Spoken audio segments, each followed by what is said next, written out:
Edward Elmer Doc Smith. 2nd Stage Lensmen. 5th book of the Lensmen series. And the book is read by me, Isabella. Chapter 1. Recalled. Stop, youth, the voice of Mentor the Arisian thundered silently, deep within the Lensman's brain. He stopped convulsively, almost in mid-stride, and at the rigid, absent awareness in his eyes nurse, MacDougall's face went white. This is not merely the loose and muddy thinking of which you have all too frequently been guilty in the past, the deeply resonant, soundless voice went on. It is simply not thinking at all. At times, Kinnison of Tellus, we almost despair of you. Think, youth, think, for know, Lensman, that upon the clarity of your thought and upon the trueness of your perception depends the whole future of your patrol and of your civilization, more so now by far than at any time in the past. What to me and think, Kinnison snapped back thoughtlessly. His mind was a seething turmoil, his emotions an indescribable blend of surprise, puzzlement, and incredulity. For moments, as Mentor did not reply, the grey Lensman's mind raced, incredulity, becoming tinged with apprehension, turning rapidly into rebellion. Oh, Kim, Clarissa choked. A queer enough tableau they made, these two, had any been there to see, the two uniformed figures standing there so strainedly, the nurse's two hands gripping those of the Lensman. She, completely en rapport with him, had understood his every fleeting thought. Oh, Kim, they can't do that to us. I'll say they can't, Kinnison flared. By Clono's tungsten teeth, I won't do it. We have a right to happiness, you and I, and we'll what? She asked quietly. She knew what they had to face, and strong-souled woman that she was quicker to face it squarely than was he. You were just blasting off, Kim, and so was I. I suppose so, glumly. Why in all the 9 hells of Valyria did I have to be a Lensman? Why couldn't I have stayed? Because you are you, the girl interrupted gently. Kimball Kinnison, the man I love, you couldn't do anything else. Chin up, she was fighting gamely. And if I rate Lensman's mate, I can't be a sissy either. It won't last forever, Kim. Just a little longer to wait, that's all. Eyes steel-grey now stared down into eyes of tawny, gold-flecked bronze. QX, Chris, really QX. What a world of meaning there was in that cryptic question. Really, Kim? She met his stare unfalteringly, if not entirely unafraid, at least with wholehearted determination. On the beam and on the green, grey Lensman all the way, every long last millimetre. There, wherever it is, to the very end of whatever road it has to be, and back again. Until it's over, I'll be here, or somewhere, Kim, waiting. The man shook himself and breathed deep. Hands dropped apart. Both knew consciously as well as subconsciously that the less of physical demonstration the better for two such natures as theirs, and Kimball Kinnison, unattached Lensman, came to grips with his problem. He began really to think with the full power of his prodigious mind, and as he did so he began to see what the Arisian could have, what he must have, meant. He, Kinnison, had gummed up the works. He had made a colossal blunder in the Bosconian campaign. He knew that Mentor, although silent, was still en rapport with him, and as he coldly, grimly thought the thing through to its logical conclusion, he knew, with a dull, sick certainty, what was coming next. It came. You perceive at last some portion of the truth. You see that your confused, superficial thinking has brought about almost irreparable harm. I grant that, in specimens so young of such a youthful race, emotion has its place and its function, but I tell you now in all solemnity that for you the time of emotional relaxation has not yet come. Think, youth, think! And the ancient Arisian snapped the telepathic line. As one, without a word, nurse and Lensman retraced their way to the room they had left so shortly before. Port Admiral Haynes and Surgeon Marshal Lacey still sat upon the nurse's davenport, scheming roseate schemes having to do with the wedding they had so subtly engineered. Back so soon, forget something, MacDougall? Lacey asked amiably. Then, as both men noticed the couple's utterly untranslatable expression. What happened? Break it out, Kim, Haynes commanded. Plenty, Chief, Kinnison answered quietly. Mentor stopped us before we got to the elevator, told me I'd put my foot in it up to my neck on that Bosconian thing, that instead of being all buttoned up, my fool blundering has put us farther back than we were when we started. Mentor told you, put us back. It was an entirely unpremeditated, unconscious duet. The two old officers were completely dumbfounded. Arisians never had come out of their shells, they never would. Infinitely less disturbing would have been the authentic tidings that a brick house had fallen upstairs. They had nursed this romance along so carefully, had timed it so exactly, and now it had gone poof, It had been taken out of their hands entirely. That thought flashed through their minds first. Then, as catastrophe follows lightning's flash, the real knowledge exploded within their consciousnesses that, in some unguessable fashion or other, the whole Bosconian campaign had gone poof too. Port Admiral Haynes, master tactician, reviewed in his keen strategist's mind every phase of the recent struggle, without being able to find a flaw in it. There wasn't a loophole anywhere, he said aloud. Where do they figure we slipped up? We didn't slip, Seven slipped, Kinnison stated flatly. When we took Bominga, the fat chief Zwilnik of Raidlix, you know, I took a bop on the head to learn that Boscone had more than one string per bow, observers independent for every station at all important. I learned that fact thoroughly then, I thought. At least we figured on Boscone's having lines of communication past, not through, his regional directors such as Prelin of Bronsecker. Since I changed my line of attack at that point, I did not need to consider whether or not Crowninshield of Trasilia III was bypassed in the same way, and when I had worked my way up through Jolt in his star cluster to Boscone itself, on Jarnavan, I had forgotten the concept completely. Its possibility didn't even occur to me. That's where I fell down. I still don't see it, Haynes protested. Boscone was the top. Yeah, Kinnison asked pointedly. That's what I thought, but prove it. Oh, the Port Admiral hesitated. We had no reason to think otherwise. Looked at in that light, this intervention would seem to be conclusive, but before that there was no. There were so, Kinnison contradicted, but I didn't see them then. That's where my brain went sour. I should have seen them. Little things mostly, but significant, not so much positive as negative indices. Above all, there was nothing whatever to indicate that Boscone actually was the top. That idea was the product of my own wishful and very low-grade thinking, with no basis or foundation in fact or in theory. And now, he concluded bitterly, because my skull is so thick that it takes an idea 100 years to filter through it, because a sheer, bare fact has to be driven into my brain with a Valyrian maul before I can grasp it, we're sunk without a trace. Wait a minute, Kim, we aren't sunk yet, the girl advised shrewdly. The fact that for the first time in history an Arisian has taken the initiative in communicating with a human being means something big, really big. Mentor does not indulge in what he calls loose and muddy thinking. Every part of every thought he sent carries meaning, plenty of meaning. What do you mean? As one, the three men asked substantially the same question, Kinnison, by virtue of his faster reactions, being perhaps half a syllable in the lead. I don't know exactly, Clarissa admitted. I've got only an ordinary mind and it's firing on half its jets or less right now, but I do know that his thought was almost irreparable and that he meant precisely that, nothing else. If it had been wholly irreparable, he not only would have expressed his thought that way, but he would have stopped you before you destroyed Jarnavan. I know that. Apparently it would have become wholly irreparable if we had got. She faltered, blushing, then went on. If we had kept on about our own personal affairs, that's why he stopped us. We can win out, he meant, if you keep on working. It's your oyster, Kim. It's up to you to open it.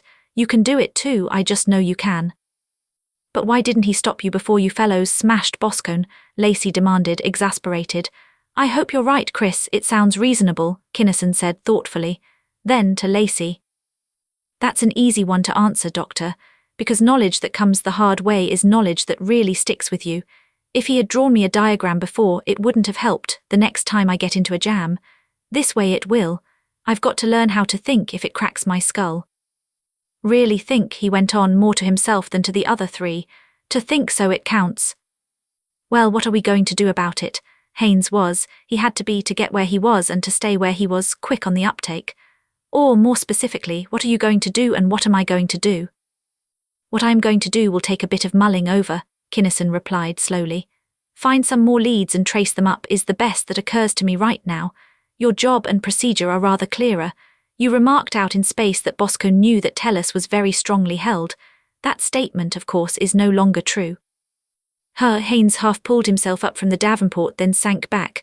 Why? He demanded. Because we used the negative sphere, a negative matter bomb of planetary antimass, to wipe out Jolt's planet, and because we smashed Jarnavan between two colliding planets, the Lensmen explained concisely. Can the present defences of Tellus cope with either one of those offensives?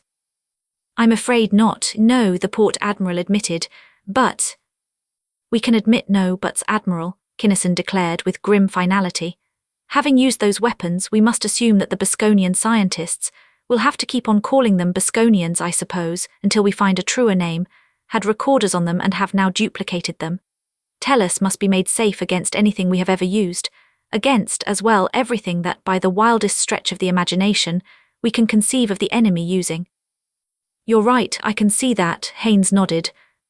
We've been underestimating them right along, Kinnison went on. At first we thought they were merely organized outlaws and pirates. Then when it was forced upon us that they could match us, overmatch us in some things, we still wouldn't admit that they must be as large and as widespread as we are, galactic in scope. We know now that they were wider spread than we are. Intergalactic, they penetrated into our galaxy, riddled it before we knew that theirs was inhabited or inhabitable. Right. To a hair, although I never thought of it in exactly that way before. None of us have mental cowardice, and they have the advantage, Kinnison continued inexorably, in knowing that our prime base is on Tellus, whereas if Jarnavan was not in fact theirs, we have no idea whatever where it is. And another point, was that fleet of theirs a planetary outfit? Well, Jarnavan was a big planet, and the Ike were a mighty warlike race. Quibbling a bit, aren't you, Chief? Haynes admitted, somewhat sheepishly. The probability is very great that no one planet either built or maintained that fleet.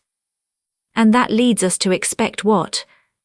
Counterattack, in force, everything they can shove this way. However, they've got to rebuild their fleet, besides designing and building the new stuff. We'll have time enough probably if we get started right now. But after all, Jarnavan may have been their vital spot, Lacey submitted. Even if that were true, which it probably isn't, the now thoroughly convinced Port Admiral sided in with Kinnison, it doesn't mean a thing, Sawbones. If they should blow Tellus out of space, it wouldn't kill the Galactic Patrol. It would hurt it, of course, but it wouldn't cripple it seriously. The other planets of civilization could, and certainly would, go ahead with it. My thought exactly, from Kinnison. I check you to the proverbial 19 decimals. Well, there's a lot to do and I'd better be getting at it. Haynes and Lacey got up to go. See you in my office when convenient. I'll be there as soon as I tell Clarissa goodbye. At about the same time that Haynes and Lacey went to Nurse MacDougall's room, Wursel the Velantian arrowed downward through the atmosphere toward a certain flat roof. Leather wings shot out with a snap, and in a blast of wind, Velantians can stand 11 Tellurian gravities. He came in his customary appalling landing and dived unconcernedly down a nearby shaft.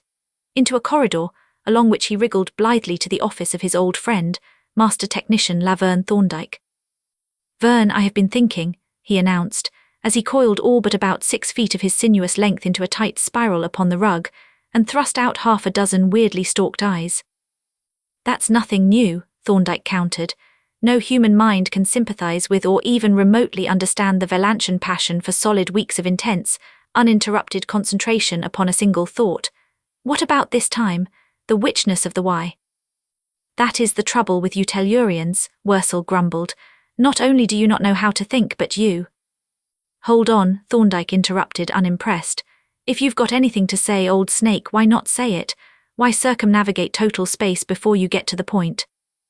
I have been thinking about thought. So what? The technician derided. That's even worse. That's a logarithmic spiral if there ever was one. Thought and Kinnison, Wursel declared with finality. Kinnison, oh, that's different. I'm interested, very much so, go ahead.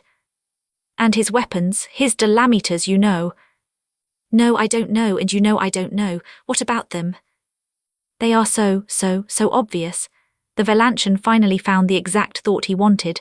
So big and so clumsy and so obtrusive, so inefficient, so wasteful of power, no subtlety, no finesse.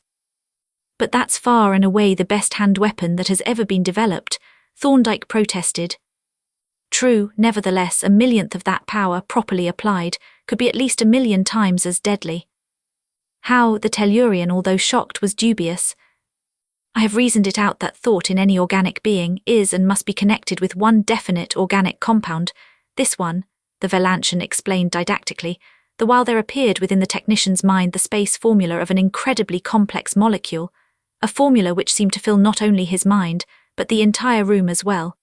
You will note that it is a large molecule, one of very high molecular weight, thus it is comparatively unstable. A vibration at the resonant frequency of any one of its component groups would break it down, and thought would therefore cease. It took perhaps a minute for the full import of the ghastly thing to sink into Thorndyke's mind. Then, every fibre of him flinching from the idea, he began to protest. "But he doesn't need it, Wursel. He's got a mind already that can." "It takes much mental force to kill," Wursel broke in equably. "By that method one can slay only a few at a time, and it is exhausting work. My proposed method would require only a minute fraction of a watt of power and scarcely any mental force at all. And it would kill, it would have to. That reaction could not be made reversible." "Certainly," Wursel concurred.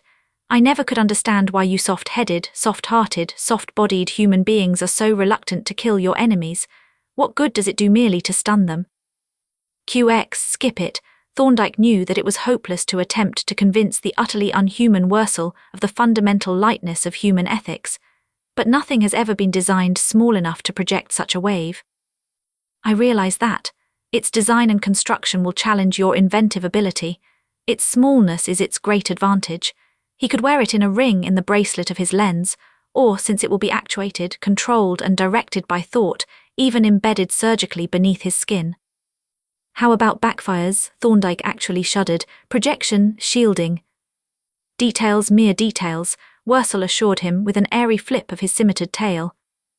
"That's nothing to be running around loose," the man argued. "Nobody could tell what killed them, could they?" "Probably not," Wursel pondered briefly. "No, certainly not. The substance must decompose in the instant of death from any cause, and it would not be loose as you think. It should not become known even. You would make only the one, of course." "Oh, you don't want one then?" "Certainly not. What do I need of such a thing? Kinnison only, and only for his protection. Kim can handle it, but he's the only being this side of Arisia that I'd trust with one. QX, give me the dope on the frequency, waveform and so on, and I'll see what I can do." Chapter 2. Invasion via Tube. Port Admiral Haynes, newly chosen president of the Galactic Council, and by virtue of his double office the most powerful entity of civilization, set instantly into motion the vast machinery which would make Tellus safe against any possible attack. He first called together his board of strategy, the same keen-minded tacticians who had helped him plan the invasion of the Second Galaxy and the eminently successful attack upon Jarnavan. Should Grand Fleet, many of whose component fleets had not yet reached their home planets, be recalled? Not yet, lots of time for that. Let them go home for a while first. The enemy would have to rebuild before they could attack, and there were many more pressing matters. Scouting was most important. The planets near the galactic rim could take care of that. In fact, they should concentrate upon it to the exclusion of everything else of warfare's activities. Every approach to the galaxy, yes, the space between the two galaxies and as far into the Second Galaxy as it was safe to penetrate, should be covered as with a blanket. That way they could not be surprised. Kinnison, when he heard that, became vaguely uneasy. He did not really have a thought. It was as though he should have had one but didn't. Deep down, far off, just barely above the threshold of perception, an indefinite, formless something obtruded itself upon his consciousness. Tug and haul at it as he would, he could not get the drift. There was something he ought to be thinking of, but what in all the iridescent hells from Vandermeer to Alcon was it? So instead of flitting about upon his declared business, he stuck around, helping the general staff and thinking. And Defense Plan BBT went from the idea men to the draftsmen, then to the engineers. This was to be primarily a war of planets.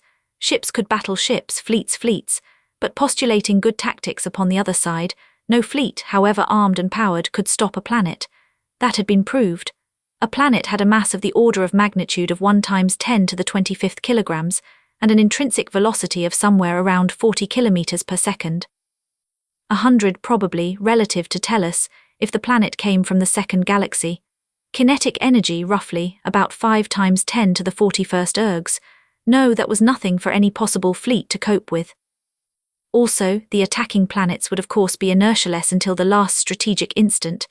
Very well, they must be made inert prematurely, when the patrol wanted them that way, not the enemy. How? The Burgeon homes upon those planets would be guarded with everything the Bosconians had. The answer to that question, as worked out by the engineers, was something they called a supermauler. It was gigantic, cumbersome and slow, but little faster indeed than a free planet. It was like Helmuth's fortresses of space, only larger. It was like the special defense cruisers of the patrol, except that its screens were vastly heavier. It was like a regular mauler, except that it had only one weapon. All of its incomprehensible mass was devoted to one thing: power. It could defend itself, and if it could get close enough to its objective, it could do plenty of damage. Its dreadful primary was the first weapon ever developed capable of cutting a Q-type helix squarely in two. And in various solar systems, uninhabitable and worthless planets were converted into projectiles. Dozens of them, possessing widely varying masses and intrinsic velocities. One by one they flitted away from their parent suns and took up positions, not too far away from our solar system, but not too near. And finally Kinnison, worrying at his tantalizing thought as a dog worries a bone, crystallized it. Prosaically enough, it was an extremely short and flamboyantly waggling pink skirt which catalyzed the reaction, which acted as the seed of the crystallization. Pink, a Eddorian, Zalpic the Navigator, overlords of Delgon. Thus flashed the train of thought, culminating in, "Oh, so that's it," he exclaimed aloud. "A tube just as sure as hell's a man-trap." He whistled raucously at a taxi, took the wheel himself and broke, or at least bent, most of the city's traffic ordinances in getting to Haynes' office. The port admiral was always busy, but he was never too busy to see grey Lensman Kinnison, especially when the latter demanded the right of way in such terms as he used then. "The whole defense setup is screwy," Kinnison declared. "I thought I was overlooking a bet, but I couldn't locate it. Why should they fight their way through intergalactic space and through 60,000 parsecs of planet-infested galaxy when they don't have to?" he demanded. "Think of the length of the supply line with our bases placed to cut it in 100 places, no matter how they route it. It doesn't make sense. They'd have to outweigh us in an almost impossibly high ratio, unless they have an improbably superior armament." Check, the old warrior was entirely unperturbed.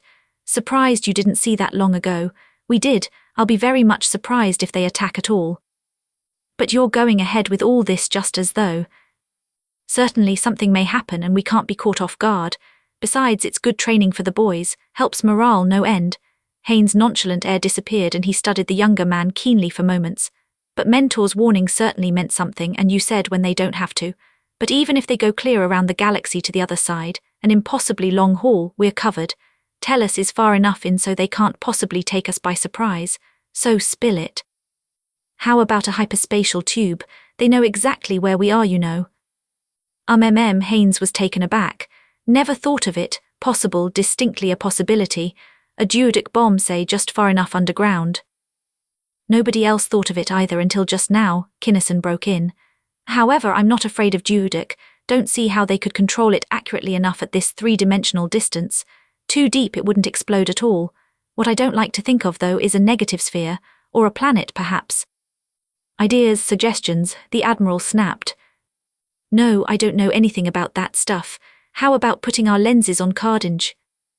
"That's a thought," and in seconds they were in communication with Sir Austin Cardinge, Earth's mightiest mathematical brain.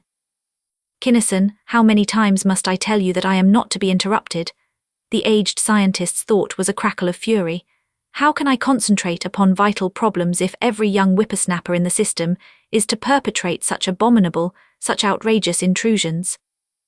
"Hold it, Sir Austin, hold everything," Kinnison soothed.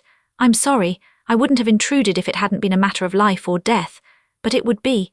Worse intrusion, wouldn't it, if the Bosconians sent a planet about the size of Jupiter, or a negative sphere, through one of their extra-dimensional vortices into your study? That's exactly what they're figuring on doing." What? Cardinge snapped like a string of firecrackers. He quieted down then and thought, and Sir Austin Cardinge could think, upon occasion, and when he felt so inclined, could think in the abstruse symbology of pure mathematics with a cogency equalled by few minds in the universe. Both Lensmen perceived those thoughts, but neither could understand or follow them. No mind not a member of the conference of scientists could have done so. "They can't," of a sudden the mathematician cackled, gleefully disdainful.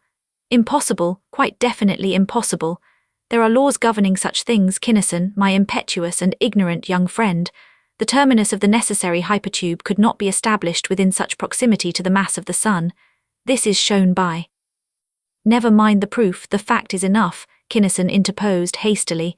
"How close to the sun could it be established?" "I couldn't say offhand," came the cautiously scientific reply. More than 1 astronomical unit, certainly, but the computation of the exact distance would require some little time. It would, however, be an interesting, if minor, problem. I will solve it for you if you like, and advise you of the exact minimum distance. Please do so, thanks a million, and the lensman disconnected. The conceited old goat, Haynes snorted. I'd like to smack him down. I felt like it more than once, but it wouldn't do any good.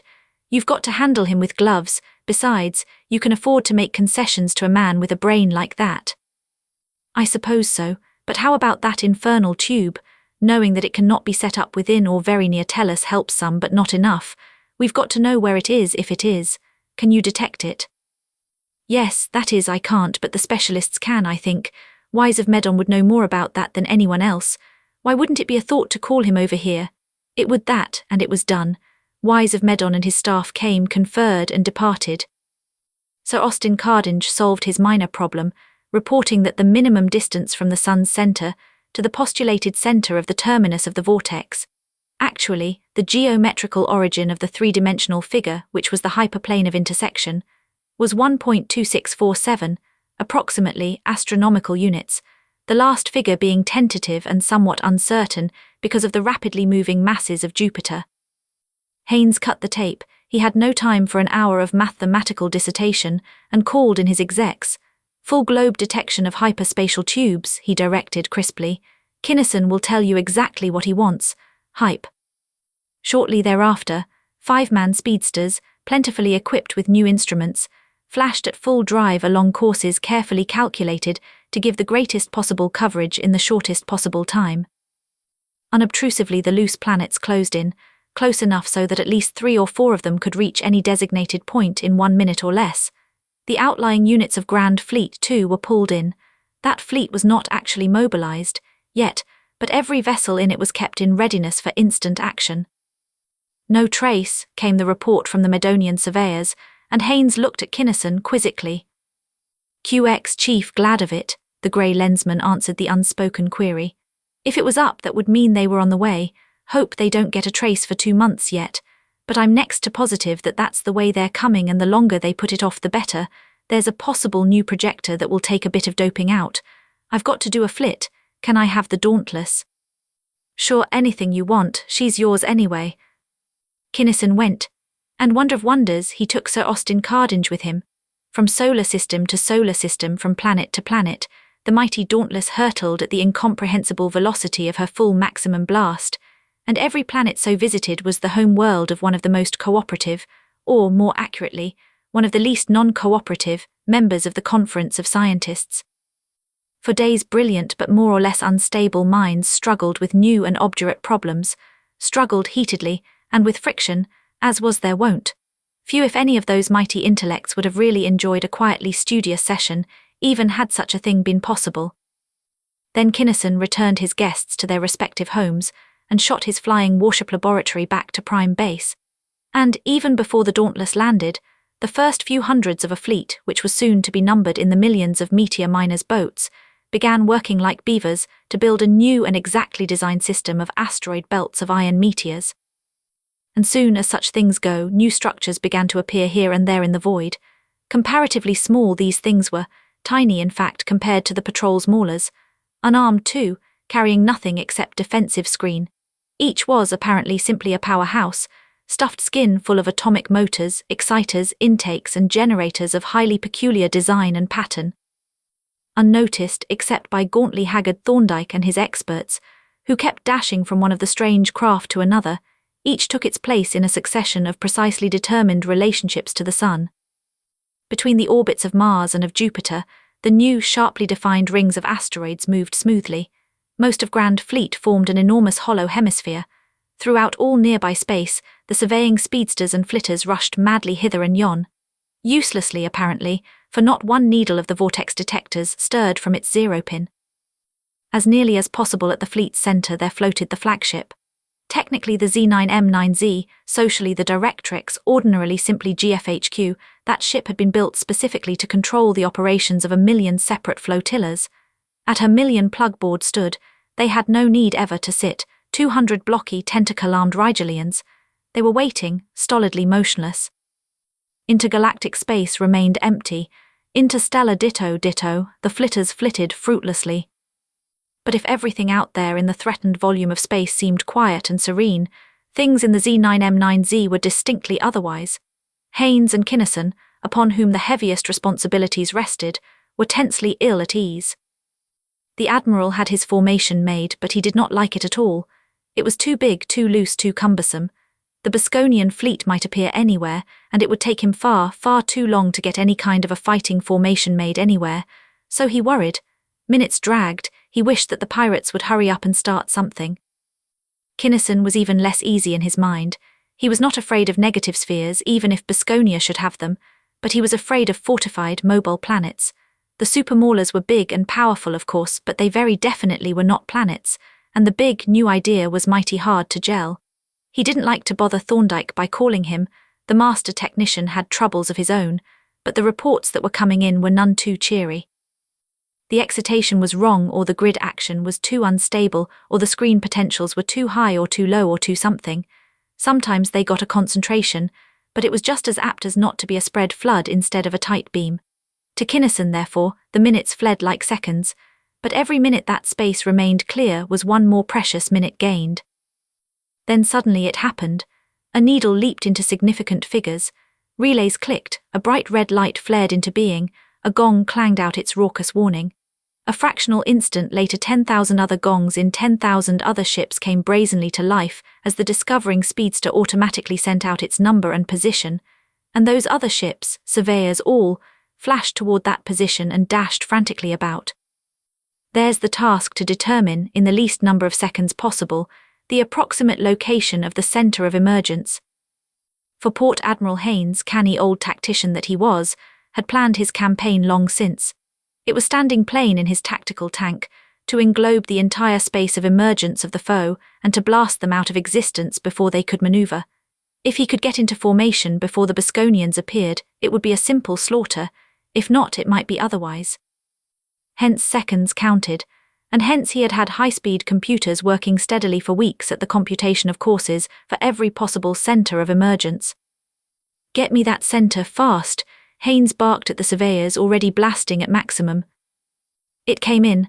The chief computer yelped a string of numbers. Selected loose-leaf binders were pulled down, yanked apart, and distributed on the double leaf by leaf.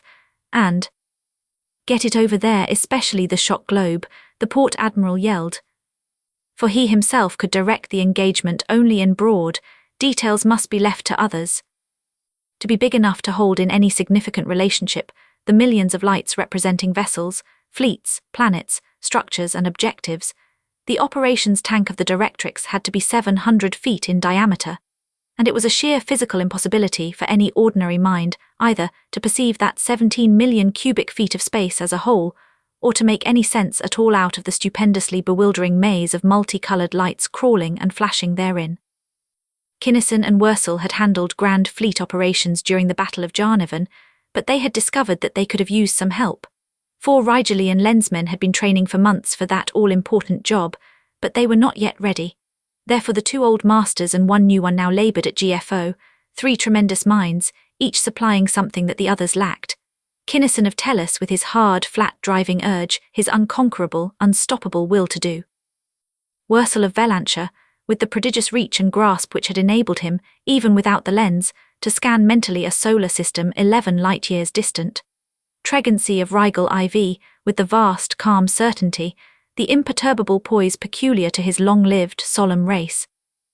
Second-stage lensmen all, graduates of Arisian advanced training, minds linked basically together into one mind by a wide-open three-way, superficially free, each to do his assigned third of the gigantic task. Smoothly, effortlessly, those 3 linked minds went to work at the Admiral's signal. Orders shot out along tight beams of thought to the stolid hundreds of Rigelian switchboard operators, and thence along communicator beams to the pilot rooms wherever stationed. Flotillas, squadrons, subfleets flashed smoothly toward their newly assigned positions. Supermaulers moved ponderously toward theirs. The survey ships, their work done, vanished. They had no business anywhere near what was coming next. Small they were and defenseless. A speedster's screens were as efficacious as so much vacuum against the forces about to be unleashed. The powerhouses also moved. maintaining rigidly their cryptic mathematical relationships to each other and the sun, they went as a whole into a new one with respect to the circling rings of tightly packed meteors and the invisible, non-existent mouth of the Bosconian vortex. Then, before Haynes' formation was nearly complete, the Bosconian fleet materialized. Just that one instant space was empty, the next it was full of warships, a vast globe of battle wagons in perfect fighting formation. They were not free but inert and deadly. Haynes swore viciously under his breath. The Lensmen pulled themselves together more tensely, but no additional orders were given. Everything that could possibly be done was already being done. Whether the Bosconians expected to meet a perfectly placed fleet, or whether they expected to emerge into empty space, to descend upon a defenseless Tellus, is not known or knowable. It is certain, however, that they emerged in the best possible formation to meet anything that could be brought to bear. It is also certain that, had the enemy had a Z9M9Z and a Kinnison-Wursel-Tregency combination scanning its operations tank, the outcome might well have been otherwise than it was. For that ordinarily insignificant delay, that few minutes of time necessary for the Bosconians' orientation, was exactly that required for those 200 smoothly working Rigelians to get civilization's shock globe into position. 1,000,000 beams, primaries raised to the hellish heights possible only to Medonian conductors and insulation, lashed out almost as one. Screens stiffened to the urge of every generable watt of defensive power. Bolt after bolt of quasi-solid lightning struck and struck and struck again. Q-type helices bored, gouged, and searingly bit rods and cones. Planes and shears of incredibly condensed pure force clawed, tore, and ground in mad abandon. Torpedo after torpedo, charged to the very skin with AUDIOBOOK, loosed its horribly detonant cargo against flinching wall shields, in such numbers and with such violence as to fill all circumambient space with an atmosphere of almost planetary density. Screen after screen, wall shield after wall shield, in their hundreds and their thousands, went down. A full eighth of the patrol's entire count of battleships was wrecked, riddled, blown apart, or blasted completely out of space in the paralyzingly cataclysmic violence of the first, seconds-long mind-shaking, space-racking encounter. Nor could it have been otherwise, for this encounter had not been at battle range. Not even at point-blank range, the warring monsters of the void were packed practically screen to screen. But not a man died, upon civilization's side at least, even though practically all of the myriad of ships composing the inner sphere, the shock globe, was lost. For they were automatics manned by robots. What little superintendence was necessary had been furnished by remote control. Indeed, it is possible, although perhaps not entirely probable, that the shock globe of the foe was similarly manned. That first frightful meeting gave time for the reserves of the patrol to get there, and it was then that the superior operations control of the Z9M9Z made itself tellingly felt. Ship for ship, beam for beam, screen for screen, the Bosconians were perhaps equal to the patrol, but they did not have the perfection of control necessary for unified action. The field was too immense, the number of contending units too enormously vast. But the mind of each of the 3 second-stage lensmen read aright the flashing lights of his particular volume of the gigantic tank, and spread their meaning truly in the infinitely smaller space model, beside which Port Admiral Haynes, master tactician, stood.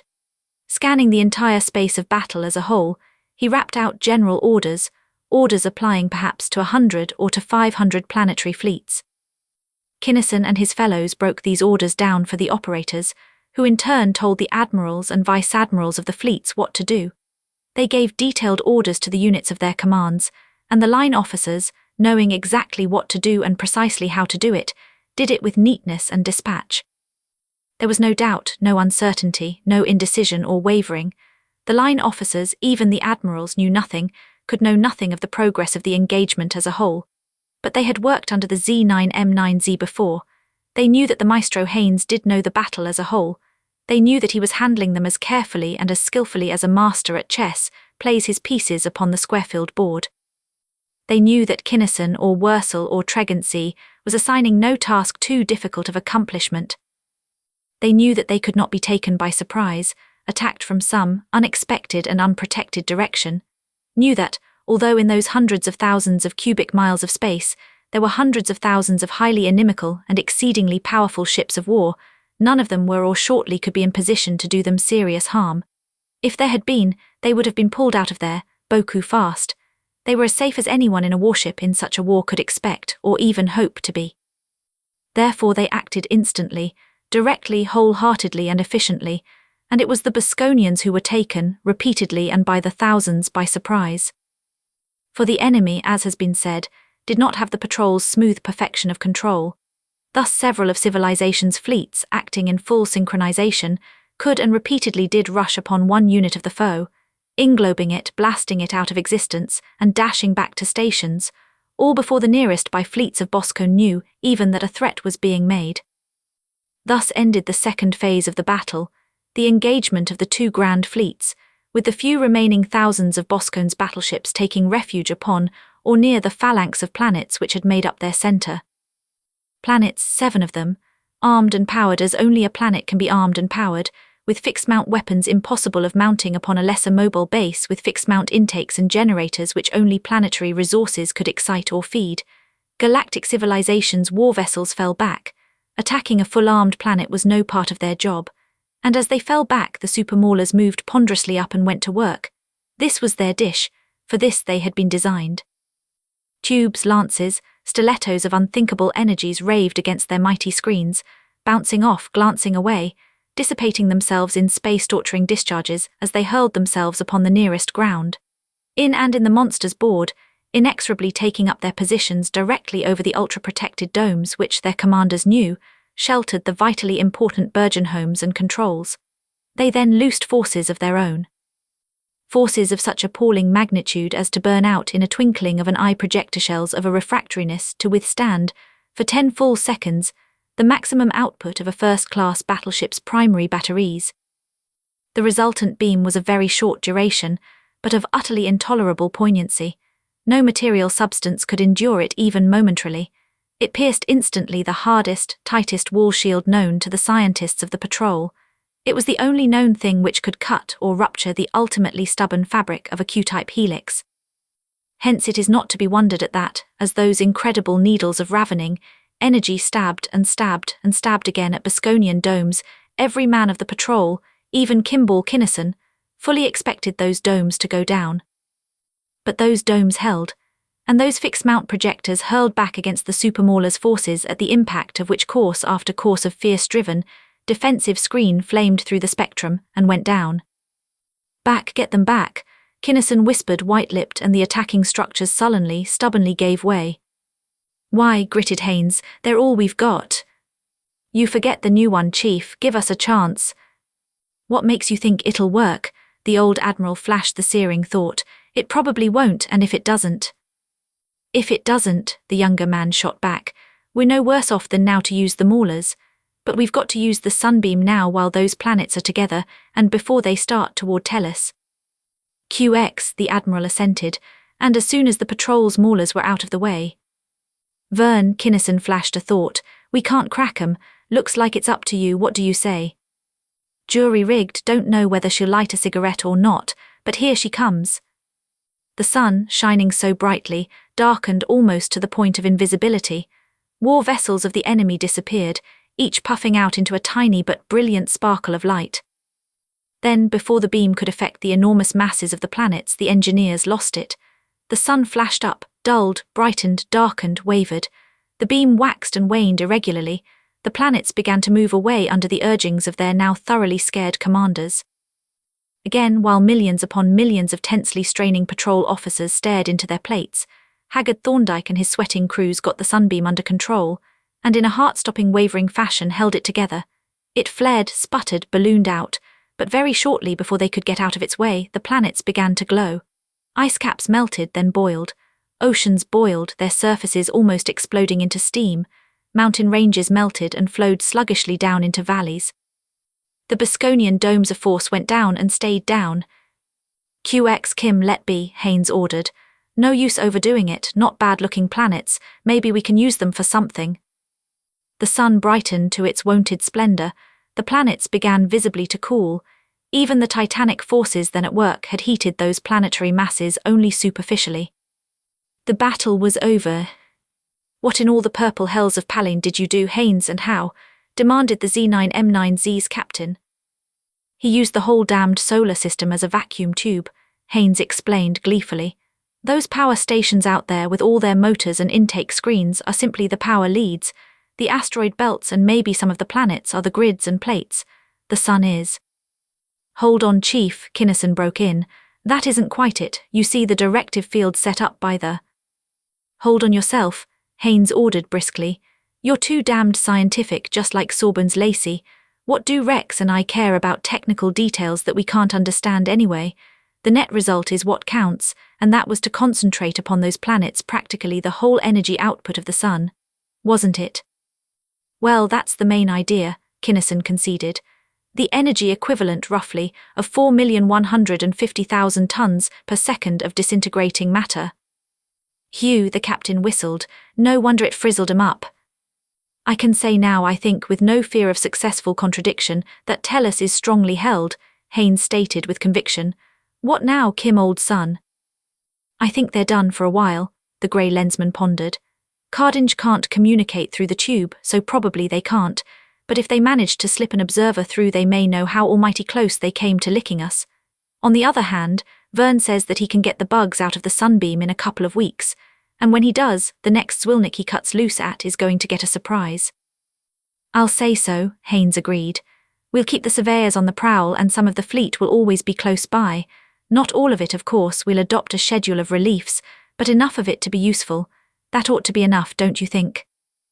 I think so, yes, Kinnison answered thoughtfully. I'm just about positive that they won't be in shape to start anything here again for a long time, and I had better get busy, sir, on my own job. I've got to put out a few jets. I suppose so, Haynes admitted. For Tellus was strongly held, now, so strongly held that Kinnison felt free to begin again the search upon whose successful conclusion depended, perhaps, the outcome of the struggle between Bosconia and galactic civilization. Chapter 3. Lyrane the Matriarchy. When the forces of the Galactic Patrol blasted Helmuth's grand base out of existence and hunted down and destroyed his secondary bases throughout this galaxy, Boscone's military grasp upon civilization was definitely broken. Some minor bases may have escaped destruction, of course. Indeed, it is practically certain that some of them did so, for there are comparatively large volumes of our island universe which have not been mapped, even yet, by the planetographers of the Patrol. It is equally certain, however, that they were relatively few and of no real importance, for warships, being large, cannot be carried around or concealed in a vest pocket. A war fleet must of necessity be based upon a celestial object not smaller than a very large asteroid. Such a base, lying close enough to any one of civilization's planets to be of any use, could not be hidden successfully from the detectors of the Patrol. Reasoning from analogy, Kinnison quite justifiably concluded that the back of the drug syndicate had been broken in similar fashion when he had worked upward through Bominger and Strongheart and Crowninshield, and jolt to the dread council of Boscone itself. He was, however, wrong. For unlike the battleship, Thionite is a vest pocket commodity. Unlike the Space Fleet base, a drug baron's headquarters can be and frequently is small, compact, and highly mobile. Also, the galaxy is huge, the number of planets in it immense, the total count of drug addicts utterly incomprehensible. Therefore, it had been found more efficient to arrange the drug hookup in multiple series parallel, instead of in the straight N cascade sequence, which Kinnison thought that he had followed up. He thought so at first, that is, but he did not think so long. He had thought, and he had told Haynes as well as Gerond of Raidlix that the situation was entirely under control, that with the Zwilnik headquarters blasted out of existence, and with all of the regional heads and many of the planetary chiefs dead or under arrest, all that the enforcement men would have to cope with would be the normal bootleg trickle. In that, too, he was wrong. The lawmen of narcotics had had a brief respite, it is true, but in a few days or weeks, upon almost as many planets as before, the illicit traffic was again in full swing. After the Battle of Tellus, then, it did not take the grey lensman long to discover the above facts. Indeed, they were pressed upon him. He was, however, more relieved than disappointed at the tidings, for he knew that he would have material upon which to work. If his original opinion had been right, if all lines of communication with the now completely unknown ultimate authorities of the Zwilniks had been destroyed, his task would have been an almost hopeless one. It would serve no good purpose here to go into details covering his early efforts, since they embodied in principle the same tactics as those which he had previously employed. He studied, he analysed, he investigated. He snooped and he spied. He fought, upon occasion he killed, and in due course, and not too long a course, he cut into the sign of what he thought must be a key Zwilnik. Not upon Bronseca or Raidlix or Chicladoria, or any other distant planet, but right upon Tellus. But he could not locate him, he never saw him on Tellus. As a matter of cold fact, he could not find a single person who had ever seen him or knew anything definite about him. These facts, of course, only whetted Kinnison's keenness to come to grips with the fellow. He might not be a very big shot, but the fact that he was covering himself up so thoroughly and so successfully made it abundantly evident that he was a fish well worth landing. This wight, however, proved to be as elusive as the proverbial flea. He was never there when Kinnison pounced. In London he was a few minutes late. In Berlin he was a minute or so too early, and the ape didn't show up at all. He missed him in Paris and in San Francisco and in Shanghai. The guy sat down finally in New York, but still the grey lensman could not connect. It was always the wrong street, or the wrong house, or the wrong time, or something. Then Kinnison set a snare which should have caught a microbe, and almost caught his Zwilnik. He missed him by 1 mere second when he blasted off from New York spaceport. He was so close that he saw his flare, so close that he could slap onto the fleeing vessel the beam of the CRX tracer which he always carried with him. Unfortunately, however, the lensman was in mufti at the time and was driving a rented flitter. His speedster, altogether too spectacular and obvious a conveyance to be using in a hush-hush investigation, was at prime base. He didn't want the speedster anyway, except inside the Dauntless. He'd go organised this time to chase the lug clear out of space if he had to. He shot in a call for the big cruiser, and while it was coming he made luridly sulphurous inquiry. Fruitless, his orders had been carried out to the letter, except in the one detail of not allowing any vessel to take off. This take-off absolutely could not be helped, it was just one of those things. The ship was a patrol speedster from Deneb 5, registry number so-and-so, said he was coming in for servicing, came in on the north beam, identified himself properly, Lieutenant Quirkenful of Deneb 5, he said it was, and it checked. It would check, of course. The Zwilnik that Kinnison had been chasing so long certainly would not be guilty of any such raw, crude work as a faulty identification. In fact, right then he probably looked just as much like Quirkenful as the lieutenant himself did. He wasn't in any hurry at all, the information went on. He waited around for his landing clearance, then slanted in on his assigned slide to the service pits.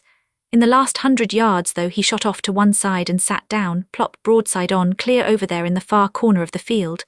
But he wasn't down but a second, sir. Long before anybody could get to him, before the cruisers could put a beam on him, even, he blasted off as though the devil was on his tail. Then you came along, sir, but we did put a CRX tracer on him. I did that much myself, Kinnison stated morosely. He stopped just long enough to pick up a passenger, my Zwilnik of course, then flitted, and you fellows let him get away with it. But we couldn't help it, sir, the official protested, and anyway he couldn't possibly have. He sure could, you'd be surprised no end at what that bimbo can do. Then the Dauntless flashed in, not asking but demanding instant right of way. Look around, fellows, if you like, but you won't find a damned thing.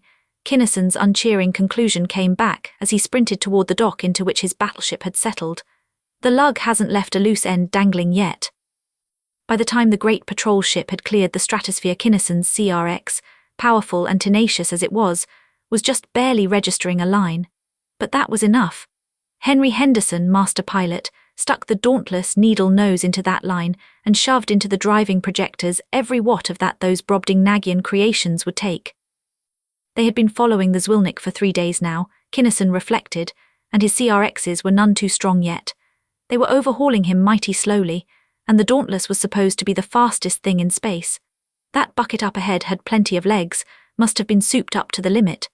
This was apt to be a long chase, but he'd get that bozo if he had to chase him on a geodesic line along the hyperdimensional curvature of space clear back to Tellus where he started from. They did not have to circumnavigate total space, of course, but they did almost leave the galaxy before they could get the fugitive upon their plates. The stars were thinning out fast, but still, hazily before them in a vastness of distance, there stretched a milky band of opalescence. What's coming up, Hen? A rift? Kinnison asked. Rift 94, the pilot replied, and if I remember right that arm up ahead is Dunstan's region and it has never been explored, I'll have the chart room check up on it.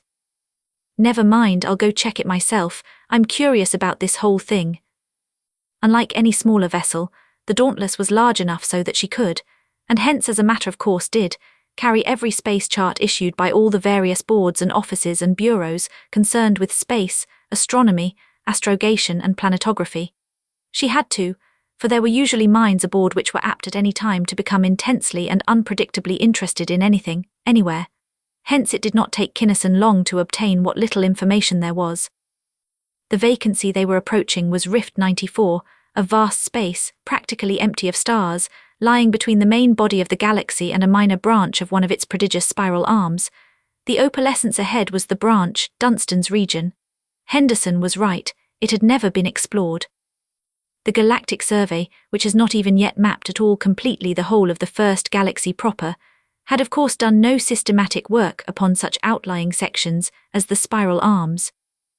Some such regions were well known and well mapped, it is true, either because its own population, independently developing means of spaceflight, had come into contact with our civilization upon its own initiative, or because private exploration and investigation had opened up profitable lines of commerce. But Dunstan's region was bare. No people resident in it had ever made themselves known. No private prospecting, if there had ever been any such, had revealed anything worthy of exploitation or development. And with so many perfectly good uninhabited planets so much nearer to galactic center, it was of course much too far out for colonization. Through the rift then, and into Dunstan's region the Dauntless bored at the unimaginable pace of her terrific full-blast drive. The tracer's beams grew harder and more taut with every passing hour. The fleeing speedster itself grew large and clear upon the plates. The opalescence of the spiral arm became a firmament of stars. A sun detached itself from that firmament. A dwarf of Type G planets appeared. One of these in particular, the second out, looked so much like Earth that it made some of the observers homesick. There were the familiar polar ice caps, the atmosphere and stratosphere, the high-piled, billowy masses of clouds. There were vast blue oceans. There were huge, unfamiliar continents glowing with chlorophyllid green. At the spectroscopes, at the bolometers, at the many other instruments, men went rapidly and skillfully to work. "Hope the ape's heading for 2, and I think he is," Kinnison remarked as he studied the results. "People living on that planet would be human to 10 places for all the tea in China. No wonder he was so much at home on Tellus. Yup, it's 2, there he's gone inert. Whoever is piloting that can went to school just one day in his life, and that day it rained and the teacher didn't come," Henderson snorted. "And he's trying to balance her down on her tail, look at her bounce and flop around. He's just begging for a crack-up." "If he makes it, it'll be bad, plenty bad," Kinnison mused. "He'll gain a lot of time on us while we're rounding the globe on our landing spiral." "Why spiral, Kim? Why not follow him down, huh? Our intrinsic is no worse than his, it's the same one in fact. Get conscious, Hen, this is a super battle wagon, just in case you didn't know it before." "So what? I can certainly handle this super a damn sight better than that ground gripper is handling that scrap heap down there." Henry Henderson, Master Pilot No. 1 of the service, was not bragging. He was merely voicing what to him was the simple and obvious truth. Mass is what? Mass and volume and velocity and inertia and power. You never stunted this much mass before, did you? "No, but what of it? I took a course in piloting once in my youth." He was then a grand old man of 28 or thereabouts. "I can line up the main rear center pipe onto any grain of sand you want to pick out on that field, and hold her there until she slags it down. If you think you can spell able, hop to it." "QX, this is going to be fun." Henderson gleefully accepted the challenge, then clicked on his general alarm microphone. "Strap down, everybody, for inert maneuvering class 3 on the tail over to belly landing. Hype." The Burgeon homes were cut, and as the tremendously massive superdreadnought, inert, shot off at an angle under its Tellurian intrinsic velocity, Master Pilot No. 1 proved his rating. As much a virtuoso of the banks and tiers of blast keys and levers before him as a concert organist is of his instrument, his hands and feet flashed hither and yon. Not music. The bellowing, crescendo thunders of those jets were music to the hard-boiled space hounds who heard them. And in response to the exact placement and the precisely measured power of those blasts, the great sky rover spun, twisted, and bucked as her prodigious mass was forced into motionlessness relative to the terrain beneath her. 3 Gs, Kinnison reflected while this was going on. Not bad, he'd guessed it at 4 or better. He could sit up and take notice at 3, and he did so. This world wasn't very densely populated, apparently. Quite a few cities, but all just about on the equator. Nothing in the temperate zones at all. Even the highest power revealed no handiwork of man. Virgin forest, untouched prairie. Lots of roads and things in the torrid zone, but nothing anywhere else. The speedster was making a rough and unskillful, but not catastrophic landing. The field which was their destination lay just outside a large city. Funny, it wasn't a space field at all. No docks, no pits, no ships, low, flat buildings, hangars, an airfield then, although not like any airfield he knew. Too small, gyros, copters, didn't see any, all little ships, crates, biplanes and tripes, made of wire and fabric. What a woil, what a woil. The Dauntless landed, fairly close to the now deserted speedster. Hold everything, men, Kinnison cautioned. Something funny here, I'll do a bit of looking around before we open up. He was not surprised that the people in and around the airport were human to at least 10 places of classification. He had expected that from the planetary data. Nor was he surprised at the fact that they wore no clothing. He had learned long since that, while most human or near-human races, particularly the women, wore at least a few ornaments, the wearing of clothing as such, except when it was actually needed for protection, was far more the exception than the rule. And just as a Martian, out of deference to conventions, wears a light robe upon Tellus, Kinnison, as a matter of course, stripped to his evenly tanned hide when visiting planets upon which nakedness was de rigueur. He had attended more than one state function, without a quibble or a qualm, tastefully attired in his lens. No, the startling fact was that there was not a man in sight anywhere around the place. There was nothing male perceptible as far as his sense of perception could reach. Women were laboring, women were supervising, women were running the machines, women were operating the airplanes and servicing them. Women were in the offices.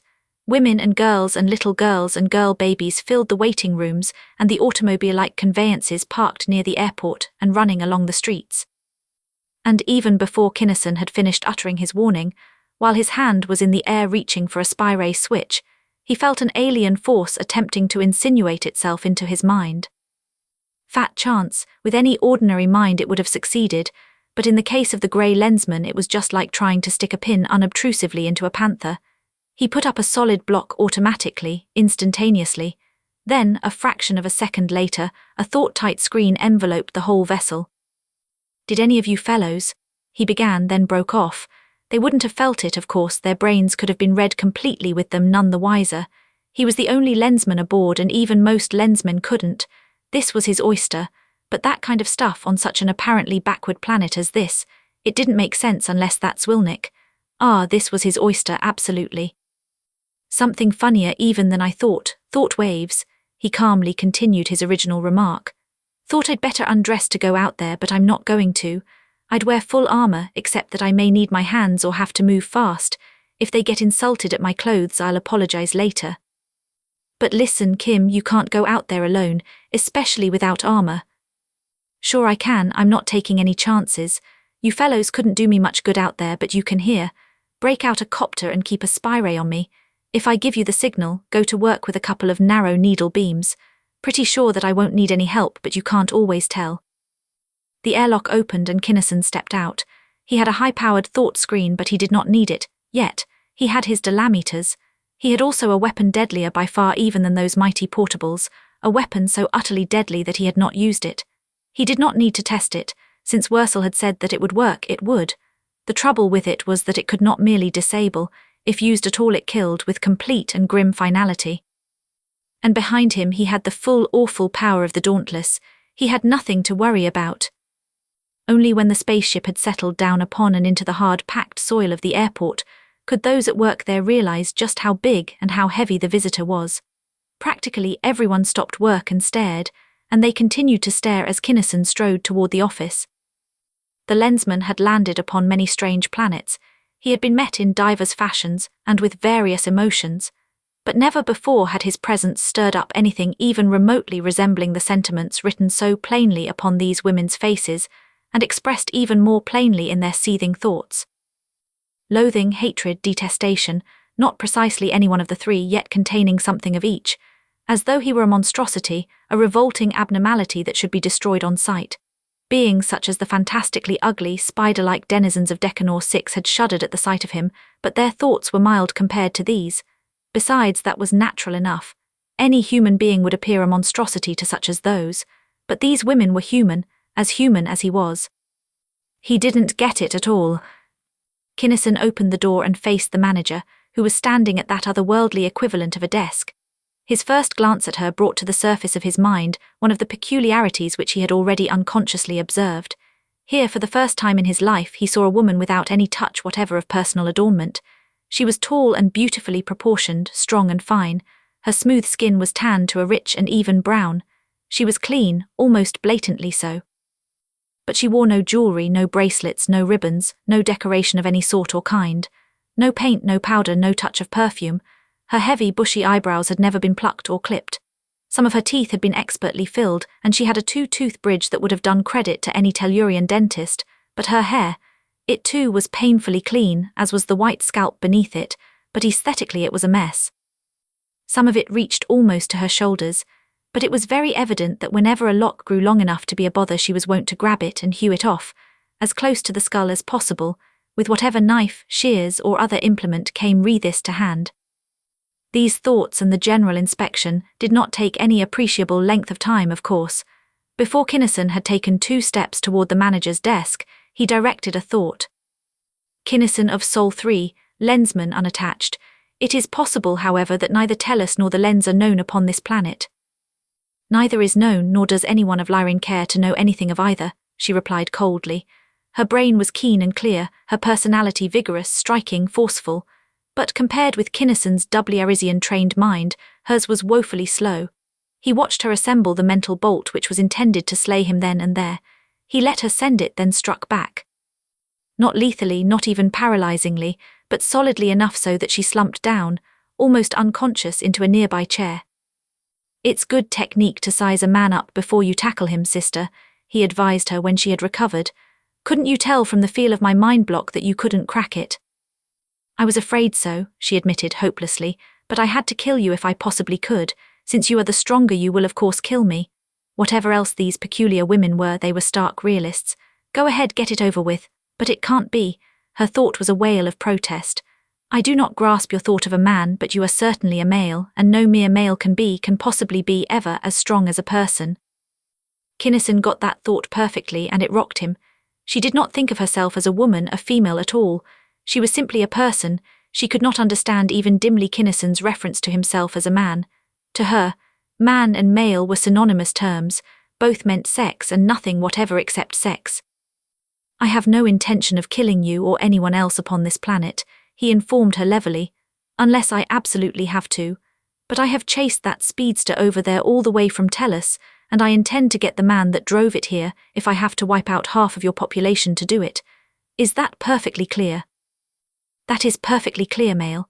Her mind was fuzzy with a melange of immiscible emotions, surprise and relief that she was not to be slain out of hand, disgust and repugnance at the very idea of such a horrible, monstrous male creature having the audacity to exist, stunned, disbelieving wonder at his unprecedented power of mind, a dawning comprehension that there were perhaps some things which she did not know.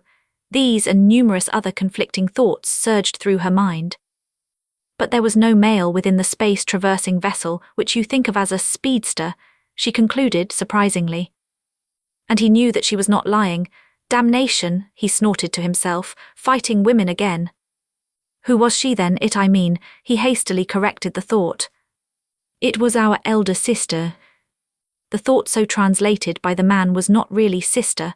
That term, having distinctly sexual connotations and implications, would never have entered the mind of any person of Lyrane 2. Elder child of the same heritage was more like it. And another person from what it claimed was another world, the thought flowed smoothly on. An entity rather, not really a person, but you would not be interested in that, of course. "Of course I would," Kinnison assured her. "In fact, it is this other person and not your elderly relative in whom I am interested. But you say that it is an entity, not a person. How come? Tell me all about it." "Well, it looked like a person, but it wasn't. Its intelligence was low, its brain power was small, and its mind was upon things, its thought were so." Kinnison grinned at the Lyranian's efforts to express clearly thoughts so utterly foreign to her mind as to be totally incomprehensible. "You don't know what that entity was, but I do," he broke in upon her floundering. "It was a person who was also and quite definitely a female, right?" But a person couldn't possibly be a female, she protested. Why, even biologically it doesn't make sense. There are no such things as females, there can't be. And Kinnison saw her viewpoint clearly enough. According to her sociology and conditioning, there could not be. We'll go into that later, he told her. What I want now is this female Zwilnik. Is she or it with your elder relative now? Yes, they will be having dinner in the hall very shortly. Sorry to bother, but you'll have to take me to them, right now. Oh, may I? Since I could not kill you myself, I must take you to them so they can do it. I have been wondering how I could force you to go there, she explained naively. Henderson, the lensman, spoke into his microphone, thought screens, of course, being no barrier to radio waves. I'm going after the Zwilnik. This woman here is taking me. Have the copter stay over me, ready to needle anything I tell them to. While I'm gone, go over that speeder with a fine-tooth comb, and when you get everything we want, blast it. It and the Dauntless are the only spacecraft on the planet. These Janes are man-haters and mental killers, so keep your thought screens up. Don't let them down for a fraction of a second, because they've got plenty of jets and they're just as sweet and reasonable as a cageful of cat eagles. Got it? On the tape, Chief, came instant answer. But don't take any chances, Kim. Sure you can swing it alone. Jets enough and to spare, Kinnison assured him curtly. Then, as the Tellurian's helicopter shot into the air, he again turned his thought to the manager. Let's go, he directed, and she led him across the way to a row of parked ground cars. She manipulated a couple of levers and smoothly, if slowly, the little vehicle rolled away. The distance was long and the pace was slow. The woman was driving automatically, the while her every sense was concentrated upon finding some weak point, some chink in his barrier through which to thrust at him. Kinnison was amazed, stumped at her fixity of purpose, at her grimly single-minded determination to make an end of him. She was out to get him, and she wasn't fooling. Listen, sister, he thought at her after a few minutes of it, almost plaintively for him. Let's be reasonable about this thing. I told you I didn't want to kill you. Why in all the iridescent hells of space are you so dead set on killing me? If you don't behave yourself, I'll give you a treatment that will make your head ache for the next 6 months. Why don't you snap out of it, you dumb little lug, and be friends? This thought jarred her so that she stopped the car, the better to stare directly and viciously into his eyes. Be friends with a male. The thought literally seared its way into the man's brain. Listen, halfwit, Kinnison stormed, exasperated. Forget your narrow-minded one-planet prejudices and think for a minute, if you can think. Use that pint of bean soup inside your skull for something besides hating me all over the place. Get this. I am no more a male than you are the kind of a female that you think, by analogy. Such a creature would have to be if she could exist in a sane and logical world. Oh, the Lyranian was taken aback at such cavalier instruction.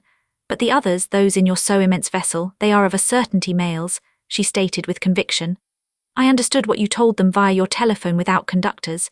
You have mechanical shields against the thought which kills, yet you do not have to use it while the others, males, indubitably do. You yourself are not entirely male. Your brain is almost as good as a person's. Better, you mean, he corrected her. You're wrong. All of us of the ship are men, all alike. But a man on a job can't concentrate all the time on defending his brain against attack, hence the use of thought screens. I can't use a screen out here because I've got to talk to you people. See. You fear us then so little, she flared, all of her old animosity blazing out anew. You consider our power then so small a thing. Right to a hair, he declared with tightening jaw. But he did not believe it, quite. This girl was just about as safe to play around with as 5'11" of coiled bushmaster, and twice as deadly. She could not kill him mentally, nor could the elder sister, whoever she might be, and her crew, he was pretty sure of that. But if they couldn't do him in by dint of brain, it was a foregone conclusion that they would try brawn, and brawn they certainly had. This jade beside him weighed 160 jive or 70, and she was trained down fine, hard, limber and fast. He might be able to lick 3 or 4 of them, maybe half a dozen in a rough and tumble brawl, but more than that would mean either killing or being killed. Damn it all, he'd never killed a woman yet, but it looked as though he might have to start in pretty quick now. Well, let's get going again, he suggested, and while we're en route, let's see if we can't work out some basis of cooperation, a sort of live and let live arrangement. Since you understood the orders I gave the crew, you realize that our ship carries weapons capable of razing this entire city in a space of minutes. It was a statement, not a question. I realize that, the thought was muffled in helpless fury. Weapons, weapons, always weapons, the eternal male. If it were not for your huge vessel and the peculiar airplane hovering over us, I would claw your eyes out and strangle you with my bare hands. That would be a good trick if you could do it, he countered, equably enough. But listen, you frustrated young murderess. You have already shown yourself to be, basically, a realist in facing physical facts. Why not face mental, intellectual facts in the same spirit? Why, I do, of course, I always do. You do not, he contradicted sharply. Males, according to your lights, have two and only two attributes. One, they breed, two, they fight. They fight each other and everything else to the death and at the drop of a hat. Right. Right, but nothing, let me talk. Why didn't you breed the combativeness out of your males, hundreds of generations ago? They tried it once, but the race began to deteriorate, she admitted. Exactly, your whole setup is cockeyed, unbalanced. You can think of me only as a male, one to be destroyed on sight, since I am not like one of yours. Yet when I could kill you and had every reason to do so, I didn't. We can destroy you all, but we won't unless we must. What's the answer? I don't know, she confessed frankly. Her frenzied desire for killing abated, although her ingrained antipathy and revulsion did not. In some ways you do seem to have some of the instincts and qualities of almost of a person. I am a person. You are not. Do you think that I am to be misled by the silly coverings you wear? Just a minute, I am a person of a race having two equal sexes, equal in every way, numbers two, one man and one woman. And he went on to explain to her, as well as he could, the sociology of civilization. Incredible, she gasped the thought. But true, he assured her. And now are you going to lay off me and behave yourself like a good little girl, or am I going to have to do a bit of massaging on your brain, or wind that beautiful body of yours a couple of times around a tree? I'm asking this for your own good, kid, believe me. Yes, I do believe you, she marvelled. I am becoming convinced that perhaps you are a person at least of a sort after all. Sure I am, that's what I've been trying to tell you for an hour, and cancel that of a sort too. But tell me, she interrupted, a thought you used, beautiful, I do not understand it. What does it mean, beautiful body? Holy Clono's whiskers. If Kinnison had never been stumped before, he was now. How could he explain beauty or music or art to this matriarchal savage? How explain Ceres to a man born blind? And above all, who had ever heard of having to explain to a woman, to any woman, anywhere in the whole macrocosmic universe, that she in particular was beautiful? But he tried. In her mind he spread a portrait of her as he had seen her first. He pointed out to her the graceful curves and lovely contours, the lithely flowing lines, the perfection of proportion and modelling and symmetry, the flawlessly smooth, firm-textured skin, the supple, hard-trained fineness of her whole physique. No soap. She tried in brow-furrowing concentration to get it, but in vain. It simply did not register. But that is merely efficiency, everything you have shown, she declared. Nothing else. I must be so for my own good and for the good of those to come. But I think that I have seen some of your beauty, and in turn she sent into his mind a weirdly distorted picture of a human woman. The Zwilnik he was following, Kinnison decided instantly. She would be jewelled, of course, but not that heavily. A horse couldn't carry that load. And no woman ever born put paint on that thick, or reeked so of violent perfume, or plucked her eyebrows to such a thread, or indulged in such a hairdo. If that is beauty, I want none of it, the Lyranian declared. Kinnison tried again. He showed her a waterfall, this time in a stupendous gorge with appropriate cloud formations and scenery. That, the girl declared, was simply erosion, geological formations and meteorological phenomena. Beauty still did not appear. Painting, it appeared to her, was a waste of pigment and oil. Useless and inefficient. For any purpose of record, the camera was much faster and much more accurate. Music, vibrations in the atmosphere, would of necessity be simply a noise. And noise, any kind of noise, was not efficient. You poor little devil, the Lensmen gave up.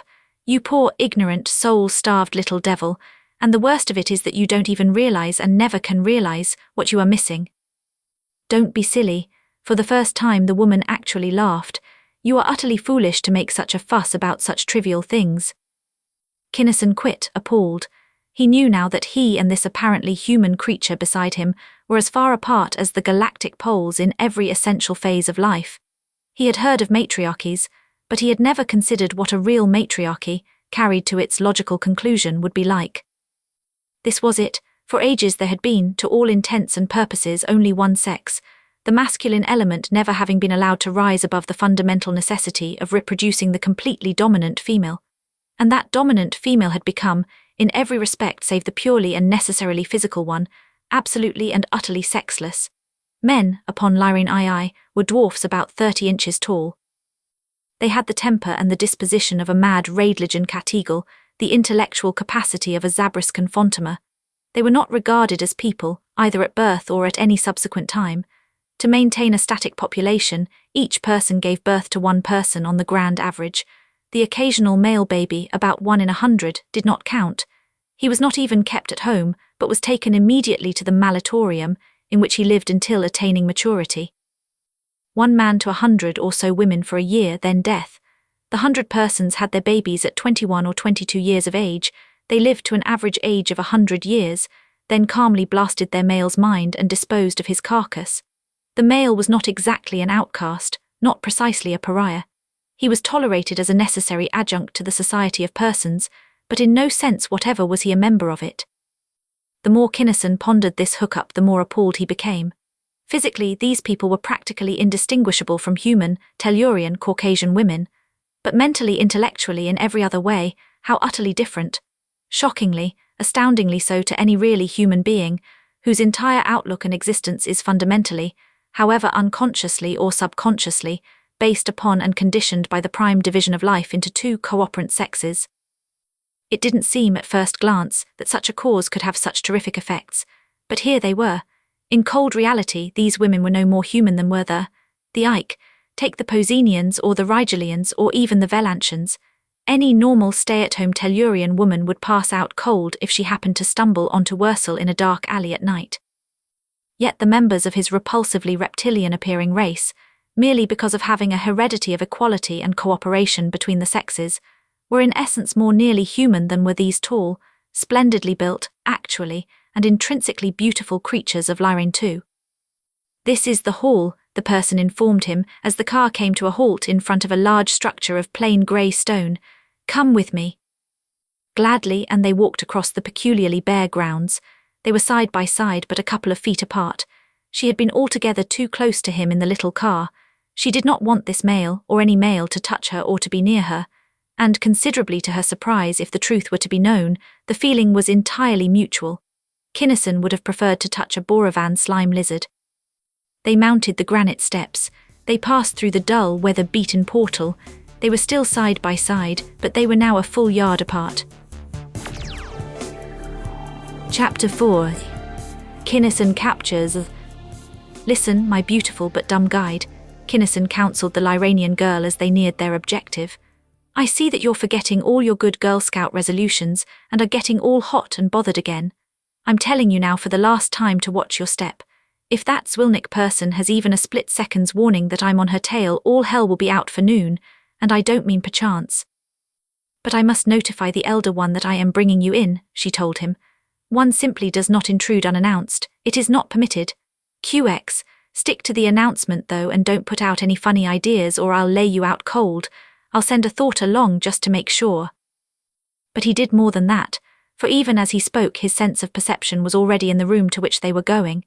It was a large room, and bare, filled with tables except for a clear central space upon which at the moment a lithe and supple person was doing what seemed to be a routine of acrobatic dancing, interspersed with suddenly motionless posings and posturings of extreme technical difficulty. At the tables were seated 100 or so Lyranians, eating. Kinnison was not interested in the floor show, whatever it was, nor in the massed Lyranians.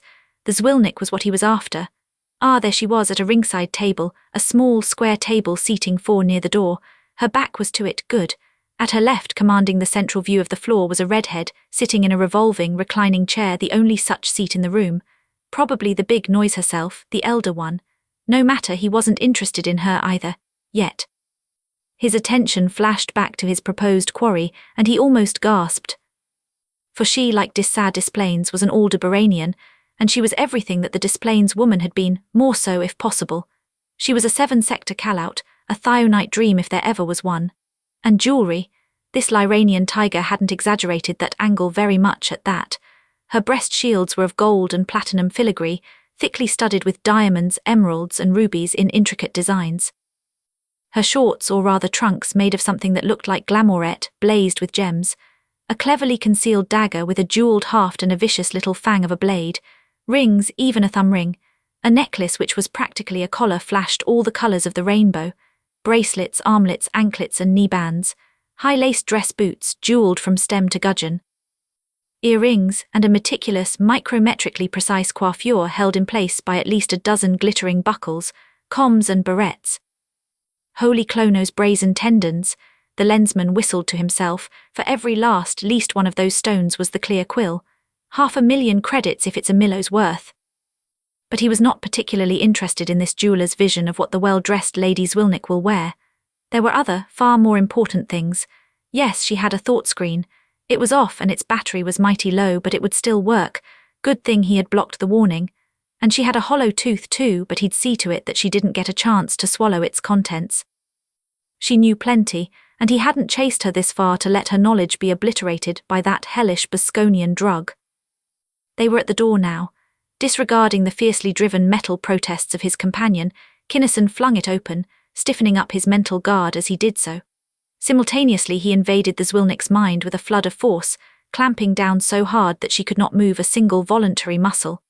Then, paying no attention whatever to the shocked surprise of the assembled Lyranians, he strode directly up to the Aldebaranian and bent her head back into the crook of his elbow. Forcibly but gently he opened her mouth. With thumb and forefinger he deftly removed the false tooth.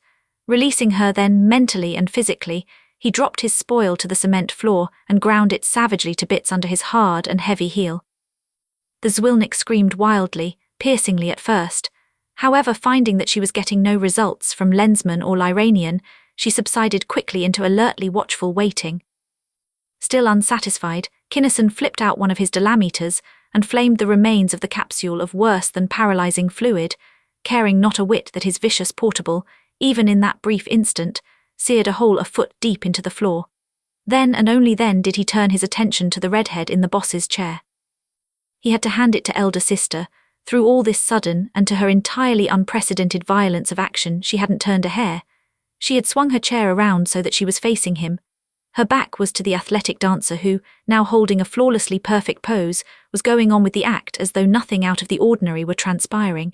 She was leaning backward in the armless swivel chair, her right foot resting upon its pedestal.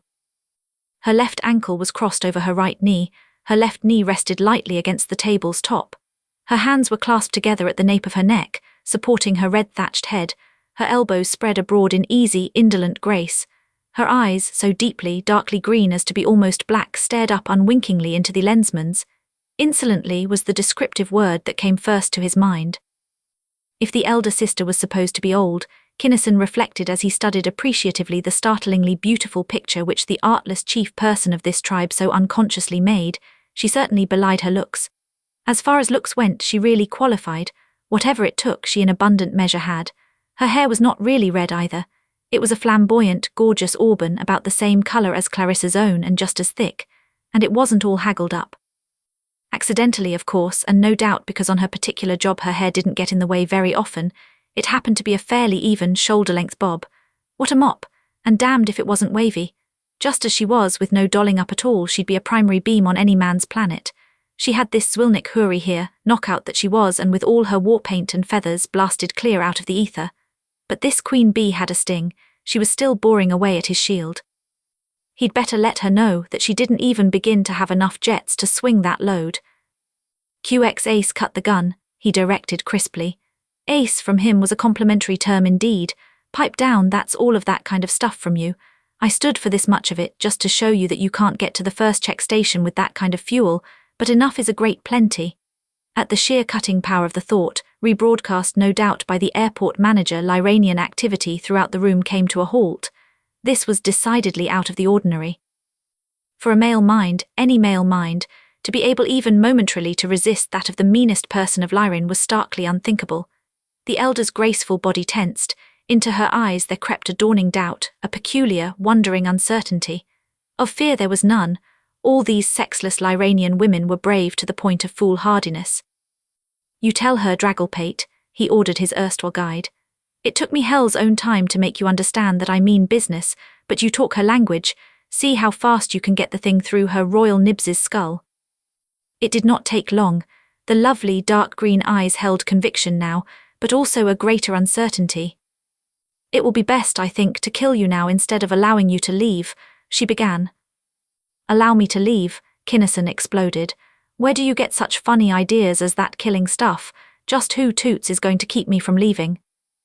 This, at the thought, a weirdly conglomerate monstrosity, which certainly had not been in the dining hall an instant before, leaped at Kinnison's throat. It was a frightful thing indeed, combining the worst features of the reptile and the feline, a serpent's head upon a panther's body. Through the air it hurtled, terrible claws unsheathed to rend and venomous fangs outthrust to stab. Kinnison had never before met that particular form of attack, but he knew instantly what it was, knew that neither leather nor armor of proof nor screen of force could stop it. He knew that the thing was real only to the woman and himself, that it was not only invisible, but non-existent to everyone else. He also knew how ultimately deadly the creature was, knew that if claw or fang should strike him, he would the then and there. Ordinarily very efficient, to the Lensmen this method of slaughter was crude and amateurish. No such figment of any other mind could harm him unless he knew that it was coming, unless his mind was given ample time in which to appreciate, in reality to manufacture, the danger he was in, and in that time his mind could negate it. He had two defences. He could deny the monster's existence, in which case it would simply disappear. Or a much more difficult, but technically a much nicer course, would be to take over control and toss it back at her. Unhesitatingly he did the latter. In mid-leap the apparition swerved in a full right-angle turn directly toward the quietly poised body of the Lyranian. She acted just barely in time. The madly reaching claws were within scant inches of her skin when they vanished. Her eyes widened in frightened startlement. She was quite evidently shaken to the core by the Lensman's viciously skillful riposte. With an obvious effort she pulled herself together. "Or these, then, if I must," and with a sweeping gesture of thought she indicated the roomful of her Lyranian sisters. "How?" Kinnison asked pointedly. "By force of numbers, by sheer weight and strength. You can kill many of them with your weapons, of course, but not enough or quickly enough. You yourself would be the first to he cautioned her, and since she was en rapport with his very mind, she knew that it was not a threat, but the stern finality of fact. What of that? He in turn knew that she too meant precisely that and nothing else. He had another weapon, but she would not believe it without a demonstration, and he simply could not prove that weapon upon an unarmed, defenceless woman, even though she was a Lyranian. Stalemate. "No, the copter. Listen, Queen of Sheba, to what I tell my boys," he ordered and spoke into his microphone. "Ralph, stick a 1-second needle down through the floor here, close enough to make her jump, but far enough away so as not to blister her fanny." At his word a narrow, but ragingly incandescent pencil of destruction raved downward through ceiling and floor. So inconceivably hot was it that if it had been a fraction larger, it would have ignited the elder sister's very chair. Effortlessly, insatiably it consumed everything in its immediate path, radiating the while the entire spectrum of vibrations. It was unbearable, and the auburn-haired creature did indeed jump, in spite of herself, halfway to the door. The rest of the hitherto imperturbable persons clustered together in panic-stricken knots. "You see, Cleopatra," Kinnison explained, as the dreadful needle-beam expired, "I've got plenty of stuff if I want to or have to use it. The boys up there will stick a needle like that through the brain of anyone or everyone in this room if I give the word. I don't want to kill any of you unless it's necessary, as I explained to your misbarbered friend here, but I'm leaving here alive and all in one piece, and I'm taking this Aldebaranian along with me in the same condition. If I must, I'll lay down a barrage like that sample you just saw, and only the Zwilnik and I will get out alive. How about it?" "What are you going to do with the stranger?" the Lyranian asked, avoiding the issue. "I'm going to take some information away from her, that's all. Why, what were you going to do with her yourselves?" "We were and are going to kill it," came flashing reply. The lethal bolt came even before the reply, but fast as the elder one was, the grey Lensman was faster. He blanked out the thought, reached over and flipped on the Aldebaranian's thought screen. "Keep it on until we get to the ship, sister," he spoke aloud in the girl's native tongue. "Your battery's low, I know, but it'll last long enough. These hens seem to be strictly on the peck." "I'll say they are, you don't know the half of it." Her voice was low, rich, vibrant. "Thanks, Kinnison." Listen, Red Top, what's the percentage in playing so dirty? The Lensman complained then. I'm doing my damnedest to let you off easy, but I'm all done dickering. Do we go out of here peaceably, or do we fry you and your crew to cinders in your own lard and walk out over the grease spots? It's strictly up to you, but you'll decide right here and right now. The elder one's face was hard, her eyes flinty. Her fingers were curled into ball-tight fists. I suppose since we cannot stop you, we must let you go free, she hissed in helpless but controlled fury. If by giving my life and the lives of all these others we could kill you, here and now would you too but as it is, you may go. But why all the rage? The puzzled Lensman asked. You strike me as being on the whole reasoning creatures. You in particular went to tell us with this Zwilnik here, so you should know. I do know, the Lyranian broke in. That is why I would go to any length, pay any price whatever, to keep you from returning to your own world, to prevent the inrush of your barbarous hordes here. Oh, so that's it, Kinnison exclaimed. You think that some of our people might want to settle down here or to have traffic with you?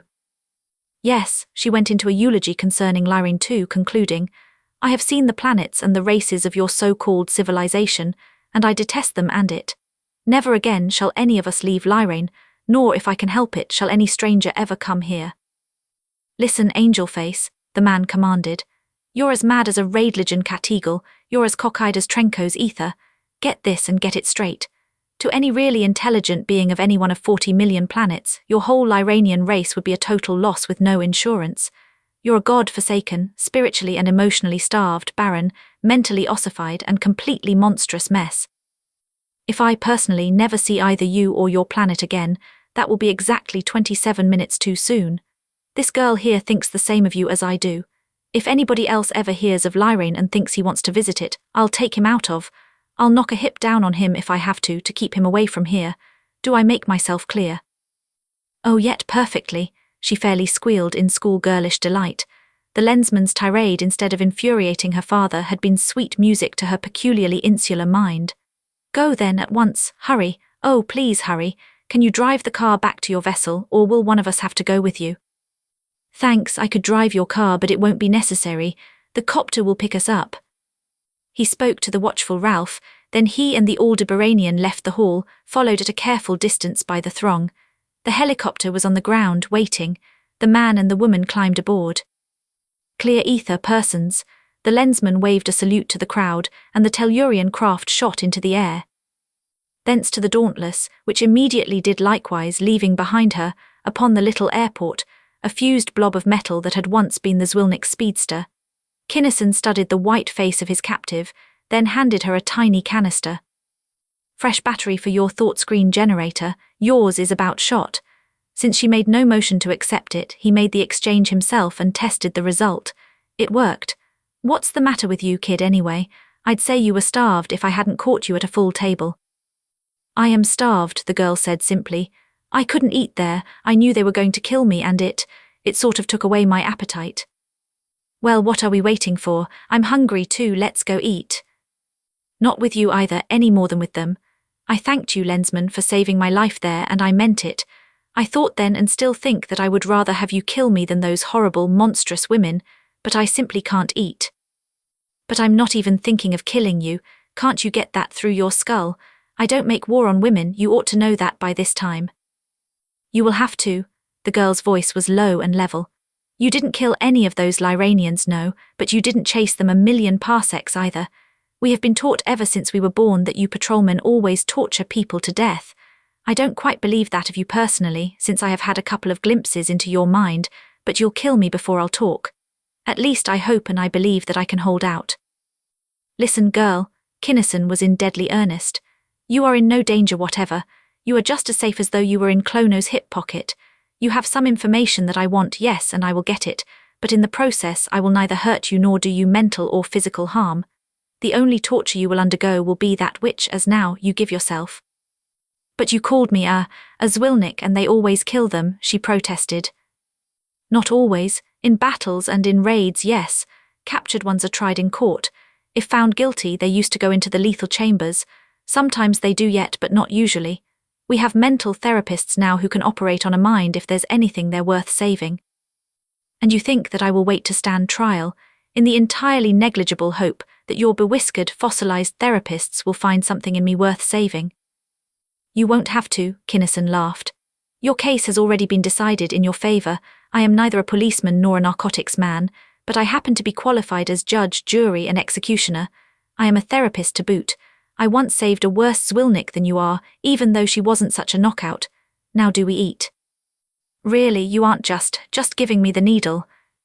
The lensman flipped off her screen and gave her unmistakable evidence. The girl, hitherto so unmovedly self-reliant, broke down. She recovered quickly, however, and in Kinnison's cabin she ate ravenously. Have you a cigarette? She sighed with repletion when she could hold no more food. Sure, Alsacanite, Venerian, Tellurian, most anything. We carry a couple of 100 different brands. What would you like? Tellurian, by all means. I had a package of Camofields once, they were gorgeous. Would you have those by any chance? He assured her. Quartermaster, carton of Camofields, please. It popped out of the pneumatic tube in seconds. Here you are, sister. The glittery girl drew the fragrant smoke deep, down into her lungs. That tastes good. Thanks, Kinnison, for everything. I'm glad you kidded me into eating. That was the finest meal I ever ate. But it won't take, really. I've never broken yet and I won't break now. If I do, I won't be worth a damn to myself or to anybody else from then on. She crushed out the butt.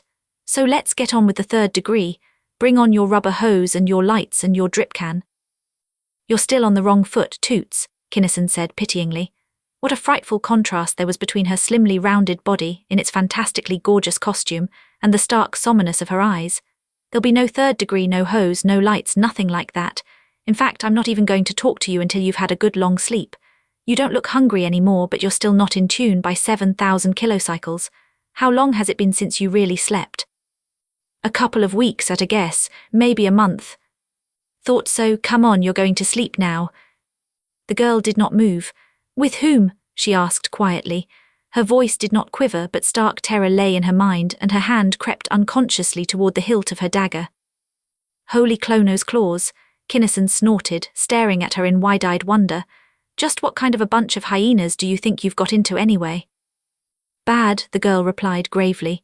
Not the worst possible, perhaps, but from my standpoint plenty bad enough. What can I expect from me patrol except what I do expect? You don't need to kid me along, Kinnison. I can take it, and I'd a lot rather take it standing up facing it than have you sneak up on me with it after giving me your shots in the arm.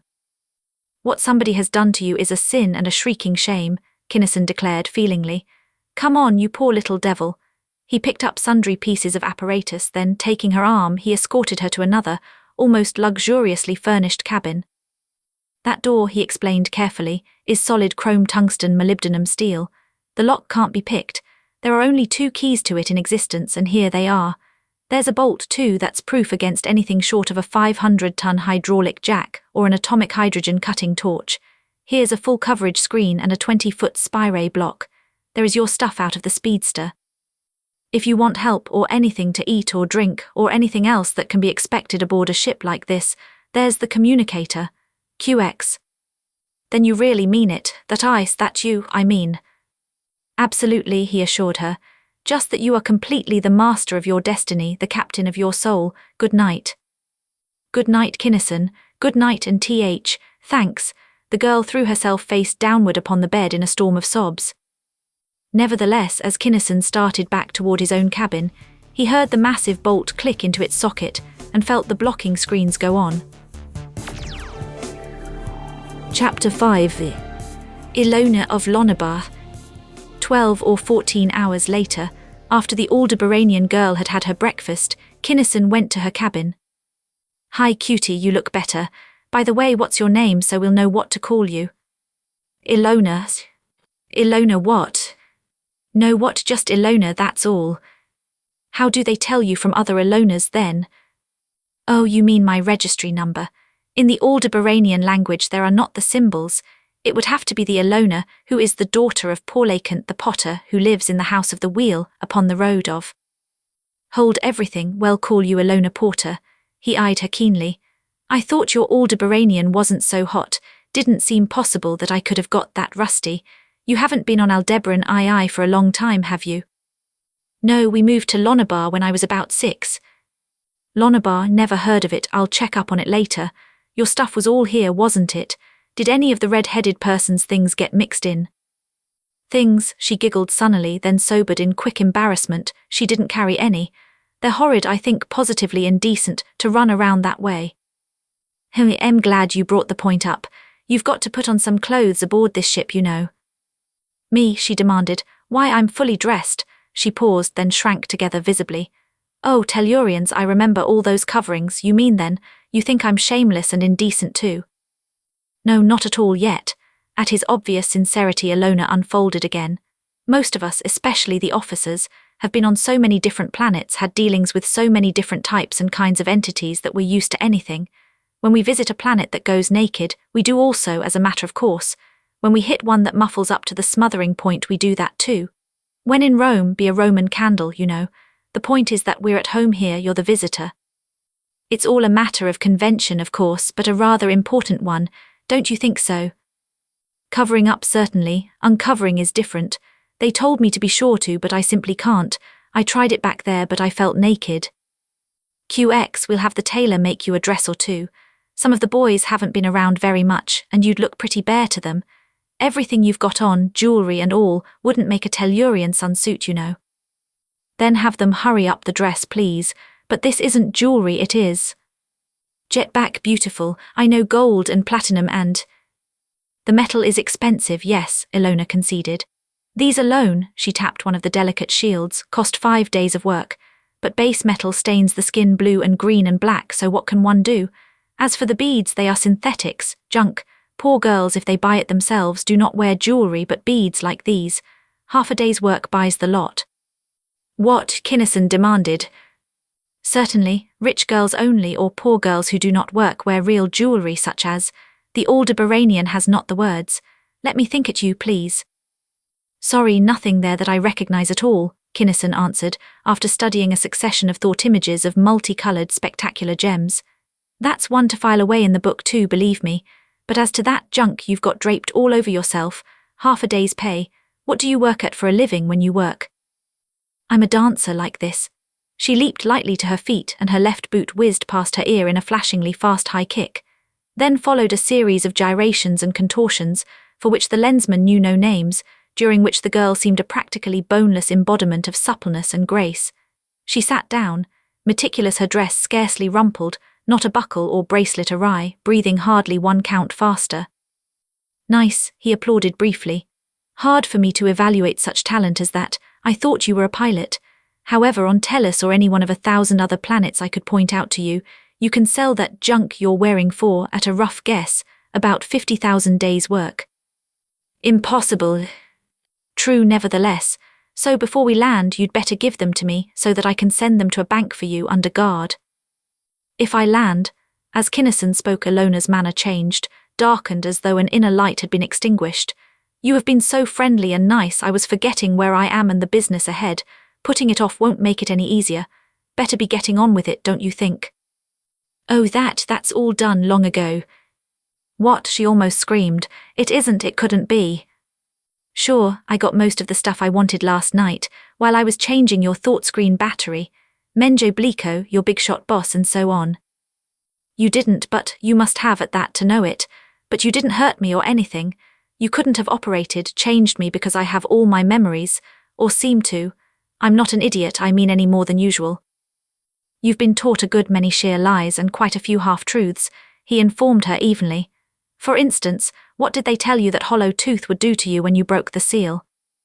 Make my mind a blank, but one of their doctors would get hold of me very soon and give me the antidote that would restore me exactly as I was before. That is one of the half-truths. It would certainly have made your mind a blank, but only by blasting most of your memory files out of existence. Their therapists would restore you by substituting other memories for your real ones, whatever other ones they pleased. How horrible, how perfectly ghastly. That was why you treated it so then, as though it were a snake. I wondered at your savagery toward it, but how really do I know that you are telling the truth? You don't, he admitted. You will have to make your own decisions after acquiring full information. You are a therapist, she remarked shrewdly. But if you operated on my mind, you didn't save me, because I still think exactly the same as I always did about the patrol and everything pertaining to it. Or do I? Or is this? Her eyes widened with a startling possibility. No, I didn't operate, he assured her. No such operation can possibly be done without leaving scars, breaks in the memory chains, that you can find in a minute if you look for them. There are no breaks or blanks in any chain in your mind. No, at least I can't find any, she reported after a few minutes' thought. But why didn't you? You can't turn me loose this way, you know, a Z, an enemy of your society. You don't need saving, he grinned. You believe in absolute good and absolute evil, don't you? Why, of course, certainly, everybody must. Not necessarily. Some of the greatest thinkers in the universe do not. His voice grew somber, then lightened again. Such being the case, however, all you need to save yourself is experience, observation, and knowledge of both sides of the question. You're a colossal little fraud, you know. How do you mean? She blushed vividly, her eyes wavered. Pretending to be such a hard-boiled egg. Never broke yet. Why should you break when you've never been under pressure? I have so, she flared. What do you suppose I'm carrying this knife for? Oh, that. He mentally shrugged the wicked little dagger aside as he pondered. You little lamb in wolf's clothing. But at that your memories may, I think, be altogether too valuable to monkey with. There's something funny about this whole matrix, damned funny. Come clean, baby face, why? They told me to, she admitted, wriggling slightly. To act tough, really tough, as though I were an adventuress who had been everywhere and had done everything, that the worse I acted the better I would get along in your civilization. I suspected something of the sort, and what did yous will, excuse me you folks, go to Lyrane for high the first place? I don't know. From chance remarks I gathered that we were to land on one of the planets, anyone I supposed, and wait for somebody. What were you, personally, going to do? I don't know that either, not exactly, that is. I was to take some kind of a ship somewhere, but I don't know what or when or where or why, or whether I was to go alone or take somebody. Whoever it was that we were going to meet was going to give us orders. How come those women killed your men? Didn't they have thought screens too? No, they weren't agents, just soldiers. They shot about a dozen of the Lyranians when we first landed, just to show their authority, then they dropped dead. Poor technique, but typically Bosconian. Your trip to Tellus was more or less accidental then. Yes, I wanted her to take me back to Lonabar, but she wouldn't. She couldn't have anyway, because she didn't know any more about where it is than I did. Huh, Kinnison blurted. You don't know where your own home planet is. What the hell kind of a pilot are you anyway? Oh, I'm not really a pilot. Just what they made me learn after we left Lonabar, so I'd be able to make that trip. Lonabar wasn't shown on any of the charts we had aboard, neither was Lyrane. That was why I had to make my own chart to get back there from Tellus. But you must know something, Kinnison fumed. Stars, constellations, the galaxy, the Milky Way. The Milky Way, yes. By its shape, Lonabar isn't anywhere near the center of the galaxy. I've been trying to remember if there were any noticeable star configurations, but I can't. You see, I wasn't the least bit interested in such things then. Hell's brazen hinges. You can't be that dumb, nobody can. Any Tellurian infant old enough to talk knows either the Big Dipper or the Southern Cross.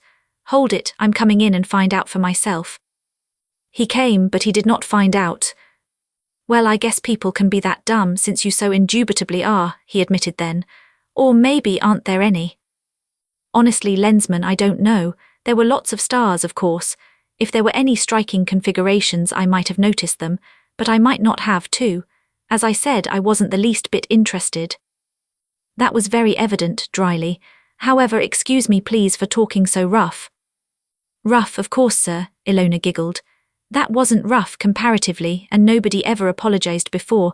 I'd like awfully well to help you, sir, if I possibly can. I know you would, toots and thanks. To get back onto the beam, what put it into Helen's mind to go to Tellus? She learned about Tellus and the patrol from our minds. None of them could believe at first that there were any inhabited worlds except their own, and wanted to study them at first hand. She took our ship and made me fly it. I see, I'm not surprised. I thought that there was something remarkably screwy about those activities. They seemed so aimless and so barren of results, but I couldn't put my finger on it. And we crowded her so close that she decided to flit for home. You could see her, but nobody else could, that she didn't want to. That was it. She said that she was being hampered by a mind of power. That was you, of course. And others, well, that's that for a while. He called the tailor in. No, he didn't have a thing to make a girl's dress out of, especially not a girl like that. She should wear glamourette and sheer, very sheer. He didn't know a thing about lathes tailoring either. He hadn't made a gown since he was knee-high to a duck. All he had high the shop was coat linings. Perhaps nylon would do after a fashion. He remembered now he did have a bolt of nylon that wasn't any good for linings, not stiff enough and red. Too heavy, of course, but it would drape well. It did. She came swaggering back an hour or so later, the hem of her skirt swishing against the tops of her high-laced boots. "Do you like it?" she asked, pirouetting gaily. "Fine," he applauded, and it was. The tailor had understated tremendously both his ability and the resources of his shop. "Now what? I don't have to stay in my room all the time now, please." "I'll say not, the ship is yours. I want you to get acquainted with every man on board. Go anywhere you like, except the private quarters, of course, even to the control room. The boys all know that you're at large."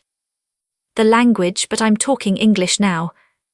"Sure, I've been giving it to you right along. You know it as well as I do." She stared at him in awe. Then, her natural buoyancy asserting itself, she flirted out of the room with a wave of her hand.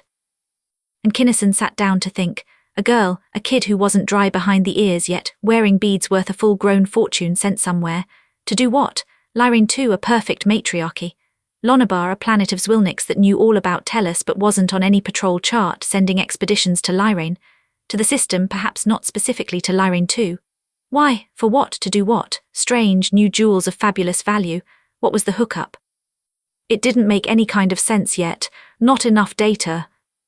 And faintly, waveringly, barely impinging upon the outermost, most tenuous fringes of his mind, he felt something. The groping, questing summons of an incredibly distant thought. Male of civilization, person of Tellus, Kinnison of Tellus, Lensman Kinnison of Sol 3, any lens-bearing officer of the Galactic Patrol. Endlessly the desperately urgent, almost imperceptible thought implored. Kinnison stiffened. He reached out with the full power of his mind, seized the thought, tuned to it and hurled a reply, and when that mind really pushed a thought, it travelled. Kinnison of Tellus acknowledging, his answer fairly crackled on its way. "You do not know my name," the stranger's thought came clearly now. "I am the Toots, the Reptop, the Queen of Sheba, the Cleopatra, the elder person of Lyrane." Aye, do you remember me, Kinnison of Tellus?" "I certainly do," he shot back. What a brain, what a terrific brain that sexless woman had. "We are invaded by manlike beings in ships of space, who wear screens against our thoughts and who slay without cause. Will you help us with your ship of might and your mind of power?" "Just a sec, Toots Henderson," orders snapped. The Dauntless spun end for end. "QX Helen of Troy," he reported then. "We're on our way back there at maximum blast. Say that name, Helen of Troy, fits you better than anything else I have called you. You don't know it, of course, but that other Helen launched 1,000 ships. You're launching only one, but believe me, babe, the old Dauntless is some ship." "I hope so." The elder person, ignoring the byplay, went directly to the heart of the matter in her usual pragmatic fashion. "We have no right to ask. You have every reason to refuse." "Don't worry about that, Helen. We're all good little Boy Scouts at heart. We're supposed to do a good deed every day, and we've missed a lot of days lately." "You are what you call kidding, I think. A matriarch could not be expected to possess a sense of humour. But I do not lie to you or pretend. We did not, do not now, and never will like you or yours. With us now, however, it is that you are much the lesser of two terrible evils. If you will aid us now, we will tolerate your patrol. We will even promise to endure others of your kind." "And that's big of you, Helen, no fooling." The lensman was really impressed. The plight of the Lyranians must be desperate indeed. "Just keep a stiff upper lip, all of you. We're coming loaded for bear, and we are not exactly creeping." Nor were they. The big cruiser had plenty of legs, and she was using them all. The engineers were giving her all the of her drivers would take. She was literally blasting a hole through space. She was travelling so fast that the atoms of substance in the interstellar vacuum, merely wave forms though they were, simply could not get out of the flyer's way. They were being blasted into nothingness against the dauntless wall shields. And throughout her interior, the patrol ship, always in complete readiness for strife, was being gone over again with microscopic thoroughness, to be put into more readiness, if possible, even than that. After a few hours, Illona danced back to Kinnison's con room, fairly bubbling over. "Why, they're marvellous, Lensmen," she cried, "simply marvellous." "What are marvellous?" "The boys," she enthused. "All of them. They're here because they want to be. Why, the officers don't even have whips. They like them, actually. The officers who push the little buttons and things, and those who walk around and look through the little glass things, and even the grey-haired old man with the 4 stripes, why, they like them all. And the boys were all putting on guns when I left. Why, I never heard of such a thing. And they're just simply crazy about you. I thought it was awfully funny you took off your guns as soon as the ship left Lyrane, and you don't have guards around you all the time, because I thought sure somebody would stab you in the back or something, but they don't even want to, and that's what's so marvellous, and Hank Henderson told me. Save it, he ordered. Jet back, Angelface, before you blow a fuse. He had been right in not operating. This girl was going to be a mine of information concerning Bosconian methods and operations, and all without knowing it. That's what I've been trying to tell you about our civilization, that it's based on the freedom of the individual to do pretty much as he pleases, as long as it is not to the public harm, and, as far as possible, equality of all the entities of civilization. I know you did, she nodded brightly, then sobered quickly, but I couldn't understand it. I can't understand it yet.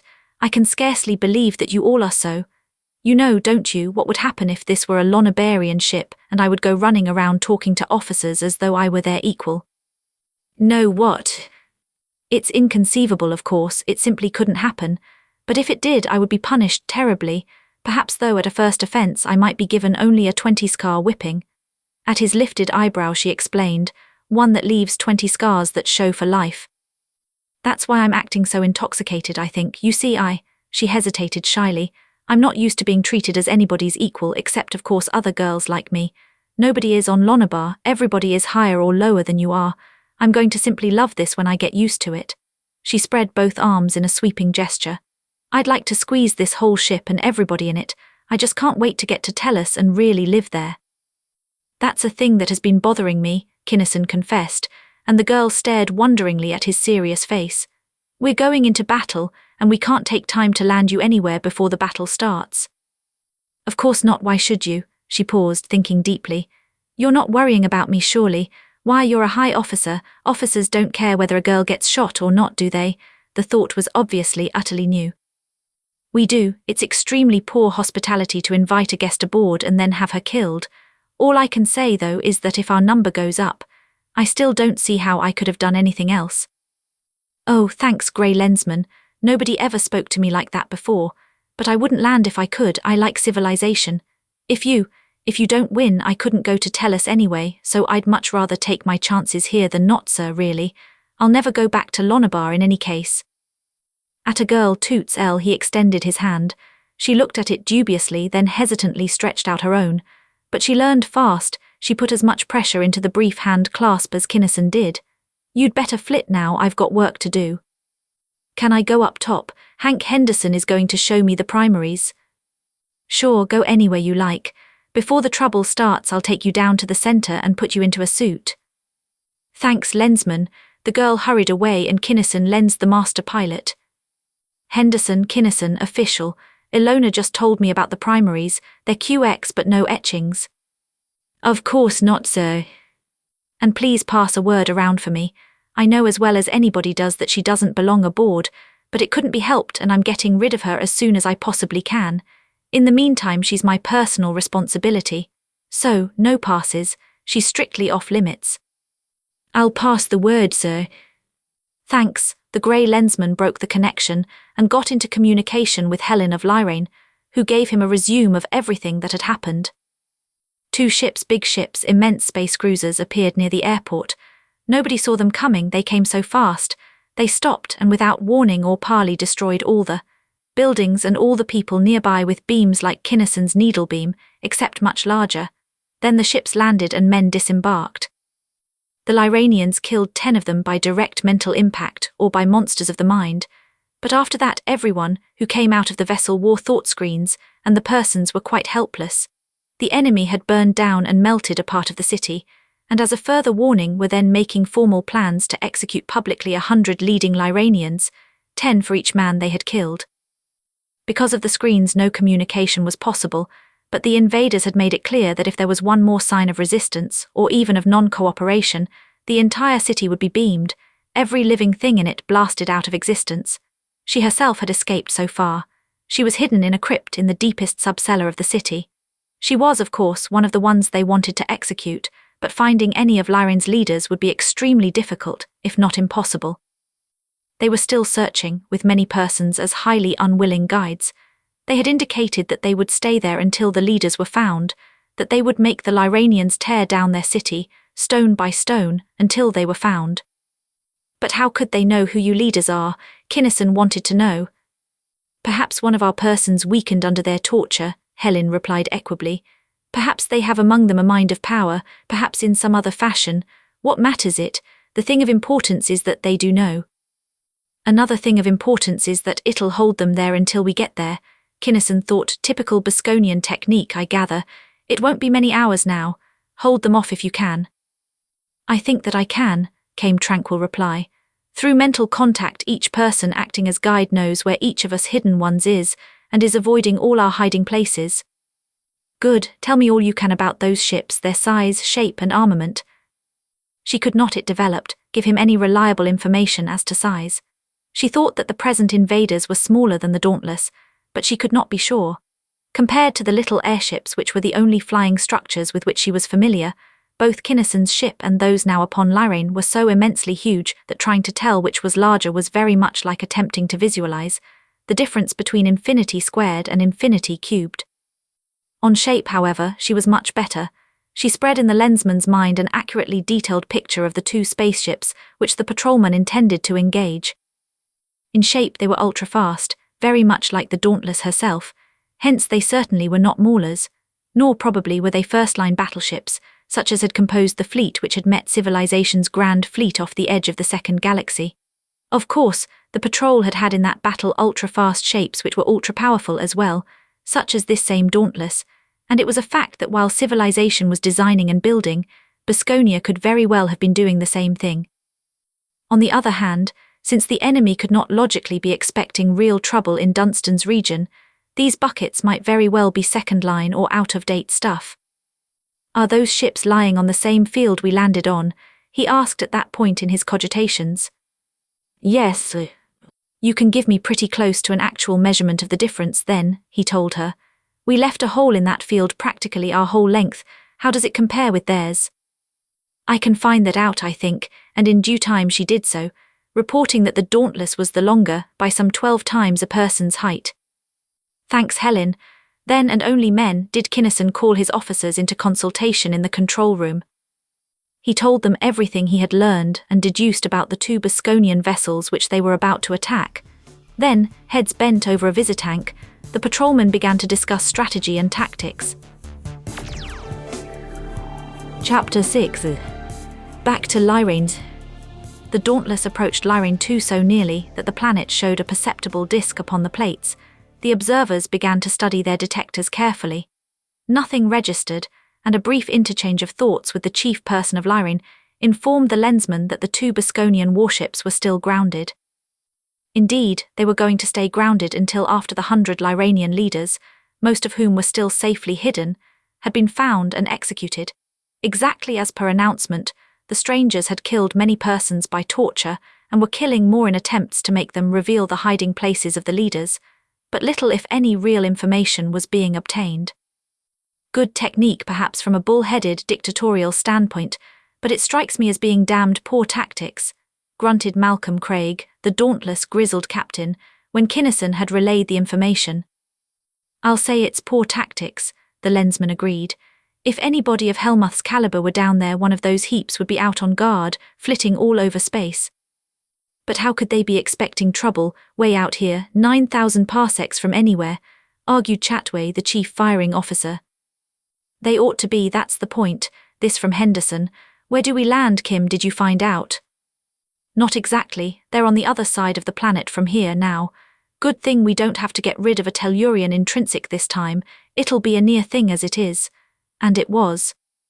Scarcely was the intrinsic velocity matched to that of the planet when the observers reported that the airport upon which the enemy lay was upon the horizon.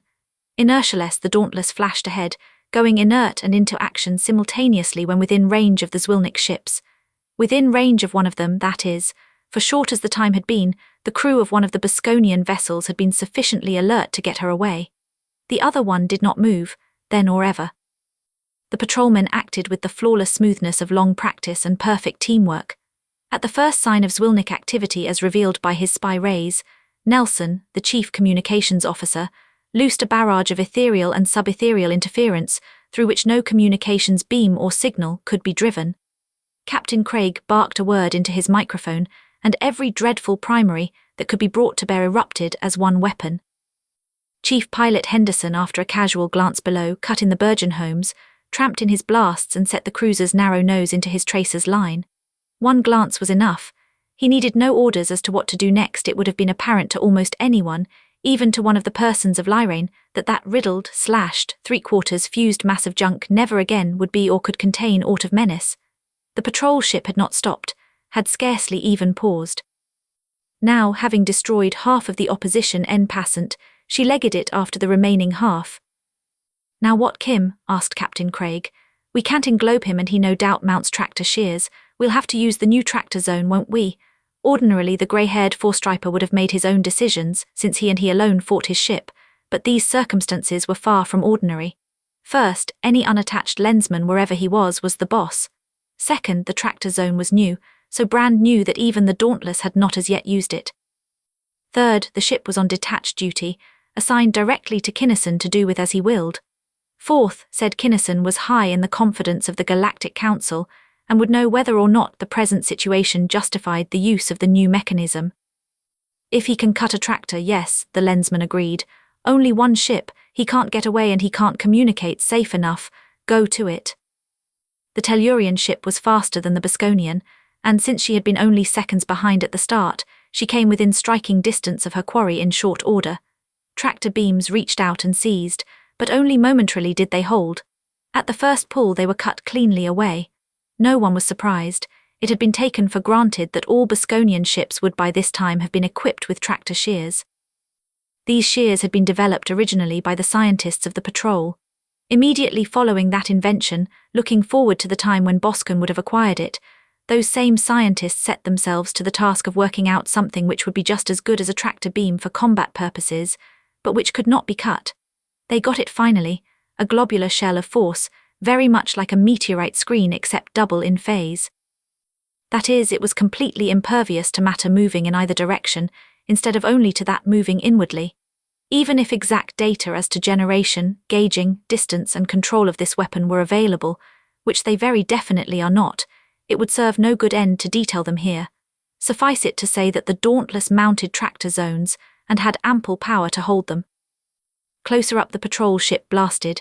The zone snapped on, well beyond the Bosconian, and tightened. Henderson cut the Burgeon homes. Captain Craig snapped out orders, and Chief Firing Officer Chatway and his boys did their stuff. Defensive screens full out, the pirate stayed free and tried to run. No soap. She merely slid around upon the frictionless inner surface of the zone. She rolled and she spun. Then she went inert and rammed. Still no soap. She struck the zone and bounced with all of her mass and against all the power of her driving thrust. The impact jarred the Dauntless to her very skin, but the zone's anchorages had been computed and installed by top-flight engineers, and they held. And the zone itself held. It yielded a bit, but it did not fail, and the sheer planes of the pirates could not cut it. Then, no other course being possible, the Bosconians fought. Of course, theoretically surrender was possible, but it simply was not done. No pirate ship ever had surrendered to a patrol force however large, none ever would. No patrol ship had ever surrendered to Boscone or would. That was the unwritten but grimly understood code of this internecine conflict between two galaxy-wide and diametrically opposed cultures. It was and had to be a war of utter and complete extermination. Individuals or small groups might be captured bodily, but no ship, no individual, even ever under any conditions, surrendered. The fight was always and everywhere to the death. So this one was. The enemy was well armed of her type, but her type simply did not carry projectors of sufficient power to crush the dauntless, hard-held screens, nor did she mount screens heavy enough to withstand for long the furious assault of the patrol ship's terrific primaries. As soon as the pirates' screens went down, the firing stopped. That order had been given long since. Kinnison wanted information, he wanted charts, he wanted a few living Bosconians. He got nothing.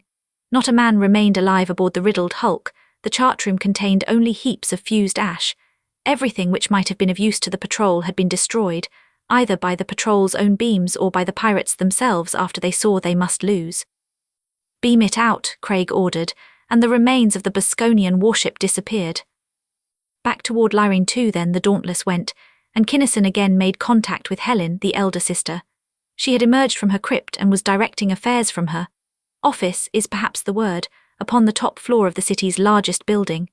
The search for the Lyranian leaders, the torture and murder of the citizens, and the destruction of the city had stopped all at once when the grounded Bosconian cruiser had been blasted out of commission.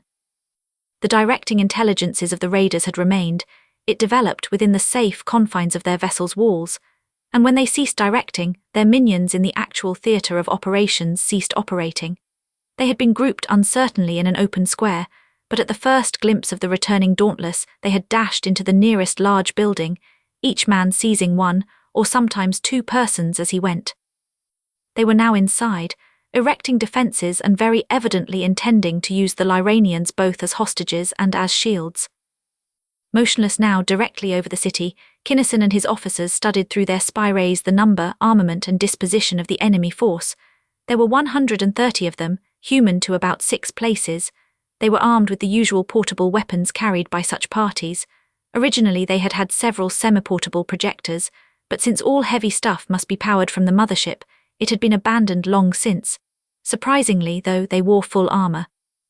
Kinnison had expected only thought screens, since the Lyranians had no offensive weapons save those of the mind, but apparently either the pirates did not know that or else were guarding against surprise. Armour was, and is, heavy, cumbersome, a handicap to fast action and a nuisance generally, hence for the Bosconians to have dispensed with it would not have been poor tactics. True, the patrol did attack, but that could not have been what was expected. In fact, had such an attack been in the cards, that Bosconian punitive party would not have been on the ground at all. It was equally true that canny old Helmuth, who took nothing whatever for granted, would have had his men in armour. However, he would have guarded much more completely against surprise, but few commanders indeed went to such lengths of precaution as Helmuth did. Thus Kinnison pondered. This ought to be as easy as shooting fish down a well, but you'd better put out space scouts just the same, he decided, as he lensed a thought to Lieutenant Peter van Buskirk. "Bus, do you see what we see?" We've been peeking a bit," the huge Dutch Valyrian responded happily. "QX, get your gang wrapped up in their tinware. I'll see you at the main lower starboard lock in 10 minutes. He cut off and turned to an orderly. "Break out my GP cage for me, will you, Spike? And I'll want the copters, tell them to get hot." "But listen, Kim, and you can't do that, Kinnison," came simultaneously from chief pilot and captain, neither of whom could leave the ship in such circumstances as these. They, the vessel's 2 top officers, were bound to her, while the Lensman, although ranking both of them, even aboard the ship, was not and could not be bound by anything. "Sure I can, you fellows are just jealous, that's all," Kinnison retorted cheerfully. "I not only can, I've got to go with the Valyrians. I need a lot of information and I can't read a dead man's brain, yet." While the storming party was assembling, the Dauntless settled downward, coming to rest in the already devastated section of the town, as close as possible to the building in which the Bosconians had taken refuge. 102 men disembarked, Kinnison, Van Buskirk, and the full company of 100 Valyrians. Each of those space-fighting wildcats measured 78 inches or more from sole to crown.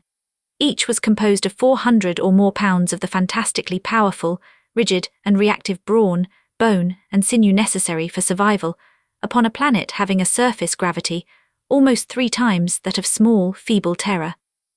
Because of the women held captive by the pirates, the Valyrians carried no machine rifles, no semi-portables, no heavy stuff at all, only their delameters and of course their space axes. A Valyrian trooper without his space axe, unthinkable, a dire weapon indeed, the space axe. A combination and sublimation of battle axe, mace, bludgeon and lumberman's picaroon, 30 pounds of hard, tough, space-tempered alloy, a weapon of potentialities limited only by the physical strength and bodily agility of its wielder. And Van Buskirk's Valyrians had both, plenty of both. One-handed, with simple flicks of his incredible wrist, the smallest Valyrian of the dauntless boarding party could manipulate his atrocious weapon as effortlessly as, and almost unbelievably faster than, a fencing master handles his rapier or an orchestra conductor waves his baton. With machine-like precision the Valyrians fell in and strode away. Van Buskirk in the lead, the helicopters hovering overhead, the grey Lensmen bringing up the rear. Tall and heavy, strong and agile as he was, for a Tellurian, he had no business in that front line, and no one knew that fact better than he did. The puniest Valyrian of the company could do in full armour a standing high jump of over 14 feet against 1 Tellurian gravity, and could dodge, feint, parry, and swing with a blinding speed, starkly impossible to any member of any of the physically lesser breeds of man. Approaching the building, they spread out, surrounded it, and at a signal from a helicopter that the ring was complete, the assault began. Doors and windows were locked, barred and barricaded, of course, but what of that? A few taps of the axes and a few blasts of the delameters took care of things very nicely, and through the openings thus made there leaped, dove, rolled, or strode the space black and silver warriors of the Galactic Patrol. Valyrians, than whom no fiercer race of hand-to-hand fighters has ever been known, no bifurcate race, and but very few others, however built or shaped, have ever willingly come to grips with the armoured axemen of Valyria. Not by choice then, but of necessity, and in sheer desperation the pirates fought. In the vicious beams of their portables the stone walls of the room glared a baleful red, in spots even were pierced through. Old-fashioned pistols barked, spitting steel-jacketed lead. But the GP suits were screened against lethal beams by generators capable of withstanding anything of lesser power than a semi-portable projector. GP armour was proof against any projectile possessing less energy than that hurled by the high-caliber machine rifle. Thus the Bosconian beams splashed off the Valyrian screens in torrents of man-made lightning, and in pyrotechnic displays of multicoloured splendour, their bullets ricocheted harmlessly as spent, misshapen blobs of metal. The patrolmen did not even draw their delameters during their inexorable advance.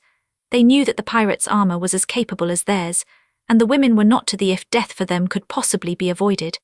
As they advanced, the enemy fell back toward the centre of the great room, holding there with the Lyranians forming the outer ring of their roughly circular formation, firing over the women's heads and between their naked bodies. Kinnison did not want those women to It seemed, however, that they must, from the sheer, tremendous reflection from the Valyrians' fiercely radiant screens, if the patrolmen persisted in their advance. He studied the enemy formation briefly, then flashed an order. There ensued a startling and entirely unorthodox manoeuvre, one possible only to the troopers mere at work, as at Kinnison's command every Valyrian left the floor in a prodigious leap. Over the women's heads, over the heads of the enemy, but in mid-leap as he passed over, each patrolman swung his axe at a Bosconian helmet with all the speed and all the power he could muster. Most of the enemy died then and there, for the helmet has never been forged which is able to fend the beak of a space axe driven as each of those was driven. The fact that the Valyrians were 9 or 10 feet off the floor at the time made no difference whatever. They were space fighters, trained to handle themselves and their weapons in any position or situation, with or without gravity, with or without even inertia. "You persons, run, get out of here, scram!" Kinnison fairly shouted the thought as the Valyrians left the floor, and the matriarchs obeyed, frantically. Through doors and windows they fled in all directions and at the highest possible speed. But in their enthusiasm to strike down the foe, not one of the Valyrians had paid any attention to the exact spot upon which he was to land, or if he did, someone else got there either first or just barely second. Besides, there was not room for them all in the centre of the ring, for seconds therefore. Confusion reigned and a boilerworks clangour resounded for a mile around as 101 extra big and extra heavy men, a writhing, kicking, pulling tangle of armour, axes and equipment, jammed into a space which half their number would have filled overfull. Sulphurous Valyrian profanity and sizzling deep space, oaths blistered the very air as each warrior struggled madly to right himself, to get one more crack at a pirate before somebody else beat him to it. During this terrific melee some of the pirates released their screens and committed suicide. A few got out of the room but not many. Nor far, the men in the helicopters saw to that. They had needle beams, powered from the Dauntless, which went through the screens of personal armour as a knife goes through ripe cheese. "Save it, guys, hold everything," Kinnison yelled as the tangled mass of Valyrians resolved itself into erect and warlike units. "No more axe work, don't let them kill themselves, catch them alive." They did so quickly and easily. With the women out of the way, there was nothing to prevent the Valyrians from darting right up to the muzzles of the foe's delameters, nor could the enemy dodge or run half fast enough to get away. Armoured, shielded hands batted the weapons away, If an arm or leg broke in the process, what the hell? And the victim was held motionless until his turn came to face the mind-reading Kinnison. Nothing, flat, a string of zeros, and bitterly silent Kinnison led the way back to the Dauntless. The men he wanted, the ones who knew anything, were the ones who killed themselves, of course. Well, why not? In like case, officers of the patrol had undoubtedly done the same. The live ones didn't know where their planet was, could give no picture even of where it lay in the galaxy, did not know where they were going nor why. Well, so what? Wasn't ignorance the prime characteristic of the bottom layers of dictatorships everywhere? If they had known anything, they would have been under compulsion to kill themselves too, and would have done it. In his own room in the Dauntless, his black mood lightened somewhat, and he called the elder person. Helen of Troy, I suppose that the best thing we can do now for your peace of mind, prosperity, well-being, etc., is to drill out of here as fast as Clono and Noshab will let us. Right. Why that is, the matriarch was badly flustered at the lensman's bald summation of her attitude. She did not want to agree, but she certainly did not want these males around a second longer than was necessary. Just as well say it, because it goes double for me. You can play it clear across the board, Toots, that if I ever see you again it will be because I can't get out of it. Then, to his chief pilot. QX Hen give her the off back to tell us. Chapter 7. Wide open Enway. Serenely the mighty Dauntless bored her way homeward through the ether, at the easy touring blast for her, of some 80 parsecs an hour. The engineers inspected and checked their equipment, from instrument needles to blast nozzles, relining, repairing, replacing anything and everything which showed any signs of wear or strain because of what the big vessel had just gone through. Then they relaxed into their customary routine of killing time, the games of a dozen planets, and the vying with each other in the telling of outrageously untruthful stories. The officers on watch lolled at ease in their cushioned seats, making much ado of each tiny thing as it happened, even the changes of watch.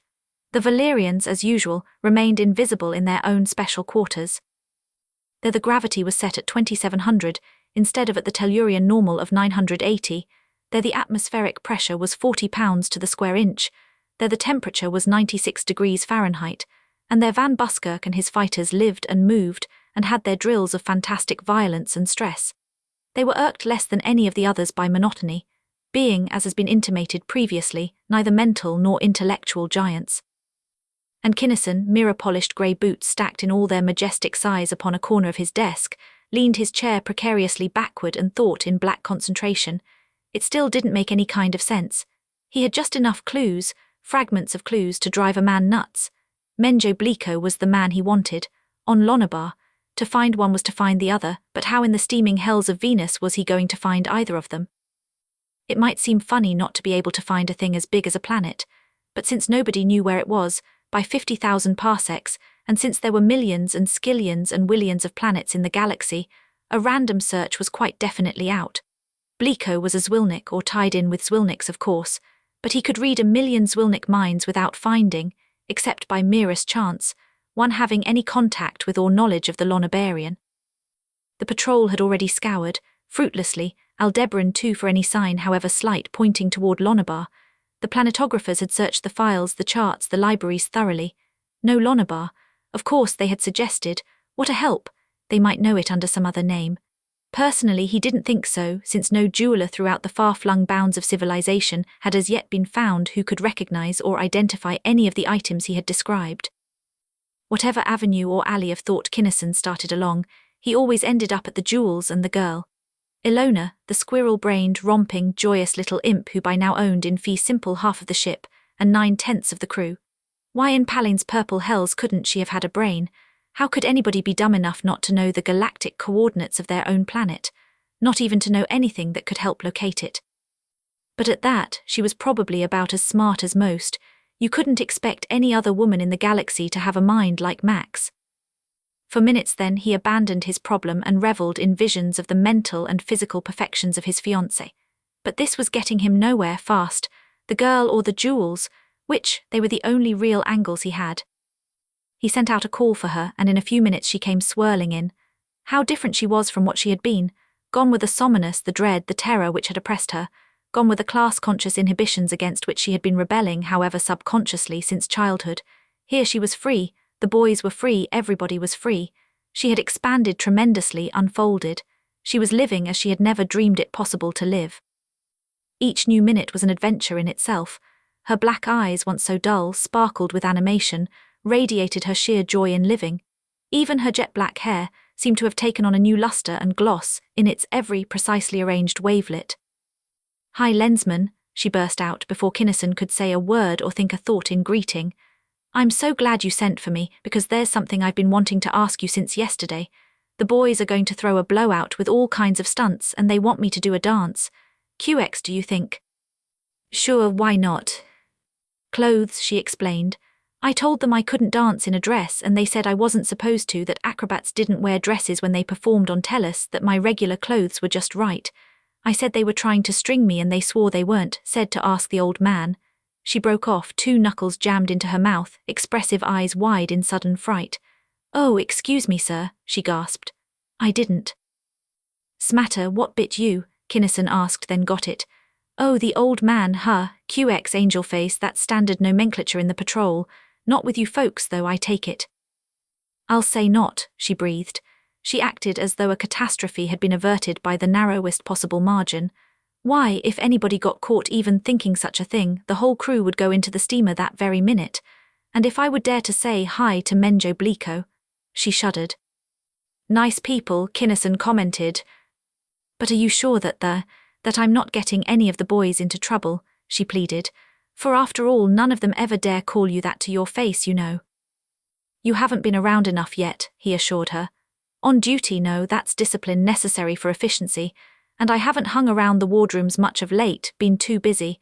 But at the party you'll be surprised at some of the things they call me, if you happen to hear them. You've been practicing keeping in shape."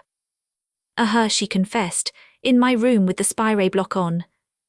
"Good, no need to hide though, and no need to wear dresses any time you're practicing. The boys were right on that. But what I called you in about is that I want you to help me. Will you?" "Yes, sir, in anything I can, anything, sir," she answered instantly. "I want you to give me every scrap of information you possibly can about Lonabar, its customs and habits, its work and its play, everything, even its money and its jewelry. This last apparently an afterthought. To do so, you'll have to let me into your mind of your own free will. You'll have to cooperate to the limit of your capability. QX." "That will be quite all right, Lensman," she agreed shyly. "I know now that you aren't going to hurt me." Illona did not like it at first, there was no question of that. And small wonder. It is an intensely disturbing thing to have your mind invaded knowingly by another, particularly when that other is the appallingly powerful mind of Grey Lensman Kimball Kinnison. There were lots of things she did not want exposed, and the very effort not to think of them brought them ever and ever more vividly to the fore. She squirmed mentally and physically. Her mind was for minutes a practically illegible turmoil. But she soon steadied down, and as she got used to the new sensations, she went to work with a will. She could not increase the planetographical knowledge which Kinnison had already obtained from her, but she was a mine of information concerning Lonabar's fine gems. She knew all about every one of them, with the completely detailed knowledge one is all too apt to have of a thing long and intensely desired, but supposedly forever out of reach. Thanks, Illona. It was over. The Lensman knew as much as she did about everything which had any bearing upon his quest. "You've helped a lot, now you can flit." "I'm glad to help, sir, really any time. I'll see you at the party then, if not before." Illona left the room in a far more subdued fashion than she had entered it. She had always been more than half afraid of Kinnison. Just being near him did things to her which she did not quite like. And this last thing, this mind-searching interview, did not operate to quiet her fears. It gave her the screaming mimes, no less. And Kinnison, alone in his room, started to call for a tight beam to prime base, then changed his mind and lensed a thought, gingerly and diffidently enough, to Port Admiral Haynes. "Certainly I'm free," came instant response. "To you I'm free 24 hours of every day, go ahead." "I want to try something that I don't know whether can be done or not. A WIDI-open, lens-to-lens conference with all the lensmen, especially all unattached lensmen who can be reached. Can it be done?" "Hugh," Haynes whistled. "I've been in such things up to 100 or so. No reason why it wouldn't work. Most of the people you want know me, and those who don't can tune in through someone who does. If everybody tunes to me at the same time, we'll all be en rapport with each other." "It's QX then, the reason I..." Skip it, son, no use explaining twice, I'll get it when the others do, I'll take care of it. It'll take some little time. Would hour 20 tomorrow be soon enough? That'll be fine, thanks a lot, Chief. The next day dragged, even for the always busy Kinnison. He prowled about aimlessly. He saw the spectacular Aldebaranians several times, noticing something which tied in very nicely with a fact he had half seen in the girl's own mind before he could dodge it, that whenever she made a twosome with any man, the man was Henry Henderson. Blasted hen, he asked casually when he came upon the pilot in a corner of a wardroom, staring fixedly at nothing. Out of the ether, Henderson admitted. However, I haven't been making any passes, no use telling you that though. There wasn't. Unattached lensmen, as well as being persons of supreme authority, are supremely able mind-readers. Verbum sap. I know you haven't then, answering the unasked question. No, I haven't been reading your mind, nor anybody else's except Illona's. I've read hers up and down and crosswise. Oh, so you know then. Say, Kim, can I talk to you for a minute? Really talk, I mean. Sure, on the lens. That'd be better. Here you are, about Illona, the beautiful Aldebaranian Zwilnik, I suppose. Don't, Kim, Henderson actually flinched physically. She isn't a Zwilnik really, she can't be, I'd bet my last millo on that. Are you telling me or asking me?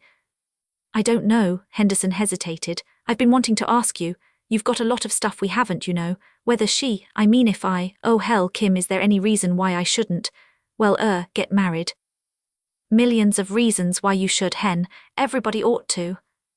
Damnation, Kim, that isn't what I meant and you know it. Think straight then. QX, sir, would unattached lensman Kimball Kinnison approve of my marriage to Illona Potter, if I've got jets enough to swing it?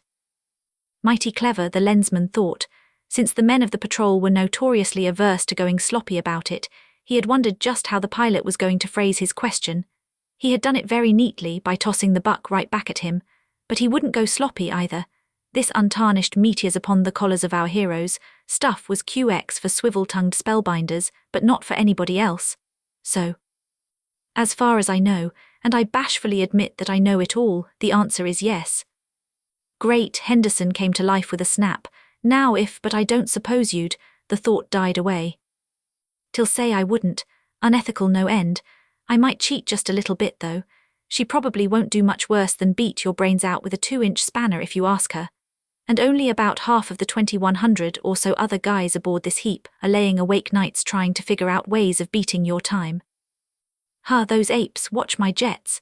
Henderson strode away, doubts all resolved, and Kinnison, seeing that hour 20 was very near, went to his own room. It is difficult for any ordinary mind to conceive of its being in complete accord with any other, however closely akin. Consider, then, how utterly impossible it is to envision that merging of 100,000, or 500,000, or 1,000,000. Nobody ever did know how many lensmen tuned in that day, minds so utterly different that no one human being can live long enough even to see each of the races there represented. Probably less than half of them were even approximately human. Many were not mammals, many were not warm-blooded. Not all by far were even oxygen breathers. Oxygen to many of those races was sheerest poison. Nevertheless, they had much in common. All were intelligent, most of them very highly so, and all were imbued with the principles of freedom and equality for which galactic civilization stood and upon which it was fundamentally based. That meeting was staggering, even to Kinnison's mind. It was appalling, yet it was ultimately thrilling too. It was one of the greatest, one of the most terrific thrills of the lensman's long life. Thanks, fellows, for coming in, he began simply. I will make my message very short. As Haynes may have told you, I am Kinnison of Tellus. It will help greatly in locating the head of the Bosconian culture if I can find a certain planet, known to me only by the name of Lonabar. Its people are human beings to the last decimal, its rarest jewels are these, and he spread in the collective mind a perfect, exactly detailed and pictured description of the gems. Does any one of you know of such a planet? Has any one of you ever seen a stone like any of these? A pause, a heartbreakingly long pause. Then a faint, soft, diffident thought appeared as though seeping slowly from a single cell of that incredibly linked, million-fold composite lensman's brain. I waited to be sure that no one else would speak, as my information is very meagre and unsatisfactory and old. The thought apologized. Kinnison started, but managed to conceal his surprise from the linkage. That thought, so diamond clear, so utterly precise, must have come from a second-stage lensman, and since it was neither Wursel nor Tregency, there must be another one he had never heard of. Whatever its nature, any information at all is very welcome, Kinnison replied without perceptible pause. Who is speaking, please? Nadreck of Palane 7, unattached. Many cycles ago I secured, and still have in my possession, a crystal, or rather, a fragment of a super-cooled liquid, like one of the red gems you showed us, the one having practically all its transmittance in a very narrow band, centering at .700. But you do not know what planet it came from, is that it? Not exactly, the soft thought went on. I saw it upon its native planet, but unfortunately I do not now know just what or where that planet was. We were exploring at the time and had visited many planets. Not being interested in any world having an atmosphere of oxygen, we paused but briefly, nor did we map it. I was interested in the fusion because of its peculiar filtering effect, a scientific curiosity merely. Could you find that planet again? By checking back upon the planets we did map, and by retracing our route I should be able to, yes, I am certain that I can do so. And when Nadreck of Palane 7 admits to being certain of anything, another thought appeared, nothing in the macrocosmic universe is more certain. I thank you 24 of 6 for the expression of confidence. And I thank both of you particularly as well as all of you collectively, Kinnison broadcast. Intelligences by the millions broke away from the linkage, as soon as the two were alone. You're second stage, aren't you? Yes, I felt a need, I was too feeble. A certain project was impossible, since it was so dangerous as to involve a distinct possibility of personal harm. Therefore Mentor gave me advanced treatment, to render me somewhat less feeble than I theretofore was. I see. Kinnison didn't see at all since this was his first contact with a Palanian mind. Who ever heard of a lensman refusing a job because of personal risk? Lensman always went in. No matter how scared he was, of course he went in. That was the code. Human lensmen, that is. There were a lot of things he didn't know and other races must be, different. He was astounded that there could be that much difference. But after all, since the guy was an L2, he certainly had enough of what it took to more than make up for any lacks. How did he know how short of jets he himself looked in the minds of other second-stage lensmen? These thoughts flashed through his mind, behind his impervious shield, and after only the appropriate slight pause his thought went smoothly on. I had known of only Wursel of Velantia and Tregency of Rigel 4 besides myself. I don't need to tell you how terrifically glad I am that there are 4 of us instead of 3. But at the moment the planet Lonabar is, I believe, more important to my job than anything else in existence. You will map it for me and send the data to me at Prime Base. I will map the planet and will myself bring the data to you at Prime Base. Do you want some of the gems also? I don't think so, Kinnison thought swiftly. No, better not, they'll be harder to get now and it might tip our hand too much. I'll get them myself later. Will you inform me through Haynes when to expect you? I will so inform you, I will proceed at once with speed. Thanks a million, Nadreck, clear ether. The ship sped on, and as it sped Kinnison continued to think. He attended the blowout. Ordinarily he would have been right in the thick of it, but this time, young though he was and enthusiastic, he simply could not tune in. Nothing fitted, and until he could see a picture that made some kind of sense he could not let go. He listened to the music with half an ear, he watched the stunts with only half an eye. He forgot his problem for a while when at the end, Illona Potter danced. For Lonabarian acrobatic dancing is not like the Tellurian art of the same name, or rather it is like it, except more so, much more so. An earthly expert would be scarcely a novice on Lonabar, and Illona was a Lonabarian expert. She had been training intensively all her life, and even in Lonabar's chill social and psychological environment she had loved her work. Now, reveling as she was in the first realization of liberty of thought and of person, and inspired by the heartfelt applause of the space hounds so closely packed into the hall, she put on something more than an exhibition of coldly impersonal skill and limberness. And the feelings, both of performer and of spectators, were intensified by the fact that, of all the repertoire of the dauntless superb orchestra, Illona liked best to dance to the stirring strains of Our Patrol. Our Patrol, which any man who has ever worn the space black and silver will say is the greatest, grandest, most glorious, most terrific piece of music that ever was or ever will be written, played, or sung. Small wonder, then, that the dancer really gave, or that the mighty cruiser's walls almost bulged under the applause of Illona's boys at the end of her first number. They kept her at it until the captain stopped it to keep the girl from killing herself. She's worn down to a nub, he declared, and she was trembling. She was panting, her almost lacquered down hair stood out in wild disorder.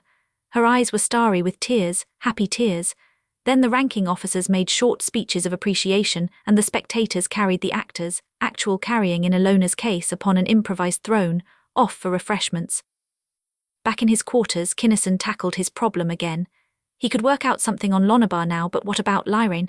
It tied in too, there was an angle there somewhere. To get it, though, somebody would have to get close to, really friendly with, the Lyranians. Just looking on from the outside wouldn't do. Somebody they could trust and would confide in, and they were so damnably, so fanatically non-cooperative. A man couldn't get a Millow's worth of real information. He could read any one mind by force, but he'd never get the right one. Neither could Wursel or Tregency or any other non-human lensman. The Lyranians just simply didn't have the galactic viewpoint. No, what he wanted was a human woman lensman, and there weren't any. At the thought he gasped, the pit of his stomach felt cold.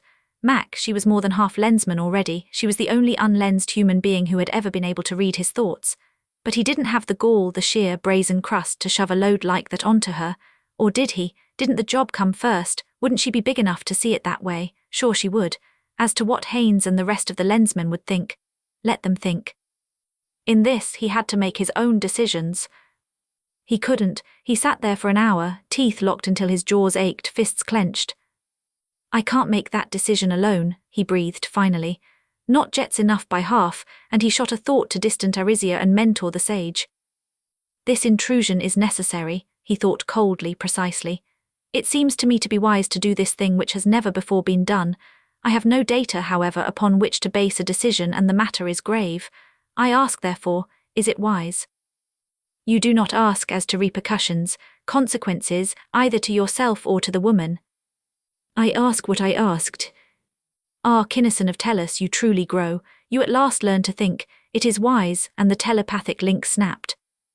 Kinnison slumped down in relief. He had not known what to expect. He would not have been surprised if the Arisian had pinned his ears back. He certainly did not expect either the compliment or the clear-cut answer. He knew that Mentor would give him no help whatever in any problem which he could possibly solve alone. He was just beginning to realize that the Arisian would aid him in matters which were absolutely, intrinsically, beyond his reach. Recovering, he flashed a call to Surgeon Marshal Lacey. Lacey, Kinnison, I would like to have Sector Chief Nurse Clarissa MacDougall detached at once. Please have her report to me here aboard the Dauntless en route at the earliest possible moment of rendezvous.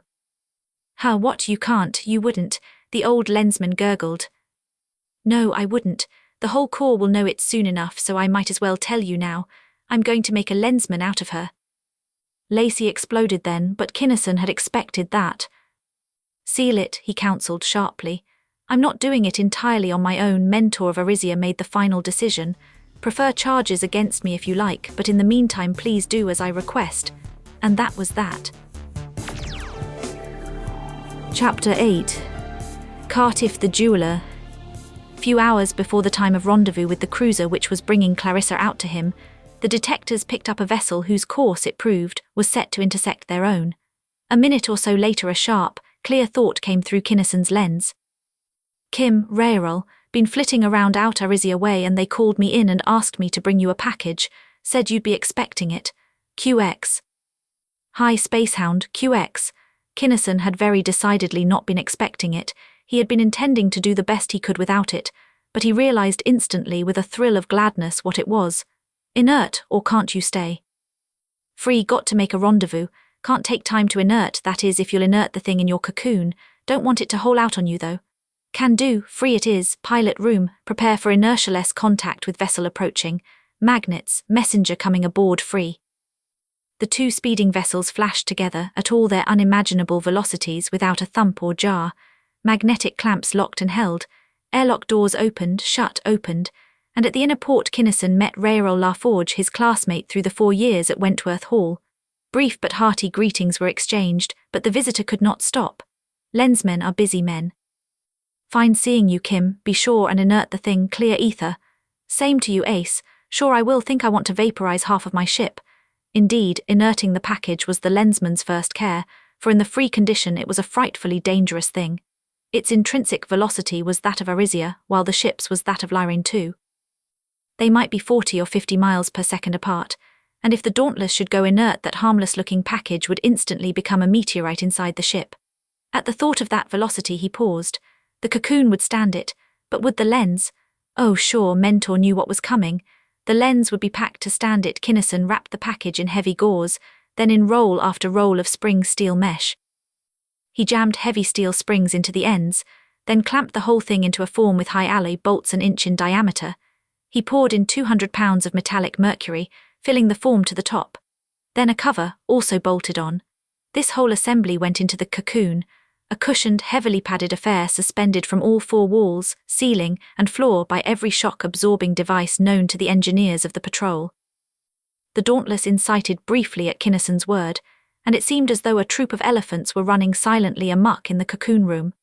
The package to be inerted weighed no more than 8 ounces, but 8 ounces of mass, at a relative velocity of 50 miles per second, possesses a kinetic energy by no means to be despised. The frantic lurchings and bouncings subsided, the cruiser resumed her free flight, and the man undid all that he had done.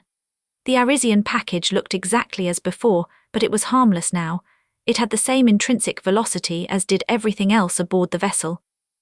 Then the lensman pulled on a pair of insulating gloves and opened the package, finding, as he had expected, that the packing material was a dense, viscous liquid. He poured it out and there was the lens, Chris's lens. He cleaned it carefully, then wrapped it in heavy insulation. For of all the billions of unnumbered billions of living entities in existence, Clarissa MacDougall was the only one whose flesh could touch that apparently innocuous jewel with impunity. Others could safely touch it while she wore it, while it glowed with its marvellously polychromatic cold flame. But until she wore it, and unless she wore it, its touch meant death to any life to which it was not attuned. Shortly thereafter another patrol cruiser hove in sight. This meeting, however, was to be no casual one, for the nurse could not be inerted from the free state in the dauntless cocoon. No such device ever built could stand it, and those structures are stronger far than is the human frame. Any adjustment which even the hardest, toughest spacehound can take in a cocoon is measured in feet per second, not in miles. Hundreds of miles apart, the ships inerted and their pilots fought with supreme skill to make the two intrinsics match, and even so the vessels did not touch, even nearly. A space line was thrown. The nurse and her space roll were quite unceremoniously hauled aboard. Kinnison did not meet her at the airlock but waited for her in his con room, and the details of that meeting will remain unchronicled. They were young, they had not seen each other for a long time, and they were very much in love. It is evident, therefore, that patrol affairs were not the first matters to be touched upon. Nor, if the historian has succeeded even partially in portraying truly the characters of the two persons involved, is it either necessary or desirable to go at any length into the argument they had as to whether or not she should be inducted so cavalierly into a service from which her sex had always, automatically, been barred. He did not want to make her carry that load, but he had to. She did not, although for entirely different reasons, want to take it. He shook out the lens and, holding it in a thick folded corner of the insulating blanket, flicked one of the girl's fingertips across the bracelet. Satisfied by the fleeting flash of colour which swept across the jewel, he snapped the platinum iridium band around her left wrist, which it fitted exactly. She stared for a minute at the smoothly, rhythmically flowing colours of the thing so magically sprung to life upon her wrist, awe and humility in her glorious eyes. Then, "I can't, Kim, I simply can't. I'm not worthy of it," she choked. "None of us are, Chris, we can't be, but we've got to do it just the same." "I suppose that's true, it would be so, of course. I'll do my best. But you know perfectly well, Kim, that I'm not, can't ever be, a real lensman." "Sure you can. Do we have to go over all that again? You won't have some of the technical stuff that we got, of course, but you carry jets that no other lensman ever has had. You're a real lensman, don't worry about that. If you weren't, do you think they would have made that lens for you?" "I suppose not. It must be true, even though I can't understand it. But I'm simply scared to death of the rest of it, Kim." "You needn't be. It'll hurt, but not more than you can stand. Don't think we'd better start that stuff for a few days yet, though. Not until you get used to using your lens. Coming at you, lensman." And he went into lens-to-lens communication, broadening it gradually into a wide-open two-way. She was appalled at first, but entranced some 30 minutes later when he called the lesson to a halt. Enough for now, he decided. It doesn't take much of that stuff to be a great plenty at first. I'll say it doesn't, she agreed. Put this away for me until next time, will you, Kim? I don't want to wear it all the time until I know more about it. Fair enough. In the meantime, I want you to get acquainted with a new girlfriend of mine, and he sent out a call for Illona Potter. Girlfriend. Study her. Educational no end, and she may be important. Want to compare notes with you on her later is why I'm not giving you any advance dope on her. Here she comes. Mac, this is Illona, he introduced them informally. I told them to give you the cabin next to hers, he added to the nurse. I'll go with you to be sure everything's on the green. It was, and the Lensmen left the two together. I'm awfully glad you're here, Illona said shyly. I've heard so much about you, miss. Mac to you, my dear, all my friends call me that, the nurse broke in. And you don't want to believe everything you hear, especially aboard this space bucket. Her lips smiled, but her eyes were faintly troubled. Oh, it was nice, Illona assured her. About what a grand person you are and what a wonderful couple you and Lensman Kinnison make. Why, you really are in love with him, aren't you? This in surprise as she studied the nurse's face. Yes, unequivocally. And you love him too, and that makes it. Good heavens, no, the Aldebaranian exclaimed, so positively that Clarissa jumped. What, you don't? Really? Gold-flecked, tawny eyes stared intensely into engagingly candid eyes of black. The nurse wished then that she had left her lens on, so she could tell whether this bejeweled brunette hussy was telling the truth or not. Certainly not, that's what I meant, I'm simply scared to death of him. He's so overpowering, he's so much more tremendous than I am. I didn't see how any girl could possibly love him. But I understand now how you could, perhaps. You're sort of terrific yourself, you know. I feel as though I ought to call you Your Magnificence instead of just plain Mac. Why, I'm no such thing, Clarissa exclaimed, but she softened noticeably nonetheless, and I think that I'm going to like you a lot. Oh, honestly, Illona squealed. It sounds too good to be true, you're so marvellous. But if you do, I think that civilization will be everything that I've been afraid, so afraid that it couldn't possibly be. No longer was it a feminine lensman investigating a female Zwilnik. It was two girls, two young, intensely alive human girls, who chattered on and on. Days passed. Clarissa learned some of the uses of her lens. Then Kimball Kinnison, second-stage lensman, began really to bear down. Since such training has been described in detail elsewhere, it need be said here only that Clarissa MacDougall had mental capacity enough to take it without becoming insane. He suffered as much as she did. After every mental bout he was as spent as she was, but both of them stuck relentlessly to it. He did not make a second-stage lensman of her, of course. He couldn't. Much of the stuff was too hazy yet, more of it did not apply. He gave her everything, however, which she could handle and which would be of any use to her in the work she was to do, including the sense of perception. He did it, that is, with a modicum of help. For once or twice when he faltered or weakened, not knowing exactly what to do or not being quite able to do it, a stronger mind than his was always there. At length, approaching Tellus fast, the nurse and Kinnison had a final conference, the consultation of two lensmen settling the last details of procedure in a long-planned and highly important campaign. I agree with you that Lyrane too is a key planet, she was saying thoughtfully. It must be to have those expeditions from Lonabar and the as yet unknown planet X centering there. X certainly, and don't forget the possibility of Y and Z and maybe others, he reminded her. The Lyrane-Lonabar linkage is the only one we're sure of. With you on one end of that and me on the other, it'll be funny if we can't trace out some more. While I'm building up an authentic identity to tackle Bleeko, you'll be getting chummy with Helen of Lyrane. That's about as far ahead as we can plan definitely right now, since this groundwork can't be hurried too much. And I report to you often, frequently in fact. Clarissa widened her expressive eyes at her man. At least, he agreed, and I'll report to you between times. Oh, Kim, it's nice being a lensman, she snuggled closer. Some way or other the conference had become somewhat personal. Being en rapport will be almost as good as being together, we can stand it that way at least. It'll help a lot, Ace, no fooling. That was why I was afraid to go ahead with it on my own hook. I couldn't be sure that my feelings were not in control instead of my judgment, if any. I'd have been certain that it was your soft heart instead of your hard head if it hadn't been for Mentor, she sighed happily. As it is, though, everything's on the green. All done with Illona. Yes, the darling, she's the sweetest thing, Kim, and a storehouse of information if there ever was one. You and I know more of Bosconian life than anyone of civilization ever knew before, I'm sure. And it's so ghastly. We must win, Kim. We simply must, for the good of all creation. We will, Kinnison spoke with grim finality. But back to Illona. She can't go with me, and she can't stay here with Hank aboard the Dauntless taking me back to Lyrane, and you can't watch her. I'd hate to think of anything happening to her, Kim. It won't, he replied comfortably. Ilyovich won't sleep nights until he has her as the top-flight solo dancer in his show, even though she doesn't have to work for a living anymore. She will, though, I think, don't you? Probably. Anyway, a couple of Haynes' smart girls are going to be her best friends wherever she goes. Sort of keep an eye on her until she learns the ropes. It won't take long. We owe her that much, I figure. That much, at least. You're seeing to the selling of her jewelry yourself, aren't you? No, I had a new thought on that. I'm going to buy it myself, or rather, Cartiff is. They're making up a set of paste imitations. Cartiff has to buy a stock somewhere, why not hers? That's a thought. There's certainly enough of them to stock a wholesaler. Cartiff, I can see that sign, she snickered. Almost microscopic letters severely plain in the lower right-hand corner of an immense plate glass window, one gem in the middle of an acre of black velvet.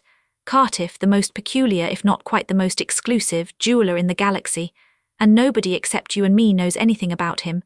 Isn't that something? Everybody will know about Cartiff pretty soon, he told her. Found any flaws in the scheme yet? Nary a flaw, she shook her head. That is, if none of the boys overdo it, and I'm sure they won't. I've got a picture of it, and she giggled merrily. Think of a whole gang of sleuths from the homicide division chasing poor Cartiff and never quite catching him. A touching picture indeed, but there goes the signal and there's Tellus, we're about to land. Oh, I want to see, and she started to get up. Look then, pulling her down into her original place at his side. You've got the sense of perception now, remember, you don't need visiplates. And side by side, arms around each other, the two lensmen watched the docking of their great vessel. It landed. Jewelers came aboard with their carefully made wares. Assured that the metal would not discolour her skin, Illona made the exchange willingly enough. Beads were beads to her. She could scarcely believe that she was now independently wealthy. In fact, she forgot all about her money after Ilyovich had seen her dance. You see, she explained to Kinnison, there were two things I wanted to do until Hank gets back, travel around a lot and learn all I can about your civilization. I wanted to dance too, but I didn't see how I could. Now I can do all three and get paid for doing them besides. Isn't that marvellous? And Mr. Ilyovich said you said it was QX. Is it really? Right, and Illona was off. The Dauntless was serviced, and Clarissa was off to far Lyrane. Lensman Kinnison was supposedly off somewhere also when Cartiff appeared. Cartiff, the ultra, the so exclusive.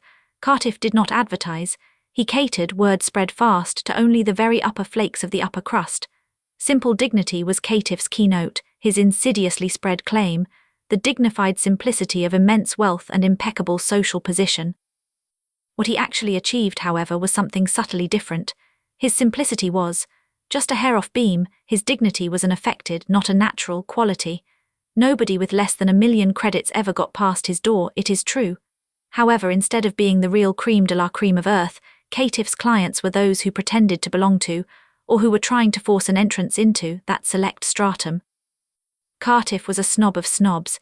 He built up a clientele of snobs, and even more than in his admittedly flawless gems, he dealt in equally high-proof snobbery. Betimes came Nadreck, the second-stage lensman of Palane 7, and Kinnison met him secretly at Prime Base. Soft-voiced, apologetic, diffident, even though Kinnison now knew that the Palanian had a record of accomplishment as long as any one of his arms. But it was not an act, not affectation. It was simply a racial trait, for the intelligent and civilized race of that planet is in no sense human. Nadreck was utterly, startlingly unhuman. In his atmosphere there was no oxygen, in his body there flowed no aqueous blood. At his normal body temperature neither liquid water nor gaseous oxygen could exist. The 7th planet out from any sun would of course be cold, but Kinnison had not thought particularly about the point until he felt the bitter radiation from the heavily insulated suit of his guest, perceived how fiercely its refrigerators were labouring to keep its internal temperature down. If you will permit it, please, I will depart at once, Nadreck pleaded, as soon as he had delivered his spool and his message. My heat dissipators, powerful though they are, cannot cope much longer with this frightfully high temperature. QX Nadreck, I won't keep you. Thanks a million. I'm mighty glad to have had this chance of getting acquainted with you. We'll see more of each other, I think, from now on. Remember Lensmen's seal on all this stuff. Of course, Kinnison. You will understand, however, I am sure, that none of our races of civilization are even remotely interested in Lonabar. It is as hot, as poisonous, as hellish generally as is Tellus itself. The weird little monstrosity scuttled out. Kinnison went back to Cartiff's, and very soon thereafter it became noised abroad that Cartiff was a crook. He was a cheat, a liar, a robber. His stones were synthetic, he made them himself. The stories grew. He was a smuggler, he didn't have an honest gem high his shop. He was a Zwilnik, an out-and-out pirate, a red-handed murderer who, if he wasn't there already, certainly ought to be in the big black book of the Galactic Patrol. This wasn't just gossip, either. Everybody saw and spoke to men who had seen unspeakable things with their own eyes. Thus Cartiff was arrested.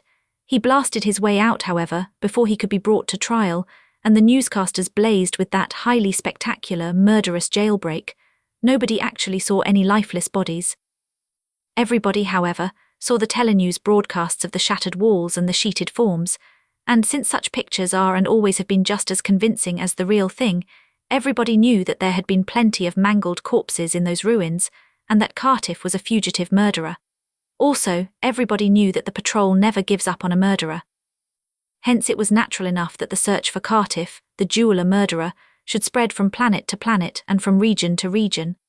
Not exactly obtrusively, but inexorably it did so spread, until finally anyone interested in the subject could find upon any one of 100 million planets unmistakable evidence that the patrol wanted one Cartiff, description so-and-so, for murder in the first degree. And the patrol was thorough. Wherever Cartiff went or how, they managed to follow him. At first he disguised himself, changed his name and stayed in the legitimate jewelry business, apparently the only business he knew, but he never could get even a start. Scarcely would his shop open than he would be discovered and forced again to flee. Deeper and deeper he went then into the noisome society of crime. A fence now, still and always he clung to jewelry, but always and ever the bloodhounds of the law were baying at his heels. Whatever name he used was nosed aside, and Cartiff, they howled, so loudly that 1,000 million worlds came to know that hated name. Perforce he became a travelling fence always on the go. He flew a dead black ship, ultra-fast, armed and armoured like a super-dreadnought, crewed, according to the newscasts, by the hardest-boiled gang of cutthroats in the known universe. He traded in and boasted of trading in the most blood-stained, the most ghost-ridden gems of 1,000 worlds. And so trading, hurling defiance the while into the teeth of the patrol, establishing himself ever more firmly as one of civilization's cleverest and most implacable foes, he worked zigzag-wise, and not at all obviously toward the unexplored spiral arm in which the planet Lonabar lay. And as he moved farther and farther away from the Solarian system, his stock of jewels began to change. He had always favoured pearls, the lovely, glorious things so characteristically Tellurian, and those he kept. The diamonds, however, he traded away, likewise the emeralds, the rubies, the sapphires, and some others. He kept and accumulated Boravan firestones, Manarchan star drops, and 100 other gorgeous gems, none of which would be beads upon the planet which was his goal. As he moved farther, he also moved faster. The patrol was hopelessly outdistanced. Nevertheless, he took no chances. His villainous crew guarded his ship, his bullies guarded him wherever he went, surrounding him when he walked, standing behind him while he ate, sitting at either side of the bed in which he slept. He was a king snipe now. As such he was accosted one evening as he was about to dine in a garish restaurant. A tall, somewhat fish-faced man in faultless evening dress approached. His arms were at his sides, fingers bent into the "I'm not shooting" sign. "Captain Cartiff, I believe. May I seat myself at your table, please?" the stranger asked politely in the lingua franca of deep space. Kinnison's sense of perception frisked him rapidly for concealed weapons. He was clean. "I would be very happy, sir, to have you as my guest," he replied courteously. The stranger sat down, unfolded his napkin, and delicately allowed it to fall into his lap, all without letting either of his hands disappear from sight, even for an instant beneath the table's top. He was an old and skillful hand, and during the excellent meal the two men conversed brilliantly upon many topics, none of which were of the least importance. After it, Kinnison paid the check, despite the polite protestations of his vis-a-vis. Then, I am simply a messenger, you will understand, nothing else, the guest observed. Number 1 has been checking up on you and has decided to let you come in. He will receive you tonight. The usual safeguards on both sides, of course. I am to be your guide and guarantee. Very kind of him, I'm sure. Kinnison's mind raced. Who could this Number 1 be? The ape had a thought screen on, so he was flying blind. Couldn't be a real big shot, though, so soon. No use monkeying with him at all.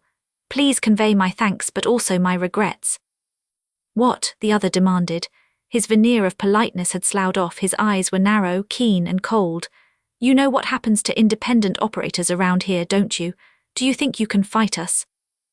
Not fight, you know. The lensman elaborately stifled a yawn. He now had a clue. Simply ignore you if you act up, squash you like bugs, that's all. Please tell your Number 1 that I do not split my take with anybody. Tell him also that I am looking for a choicer location to settle down upon than any I have found as yet. If I do not find such a place near here, I shall move on. If I do find it, I shall take it in spite of God, man, or the devil. The stranger stood up, glaring high quiet fury, but with both hands still above the table. You want to make it a war then, Captain Cartiff? He gritted. Not Captain Cartiff, please, Kinnison begged, dipping one paw delicately into his finger bowl. Cartiff merely, my dear fellow, if you don't mind. Simplicity, sir, and dignity, those two are my key words. Not for long, prophesied the other. Number 1'll blast you out of the ether before you swap another stone. The patrol has been trying to do that for some time now, and I'm still here, Kinnison reminded him, gently. Caution him, please, in order to avoid bloodshed, not to come after me in only one ship, but a fleet, and suggest that he have something hotter than patrol primaries before he tackles me at all. Surrounded by his bodyguards, Kinnison left the restaurant, and as he walked along he reflected. Nice going this, it would get around fast. This Number 1 couldn't be Bleeko, but the king snipe of Lonabar and its environs would hear the news in short order. He was now ready to go. He would flit around a few more days, give this bunch of Zwilniks a chance to make a pass at him if they felt like calling his bluff, then on to Lonabar. Chapter 9. Cartiff the Fence. Kinnison did not walk far nor reflect much before he changed his mind and retraced his steps, finding the messenger still in the restaurant. So you got wise to yourself and decided to crawl while the crawling's good, eh? He sneered before the lensman could say a word. I don't know whether the offer is still good or not. No, and I advise you to muffle your exhaust before somebody pulls one of your legs off and rams it down your throat. Kinnison's voice was coldly level. I came back to tell you to tell your Number 1 that I'm calling his bluff. You know Checuster. Of course, the Zwilnik was plainly discomfited. Come along then and listen so you'll know I'm not running a blazer. They sought a booth, wherein the native himself got Checuster on the visiplate. Checuster, this is Cartiff. The start of surprise and the expression of pleased interest revealed how well that name was known. I'll be down at your old warehouse day after tomorrow night about this time. Pass the word around that if any of the boys have any stuff too hot for them to handle conveniently, I'd buy it, paying for it in either patrol credits or bar platinum, whichever they like. He then turned to the messenger. Did you get that straight, lizard puss? The man nodded. Relay it to Number 1, Kinnison ordered and strode off. This time he got to his ship, which took off at once. Cartiff had never made a habit of wearing visible arms, and his guards, while undoubtedly fast gun men, were apparently only that. Therefore there was no reason for Number 1 to suppose that his mob would have any noteworthy difficulty in cutting this upstart Cartiff down. He was, however, surprised, for Cartiff did not come afoot or unarmed. Instead, it was an armoured car that brought the intruding fence through the truck entrance into the old warehouse. Not a car either, it was more like a 20-ton tank except for the fact that it ran upon wheels, not treads. It was screened like a cruiser, it mounted a battery of projectors whose energies, it was clear to any discerning eye, nothing short of battle screen could handle. The thing rolled quietly to a stop, a door swung open, and Kinnison emerged. He was neither unarmed nor unarmoured now.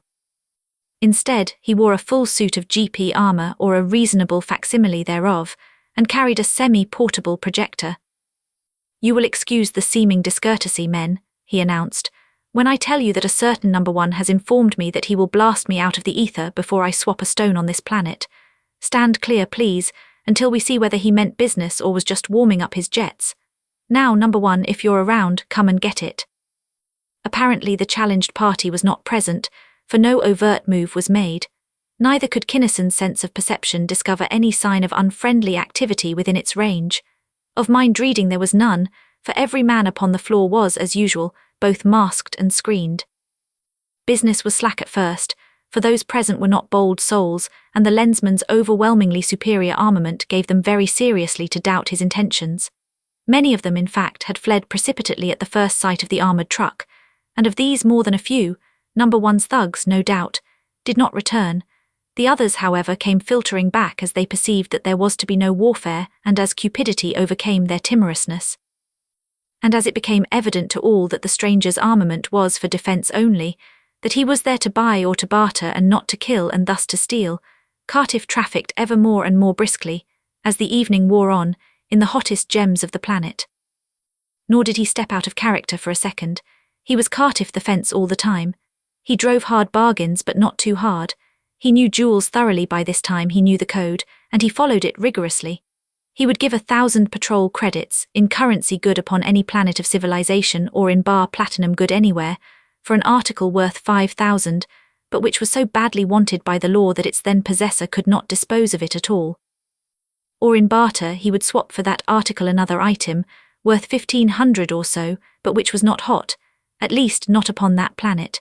Fair enough, so fair that it was almost morning before the silently running truck slid into its storage inside the dead black spaceship. Then, insofar as number one, the patrol and civilization was concerned, Cartiff and his outfit simply vanished. The Zwilnik sub-chief hunted him viciously for a space, then bragged of how he had run him out of the region. The patrol, as usual, was on a cold scent. The general public forgot him completely in the next sensation to arise. Fairly close, although he then was to the rim of the galaxy, Kinnison did not take any chances at all of detection in a line toward that rim. The spiral arm beyond Rift 85 was unexplored. It had been of so little interest to civilization that even its various regions were nameless upon the charts, and the Lensmen wanted it to remain that way, at least for the time being. Therefore he left the galaxy in as nearly a straight nadir line as he could without coming within detection distance of any trade route.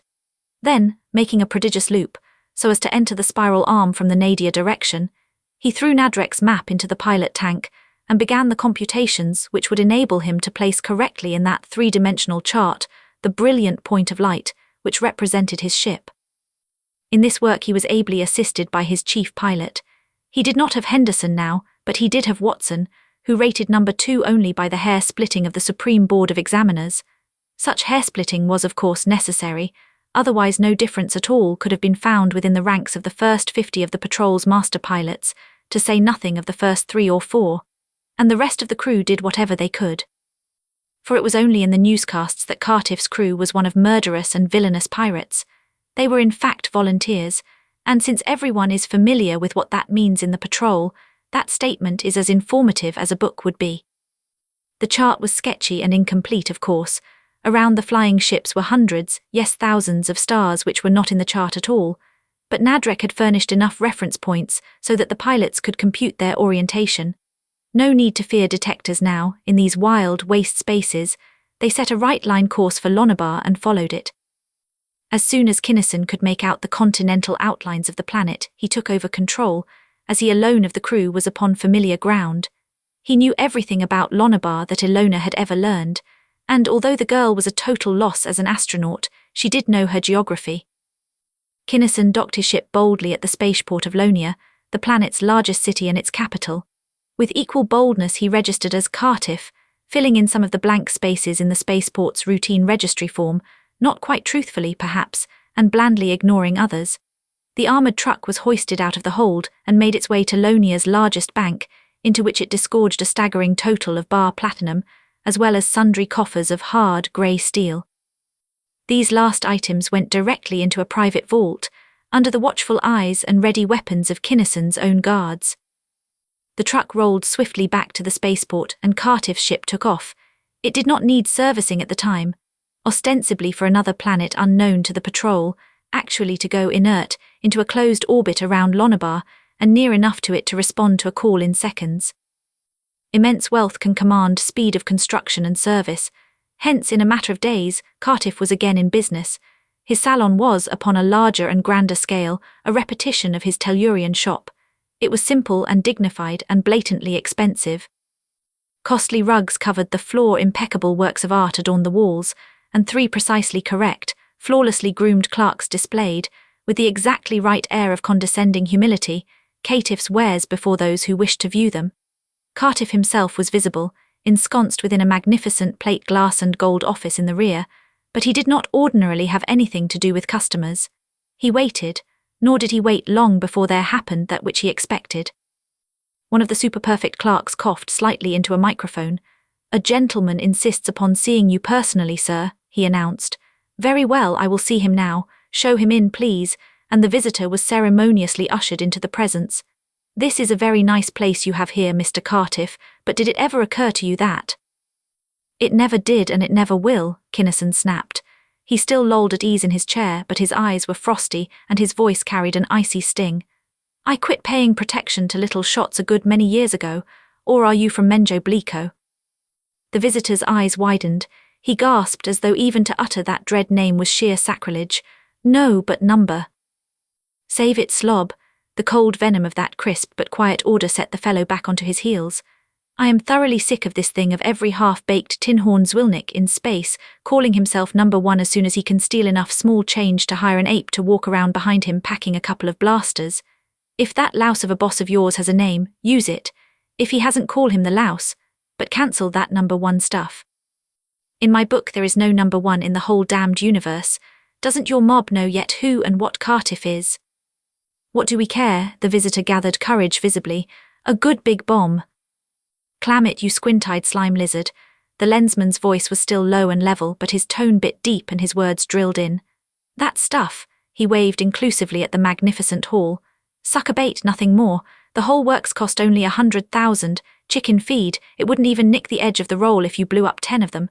Bomb it any time you feel the urge. But take notice that it would make me sore, plenty sore, and that I would do things about it, because I'm in a big game, not this petty larceny racketeering and chiseling your mob is doing, and when a toad gets in my way I step on it. So go back and tell that, sulphurously and copiously qualified, number 1 of yours to case a job a lot more thoroughly than he did this one before he starts throwing his weight around. Now scram, before I feed your carcass to the other rats around here." Kinnison grinned inwardly as the completely deflated gangster slunk out. Good going. It wouldn't take long for that blast to get action. This little shot number 1 wouldn't dare to lift a hand, but Bleeko would have to. That was axiomatic from the very nature of things. It was very definitely Bleeko's move next. The only moot point was as to which his nibs would do first, talk or act. He would talk, the lensman thought. The prime reward of being a hot shot was to have people know it and bend the knee.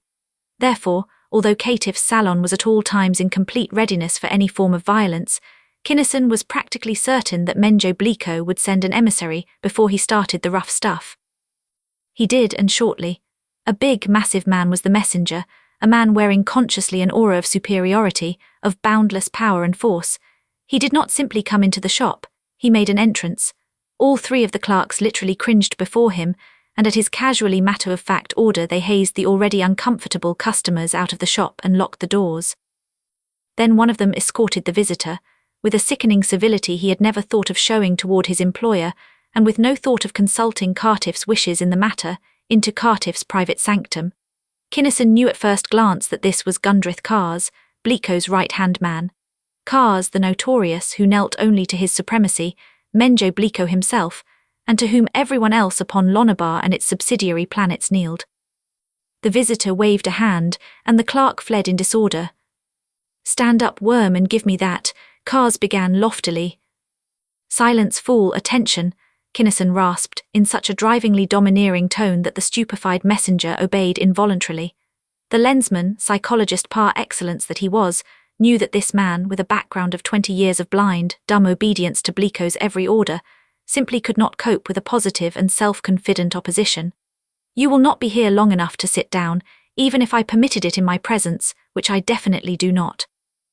You came here to give me certain instructions and orders. Instead, you are going to listen merely. I will do all the talking. First, the only reason you did not as you entered this place is that neither you nor Bleeko knows any better. The next one of you to approach me in this fashion dies in his tracks." Second, knowing as I do the workings of that which your bloated leech of a Menjo Bleeko calls his brain, I know that he has a spy ray on us now. I am not blocking it out as I want him to receive ungarbled, and I know that you would not have the courage to transmit it accurately to his foulness, everything I have to say. Third, I have been searching for a long time for a planet that I like. This is it. I fully intend to stay here as long as I please. There is plenty of room here for both of us without crowding.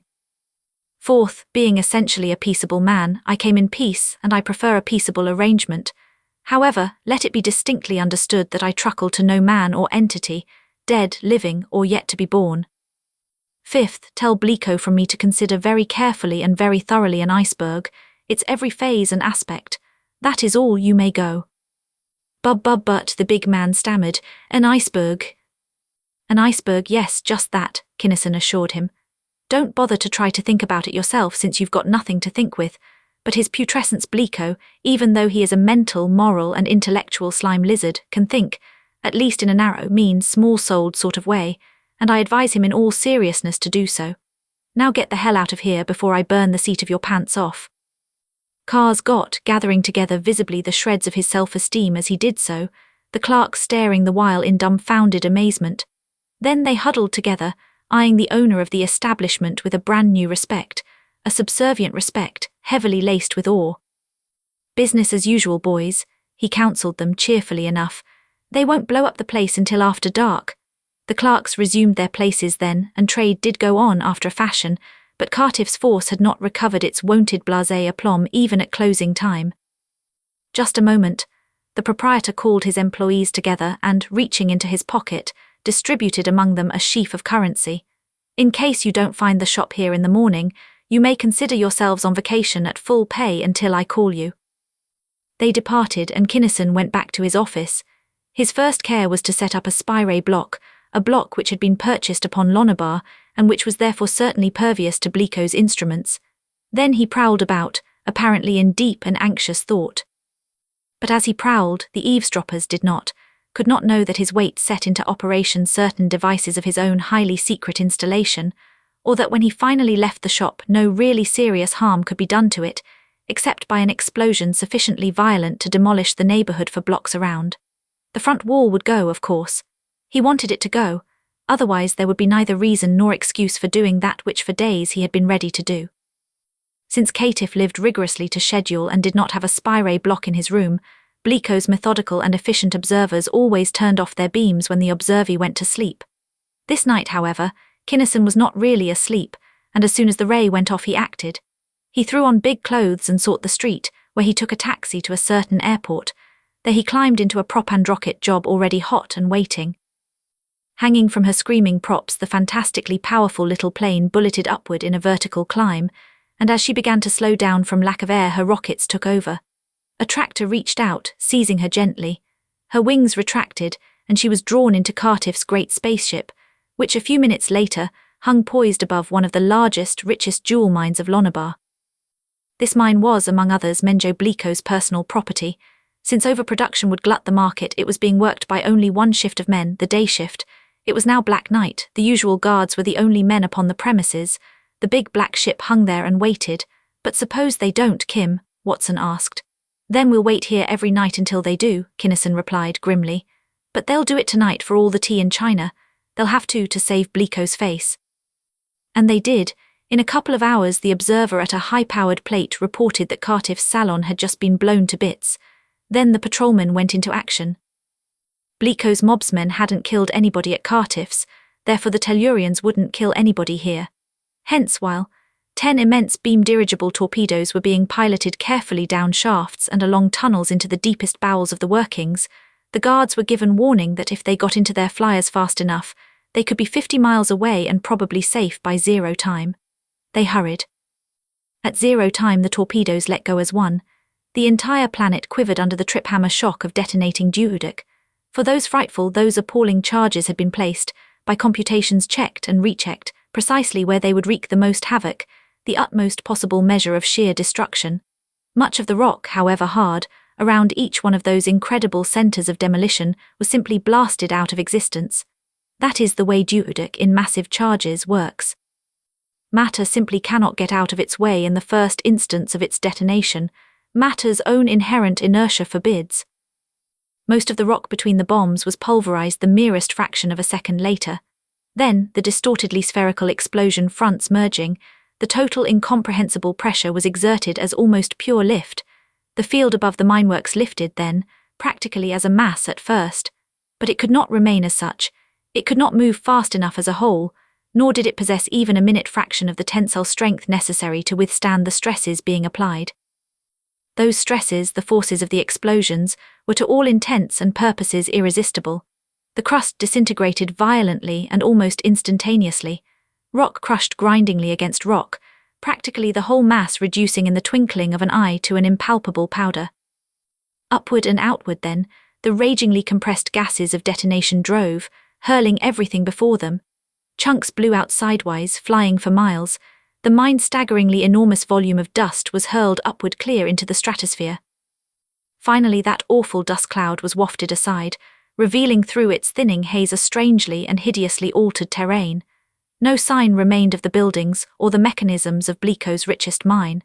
No vestige was left to show that anything built by or pertaining to man had ever existed there. Where those works had been there now yawned an absolutely featureless crater, a crater whose sheer geometrical perfection of figure revealed with shocking clarity the magnitude of the cataclysmic forces which had wrought there. Kinnison, looking blackly down at that crater, did not feel the glow of satisfaction which comes of a good deed well done.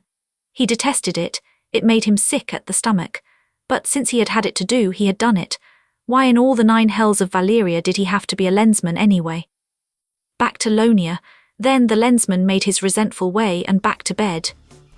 And in the morning early, workmen began the reconstruction of Cartiff's place of business. Chapter 10. Bleeko and the Iceberg. Kinnison's impenetrable shields of force had confined the damage to the store's front. It was not long before Cartiff's reopened. Business was and remained brisk, not only because of what had happened, but also because Cartiff's top lofty and arrogant snobbishness had an irresistible appeal to the upper layers of Lonabar's peculiarly stratified humanity. The lensman, however, paid little enough attention to business. Outwardly, seated at his ornate desk in haughty grandeur, he was calmness itself, but inwardly he was far from serene. If he had figured things right, and he was pretty sure that he had, it was up to Bleeko to make the next move, and it would pretty nearly have to be a peaceable one. There was enough doubt about it, however, to make the lensman a bit jittery inside. Also, from the fact that everybody having any weight at all wore thought screens, it was almost a foregone conclusion that they had been warned against, and were on the lookout for the lensman, that never-to-be sufficiently damned lensman who had already done so much hurt to the Bosconian cause, that they now thought that one to be a well-hidden, unknown director of lensmen, and not an actual operative, was little protection. If he made one slip they'd have him cold. He hadn't slipped yet, they didn't suspect him yet. He was sure of those points. With these people to suspect was to act, and his world-circling ship, equipped with every scanning, spying and eavesdropping device known to science, would have informed him instantly of any untoward development anywhere upon or near the planet. And his fight with Bleeko was, after all, natural enough and very much in character. It was of the very essence of Bosconian culture that King Snipes should do each other to death with whatever weapons came reathist to hand. The underdog was always trying to kill the upper, and if the latter was not strong enough to protect his loot, he deserved everything he got. A callous philosophy, it is true, but one truly characteristic of civilization's inveterate foes. The higher-ups never interfered. Their own skins were the only ones in which they were interested. They would, Kinnison reflected, probably check back on him, just to ensure their own safety, but they would not take sides in this brawl if they were convinced that he was, as he appeared to be, a struggling young racketeer making his way up the ladder of fame and fortune as best he could. Let them check. Cartiff's past had been fabricated especially to stand up under precisely that investigation, no matter how rigid it were to be. Hence Kinnison waited, as calmly as might be, for Bleeko to move. There was no particular hurry, especially since Chris was finding heavy going and thick ether at her end of the line, too. They had been in communication at least once every day, usually oftener, and Clarissa had reported seethingly, in near-masculine, almost deep-space verbiage, that damned red-headed hussy of a Helen was a hard nut to crack. Kinnison grinned sourly every time he thought of Lyrane too. Those matriarchs certainly were a rum lot. They were a pig-headed, self-centered, mulishly stubborn bunch of cockeyed knotheads, he decided, non-galaxy-minded, as short-sightedly antisocial as a flock of mad Raidlegion cat-eagles. He'd better. No, he hadn't better either. He'd have to lay off. If Chris, with all her potency and charm, with all her drive and force of will, with all her sheer power of mind and of lens, couldn't pierce their armor, what chance did any other entity of civilization have of doing it? Particularly any male creature. He'd like to half-wring their beautiful necks, all of them, but that wouldn't get him to the first check station either. He'd just have to wait until she broke through the matriarch's crust. She'd do it too by Clono's prehensile tail, and then they'd really ride the beam. So Kinnison waited, and waited, and waited. When he got tired of waiting, he gave a few more lessons in snobbishness and in the gentle art of self-preservation to the promising young Lonabarian thug whom he had selected to inherit the business lock, stock and barrel, including goodwill if any, if as and when he was done with it. Then he waited some more, waited in fact until Bleeko was forced by his silent pressure to act.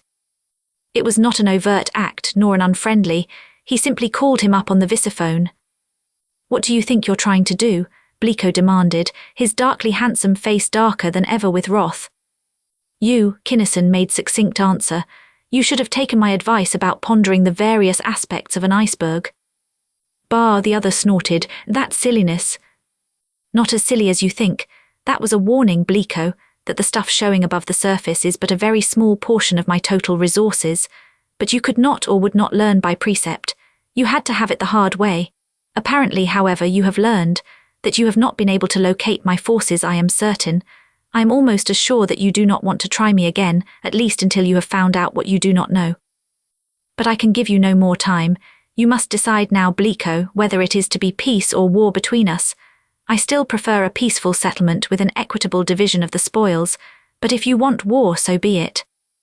"I have decided upon peace," the Lonabarian said, and the effort of it almost choked him. "I, Menjo Bleeko the Supreme, will give you a place beside me. Come to me here at once so that we may discuss the terms of peace." "We will discuss them now," Kinnison insisted. "Impossible, barred and shielded as this room is." "It would be," Kinnison interrupted with a nod, "for you to make such an admission as you have just made. I do not trust unreservedly this communication line. If you join me now, you may do so in peace. If you do not come to me here and now, it is war to the death." "Fair enough at that," the Lensman admitted. "After all, you've got to save your face and I haven't yet, and if I team up with you I can't very well stay out of your palace forever. But before I come there I want to give you 3 things, a reminder, a caution and a warning. I remind you that our first exchange of amenities cost you 1,000 times as much as it did me. I caution you to consider again, and more carefully this time, the iceberg. I warn you that if we again come into conflict you will lose not only a mine, but everything you have, including your life. So see to it that you lay no traps for me. I come." He went out into the shop. "Take over, sport," he told his gangster protégé. "I'm going up to the palace to see Menjo Bleeko. If I'm not back in 2 hours, and if your grapevine reports that Bleeko is out of the picture, what I've left in the store here is yours until I come back and take it away from you." "I'll take care of it, boss. Thanks."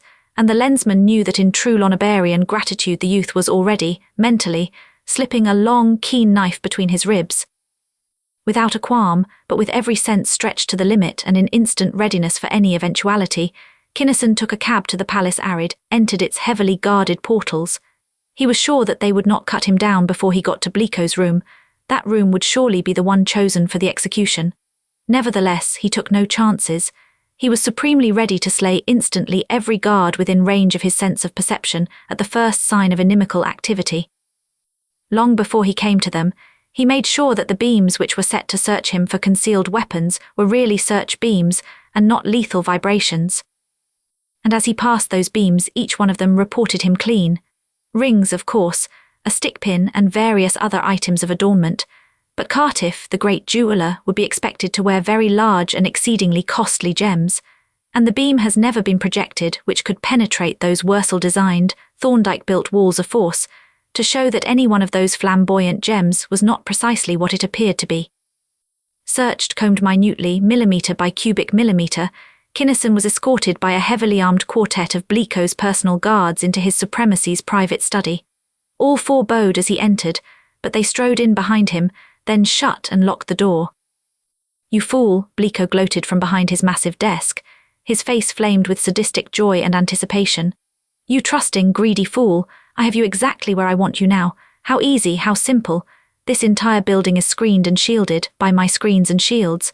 Your friends and accomplices, whoever or wherever they are, can neither see you nor know what is to happen to you. If your ship attempts your rescue, it will be blasted out of the ether.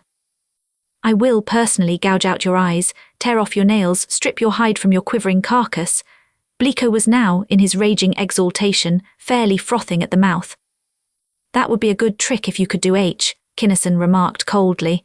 "But the real fact is that you haven't even tried to use that pint of blue mush that you call a brain. Do you think me an utter idiot? I put on an apt and you fell for it. Seize him, guards, silence his yammering, tear out his tongue." His supremacy shrieked, leaping out of his chair as though possessed. The guards tried manfully, but before they could touch him, before any one of them could take one full step, they dropped. Without being touched by material object or visible beam, without their proposed victim having moved a muscle, they tried and fell. Died instantly in their tracks. Died completely, effortlessly, painlessly, with every molecule of the all-important compound, without which life cannot even momentarily exist, shattered instantaneously into its degradation products. Died not knowing even that they died. Bleeko was shaken, but he was not beaten. Needle ray men, sharpshooters all, were stationed behind those walls. Gone now the dictator's intent to torture his victim to death. Slaying him out of hand would have to suffice. He flashed a signal to the concealed marksmen, but that order too went unobeyed. For Kinnison had perceived the hidden gunmen long since, and before any of them could align his sights or press his firing stud, each one of them ceased to live. The Zwilnik then flipped on his communicator and gobbled orders. Uselessly, for death sped ahead. Before any mind at any switchboard could grasp the meaning of the signal, it could no longer think. "You fiend from hell," Bleeko screamed in mad panic now and wrenched open a drawer in order to seize a weapon of his own.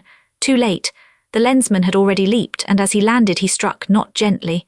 Lonabar's Tyrant collapsed upon the thick-piled rug in a writhing, gasping heap, but he was not unconscious. To suit Kinnison's purpose, he could not be unconscious, he had to be in full possession of his mind. The Lensman crooked one brawny arm around the Zwilnik's neck in an unbreakable stranglehold and flipped off his thought screen. Physical struggles were of no avail. The attacker knew exactly what to do to certain nerves and ganglia to paralyze all such activity.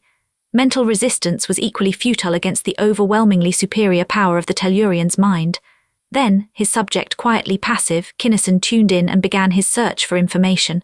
Began it, and swore soulfully.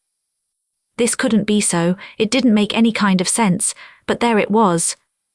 The ape simply didn't know a thing about any ramification, whatever of the vast culture to which civilization was opposed. He knew all about Lonabar and the rest of the domain which he had ruled with such an iron hand. He knew much, altogether too much, about humanity and civilization, and plainly to be read in his mind were the methods by which he had obtained those knowledges and the brutally efficient precautions he had taken to make sure that civilization would not in turn learn of him. Kinnison scowled blackly. His deductions simply couldn't be that far off, and besides, it wasn't reasonable that this guy was the top or that he had done all that work on his own account. He pondered deeply, staring unseeing at Bleeko's placid face, and as he pondered, some of the jigsaw blocks of the puzzle began to click into a pattern.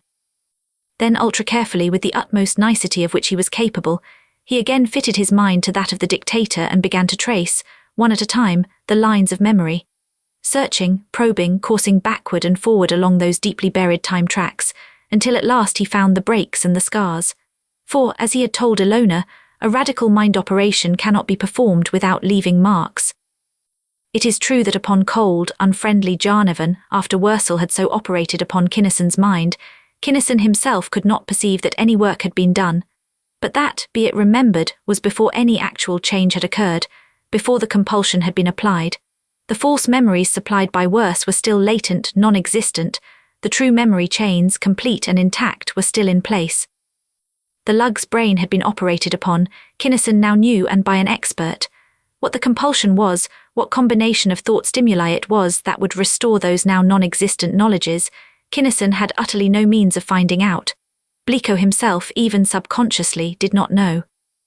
It had to be, something external, a thought pattern impressed upon Bleeko's mind by the Bosconian higher-up whenever he wanted to use him, and to waste time in trying to solve that problem would be the sheerest folly. Nor could he discover how that compulsion had been or could be applied. If he got his orders from the Bosconian High Command direct, there would have to be an intergalactic communicator, and it would in all probability be right here, in Bleeko's private rooms. No force ball or anything else that could take its place was to be found. Therefore Bleeko was probably merely another regional director and took orders from someone here in the First Galaxy. Lyrane, the possibility jarred Kinnison. No real probability pointed that way yet, however. It was simply a possibility born of his own anxiety. He couldn't worry about it, yet. His study of the Zwilnick's mind, unproductive although it was of the desired details of things Bosconian, had yielded one highly important fact. His supremacy of Lonabar had sent at least one expedition to Lyrane II, yet there was no present memory in his mind that he had ever done so. Kinnison had scanned those files with surpassing care, and knew positively that Bleeko did not now know even that such a planet as Lyrane II existed. Could he, Kinnison, be wrong? Could somebody other than Menjo Bleeko have sent that ship, or those ships, since it was not only possible but highly probable that that voyage was not an isolated instance? No, he decided instantly. Illona's knowledge was far too detailed, and exact nothing of such importance would be or could be done without the knowledge and consent of Lonabar's dictator, and the fact that he did not now remember it was highly significant. It must mean, that the new Boscone or whoever was back of Boscone considered the solar system of Lyrane of such vital importance that knowledge of it must never, under any circumstances, get to Star A Star, the detested, hated and feared director of Lensmen of the Galactic Patrol. And Mac was on Lyrane too, alone. She had been safe enough so far, but... Chris, he sent her an insistent thought. Yes, Kim, came flashing answer. Thank Clono and Noshab your QX then. Of course, why shouldn't I be the same as I was this morning? Things have changed since then, he assured her grimly. I've finally cracked things open here and I find that Lonabar is simply a dead end. It's a feeder for Lyrane, nothing else. It's not a certainty, of course, but there's a very distinct possibility that Lyrane is it. If it is, I don't need to tell you that you're on a mighty hot spot, so I want you to quit whatever you're doing and run. Hide, crawl into a hole and pull it in after you. Get into one of Helen's deepest crypts and have somebody sit on the lid. And do it right now. 5 minutes ago would have been better. Why, Kim, she giggled, everything here is exactly as it has always been, and surely you wouldn't have a Lensman hide, would you? Would you yourself? That question was, they both knew, unanswerable. That's different, he of course protested, but he knew that it was not. Well, anyway, be careful, he insisted. More careful than you ever were before in your life. Use everything you've got every second, and if you notice anything, however small, the least bit out of the way, let me know right then.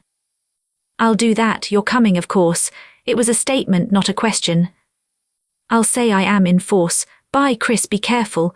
And he snapped the line. He had a lot to do. He had to act fast and had to be right, and he couldn't take all day in deciding either. His mind flashed back over what he had done. Could he cover up? Should he cover up even if he could? Yes and no. Better not even try to cover Cartiff up, he decided. Leave that trail just as it was, wide and plain up to a certain point. This point right here. Cartiff would disappear here in Bleeko's palace. He was done with Cartiff anyway. They would smell a rat, of course, it stunk to high heaven. They might not, they probably would not, believe that he had died in the ruins of the palace, but they wouldn't know that he hadn't. And they would think that he hadn't found out a thing, and he would keep them thinking so as long as he could. The young thug in Cartiff's would help too, all unconsciously. He would assume the name and station, of course, and fight with everything Kinnison had taught him. That would help, Kinnison grinned, as he realized just how much it would help. The real Cartiff would have to vanish as completely, as absolutely without a trace as was humanly possible. They would figure out in time that Cartiff had done whatever was done in the palace, but it was up to him to see to it that they could never find out how it was done. Wherefore he took from Menjo's mind every iota of knowledge which might conceivably be of use to him thereafter. Then Menjo Bleeko died and the Lensmen strode along corridors and down stairways, and wherever he went there went death. This killing griped Kinnison to the core of his being, but it had to be. The fate of all civilization might very well depend upon the completeness of his butchery this day, upon the sheer mercilessness of his extermination of every foe who might be able to cast any light however dim, upon what he had just done. Straight to the palace arsenal he went, where he laboured briefly at the filling of a bin with bombs. A minute more to set a timer and he was done. Out of the building he ran. No one stayed him, nor did any later say that they had seen him go. He dumped a dead man out of a car and drove it away at reckless speed. Even at that, however, he was almost too slow. Hurtling stones from the dynamited palace showered down scarcely 100 feet behind his screeching wheels. He headed for the spaceport, then, changing his mind, braked savagely as he sent lensed instructions to Watson. He felt no compunction about fracturing the rules and regulations made and provided for the landing of spaceships at spaceports everywhere by having his vessel make a hot blast, unauthorized, and quite possibly highly destructive landing to pick him up. Nor did he fear pursuit. The big shots were, for the most part, dead. The survivors and the middle-sized shots were too busy by far to waste time over an irregular incident at a spaceport. Hence nobody would give anybody any orders, and without explicit orders no Lonabarian officer would act. No, there would be no pursuit, but they, the ones Kinnison was after, would interpret truly every such irregular incident, wherefore there must not be any. Thus it came about that when the speeding ground car was upon an empty stretch of highway with nothing in sight in any direction, a spaceship eased down upon muffled underjets directly above it. A tractor beam reached down, car and man were drawn upward and into the vessel's hold. Kinnison did not want the car, but he could not leave it there.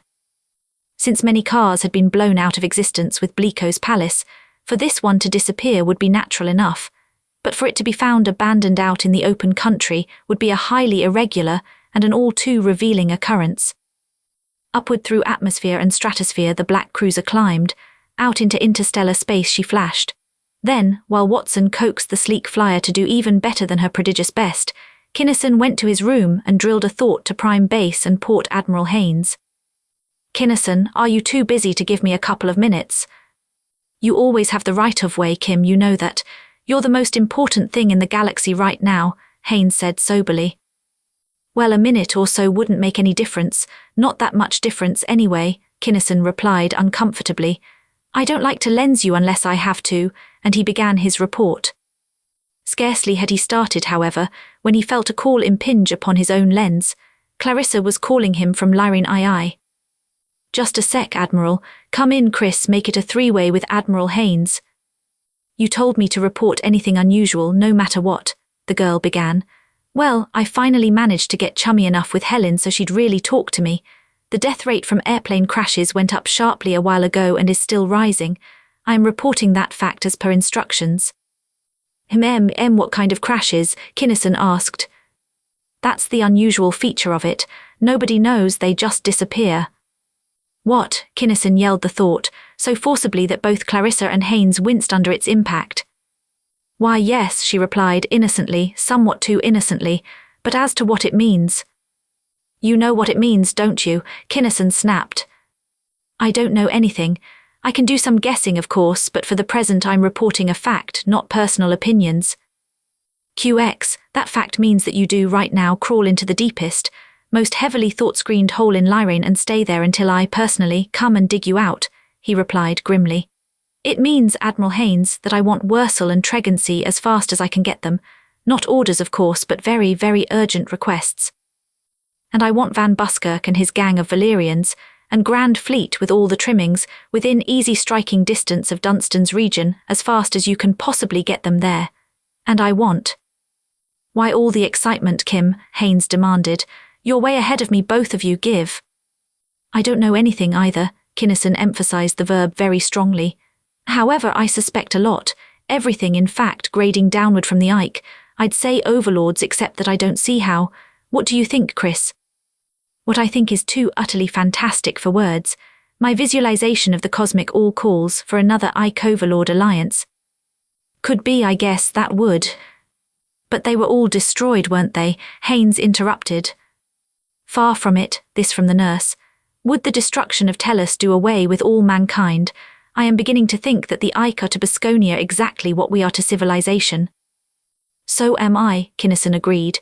"And such being the case, I'm going to get in touch with Nadreck of Palane 7. I think I know his pattern well enough to lens him from here."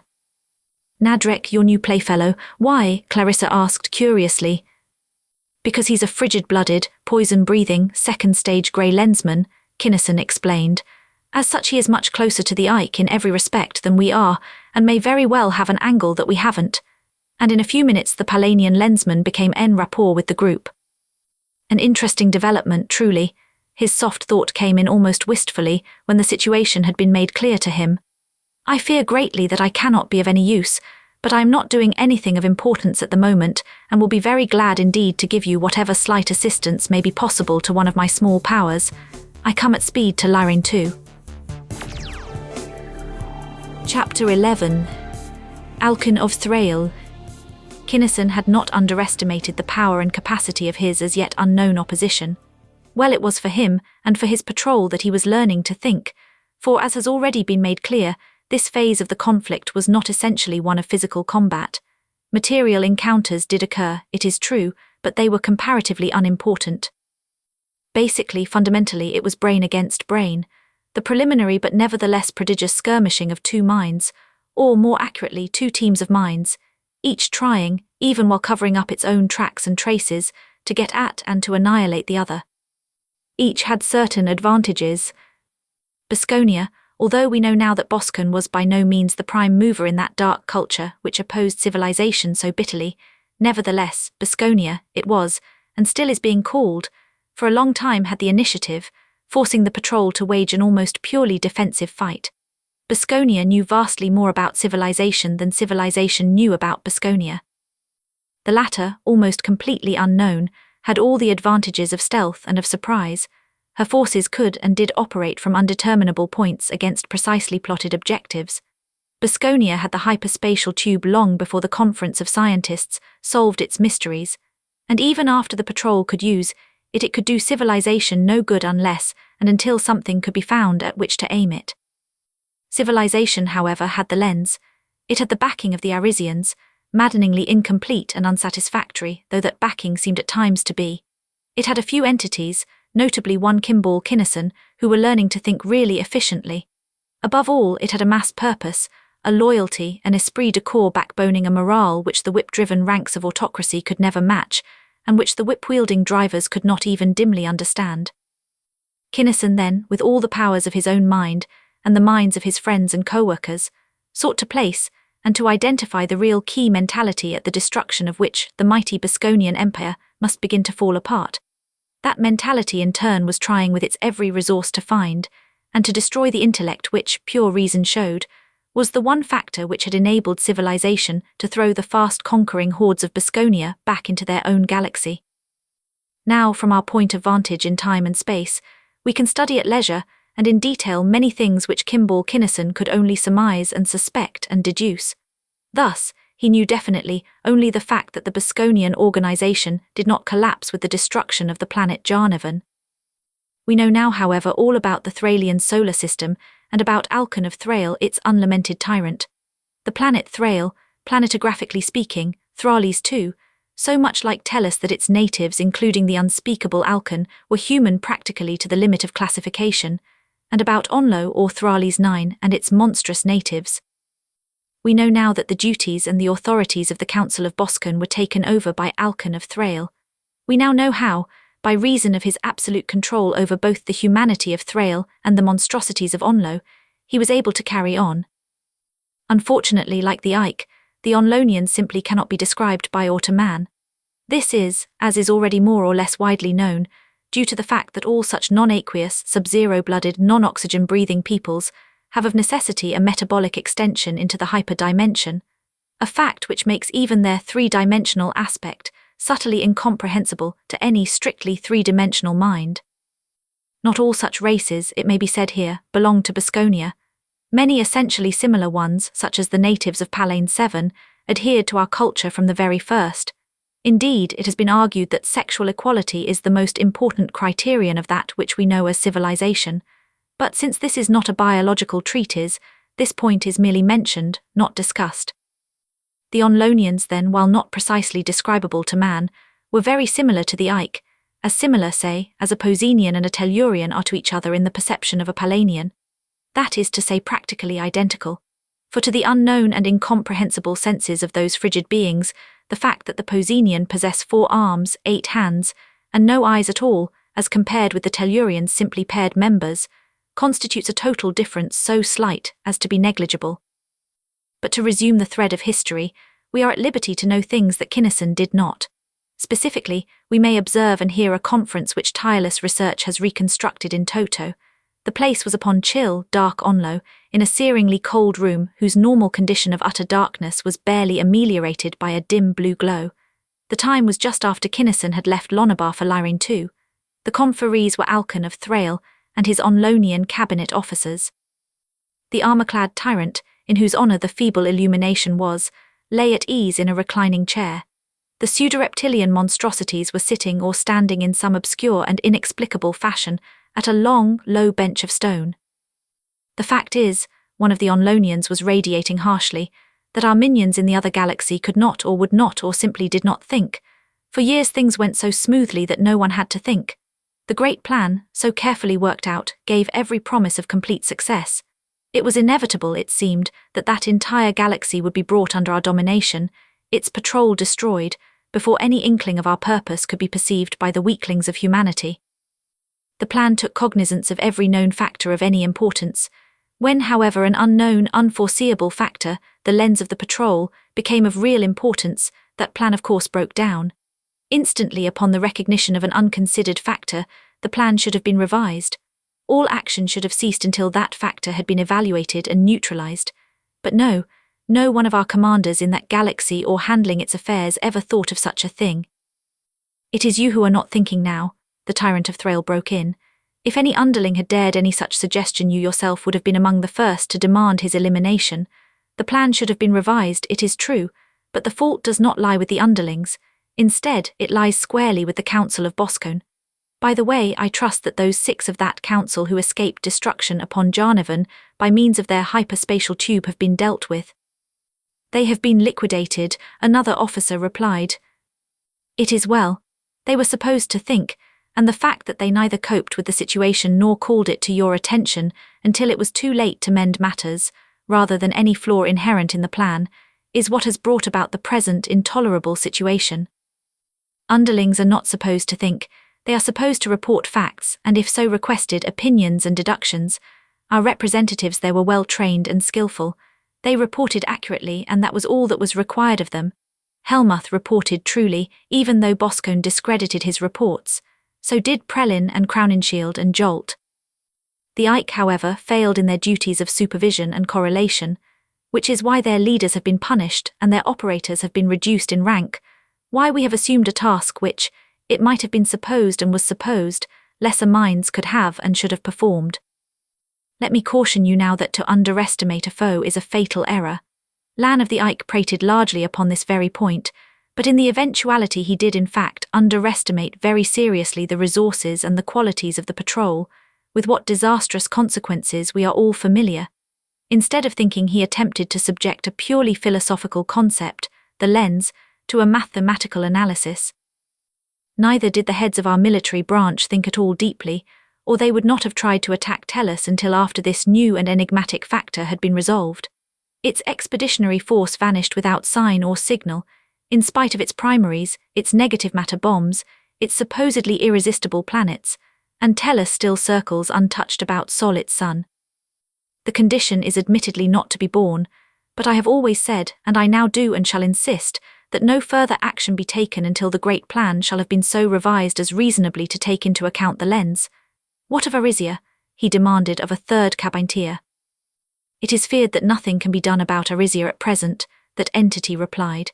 "Expeditions have been sent, but they were dealt with as simply and as effectively as were Lan and Amp of the Ike. Planets have also been sent, but they were detected by the patrol and were knocked out by far-ranging dirigible planets of the enemy. However, I have concluded that Arisia of and by itself is not of prime immediate importance. It is true that the lens did in all probability originate with the Arisians. It is hence true that the destruction of Arisia and its people would be highly desirable, in that it would ensure that no more lenses would be produced. Such destruction would not do away, however, with the myriads of the instruments which are already in use, and whose wearers are operating so powerfully against us. Our most pressing business, it seems to me, is to hunt down and exterminate all Lensmen, particularly the one whom Jolt called the Lensman, whom Eichmel was informed by Lensman Morgan, was known to even other Lensmen only as *A*. In that connection I am forced to wonder, Is star A star in reality only one mind? That question has been considered both by me and by your chief psychologist, Alcon made answer. Frankly, we do not know. We have not enough reliable data upon which to base a finding of fact, nor does it matter in the least. Whether 1 or 2 or 1,000, we must find, and we must slay until it is feasible to resume our orderly conquest of the universe. We must also work unremittingly upon a plan to abate the nuisance which is Arisia. Above all, we must see to it with the utmost diligence that no iota of information concerning us ever reaches any member of the Galactic Patrol. I do not want either of our worlds to become as Jarnevan now is. Here, bravo, nor I, came a chorus of thoughts, interrupted by an emanation from one of the sparkling force-ball intergalactic communicators. Yes, Alcon acknowledging, the Tyrant took the call. It was a Zwilnik upon far Lonabar, reporting through Lyrane 8 everything that Cartiff had done. I do not know, I have no idea, whether or not this matter is either unusual or important, the observer concluded.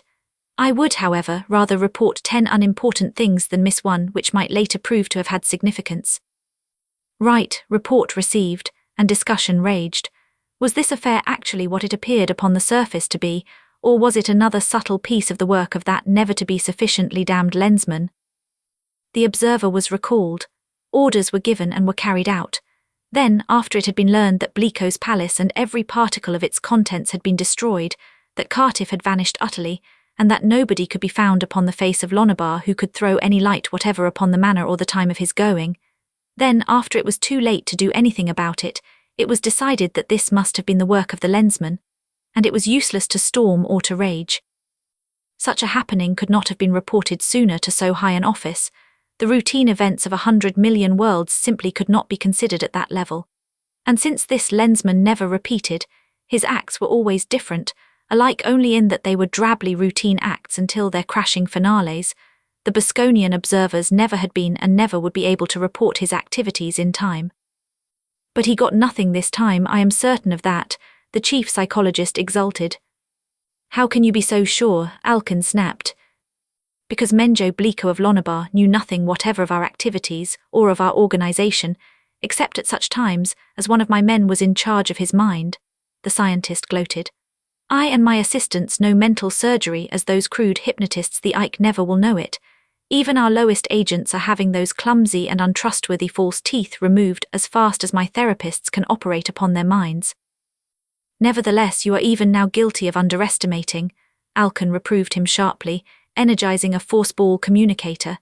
It is quite eminently possible that he who wrought so upon Lonabar may have been enabled, by pure chance perhaps, to establish a linkage between that planet and Lyrane. The cold, crisply incisive thought of an Ike answered the Tyrant's call. Have you of Lyrane perceived or encountered any unusual occurrences or indications? Alcon demanded. We have not. Expect them then, and the Thralian despot transmitted in detail all the new developments. We always expect new and untoward things, the Ike more than half sneered. We are prepared momently for anything that can happen, from a visitation by Star A Star and any or all of his Lensmen up to an attack by the massed Grand Fleet of the Galactic Patrol. Is there anything else, Your Supremacy? No, I envy you your self-confidence and assurance, but I mistrust exceedingly the soundness of your judgment. That is all. Alcon turned his attention to the psychologist. Have you operated upon the minds of those Ike and those self-styled overlords as you did upon that of Menjo Bleeko? No, the mind surgeon gasped. Impossible, not physically perhaps, but would not such a procedure interfere so seriously with the work that it? That is your problem, solve it, Alcon ordered curtly. See to it, however it is solved, that no traceable linkage exists between any of those minds and us. Any mind capable of thinking such thoughts as those which we have just received is not to be trusted. As has been said, Kinnison ex Cartiff was en route for Lyrane 2, while the foregoing conference was taking place. Throughout the trip he kept in touch with Clarissa.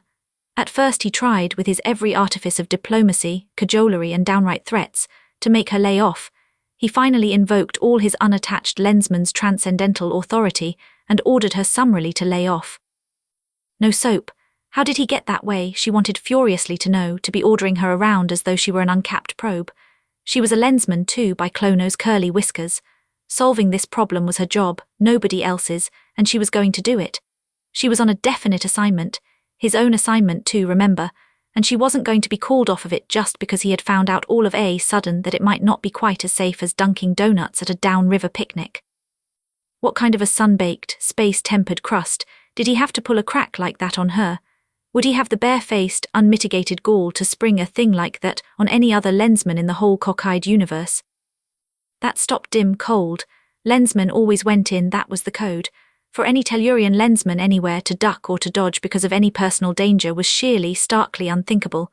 The fact that she was, to him, the sum total of all the femininity of the galaxy could not be allowed any weight whatever, any more than the converse aspect had ever been permitted to sway him. Fair enough. Bitter but inescapable. This was just one of the consequences which Mentor had foreseen. He had foreseen it too in a dimly unreal sort of way, and now that it was here he'd simply have to take it. QX. But be careful anyway, he surrendered. Awfully careful as I would myself. I could be ever so much more careful than that and still be pretty reckless. Her low, entrancing chuckle came through, as though she were present in person. And by the way, Kim, did I ever tell you that I am fast getting to be a grey lensman? You always were, Ace. You couldn't very well be anything else. No, I mean actually grey. Did you ever stop to consider what the laundry problem would be on this heathenish planet? Chris, I'm surprised at you. What do you need of a laundry? He derided her affectionately. Here you've been blasting me to a cinder about not taking your lensmanship seriously enough, and yet you are violating one of the prime tenets, that of conformation to planetary customs. Shame on you. He felt her hot blush across all those parsecs of empty space. I tried it at first, Kim, but it was just simply terrible. You've got to learn how to be a lensman, or else quit throwing your weight around like you did a while back. No back chat either, you insubordinate young jade, or I'll take that lens away from you and heave you into the clink. You and what regiment of Valerians? Besides, it didn't make any difference, she explained triumphantly. These matriarchs don't like me one bit better, no matter what I wear or don't wear. Time passed, and in spite of Kinnison's highly disquieting fears, nothing happened. Right on schedule, the patrol ship eased down to a landing at the edge of the Lyranian airport. Clarissa was waiting, dressed now, not in nurse's white, but in startlingly nondescript grey shirt and breeches. Not the grey leather of my station, but merely dirt colour, she explained to Kinnison after the first fervent greetings. These women are clean enough physically, but I simply haven't got a thing fit to wear. Is your laundry working? It was, and very shortly Sector Chief Nurse Clarissa MacDougall appeared in her wonted immaculately white, stiffly starched uniform. She would not wear the greys to which she was entitled, nor would she, except when defying Kinnison, claim as her right any one of the perquisites or privileges which were so indubitably hers. She was not, never had been, and never would or could be a real lensman, she insisted. At best she was only a synthetic, or an imitation, or a sort of amateur, or maybe a red lensman, handy to have around perhaps for certain kinds of jobs, but absolutely and definitely not a regular lensman. And it was this attitude which was to make the red lensman not merely tolerated, but loved as she was loved by lensmen, patrolmen and civilians alike throughout the length, breadth and thickness of civilization's bounds. The ship lifted from the airport and went north into the uninhabited temperate zone. The matriarchs did not have anything the Tellurians either needed or wanted. The Lyranians disliked visitors so openly and so intensely that to move away from the populated belt was the only logical and considerate thing to do. The Dauntless arrived a day later, bringing Wursel and Tregency, followed closely by Nadreck in his ultra-refrigerated speedster. 5 lensmen then studied intently a globular map of Lyrane 2 which Clarissa had made. 4 of them, the oxygen breathers, surrounded it in the flesh, while Nadreck was with them only in essence. Physically he was far out in the comfortably sub-zero reaches of the stratosphere, but his mind was en rapport with theirs. His sense of perception scanned the markings upon the globe as carefully and as accurately as did theirs. This belt which I have coloured pink, the female lensman explained, corresponding roughly to the torrid zone, is the inhabited area of Lyrane 2. Nobody lives anywhere else. Upon it I have charted every unexplained disappearance that I have been able to find out about. Each of these black crosses is where one such person lived. The black circle, or circles, for frequently there are more than one, connected to each cross by a black line, marks the spot, or spots, where that person was seen for the last time or times. If the black circle is around the cross, it means that she was last seen at home.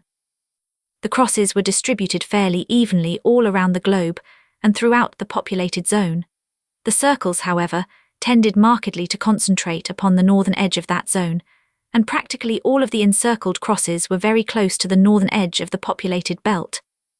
Almost all the lines intersect at this point here, she went on, placing a fingertip near the north pole of the globe. The few that don't could be observational errors, or perhaps the person was seen there before she really disappeared. If it is overlords, their cavern must be within about 50 kilometers of the spot I've marked here. However, I couldn't find any evidence that any Ike have ever been here, and if they haven't, I don't see how the overlords could be here either. That, gentleman of the second stage, is my report, which I fear is neither complete nor conclusive. You Lensman MacDougall, Nadreck was the first to speak. It is both, a right scholarly and highly informative piece of work, friend Wursel. It is indeed so, the Valantian agreed, the while a shudder rippled along the 30-foot length of his sinuous body. I suspected many things, but not this, certainly not this ever a way out here. Nor I. Tregensey's 4 horn-lipped toothless mouth snapped open and shut, his cabled arms writhed. Nor I, from Kinnison. If I had, you'd never have got that lens, Clarissa May MacDougall. His voice was the grimmest she had ever heard it. He was picturing to himself her lovely body writhing in torment, stretched, twisted, broken, forgetting completely that his thoughts were as clear as a trident to all the others. If they had detected you, you know what they'd do to get hold of a mind and a vital force such as yours. He shook himself and drew a tremendously deep breath of relief. But thank God they didn't. So all I've got to say is that if we ever have any kids and they don't bawl when I tell 'em about this, I'll certainly give 'em something to bawl about. Chapter 12. Helen goes north. But listen, Kim, Clarissa protested. All 4 of you are assuming that I've dead centered the target. I thought probably I was right, but since I couldn't find any Ike traces, I expected a lot of argument. No argument, Kinnison assured her. You know how they work. They tune in on some one mind, the stronger and more vital the better. In that connection, I wonder that Helen is still around. The ones who disappeared were upper bracket minds, weren't they? She thought a space. Now that yon mention it, I believe so, most of them certainly. Thought so, that clinches it if it needed clinching. They tune in, then drag 'em in a straight line. But that would be so obvious, she objected. It was not obvious, Clarissa, Tregensey observed, until your work made it so. A task which I would like to say here could not have been accomplished by any other entity of civilization. Thanks, Tregensey, but they're smart enough to. You'd think they'd vary their technique, at least enough to get away from those dead straight lines. They probably can't, Kinnison decided. A racial trait bred into 'em for ages. They've always worked that way, probably can't work any other way. The Ike undoubtedly told M to lay off those orgies, but they probably couldn't do it. The vice is too habit-forming to break, would be my guess. Anyway, we're all in agreement that it's the overlords. They were. And there's no doubt as to what we do next. There was none. 2 great ships, the incomparable Dauntless and the camouflaged warship which had served Kinnison Cartiff so well, lifted themselves into the stratosphere and headed north. The Lensmen did not want to advertise their presence, and there was no great hurry, therefore both vessels had their thought screens out, and both rode upon baffled jets. Practically all of the crewmen of the Dauntless had seen overlords in the substance. So far as is known, they were the only human beings who had ever seen an overlord, and had lived to tell of it. 22 of their former fellows had seen overlords and had died. Kinnison, Wursel, and Van Buskirk had slain overlords in unscreened hand-to-hand combat in the fantastically incredible environment of a hyperspatial tube, that uncanny medium in which man and monster could and did occupy the same space at the same time without being able to touch each other, in which the air or pseudo-air is thick and viscous, in which the only substance common to both sets of dimensions and thus available for combat purposes is durium, a synthetic material so treated and so saturated as to be of enormous mass and inertia.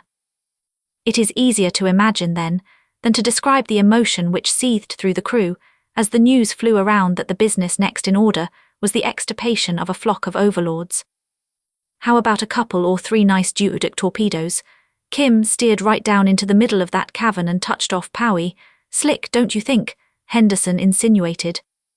Or let's not, Kim, protested Van Buskirk, who, as one of the 3 overlord slayers, had been called into the control room. This ain't going to be in a tube, Kim. It's in a cavern on a planet made to order for axe work. Let me and the boys put on our screens and bash their ugly damn skulls in for 'em. How about it, huh? Not duelbook hen, not yet anyway, Kinnison decided. As for axe work bus, maybe not, depends. We want to catch some of them alive so as to get some information. But you and your boys will be good for that too, so you might as well go and start getting them ready. He turned his thought to his snackish comrade-in-arms. What do you think, Wursel? Is this hideout of theirs heavily fortified, or just hidden? Hidden, I would say, from what I know of them. Well hidden, the Valantian replied promptly. Unless they have changed markedly, and like you I do not believe that a race so old can change that much. I could tune them in, but it might very well do more harm than good. Certain too, I'm afraid. Kinnison knew as well as did Wursel that a Valantian was the tastiest dish which could be served up to any overlord. Both knew also, however, the very real mental ability of the foe, knew that the overlords would be sure to suspect that any Valantian so temptingly present upon Lyrane too must be there specifically for the detriment of the Delgonian race, knew that they would almost certainly refuse the proffered bait. And not only would they refuse to lead Wursel to their caverns, but in all probability they would cancel even their ordinary activities, thus making it impossible to find them at all, until they had learned definitely that the hook-bearing tidbit and its accomplices had left the Lyranian solar system entirely. No, what we need right now is a good, strong-willed Lyranian. Shall we go back and grab one? It would take only a few minutes, Henderson suggested, straightening up at his board. Kinnison demurred. That might smell a bit on the cheesy side too, don't you think, fellows? And Wursel and Tregency agreed that such a move would be ill-advised. Might I offer a barely tenable suggestion? Nadreck asked diffidently. I'll say you can come in. Judging by the rate at which Lyranians have been vanishing of late, it would seem that we would not have to wait too long before another one comes hither under her own power, since the despised ones will have captured her themselves, and themselves will have forced her to come to them. No suspicion will be or can be aroused. That's a thought, Nadreck, that is a thought, Kinnison applauded. Shoot us up, will you, Hen? Way up and hover over the centre of the spread of intersections of those lines. Put observers on every plate you've got here and have communications, alert all observers aboard ship. Have half of them search the air all around as far as they can reach for an airplane in flight. Have the rest comb the terrain below, both on the surface and underground, with spy rays for any sign of a natural or artificial cave. What kind of information do you think they may have, Kinnison? Asked Tregency the Rigelian. I don't know, Kinnison pondered for minutes. Somebody around here somewhere has got some kind of a tie-up with some Bosconian entity or group that is fairly well up the ladder. I'm pretty sure of that. Bleeko sent ships here, one speedster certainly, and there's no reason to suppose that it was an isolated case. There is nothing to show either that it was not an isolated case, Tregency observed quietly, and the speedster landed, not up here near the pole but in the populated zone. Why? To secure some of the women. The Rigelian was not arguing against Kinnison. He was, as they all knew, helping to subject every facet of the matter to scrutiny. Possibly, but this is a transfer point, Kinnison pointed out.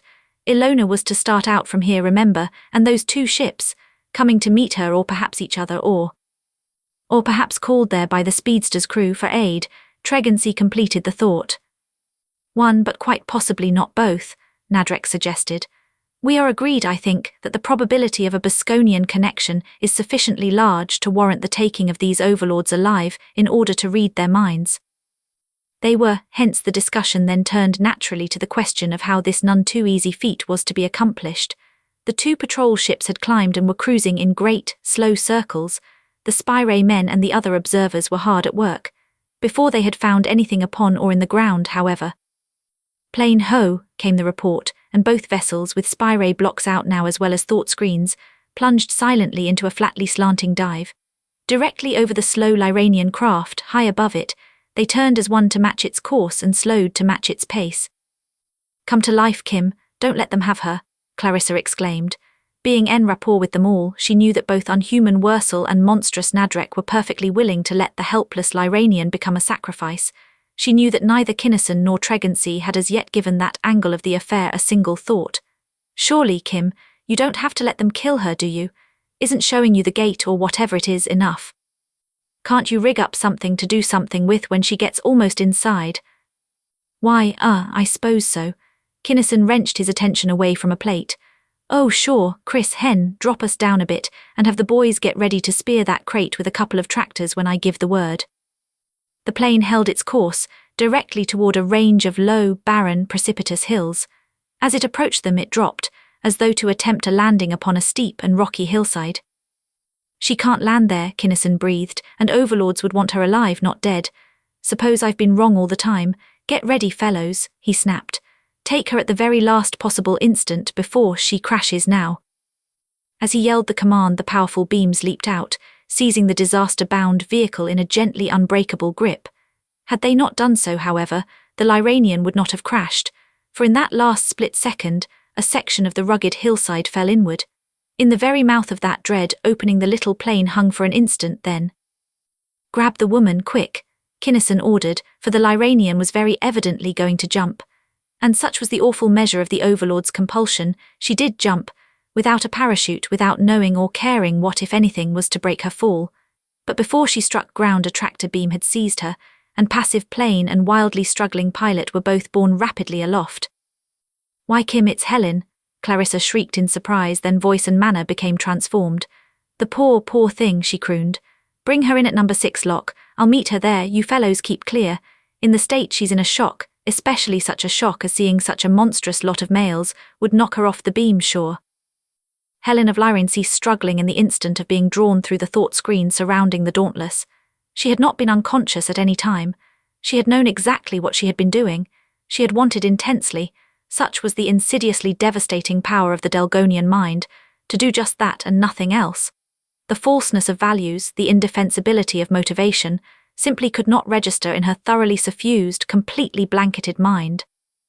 When the screen cut off the Overlord's control, however, thus restoring her own, the shock of realization of what she had done, what she had been forced to do, struck her like a physical blow. Worse than a physical blow, for ordinary physical violence she could understand. This mischance, however, she could not even begin to understand. It was utterly incomprehensible. She knew what had happened. She knew that her mind had been taken over by some monstrously alien, incredibly powerful mentality, for some purpose so obscure as to be entirely beyond her ken.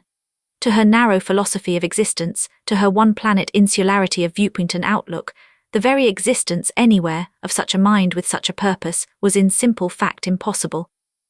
For it actually to exist upon her own planet, Lyrane too, was sheerly, starkly unthinkable. She did not recognize the Dauntless, of course. To her, all spaceships were alike.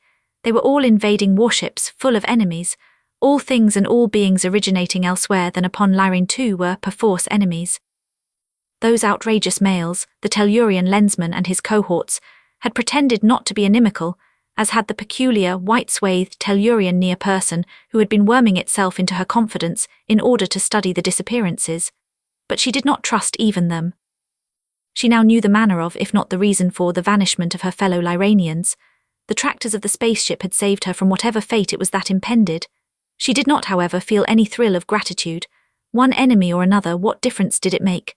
Therefore, as she went through the blocking screen and recovered control of her mind, she set herself to fight with every iota of her mighty mind and with every fibre of her lithe, hard-schooled, tigress body.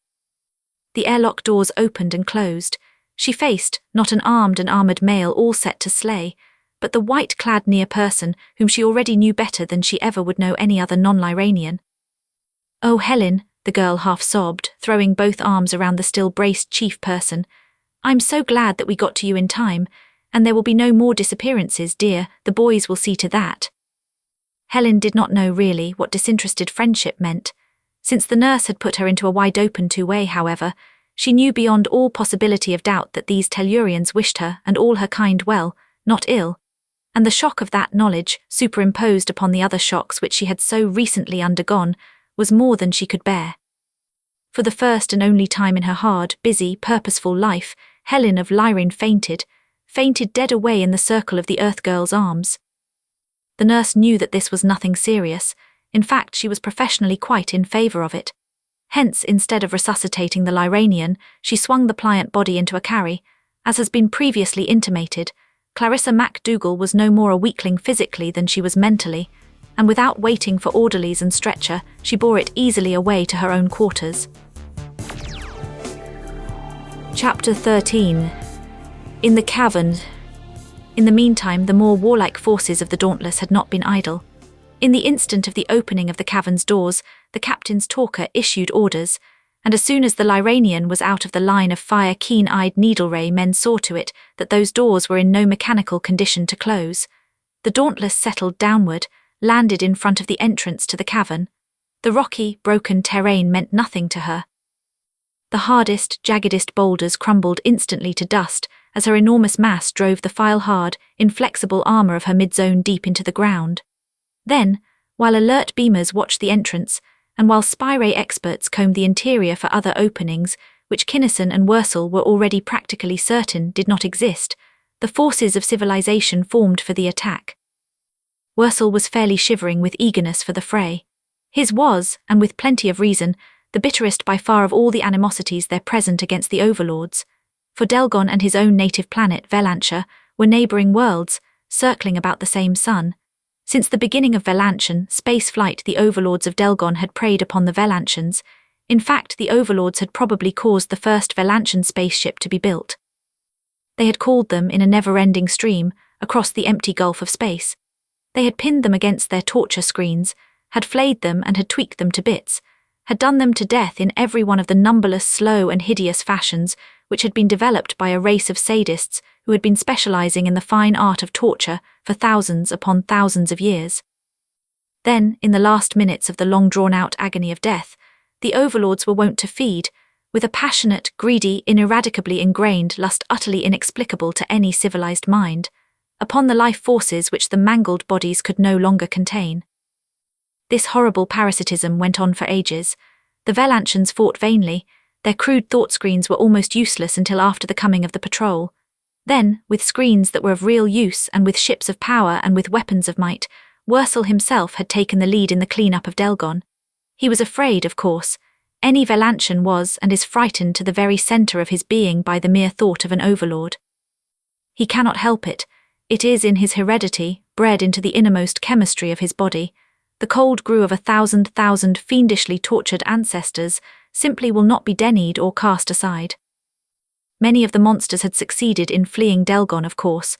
Some departed in the ships which had ferried their victims to the planet, some were removed to other solar systems by the Ike. The rest were slain, and as the knowledge that a Velantian could kill an overlord gained headway, the emotions toward the oppressors generated within minds such as the Velantians became literally indescribable. Fear was there yet and in abundance, it simply could not be eradicated. Horror and revulsion. Sheer burning hatred, and more powerful than all, amounting almost to an obsession, a clamoring, shrieking, driving urge for revenge which was almost tangible. All these and more Wursel felt as he waited, twitching. The Valyrians wanted to go in because it meant a hand-to-hand fight. Fighting was their business, their sport and their pleasure. They loved it for its own sweet sake, with a simple, wholehearted devotion. To them in combat was a Valyrian soldier's natural and much to be desired end. To them in any peaceful fashion was a disgrace and a calamity. They did and do go into battle with very much the same joyous abandon with which a sophomore goes to meet his date in Lover's Lane. And now, to make physical combat all the nicer and juicier, they carried semi-portable tractors and pressers, for the actual killing was not to take place until after the battle proper was over. Blasting the overlords out of existence would have been simplicity itself, but they were not to die until after they had been forced to divulge whatever they might have of knowledge or of information. Nadreck of Palain wanted to go in solely to increase his already vast store of knowledge. His thirst for facts was a purely scientific one. The fashion in which it was to be satisfied was the veriest, the most immaterial detail. Indeed, it is profoundly impossible to portray to any human intelligence the serene detachment, the utterly complete indifference to suffering exhibited by practically all of the frigid-blooded races, even those adherent to civilization, especially when the suffering is being done by an enemy. Nadreck did know, academically and in a philological sense from his reading, the approximate significance of such words as compunction, sympathy, and squeamishness, but he would have been astounded beyond measure at any suggestion that they would apply to any such matter-of-fact business as the extraction of data from the mind of an overlord of Delgon, no matter what might have to be done to the unfortunate victim in the process. Tregency went in simply because Kinnison did, to be there to help out in case the Tellurian should need him. Kinnison went in because he felt that he had to. He knew full well that he was not going to get any kick at all out of what was going to happen. He was not going to like it, any part of it. Nor did he. In fact, he wanted to be sick, violently sick, before the business was well started, and Nadreck perceived his mental and physical distress. "Why stay, friend Kinnison, when your presence is not necessary?" he asked, with the slightly pleased, somewhat surprised, hellishly placid mental immobility, which Kinnison was later to come to know so well.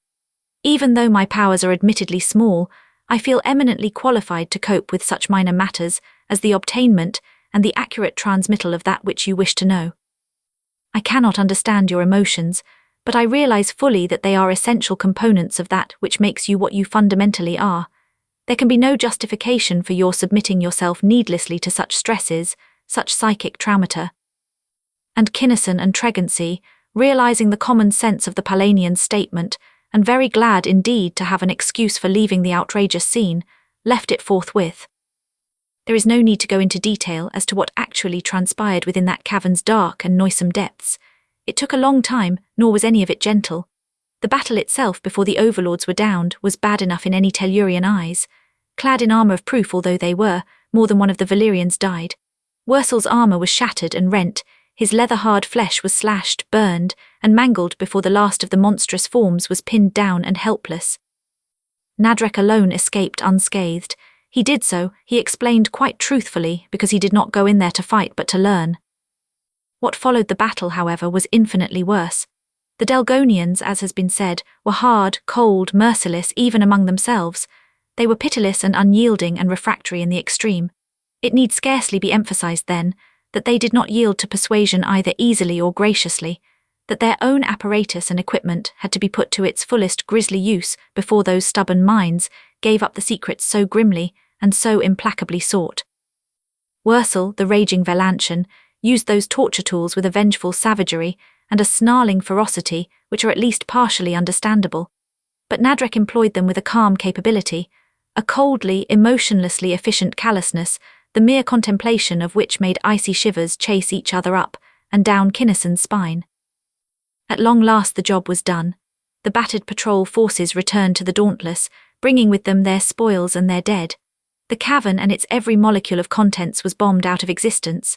The two ships took off, Cartiff's heavily armed merchantman to do the long flit back to Tellus, the Dauntless to drop Helen and her plane off at her airport, and then to join her sister super-dreadnoughts which were already beginning to assemble in Rift 94. "Come down here, will you please, Kim?" came Clarissa's thought. "I've been keeping her pretty well blocked out, but she wants to talk to you. In fact, she insists on it before she leaves the ship." "Oh, that is something," the Lensman exclaimed and hurried to the nurse's cabin. There stood the Lyranian queen, a full 5 inches taller than Clarissa's 5 feet 6, a good 35 pounds heavier than her not inconsiderable 145. Hard, fine, supple, erectly poised she stood there, an exquisitely beautiful statue of pale bronze, her flaming hair a gorgeous riot. Head held proudly high, she stared only slightly upward into the Earthman's quiet, understanding eyes. "Thanks, Kinnison, for everything that you and yours have done for me and mine," she said simply, and held out her right hand in what she knew was the correct Tellurian gesture. "Ah, Helen," Kinnison denied gently, making no motion to grasp the proffered hand, which was promptly and enthusiastically withdrawn. "Nice, and it's really big of you, but don't strain yourself to like us men too much or too soon. You've got to get used to us gradually. We like you a lot, and we respect you even more, but we've been around and you haven't. You can't be feeling friendly enough yet to enjoy shaking hands with me. You certainly haven't got jets enough to swing that load, so this time we'll take the thought for the deed. Keep trying though, toots old girl, and you'll make it yet. In the meantime, we're all pulling for you, and if you ever need any help, shoot us a call on the communicator we've put aboard your plane. Clear ether, Ace." Clear ether, MacDougall and Kinnison. Helen's eyes were softer than either of the Tellurians had ever seen them before. "There is, I think, something of wisdom, of efficiency in what you have said. It may be, that is, there is a possibility. You of civilization are perhaps persons of a sort that is, after all. Thanks, really thanks, I mean this time, goodbye." Helen's plane had already been unloaded. She disembarked and stood beside it, watching with a peculiarly untranslatable expression the huge cruiser until it was out of sight. "It was just like pulling teeth for her to be civil to me," Kinnison grinned at his fiancée, "but she finally made the lift. She's a grand girl, that Helen, in her peculiar, poisonous way. Why, Kim, Clarissa protested. She's nice really when you get to know her, and she's so stunningly, so ravishingly beautiful. Kinnison agreed without a trace of enthusiasm. Cast her in chilled stainless steel, she'd just about do as she is without any casting, and she'd make a mighty fine statue. Kim, shame on you, the girl exclaimed. Why, she's the most perfectly beautiful thing I ever saw in my whole life. Her voice softened. I wish I looked like that, she added wistfully. She's beautiful enough in her way, of course, the man admitted, entirely unimpressed. But then so is a Raid Legion cat eagle, so is a spire of frozen helium, and so is a 6-foot-long armor-piercing punch. As for you wanting to look like her, that's sheer tripe, Chris, and you know it. Beside you, all the Helens that ever lived, with Cleopatra, Sad Displains, and Illona Potter thrown in, wouldn't make a baffled flare. That was, of course, what she wanted him to say, and what followed is of no particular importance here. Shortly after the Dauntless cleared the stratosphere, Nadreck reported that he had finished assembling and arranging the data, and Kinnison called the Lensmen together in his con room for an ultra-private conference. Wursel, it appeared, was still in surgery. "Smatter, Doc?" Kinnison asked casually. He knew that there was nothing really serious the matter. Wursel had come out of the cavern under his own power, and a Velantian recovers with startling rapidity from any wound, which does not kill him outright. Having trouble with your stitching? "I'll say we are," the surgeon grunted. "Have to bore holes with an electric drill and use linemen's pliers. Just about through now, though. He'll be with you in a couple of minutes." And in a very little more than the stipulated time, the Velantian joined the other Lensmen. He was bandaged and taped, and did not move at his customary headlong pace, but he fairly radiated self-satisfaction, bliss and contentment. He felt better, he declared, than he had at any time since he cleaned out the last of Delgon's caverns. Kinnison stopped the interplay of thoughts by starting up his lensman's projector. This mechanism was something like a 3D machine, except that instead of projecting sound and three-dimensional color, it operated via pure thought. Sometimes the thoughts of one or more overlords, at other times the thoughts of the Ike or other beings as registered upon the minds of the overlords, at still others the thoughts of Nadreck, or of Wursel amplifying a preceding thought passage, or explaining some detail of the picture which was being shown at the moment. The spool of tape now being run with others formed the Lensman's record of what they had done. This record would go to Prime Base under Lensman's seal, that is, only a Lensman could handle it or see it. Later, after the emergency had passed, copies of it would go to various central libraries, and thus become available to properly accredited students. Indeed, it is only from such records, made upon the scene and at the time by keen-thinking, logical, truth-seeking Lensmen, that such a factual, minutely detailed history as this can be compiled. And your historian is supremely proud that he was the first person other than a Lensman to be allowed to study a great deal of this priceless data. Wursel knew the gist of the report, Nadreck the compiler knew it all, but to Kinnison, Clarissa and Tregency the unreeling of the tape brought shocking news. For, as a matter of fact, the overlords had known more, and there was more in the Lyranian solar system to know than Kinnison's wildest imaginings had dared to suppose. That system was one of the main focal points for the Zwilnik business of an immense volume of space. Lyrane II was the meeting place, the dispatcher's office, the nerve center from which thousands of invisible, immaterial lines reached out to thousands of planets peopled by warm-blooded oxygen breathers. Menjo Bleeko had sent to Lyrane II not one expedition, but hundreds of them. The affair of Illona and her escorts had been the veriest, the most trifling incident. The overlords, however, did not know of any Bosconian group in the second galaxy. They had no superiors anywhere. The idea of anyone or anything anywhere being superior to an overlord was unthinkable.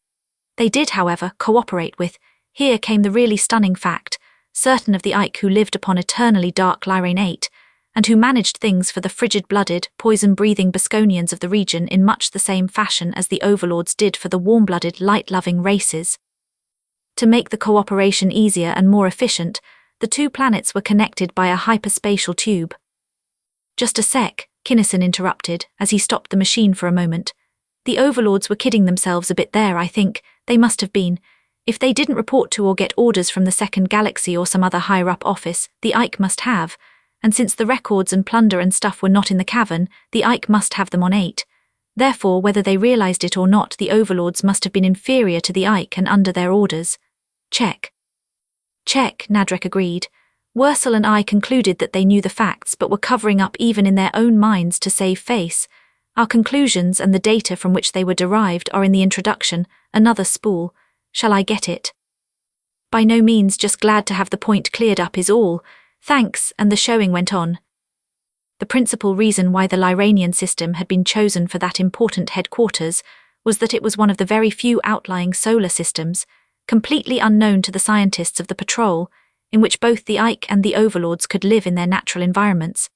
Lyrane 8 was of course intensely, bitterly cold. This quality is not rare, since nearly all number 8 planets are. Its uniqueness lay in the fact that its atmosphere was almost exactly like that of Jarnevan. And Lyrane 2 suited the Overlords perfectly. Not only did it have the correct temperature, gravity and atmosphere, but also it offered that much rarer thing without which no cavern of Overlords would have been content for long, a native life form possessing strong and highly vital minds upon which they could prey. There was more, much more, but the rest of it was not directly pertinent to the immediate questions. The tape ran out, Kinnison snapped off the projector, and the Lensmen went into a 5-way. Why was not Lyrane 2 defended? Wursel and Kinnison had already answered that one. Secretiveness and power of mind, not armament, had always been the natural defences of all Overlords. Why hadn't the Ike interfered? That was easy too. The Ike looked after themselves. If the Overlords couldn't, that was just too bad. The 2 ships that had come to aid and had remained to revenge had certainly not come from 8, their crews had been oxygen breathers. Probably a rendezvous, immaterial anyway. Why wasn't the whole solar system ringed with outposts and screens? Too obvious. Why hadn't the Dauntless been detected? Because of her nullifiers, and if she had been spotted by any short-range stuff, she had been mistaken for another Zwilnik ship. They hadn't detected anything out of the way on 8 because it hadn't occurred to anybody to swing an analyzer toward that particular planet. If they did, they'd find that 8 was defended plenty. Had the Ike had time to build defences? They must have had, or they wouldn't be there. They certainly were not taking that kind of chances. And by the way, hadn't they better do a bit of snooping around 8 before they went back to join the Z9M9Z and the fleet? They had. Thereupon the Dauntless faced about, and retraced her path toward the now highly important system of Lyrane. In their previous approaches, the patrolmen had observed the usual precautions to avoid revealing themselves to any Zwilnik vessel which might have been on the prowl. Those precautions were now intensified to the limit, since they knew that Lyrane 8 was the site of a base manned by the Ike themselves. As the big cruiser crept toward her goal, nullifiers full out and every instrument of detection and reception as attentively outstretched as the whiskers of a tomcat slinking along a black alley at midnight, the Lensmen again pooled their brains in conference. The Ike, this was going to be no pushover. Even the approach would have to be figured to a hair, because since the Bosconians had decided that it would be poor strategy to screen in their whole solar system, it was a cold certainty that they would have their own planets guarded and protected by every device which their inhuman ingenuity could devise. The Dauntless would have to stop just outside the range of electromagnetic detection, for the Bosconians would certainly have a 500% overlap. Their nullifiers would hash up the electros somewhat, but there was no use in taking too many chances. Previously on right-line courses to and from Lyrane 2 that had not mattered for 2 reasons. Not only was the distance extreme for accurate electro work, but also it would have been assumed that their ship was a Zwilnik. Laying a course for 8, though, would be something else entirely. A Zwilnik would take the tube, and they would not, even if they had known where it was. That left the visuals. The cruiser was a mighty small target at interplanetary distances, but there were such things as electronic telescopes, and the occupation of even a single star might prove disastrous. Kinnison called the chief pilot. Stars must be thin in certain regions of the sky out here, Hen. Suppose you can pick us out a line of approach along which we will occult no stars and no bright nebulae. I should think so, Kim. Just a sec, I'll see. Yes, easily. There's a lot of black background, especially to the nadir, and the conference was resumed. They'd have to go through the screens of electros in Kinnison's inherently indetectable black speedster. QX, but she was nobody's fighter. She didn't have a beam hot enough to light a match.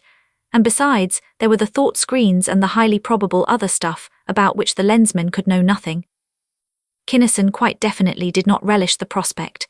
He remembered all too vividly what had happened when he had scouted the Ike's base on Jarnevan, when it was only through Wursel's aid that he had barely, just barely, escaped with his life.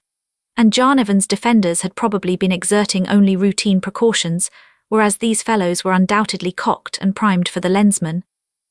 He would go in, of course, but he'd probably come out feet first. He didn't know any more about their defences than he had known before, and that was nothing, fiat. Excuse the interruption, please, Nadreck's thought apologised, but it would seem to appear more desirable, would it not, to induce the one of them possessing the most information to come out to us. Kinnison demanded.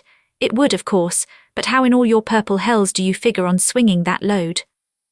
I am, as you know, a person of small ability, Nadreck replied in his usual circuitous fashion. Also, I am of almost negligible mass and strength. Of what is known as bravery I have no trace. In fact, I have pondered long over that to me incomprehensible quality, and have decided that it has no place in my scheme of existence.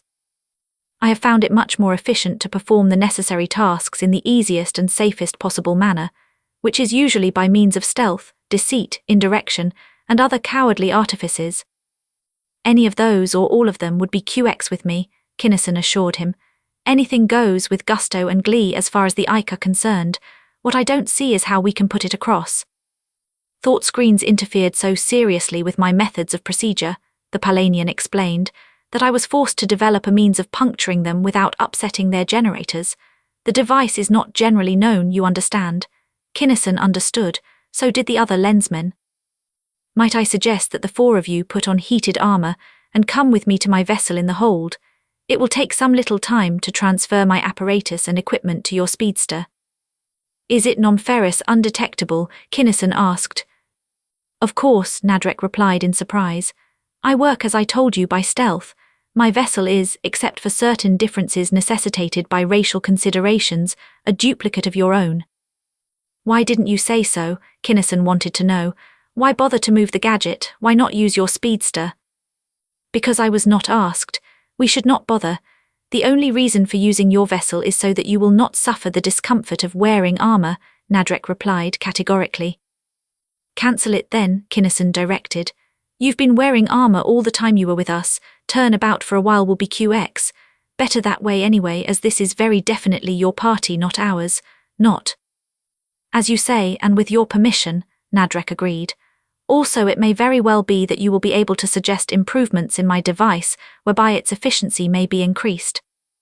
I doubt it. The Tellurians' already great respect for this retiring, soft-spoken, cowardly Lensman was increasing constantly. But we would like to study it, and perhaps copy it if you so allow. Gladly, and so it was arranged. The Dauntless crept along a black background pathway and stopped. Nadreck, Wursel and Kinnison, 3 were enough, and neither Clarissa nor Tregency insisted upon going, boarded the Palanian speedster. Away from the mothership it sped upon muffled jets, and through the far-flung, heavily overlapped electromagnetic detector zones, through the outer thought screens. Then, ultra-slowly as space speeds go, the speedster moved forward, feeling for whatever other blocking screens there might be. All 3 of those lensmen were in fact detectors themselves. Their Arisian-imparted special senses made ethereal, even subethereal, vibrations actually visible or tangible, but they did not depend only upon their bodily senses. That speedster carried instruments unknown to space pilotry, and the lensmen used them unremittingly. When they came to a screen they opened it, so insidiously that its generating mechanisms gave no alarms. Even a meteorite screen, which was supposed to forbid the passage of any material object, yielded without protest to Nadreck's subtle manipulation. Slowly, furtively, a perfectly absorptive black body sinking through blackness so intense as to be almost palpable, the Palanian speedster settled downward toward the Bosconian fortress of Lyrane 8. Chapter 14. Nadreck at work. This is perhaps as good a place as any to glance in passing at the fashion in which the planet Lonabar was brought under the aegis of civilization. No attempt will or can be made to describe it in any detail, since any adequate treatment of it would fill a volume. Indeed, many volumes have already been written concerning various phases of the matter, and since it is not strictly germane to the subject in hand. However, some knowledge of the modus operandi in such cases is highly desirable for the full understanding of this history, in view of the vast number of planets which Coordinator Kinnison and his associates did have to civilize before the second galaxy was made secure. Scarcely had Cartiff Kinnison moved out than the patrol moved in. If Lonabar had been heavily fortified, a fleet of appropriate size and power would have cleared the way. As it was, the fleet which landed was one of transports, not of battleships, and all the fighting from then on was purely defensive. Propagandists took the lead, psychologists, lensmen skilled not only in languages but also in every art of human relationships. The case of civilization was stated plainly and repeatedly, the errors and the fallacies of autocracy were pointed out. A nucleus of government was formed, not of civilization's imports, but of solid Lonabarian citizens who had passed the lensmen's tests of ability and trustworthiness. Under this local government, a pseudo-democracy began haltingly to function. At first its progress was painfully slow, but as more and more of the citizens perceived what the patrol actually was doing, it grew apace. Not only did the invaders allow, yes, foster, free speech and statutory liberty, they suppressed ruthlessly any person or any faction seeking to build a new dictatorship, whatever its nature, upon the ruins of the old. That news travelled fast, and labouring always and mightily upon civilization's side were the always present, however deeply buried urges of all intelligent entities toward self-expression. There was opposition, of course. Practically all of those who had waxed fat upon the old order were very strongly in favour of its continuance. There were the hordes of the downtrodden who had so long and so dumbly endured oppression that they could not understand anything else, in whom the above-mentioned urges had been beaten and tortured almost out of existence. They themselves were not opposed to civilization. For them it meant at worst only a change of masters, but those who sought by the same old wiles to re-enslave them were foes indeed. Menjo Bleeko's sycophants and retainers were told to work or starve. The fat hogs could support the new order, or else. The thugs and those who tried to prey upon and exploit the dumb masses were arrested and examined. Some were cured, some were banished, some were shot. Little could be done, however, about the dumb themselves, for in them the spark was feeble indeed. The new government nursed that spark along, the while ruling them as definitely, although not as harshly, as had the old. The lensmen backing the struggling young civilization, knowing full well that in the children or in the children's children of these unfortunates, the spark would flame up into a great white light.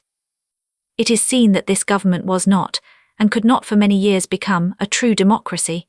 It was in fact a benevolent semi-autocracy, autonomous in a sense yet controlled by the Galactic Council through its representatives, the Lensmen.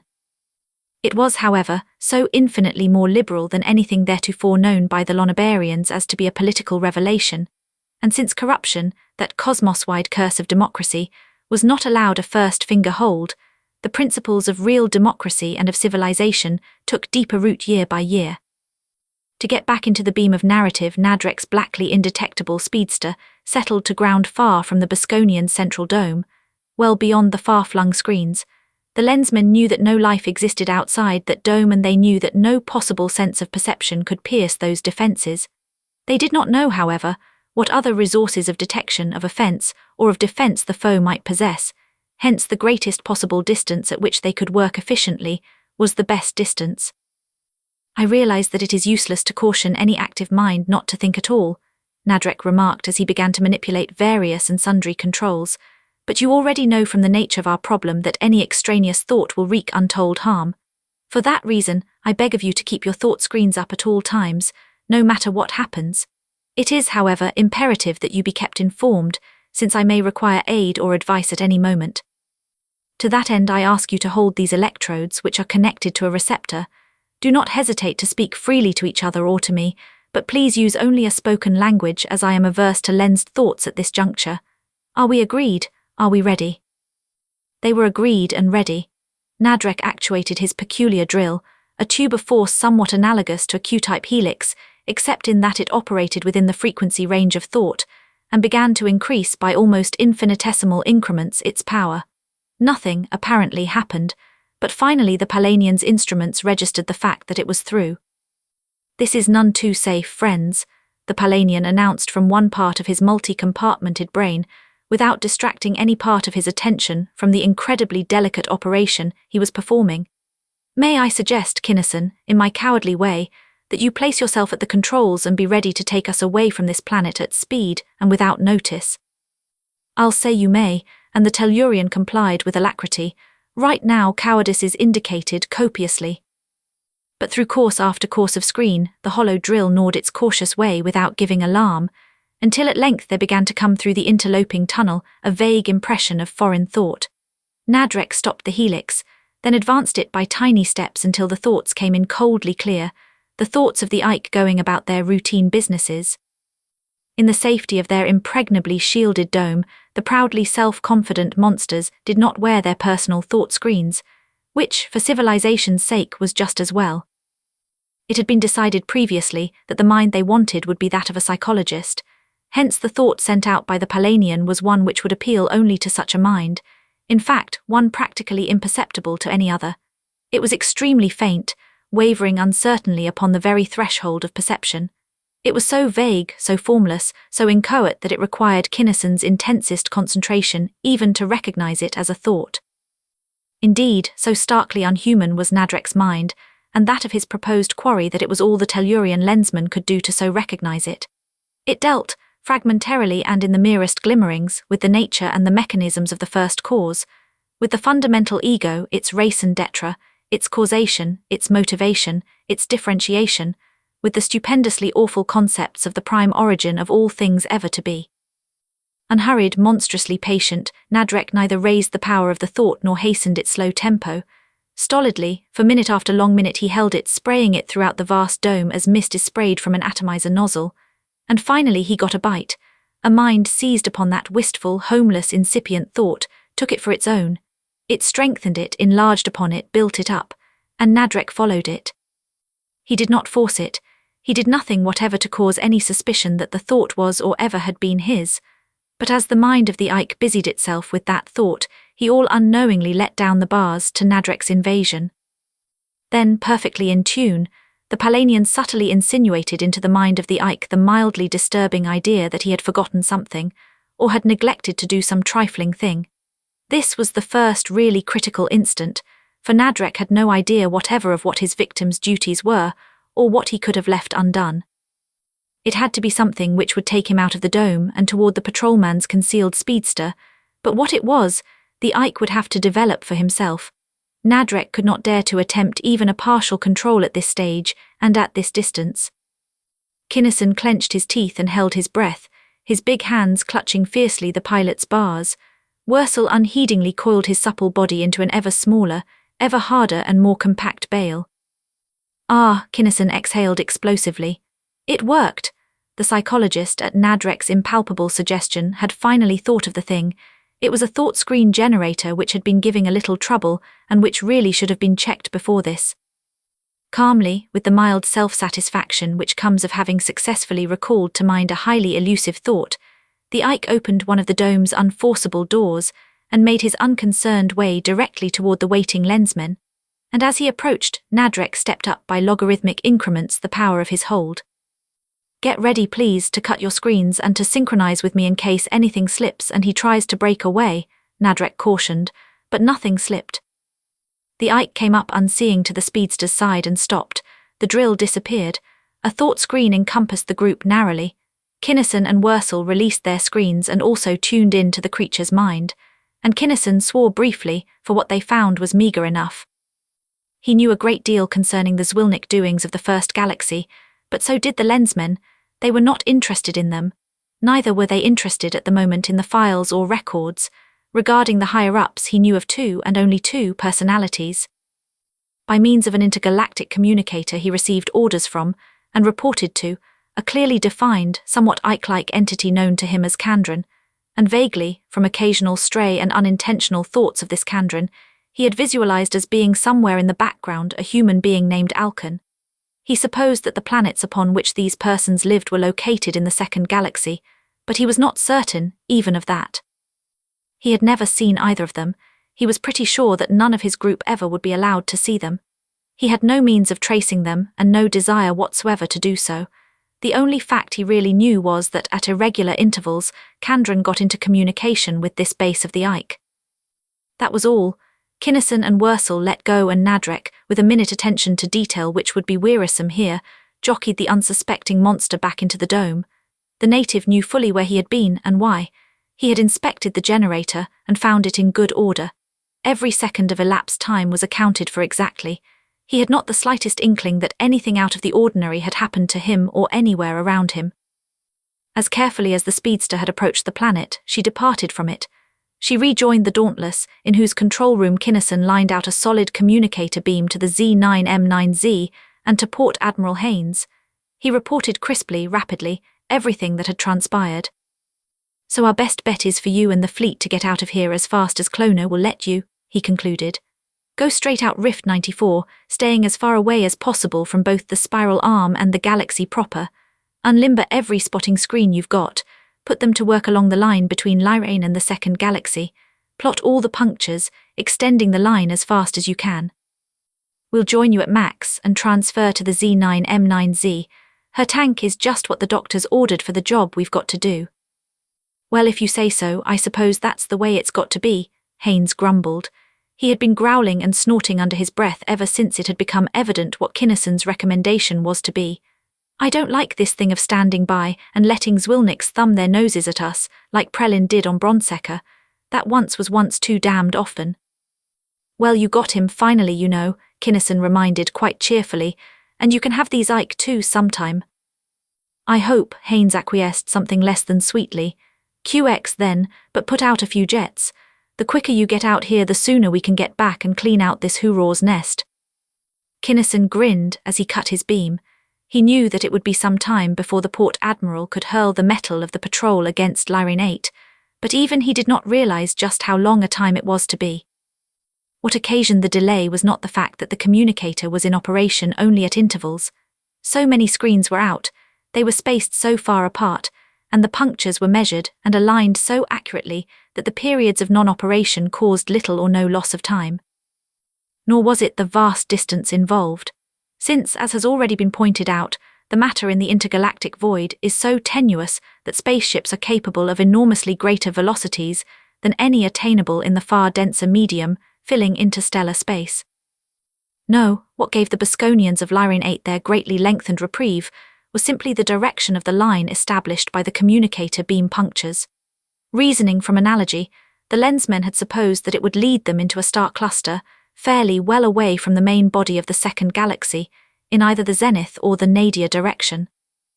Instead of that, however, when the patrol surveyors got close enough so that their possible error was very small, it became clear that their objective lay inside the galaxy itself. "I don't like this line a bit, Chief," Kinnison told the Admiral then. "It'd smell like Limburger to have a fleet of this size and power nosing into their home territory, along what must be one of the hottest lines of communication they've got." "Check," Port Admiral Haynes agreed. "QX so far, but it would begin to stink pretty quick now. We've got to assume that they know about spotting screens, whether they really do or not. If they do, they'll have this line trapped from stem to gudgeon, and the minute they detect us they'll cut this line out entirely. Then where'll you be?" "Right back where I started from. That's what I'm yowling about. To make matters worse, it's credits to Millows that the ape we're looking for isn't going to be anywhere near the end of this line." How do you figure that?" Haynes demanded. "Logic, we're getting up now to where these Zwilniks can really think. We've already assumed that they know about our beam tracers and detector nullifiers. Aren't they apt to know that we have inherently indetectable ships and almost perfectly absorptive coatings? Where does that land you?" I see. Since they can't change the nature of the beam, they'll run it through a series of relays, with each leg trapped with everything they can think of. At the first sign of interference they'll switch, maybe halfway across the galaxy. Also, they might very well switch around once in a while anyway, just on general principles. "Check, that's why you'd better take the fleet back home, leaving Nadreck and me to work the rest of this line with our speedsters." "Don't be dumb, son, you can think straighter than that." Haynes gazed quizzically at the younger man. "What else? Where am I overlooking a bet?" Kinnison demanded.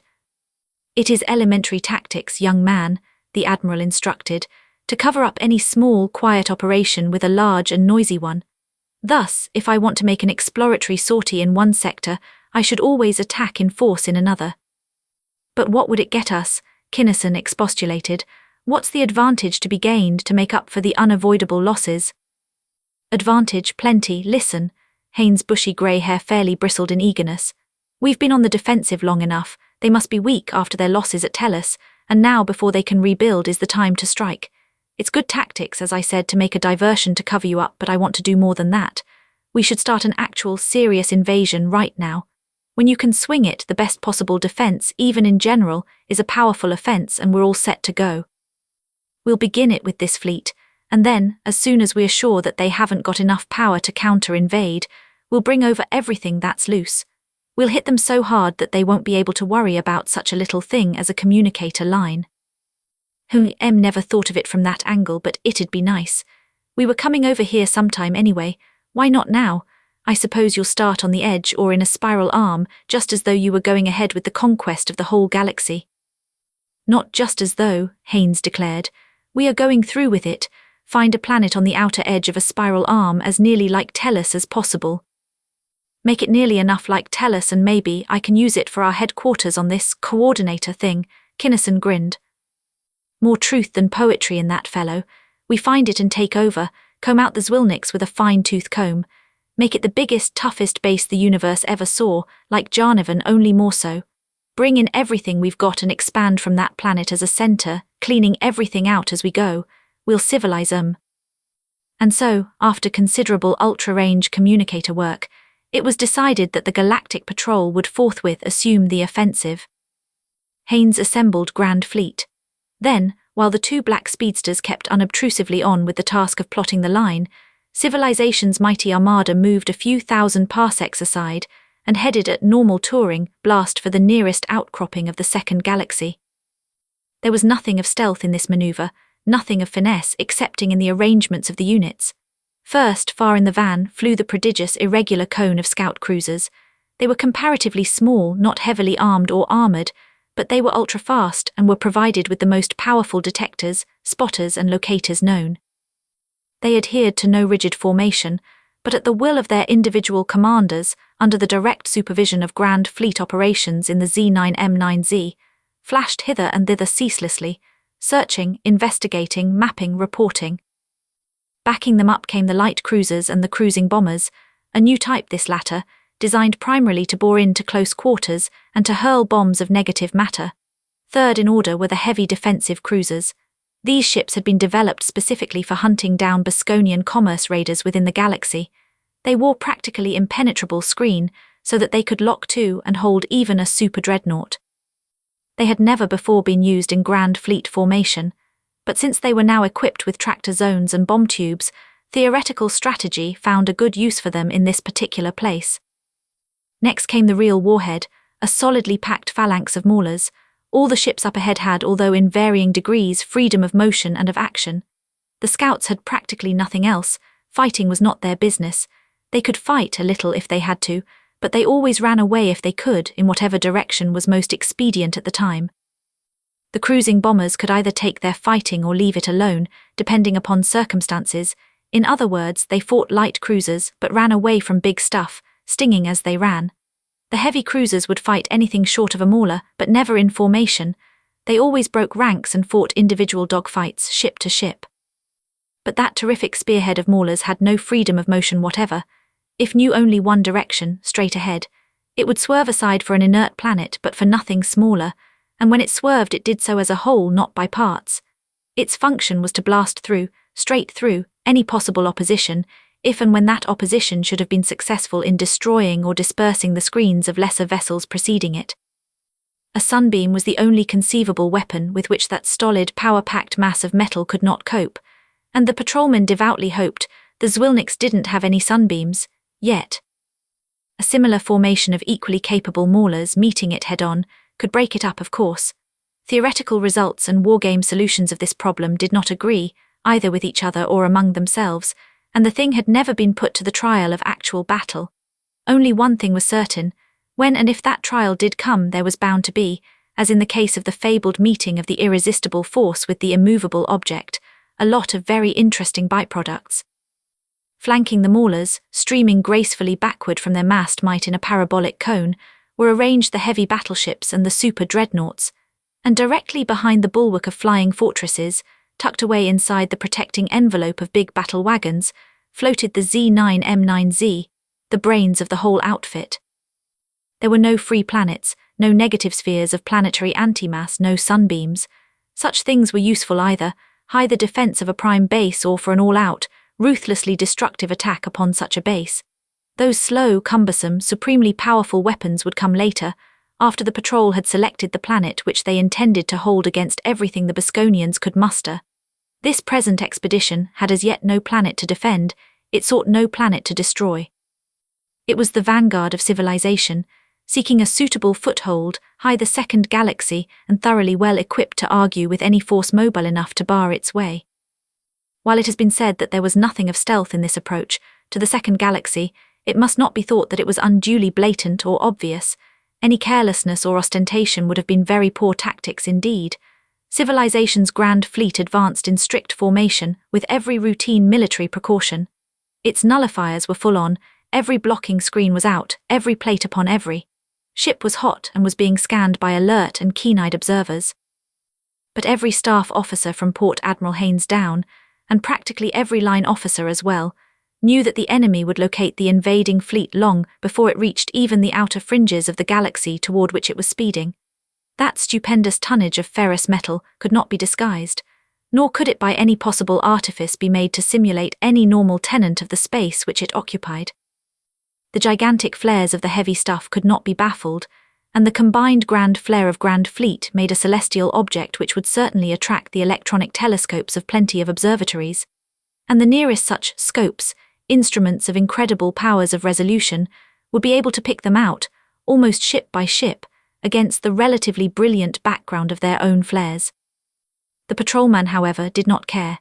This was and was intended to be an open, straightforward invasion, the first wave of an attack which would not cease until the Galactic Patrol had crushed Bosconia throughout the entire second galaxy. Grand Fleet bored serenely on, superbly confident in her awful might, grandly contemptuous of whatever she was to face, she stormed along, uncaring that at that very moment the foe was massing his every defensive arm to hurl her back or to blast her out of existence. Chapter 15. Klovia. As Haynes and the Galactic Council had already surmised, Bosconia was now entirely upon the defensive. She had made her supreme bid in the effort which had failed so barely to overcome the defences of hard-held Tellus. It was, as has been seen, a very near thing indeed, but the Zwilnick chieftains did not and could not know that. Communication through the hyperspatial tube was impossible. No ordinary communicator beam could be driven through the patrol's scramblers. No Bosconian observers could be stationed near enough to the scene of action to perceive or to record anything that had occurred, and no single Zwilnick ship or entity survived to tell of how nearly Tellus had come to extinction. And in fine, it would have made no difference in the mind of Alcon of Thrale if he had known. A thing which was not a full success was a complete failure. To be almost a success meant nothing. The invasion of Tellus had failed. They had put everything they had into that gigantically climactic enterprise. They had shot the whole wad, and it had not been enough. They had therefore abandoned for the nonce humanity's galaxy entirely, to concentrate their every effort upon the rehabilitation of their own depleted forces, and upon the design and construction of devices of hitherto unattempted capability and power. They simply had not had enough time to prepare properly to meet the invading grand fleet of civilization. It takes time, lots of time, to build such heavy stuff as maulers and flying fortresses, and they had not been allowed to have it. They had plenty of lighter stuff, since the millions of Bosconian planets could furnish upon a few hours' notice more cruisers, and even more first-line battleships than could possibly be used efficiently, but their backbone of brute force and firepower was woefully weak. Since the destruction of a solid centre of maulers was, theoretically, improbable to the point of virtual impossibility, neither Bosconia nor the Galactic Patrol had built up any large reserve of such structures. Both would now build up such a reserve as rapidly as possible, of course, but half-built structures could not fight. The Zwilnicks had many dirigible planets, but they were too big. Planets, as has been seen, are too cumbersome and unwieldy for use against a highly mobile and adequately controlled fleet. Conversely, humanity's grand fleet was up to its maximum strength and perfectly balanced. It had suffered losses in the defense of Prime Base, it is true, but those losses were of comparatively light craft, which civilization's inhabited world could replace as quickly as could Bosconia's. Hence Bosconia's fleet was at a very serious disadvantage as it formed to defy humanity just outside the rim of its galaxy. At two disadvantages really, for Bosconia then had neither Lensmen nor a Z9M9Z, And Haynes, canny old master strategist that he was, worked upon them both. Grand Fleet so far had held to one right-line course, and upon this line the Zwilnik defence had been built. Now Haynes swung aside, forcing the enemy to reform. They had to engage him, he did not have to engage them. Then, as they shifted, raggedly as he had supposed and had hoped that they would, he swung again.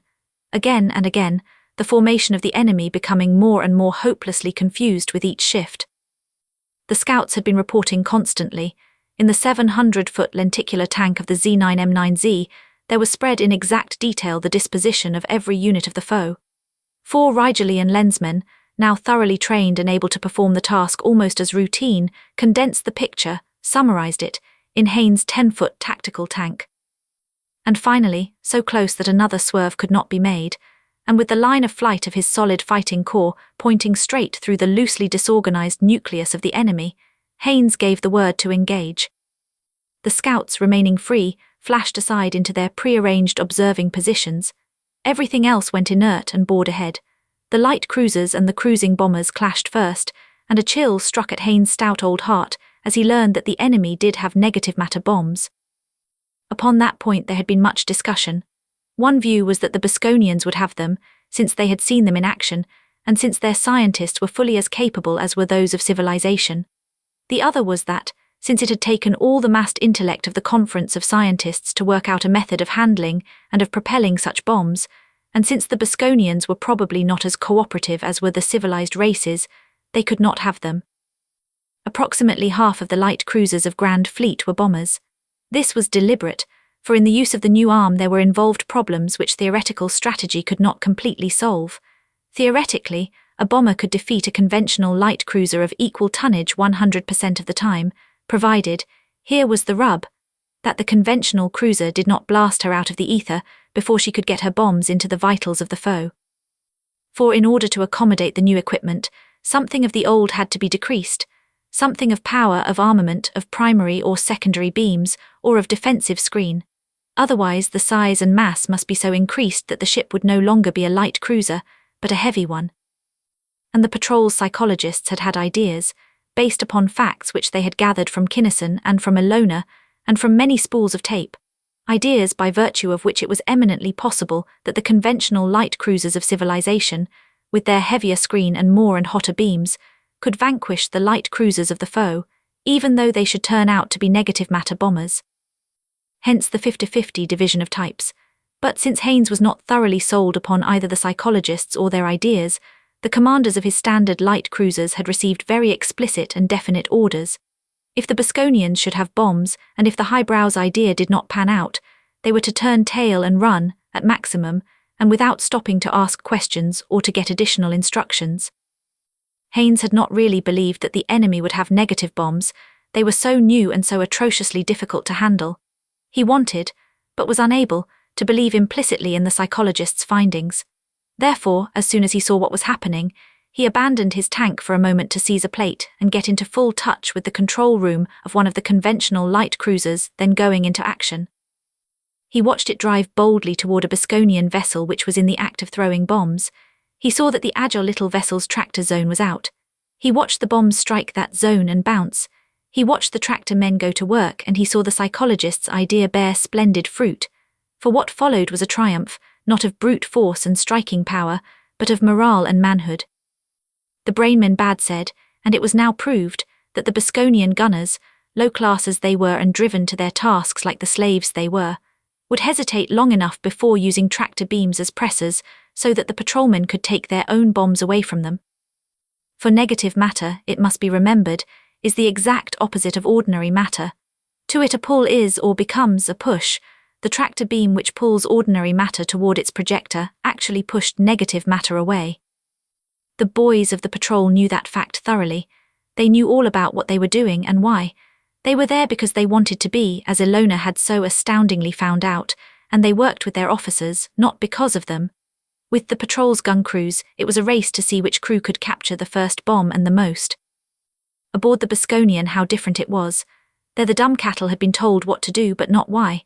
They did not know the fundamental mechanics of the bomb tubes they operated by rote, did not know that they were essentially tractor beam projectors.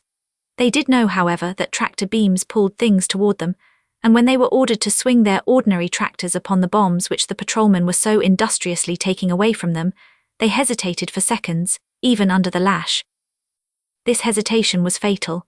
Haynes' gleeful gunners, staring through their special finders, were very much on their toes. Seconds were enough. Their fierce-driven tractors seized the inimical bombs in mid-space, and before the Bosconians could be made to act in the only possible opposition, hurled them directly backward against the ships which had issued them. Ordinary defensive screen did not affect them. Repulsor screen, meteorite and wall shields only sucked them in with the faster. And ordinary matter and negative matter cannot exist in contact. In the instant of touching, the two unite and disappear, giving rise to vast quantities of intensely hard radiation. One negative bomb was enough to put any cruiser out of action, but here there were usually 3 or 4 at once, sometimes as many as 10, enough almost to consume the total mass of a ship. A bomb struck 8 in, through solid armor it melted, atmosphere rushed out to disappear en route, for air is normal matter. Along beams and trusses the hellish hypersphere travelled freakishly, although usually in the direction of greatest mass. It clung greedily.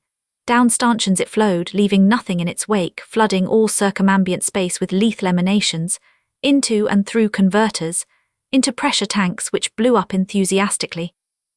Men's bodies it did not seem to favour, not massive enough perhaps, but even them it did not refuse if offered. A Bosconian, gasping frantically for air which was no longer there and already half mad, went completely mad as he struck savagely at the thing and saw his hand and his arm to the shoulder vanish instantaneously, as though they had never been. Satisfied, Haynes wrenched his attention back to his tank. Most of his light cruisers were through and in the clear. They were reporting by thousands. Losses were very small. The conventional type cruisers had won either by using the enemy's own bombs, as he had seen them used, or by means of their heavier armor and armament.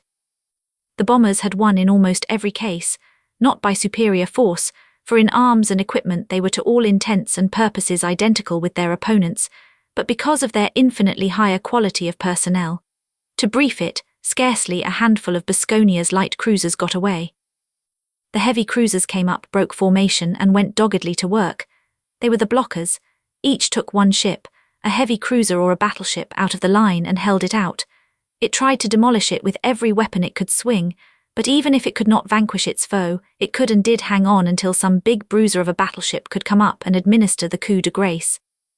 And battleships and super-dreadnoughts were coming up in then, thousands and their myriads, all of them in fact save enough to form a tight globe, packed screen to screen, around the Z9M9Z. Slowly, ponderously inert, the warhead of maulers came crawling up. The maulers and fortresses of the Bosconians were hopelessly outnumbered and were badly scattered in position. Hence this meeting of the ultra-heavies was not really a battle at all, but a slaughter. 10 or more of Haynes' gigantic structures could concentrate their entire combined firepower upon any luckless one of the enemy, with what awful effect it would be superfluous to enlarge upon. When the mighty fortresses had done their work, they englobed the Z9M9Z, enabling the guarding battleships to join their sister moppers up, but there was very little left to do. Civilization had again triumphed, and this time at very little cost. Some of the pirates had escaped, of course. Observers from afar might very well have had scanners and recorders upon the entire conflict. But whatever of news was transmitted or how, Alcon of Thrale and Bosconia's other masterminds would or could derive little indeed of comfort from the happenings of this important day. Well, that's probably that, for a while at least, don't you mink? Haynes asked his council of war. It was decided that it was, that if Bosconia could not have mustered a heavier centre for her defensive action here, she would be in no position to make any really important attack for months to come. Grand Fleet then was reformed, this time into a purely defensive and exploratory formation. In the centre, of course, was the Z9M9Z. Around her was a close-packed quadruple globe of maulers. Outside of them in order came sphere after sphere of super-dreadnoughts, of battleships, of heavy cruisers, and of light cruisers. Then, not in globe at all, but ranging far and wide, were the scouts. Into the edge of the nearest spiral arm of the second galaxy, the stupendous formation advanced, and along it proceeded at dead slow blast. Dead slow, to enable the questing scouts to survey thoroughly each planet of every solar system as they came to it. And finally an Earth-like planet was found. Several approximately Tellurian worlds had been previously discovered and listed as possibilities, but this one was so perfect that the search ended then and there. Apart from the shape of the continents and the fact that there was somewhat less land surface and a bit more salt water, it was practically identical with Tellus. As was to be expected, its people were human to the limit of classification. Entirely unexpectedly, however, the people of Klovia, which is as close as English can come to the native name, were not Zwilniks. They had never heard of, nor had they ever been approached by, the Bosconians. Space travel was to them only a theoretical possibility, as was atomic energy. They had no planetary organization, being still divided politically into sovereign states which were all too often at war with each other. In fact, a world war had just burned itself out, a war of such savagery that only a fraction of the world's population remained alive. There had been no victor, of course. All had lost everything. The survivors of each nation, ruined as they were and without either organization or equipment, were trying desperately to rebuild some semblance of what they had once had. Upon learning these facts, the psychologists of the patrol breathed deep sighs of relief. This kind of thing was made to order. Civilizing this planet would be simplicity itself, and it was. The Klovians did not have to be overawed by a show of superior force. Before this last, horribly internecine war, Klovia had been a heavily industrialized world, and as soon as the few remaining inhabitants realized what civilization had to offer, that no one of their neighboring competitive states was to occupy a superior position, and that full worldwide production was to be resumed as soon as was humanly possible, their relief and joy were immeasurable. Thus the patrol took over without difficulty, but they were, the Lensmen knew, working against time. As soon as the Zwilniks could get enough heavy stuff built, they would attack, grimly determined to blast Klovia and everything upon it out of space. Even though they had known nothing about the planet previously, it was idle to hope that they were still in ignorance either of its existence or of what was in general going on there. Haynes' first care was to have the heaviest metalry of the galactic patrol, loose planets, negative spheres, sunbeams, fortresses, and the like, rushed across the void to Klovia at maximum. Then, as well as putting every employable of the new world to work, at higher wages than he had ever earned before, the patrol imported millions upon millions of men, with their women and families, from hundreds of Earth-like planets in the first galaxy. They did not, however, come blindly. They came knowing that Klovia was to be primarily a military base, the most supremely powerful base that had ever been built. They knew that it would bear the brunt of the most furious attacks that Boscone could possibly deliver. They knew full well that it might fall. Nevertheless, men and women, they came in their multitudes. They came with high courage and high determination, glorying in that which they were to do. People who could and did so glory were the only ones who came, which fact accounts in no small part for what Klovia is today. People came and worked and stayed. Ships came and trafficked. Trade and commerce increased tremendously. And further abroad, as they came into being upon that formerly almost derelict planet some 70-odd gigantic defensive establishments, there crept out an ever-widening screen of scout ships, with all their high-powered feelers hotly outstretched. Meanwhile Kinnison and frigid-blooded Nadreck had worked their line, leg by tortuous leg, to Onlo and thence to Thrale.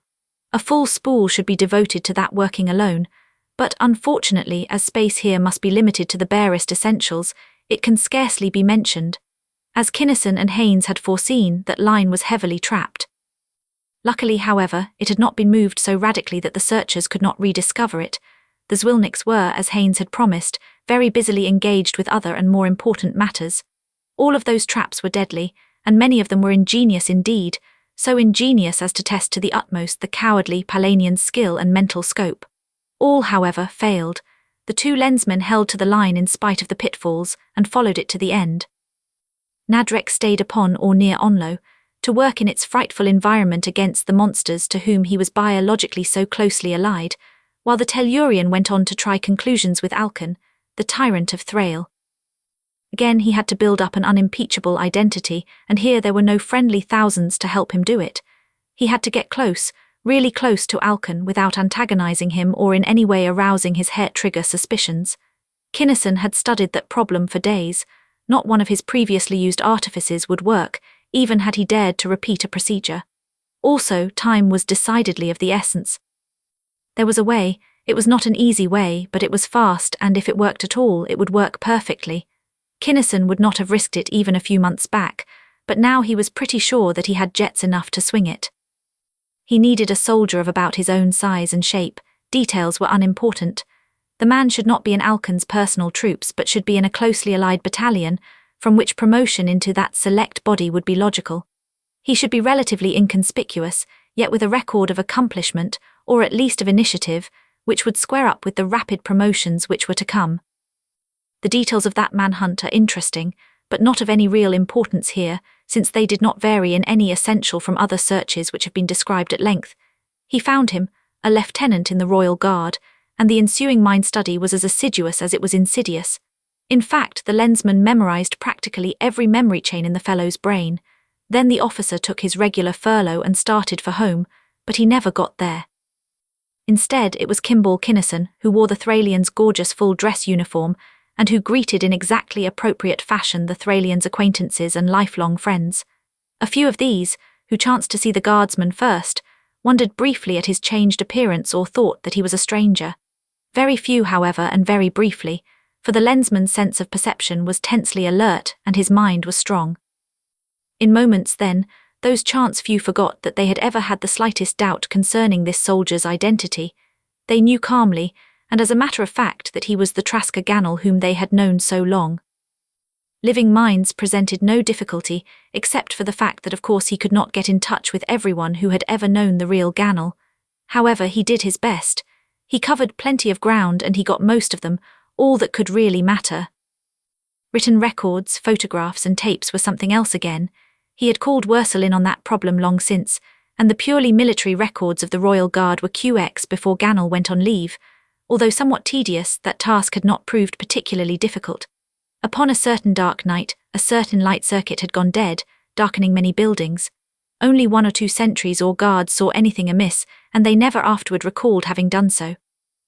And any record that has ever been made can be remade to order by the experts of the Secret Service of the Patrol. And thus it was also with the earlier records. He had been born in a hospital. QX, that hospital was visited, and thereafter Gannel's baby footprints were actually those of infant Kinnison. He had gone to certain schools. Those schools' records also were made to conform to the new facts. Little could be done, however, about pictures. No man can possibly remember how many times he has had his picture taken, or who has the negatives, or to whom he had given photographs, or in what papers, books, or other publications his likeness has appeared. The older pictures, Kinnison decided, did not count. Even if the likenesses were good, he looked enough like Gannel so that the boy or the callow youth might just about as well have developed into something that would pass for Kinnison in a photograph as into the man which he actually did become. Where was the dividing line? The Lensman decided, or rather the decision was forced upon him, that it was at his graduation from the military academy. It had been an annual in which volume appeared an individual picture, fairly large, of each member of the graduating class. About 1,000 copies of the book had been issued, and now they were scattered all over space. Since it would be idle even to think of correcting them all, he could not correct any of them. Kinnison studied that picture for a long time. He didn't like it very well. The cub was just about grown up, and this photo looked considerably more like Gannel than it did like Kinnison. However, the expression was self-conscious, the pose strained, and after all, people hardly ever looked at old annuals. He'd have to take a chance on that. Later poses, formal portraits that is, snapshots could not be considered, would have to be fixed up. Thus it came about that certain studios were raided very surreptitiously. Certain negatives were abstracted and were deftly retouched. Prints were made therefrom, and in several dozens of places in Gannel's hometown, in albums and in frames, stealthy substitutions were made. The furlough was about to expire. Kinnison had done everything that he could do. There were holes, of course, there couldn't help but be, but they were mighty small, and if he played his cards right they would never show up. Just to be on the safe side, however, he'd have Wursel stick around for a couple of weeks or so, to watch developments and to patch up any weak spots that might develop. The Valantians' presence upon Thrale would not create suspicion. There were lots of such folks flitting from planet to planet, and if anybody did get just a trifle suspicious of Wursel, it might be all the better. Mentor of Arisia, however, knew many things that Kinnison of Tellus did not. He had powers of which Kinnison would never dream. Mentor knew exactly what entity stood behind Tyrant Alcon's throne, knew exactly what it could and would do, knew that this was one of the most critical instants of civilization's long history. Wherefore every negative of every picture that had ever been taken of Trasker Gannel, and every print and reproduction made therefrom, was made to conform. Nowhere, throughout the reaches of space or the vistas of time, was there any iota of evidence that the present Traska Gannel had not borne that name since infancy. So it was done, and Lieutenant Traska Gannel of the Royal Guard went back to duty. Chapter 16. Gannel fights a duel. Nadreck, the furtive Palanian, had prepared as thoroughly in his own queerly underhanded fashion as had Kinnison in his bolder one. Nadreck was cowardly in earthly eyes, there can be no doubt of that, as cowardly as he was lazy. To his race, however, those traits were eminently sensible, and those qualities did in fact underlie his prodigious record of accomplishment. Being so careful of his personal safety, he had lived long and would live longer. By doing everything in the easiest possible way he had conserved his resources. Why take chances with a highly valuable life? Why be so inefficient as to work hard the performance of a task when it could always be done in some easy way? Nadreck moved in upon Onlo men absolutely imperceptibly. His dark, cold, devious mind, so closely akin to those of the Onlonians, reached out, indetectably en rapport with theirs. He studied, dissected, analysed and neutralised their defences, one by one. Then, his ultra-black speedster securely hidden from their every prying mechanism and sense, although within easy working distance of the control dome itself, he snuggled down into his softly cushioned resting place, and methodically, efficiently, he went to work. Thus, when Alcon of Thrale next visited his monstrous henchmen, Nadreck flipped a switch and every thought of the Zwilniks conference went permanently on record. "What have you done, Kandrin, about the Lensmen?" the tyrant demanded harshly. "What have you concluded?" "We have done very little," the chief psychologist replied coldly. "Beyond the liquidation of a few Lensmen, with nothing whatever to indicate that any of them had any leading part in our recent reverses, our agents have accomplished nothing. As to conclusions, I have been unable to draw any except the highly negative one that every Bosconian psychologist who has ever summed up the situation has, in some respect or other, been seriously in error." "And only you are right," Alcon sneered. "Why?" "I am right only in that I admit my inability to draw any valid conclusions," Kandrin replied imperturbably. "The available data are too meagre, too inconclusive and, above all, too contradictory to justify any positive statements. There is a possibility that there are 2 Lensmen who have been and are mainly responsible for what has happened. One of these, the lesser, may be, note well that I say may be, not is a Tellurian or an Aldebaranian or some other definitely human being. The other and by far the more powerful one is apparently entirely unknown, except by his works." "A*, Alcon declared. "Call him so if you like," Kandrin assented flatly. "But this A* is an operator. As the supposed director of Lensmen, he is merely a figment of the imagination." "But this information came from the Lensman Morgan," Alcon protested.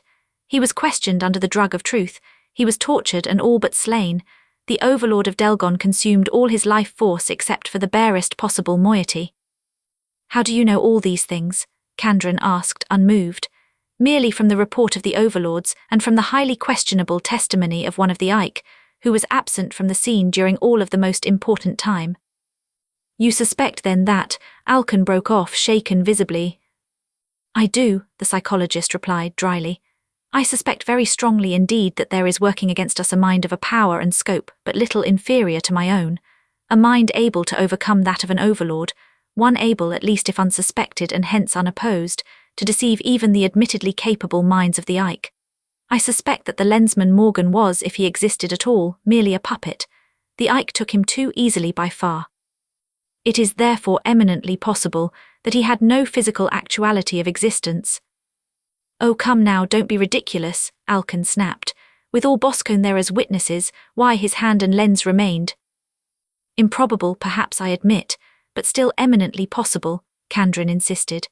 "Admit for the moment that he was actual and that he did lose a hand, but remember also that the hand and the lens may very well have been brought along and left there as reassurance.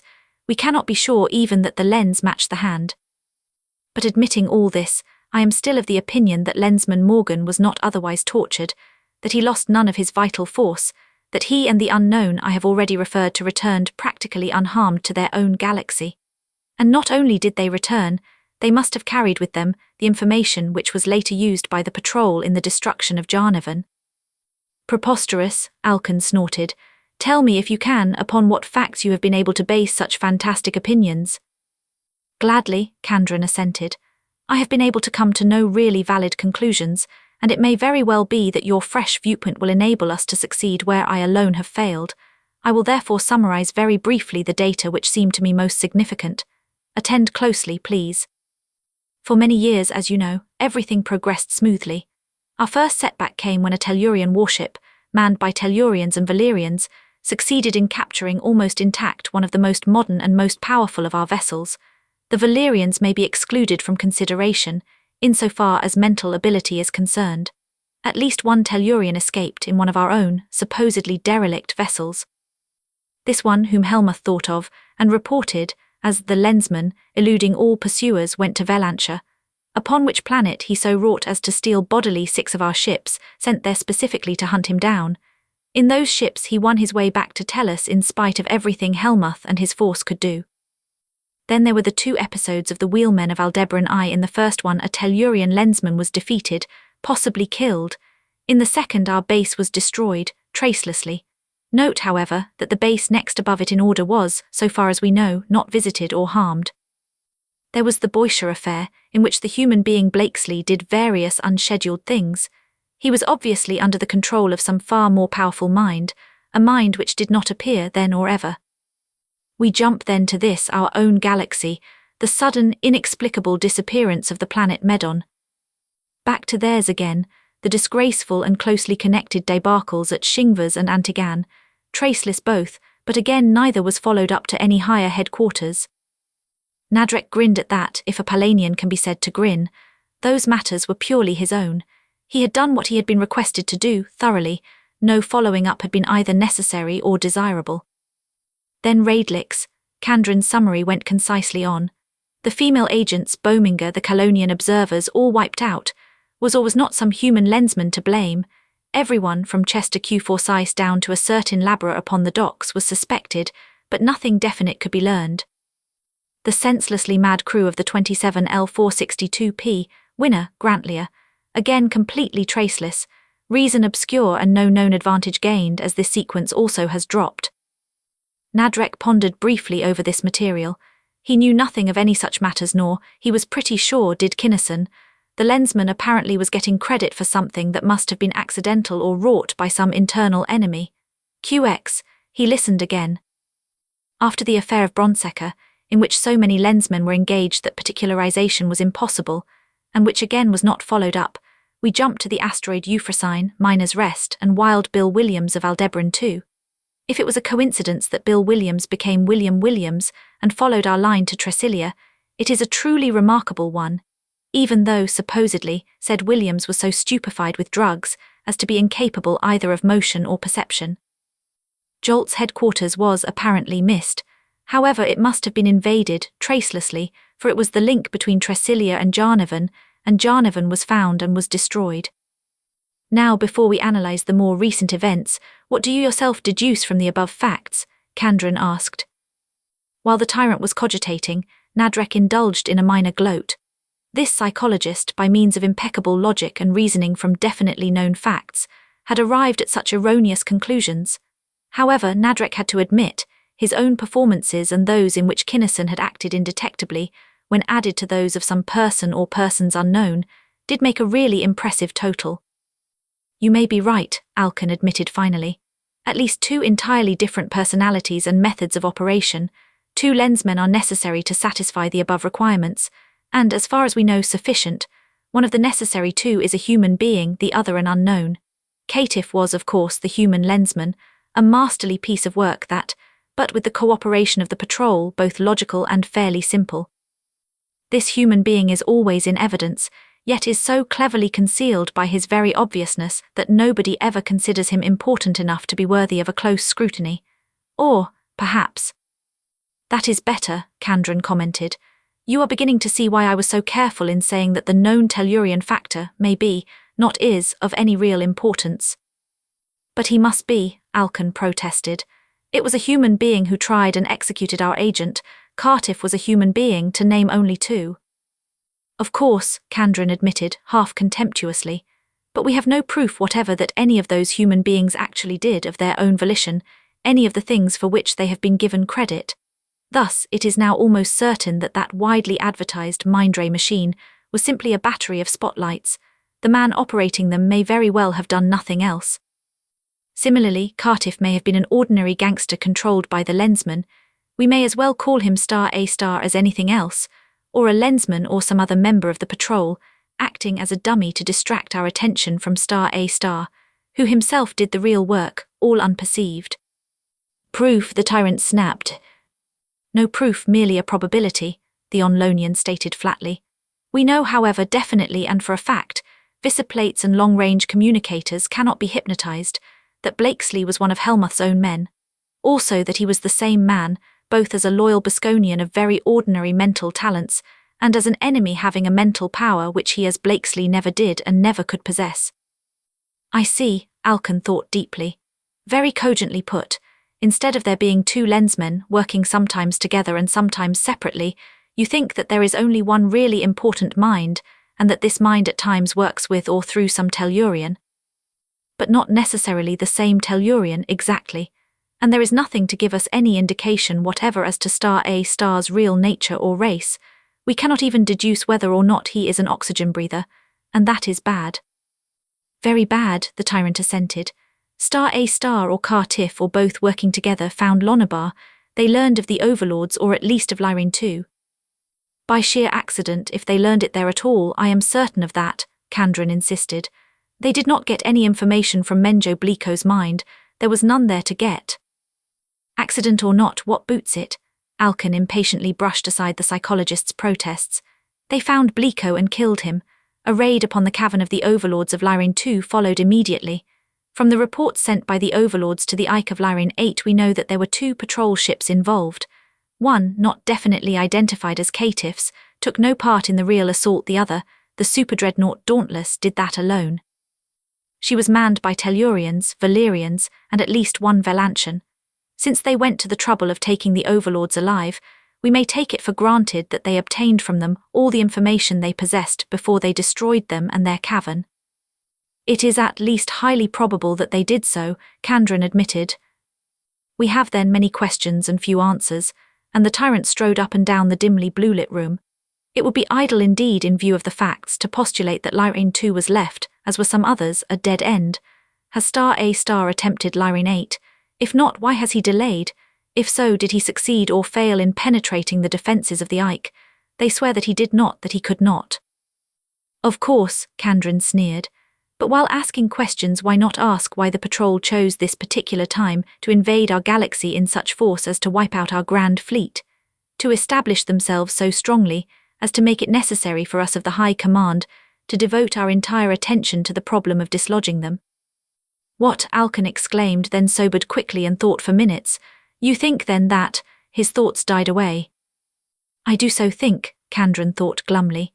It is very decidedly possible, perhaps even probable, that the Ike of Lyrane 8 were able to offer no more resistance to the penetration of A* than was Jolt the Colonian, that this massive thrust was timed to cover the insidious tracing of our lines of communication, or whatever other leads the Lensmen had been able to discover.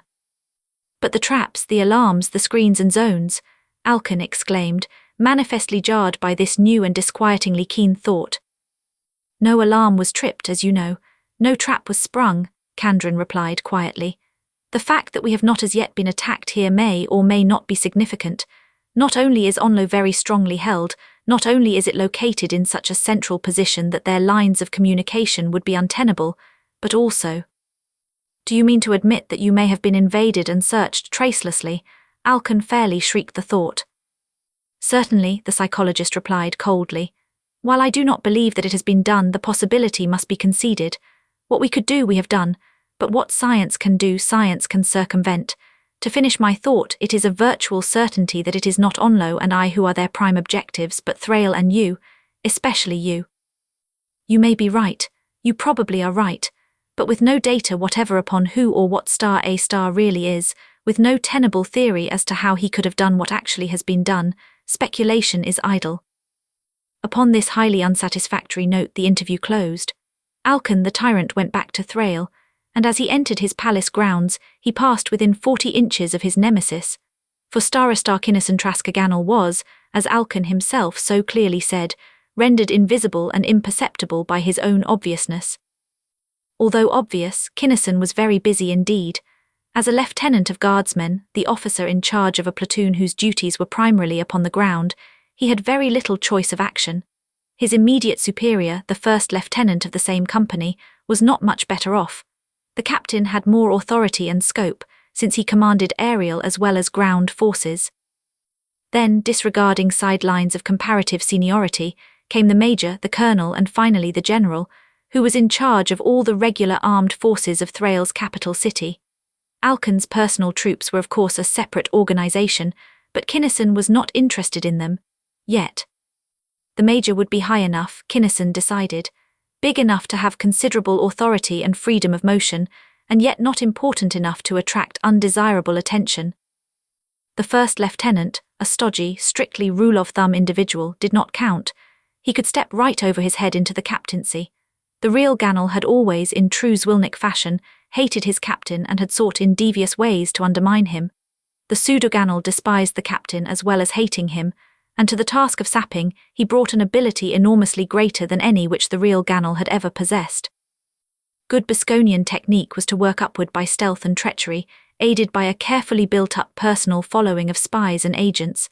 Gannel had already formed such a staff, had already selected the man who, in the natural course of events, would assassinate the first lieutenant.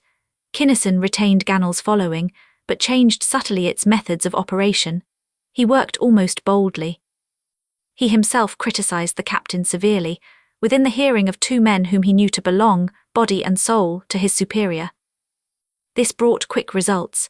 He was summoned brusquely to the captain's office, and knowing that the company commander would not dare to have him assassinated there, he went. In that office there were a dozen people. It was evident that the captain intended this rebuke to be a warning to all upstarts. Lieutenant Traska Gannel, I have had my eye on you and your subversive activities for some time, the captain orated. Now, purely as a matter of form, and in accordance with paragraph 5, section 724 of General Regulations, you may offer whatever you have of explanation before I reduce you to the ranks for insubordination. I have a lot to say, Kinnison replied coolly. I don't know what your spies have reported, but to whatever it was I would like to add that having this meeting here as you are having it proves that you are as fat in the head as you are in the belly. Silence, seize him, men, the captain commanded fiercely. He was not really fat. He had only a scant inch of equatorial bulge, but that small surplusage was a sore point indeed. Disarm him. The first man to move dies in his tracks, Kinnison countered, his coldly venomous tone holding the troopers motionless. He wore two-hand weapons more or less similar to delameters, and now his hands rested lightly upon their butts. I cannot be disarmed until after I have been disrated, as you know very well, and that will never happen. For if you demote me I will take an appeal, as is my right, to the Colonel's court, and there I will prove that you are stupid, inefficient, cowardly, and unfit generally to command. You really are, and you know it. Your discipline is lax and full of favoritism. Your rewards and punishments are assessed not by logic but by whim, passion, and personal bias. Any court that can be named would set you down into the ranks, where you belong, and would give me your place. If this is insubordination, and if you want to make something out of it, you pussy-gutted, pusillanimous, brainless tub of lard, cut in your jets. The maligned officer half rose, white-knuckled hands gripping the arms of his chair, then sank back craftily. He realized now that he had blundered. He was in no position to face the rigorous investigation which Gannel's accusation would bring on, but there was a way out. This could now be made a purely personal matter, in which a duel would be de rigueur.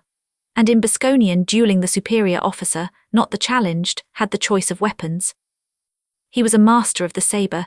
He had outpointed Gannel regularly in the regimental games. Therefore he choked down his wrath and... These personal insults, gratuitous and false as they are, make it a matter of honour, he declared smoothly. Meet me then tomorrow, half an hour before sunset, in the place of swords. It will be sabres. Accepted, Kinnison meticulously followed the ritual. To first blood or to the death? This question was superfluous. The stigma of the Lensmen's epithets, delivered before such a large group, could not possibly be expunged by the mere letting of a little blood. To the death, curtly. So be it, O Captain. Kinnison saluted punctiliously, executed a snappy about-face and marched stiffly out of the room. QX, this was fine, strictly according to Hoyle. The captain was a swordsman, of course, but Kinnison was no slouch. He didn't think he'd have to use a thought beam to help him. He had had 5 years of intensive training. Quarterstaff, nightstick, club, knife and dagger, foil, épée, rapier, sabre, broadsword, scimitar, bayonet, what have you, with practically any nameable weapon any lensman had to be as good as he was with fists and feet. The place of swords was in fact a circular arena, surrounded by tiers of comfortably padded seats. It was thronged with uniforms, with civilian formal afternoon dress, and with modish gowns, for such duels as this were sporting events of the first magnitude. To guard against such trickery as concealed armor, the contestants were almost naked. Each wore only silken trunks and a pair of low shoes, whose cross-ribbed, flexible composition soles could not be made to slip upon the corrugated surface of the cork-like material of the arena's floor. The colonel himself, as master of ceremonies, asked the usual perfunctory questions. No, reconciliation was impossible. No, the challenged would not apologize. No, the challenger's honor could not be satisfied with anything less than mortal combat. He then took 2 sabres from an orderly, measuring them to be sure that they were of precisely the same length. He tested each edge for keenness, from hilt to needle point with an expert thumb. He pounded each hilt with a heavy testing club. Lastly, still in view of the spectators, he slipped a guard over each point and put his weight upon the blades. They bent alarmingly, but neither broke and both snapped back truly into shape. No spy or agent, everyone then knew, had tampered with either one of those beautiful weapons. Removing the point guards, the colonel again inspected those slenderly lethal tips and handed 1 sabre to each of the duelists. He held out a baton, horizontal and shoulder-high. Gannel and the captain crossed their blades upon it. He snapped his stick away and the duel was on. Kinnison fought in Gannel's fashion exactly, in his characteristic crouch and with his every mannerism. He was, however, the merest trifle faster than Gannel had ever been, just enough faster so that by the exertion of everything he had of skill and finesse, he managed to make the Zwilnik's blade meet steel instead of flesh during the first long 5 minutes of furious engagement. The guy was good, no doubt of that. His sabre came writhing in to disarm. Kinnison flicked his massive wrist.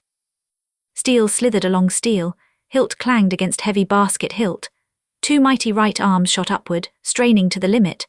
Breast to hard-ridged breast, left arms pressed against bulgingly corded backs, every taut muscle from floor-gripping feet up to powerful shoulders thrown into the effort.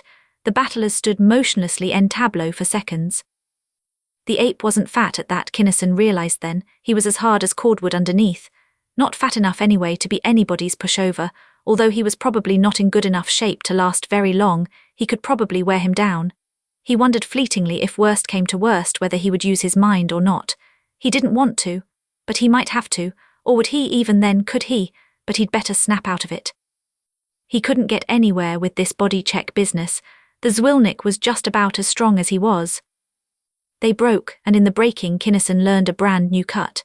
He sensed it coming, but he could not parry or avoid it entirely, and the crowd shrieked wildly as the captain's point slashed into Gannel's trunks, and a stream of crimson trickled down Gannel's left leg. Stamp, stamp, cut, thrust, feint, slash and parry, the grim game went on. Again, in spite of all he could do, Kinnison was pinked, this time by a straight thrust aimed at his heart. He was falling away from it, though, so got only half an inch or so of the point in the fleshy part of his left shoulder. It bled spectacularly, however, and the throng yelled ragingly for the kill. Another, he never did know exactly how he got that one, in the calf of his right leg, and the bloodthirsty mob screamed still louder. Then the fine edge of the captain's terrific attack worn off, Kinnison was able to assume the offensive. He manoeuvred his foe into an awkward position, swept his blade aside and slashed viciously at the neck. But the Thralian was able partially to cover. He ducked frantically, even while his parrying blade was flashing up. Steel clanged, sparks flew, but the strength of the lensman's arm could not be entirely denied. Instead of the whole head, however, Kinnison's razor-edged weapon snicked off only an ear and a lock of hair. Again the spectators shrieked frenzied approval. They did not care whose blood was shed, so long as it was shed, and this duel of 2 superb swordsmen so evenly matched was the best they had seen for years.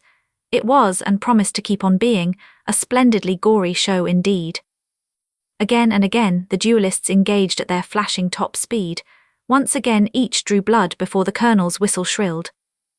Time out for repairs. To have either of the contestants bleed to death or even to the point of weakness was no part of the code. The captain had outpointed the lieutenant 4-2, just as he always did in the tournaments, but he now derived very little comfort from the score. He was weakening, while Gannel seemed as strong and fast as at the bout's beginning. Surgeons gave hasty but effective treatment, new and perfect sabres replaced the nicked weapons, the ghastly thing went on. The captain tired slowly but surely. Gannel took more and more openly and more savagely the offensive. When it was over, Kinnison flipped his sabre dexterously, so that its point struck deep into the softly resilient floor, beside that which had once been his captain. Then, while the hilt swung back and forth in slow arcs, he faced one segment of the now satiated throng and crisply saluted the colonel. "Sir, I trust that I have won honourably the right to be examined for fitness to become the captain of my company," he asked formally, and, "You have, sir," the colonel as formally replied. Chapter 17. Into nth space. Kinnison's wounds, being superficial, healed rapidly. He passed the examination handily.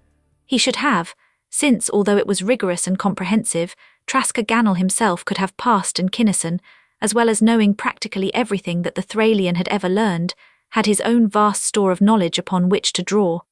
Also, if necessary, he could have read the answers from the minds of the examiners.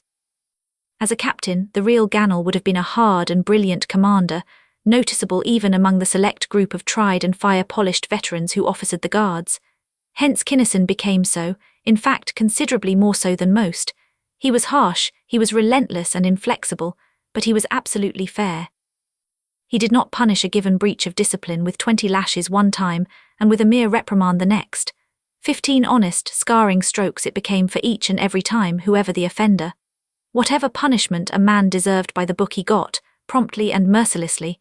Whatever reward was earned was bestowed with equal celerity, accompanied by a crisply accurate statement of the facts in each case, at the daily parade review. His men hated him, of course. His non-coms and lieutenants, besides hating him, kept on trying to cut him down. All, however, respected him and obeyed him without delay and without question, which was all that any Bosconian officer could expect, and which was far more than most of them ever got. Having thus consolidated his position, Kinnison went blithely to work to undermine and to supplant the major. Since Alcon, like all dictators everywhere, was in constant fear of treachery and of revolution, war games were an almost constant form of drill. The general himself planned and various officers executed the mock attacks by space, air and land. The royal guards and Alcon's personal troops, heavily outnumbered, always constituted the defence. An elaborate system of scoring had been worked out long since, by means of which the staff officers could study in detail every weak point that could be demonstrated. "Captain Gannel, you will have to hold passes 25, 26 and 27, the obviously worried major told Kinnison, the evening before a particularly important sham battle was to take place. The Lensman was not surprised. He himself had insinuated the idea into his superior's mind. Moreover, he already knew from an intensive job of spying that his major was to be in charge of the defence, and that the colonel, who was to direct the attacking forces, had decided to route his main column through Pass 27. "Very well, sir," Kinnison acknowledged. "I wish to protest formally, however, against those orders. It is manifestly impossible, sir, to hold all 3 of those passes with 2 platoons of infantry and 1 squadron of speedsters. May I offer a suggestion?" "You may not," the major snapped. "We have deduced that the real attack is coming from the north, and that any activity in your sector will be merely a feint. Orders are orders, Captain." "Yes, sir," Kinnison replied meekly, and signed for the thick sheaf of orders which stated in detail exactly what he was to do. The next evening, after Kinnison had won the battle by disregarding every order he had been given, he was summoned to the meeting of the staff. He had expected that too, but he was not at all certain of how it was coming out. It was in some trepidation, therefore, that he entered the lair of the big brass hats. Harumph, he was greeted by the adjutant. "You have been called." "I know why I was called," Kinnison interrupted brusquely. "Before we go into that, however, I wish to prefer charges before the general against Major Delios of stupidity, incompetence and inefficiency." Astonishment resounded throughout the room in a ringing silence, broken finally by the general. "Those are serious charges indeed, Captain Gannel, but you may state your case." "Thank you, sir. First, stupidity." He did not perceive at even as late a time as noon, when he took all my air away from me to meet the feint from the north, that the attack was not to follow any orthodox pattern. Second, incompetence. The orders he gave me could not possibly have stopped any serious attack through any one of the passes I was supposed to defend. Third, inefficiency. No efficient commander refuses to listen to suggestions from his officers, as he refused to listen to me last night. Your side, Major, and the staff officers listened to a defense based upon blind, dumb obedience to orders. We will take this matter under advisement, the general announced then. Now, Captain, what made you suspect that the colonel was coming through Pass 27? I didn't, Kinnison replied mendaciously. To reach any one of those passes, however, he would have to come down this valley, tracing it with his forefinger upon the map. Therefore I held my whole force back here at Hill 562, knowing that, warned by my air of his approach, I could reach any one of the passes before he could. Then when your air was sent elsewhere, I commandeered a flitter, my own by the way, and sent it up so high as to be indetectable. I then ordered motorcycle scouts out for the enemy to capture, to make the commander of any possible attacking or reconnaissance force think that I was still blind. Smart work. And then, as soon as my scout reported troop movements in the valley, I got my men ready to roll. When it became certain that Pass 27 was the objective, I rushed everything I had into pre-selected positions commanding every foot of that pass. Then, when the colonel walked into the trap, I wiped out most of his main column. However, I had a theoretical loss of 3/4 of my men in doing it, bitterly. If I had been directing the defense, I would have wiped out the colonel's entire force, ground and air both, with a loss of less than 2%. This was strong talk. Do you realize, Captain Gannel, that this is sheer insubordination? The general demanded. That you are in effect accusing me also of stupidity in planning and in ordering such an attack? Not at all, sir, Kinnison replied instantly. It was quite evident, sir, that you did it deliberately to show all of us junior officers the importance of thought, to show us that, while unorthodox attacks may possibly be made by unskilled tacticians, any such attack is of necessity fatally weak if it be opposed by good tactics. In other words, that orthodox strategy is the only really good strategy. Was not that it, sir? Whether it was or not, that viewpoint gave the general an out, and he was not slow in taking advantage of it. He decided then and there, and the always subservient staff agreed with him, that Major de Leos had indeed been stupid, incompetent and inefficient, and Captain Gannel forthwith became Major Gannel. Then the Lensman took it easy. He wangled and finagled various and sundry promotions and replacements, until he was once more surrounded by a thoroughly subsidized personal staff, and in good position to go to work upon the colonel. Then, however, instead of doing so, he violated another Bosconian precedent by having a frank talk with the man whom normally he should have been trying to displace. You have found out that you can't kill me, Colonel, he told his superior, after making sure that the room was really shielded. Also that I can quite possibly kill you. You know that I know more than you do, that all my life while you other fellows were helling around, I have been working and learning, and that I can, in a fairly short time, take your job away from you without killing you. However, I don't want it. You don't want it, the colonel stared narrow-eyed. What do you want then? He knew, of course, that Gannel wanted something. Your help, Kinnison admitted candidly. I want to get onto Alcon's personal staff as advisor. With my experience and training, I figure that there's more in it for me there than here in the Guards. Here's my proposition. If I help you by showing you how to work out your field problems, and in general building you up however I can instead of tearing you down, will you use your great influence with the General and Prime Minister Fossten to have me transferred to the household? Will I? I'll say I will, the colonel agreed with fervour.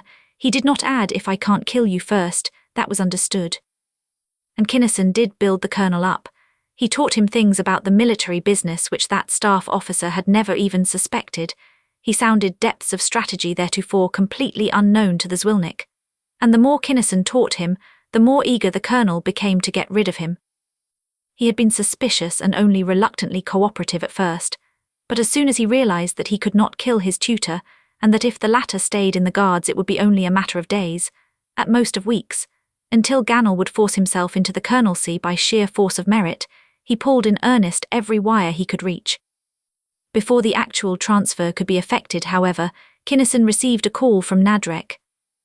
Excuse me, please, for troubling you, the Palanian apologized, But there has been a development which you may perhaps be interested.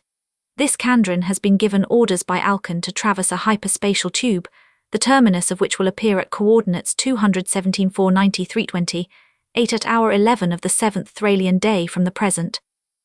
Fine business, and you want to chase him, huh? Kinnison jumped at the conclusion. Sure, go ahead, I'll meet you there. I'll fake up some kind of an excuse to get away from here and we'll run him ragged. I do not, Nadreck interrupted decisively. If I leave my work here it will all come undone. Besides, it would be dangerous, foolhardy. Not knowing what lies at the other end of that tube, we could make no plans and could have no assurance of safety, or even of success. You should not go either, that is unthinkable. I am reporting this matter in view of the possibility that you may think it significant enough to warrant the sending of some observer whose life is of little or no importance. Oh, I see. Thanks, Nadreck. Kinnison did not allow any trace of his real thought to go out before he broke the line. Then, funny ape, Nadreck, he cogitated as he called Haynes. I don't get his angle at all, I simply can't figure him out. Haynes, Kinnison, and he reported in full. The Dauntless has all the necessary generators and equipment, and the place is far enough out so that she can make the approach without any trouble, the Lensman concluded. We'll burn whatever is at the other end of that tube clear out of the ether. Send along as many of the old gang as you can spare. Wish we had time to get Cardinge. He'll howl like a wolf at being left out, but we've got only a week. Cardinge is here, Haynes broke in. He has been working out some stuff for Thorndyke on the Sunbeam. He is finished now, though, and will undoubtedly want to go along. Fine, and explicit arrangements for the rendezvous were made. It was not unduly difficult for Kinnison to make his absence from duty logical, even necessary. Scouts and observers reported inexplicable interferences with certain communications lines, with thoughts of the Lensmen suffusing the minds of the higher-ups, and because of Gannel's already demonstrated prowess and keenness, he scarcely had to signify a willingness to investigate the phenomena in order to be directed to do so. Nor did he pick a crew of his own sycophants. Instead, he chose the 5 highest-ranking privates of the battalion to accompany him upon this supposedly extremely dangerous mission, apparently entirely unaware that 2 of them belonged to the colonel, 2 to the general, and 1 to the captain who had taken his place. The colonel wished Major Gannel luck, verbally, even while hoping fervently that the Lensman would make cold meat of him in a hurry, and Kinnison gravely gave his well-wisher thanks as he set out. He did not, however, go near any communications lines, although his spying crew did not realize the fact. They did not realize anything. They did not know even that they became unconscious within 5 minutes after leaving Thrale. They remained unconscious while the speedster in which they were was drawn into the dauntless, capacious hold. In the patrol ship's sick bay, under expert care, they remained unconscious during the entire duration of their stay on board. The patrol pilots picked up Candron's flying vessel with little difficulty, and nullifiers full out followed it easily. When the Zwilnik ship slowed down to feel for the vortex, the Dauntless slowed also, and baffled her driving jets as she sneaked up to the very edge of electrodetector range. When the objective disappeared from 3-dimensional space, the point of vanishment was marked precisely, and up to that point the patrol ship flashed in seconds. The regular driving blasts were cut off, the special generators were cut in.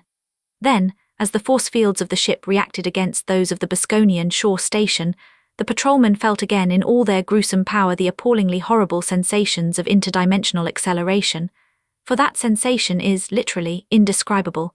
A man in good training can overcome sea sickness, air sickness, and space sickness. He can overcome the nausea and accustom himself to the queasily terrifying endless fall sensation of weightlessness. He can become inured to the physical and mental ills accompanying inertialessness. No man ever has, however, been able to get used to interdimensional acceleration. It is best likened to a compression, not as a whole but atom by atom. A man feels as though he were being twisted, corkscrewed in some monstrously obscure fashion which permits him neither to move from his place nor to remain where he is.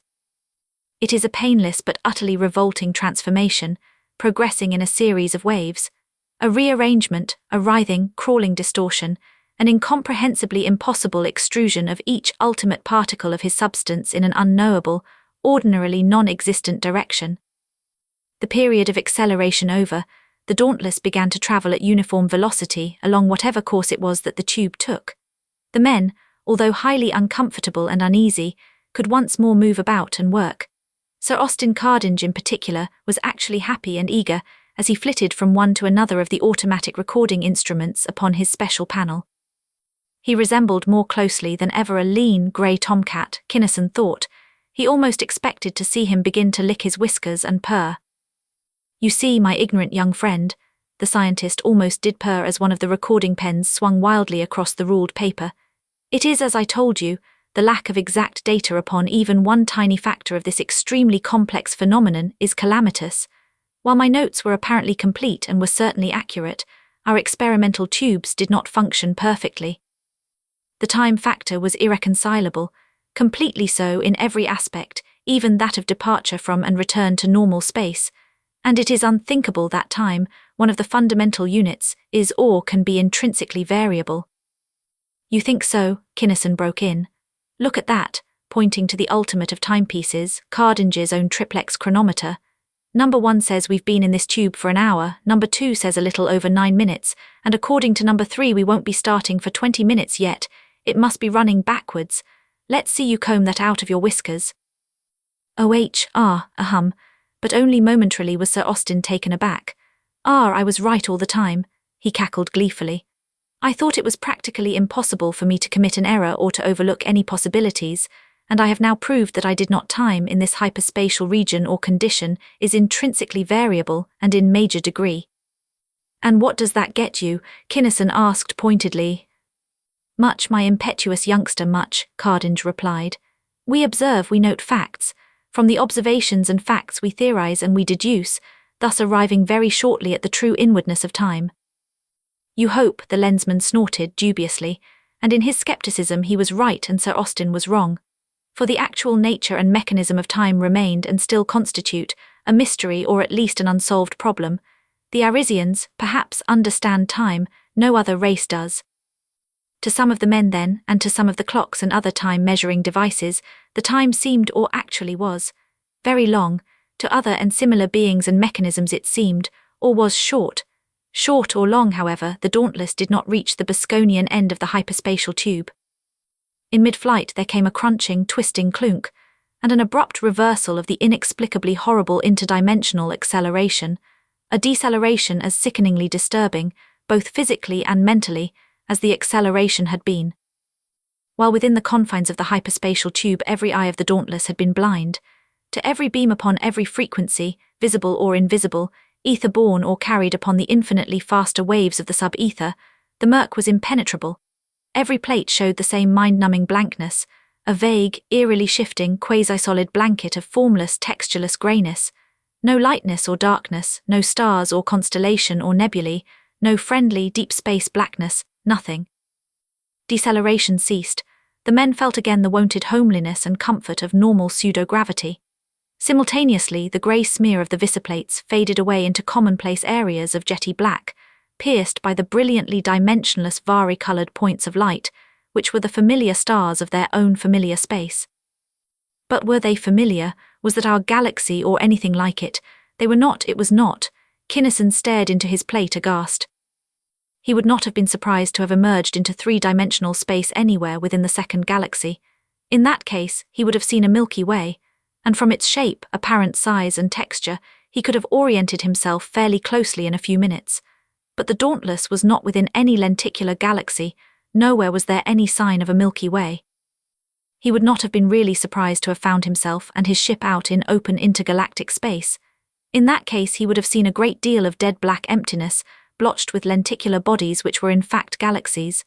Orientation would then have been more difficult, but with the aid of the patrol charts it could have been accomplished.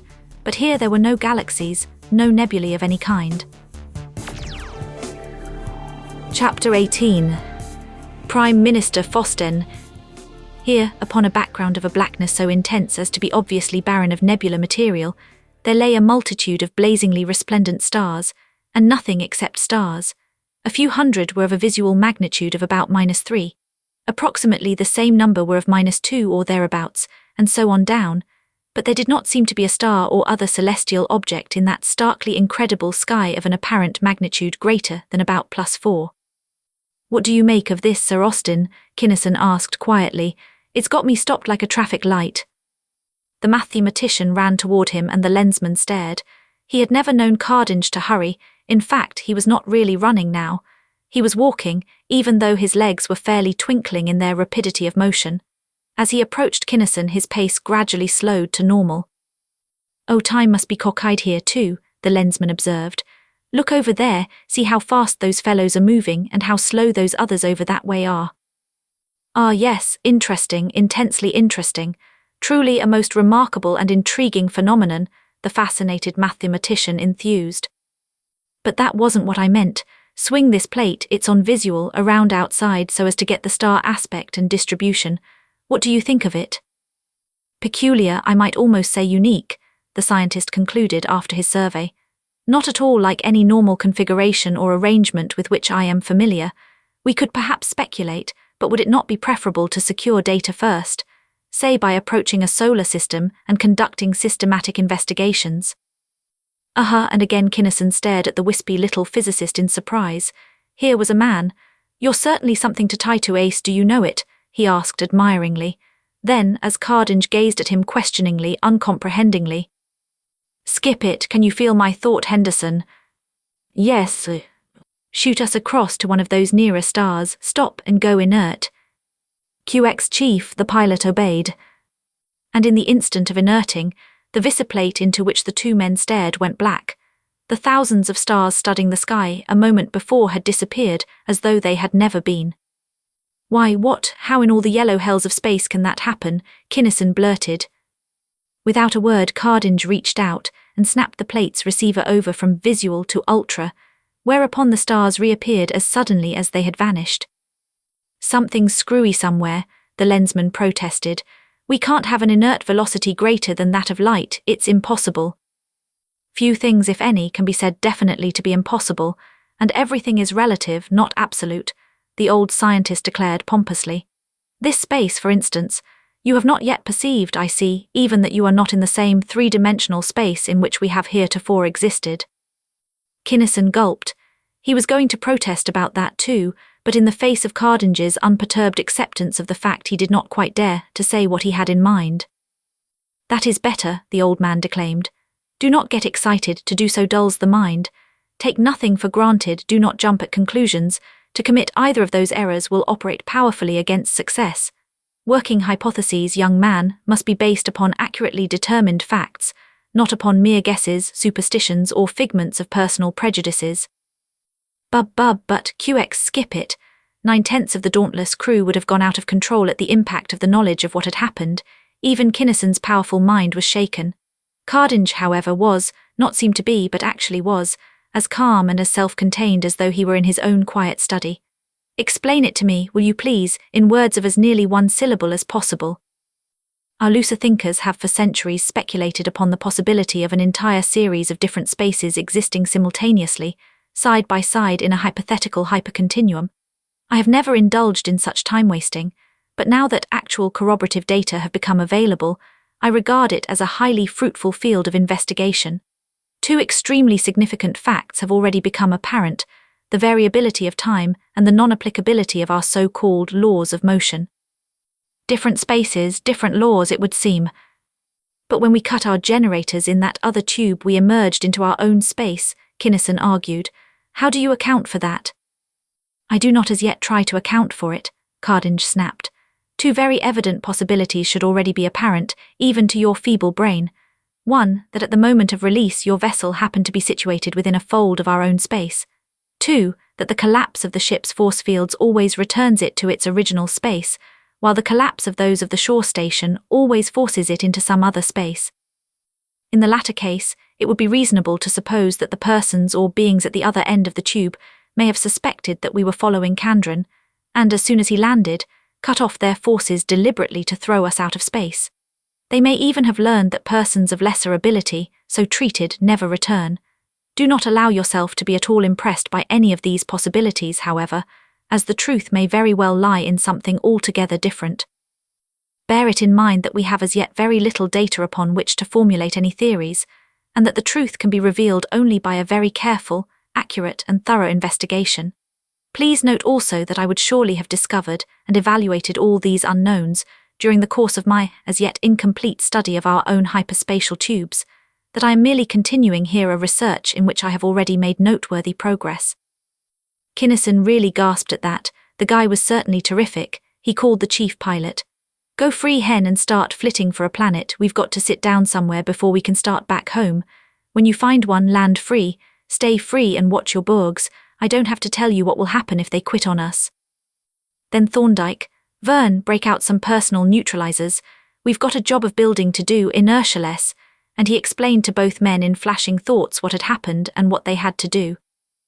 You grasp the basic idea, Kinnison, Cardinge approved, that it is necessary to construct a station apart from the vessel in which we propose to return to our normal environment.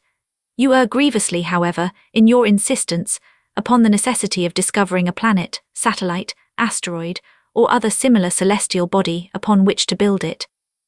How, Kinnison demanded. It is eminently possible, yes, even practicable, for us to use the Dauntless as an anchorage for the tube and for us to return in the lifeboats, Cardinge pointed out.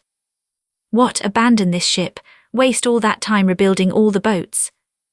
It is preferable, of course, and more expeditious to find a planet if possible, the scientist conceded. However, it is plain that it is in no sense necessary. Your reasoning is fallacious, your phraseology is deplorable. I am correcting you in the admittedly faint hope of teaching you scientific accuracy of thought and of statement.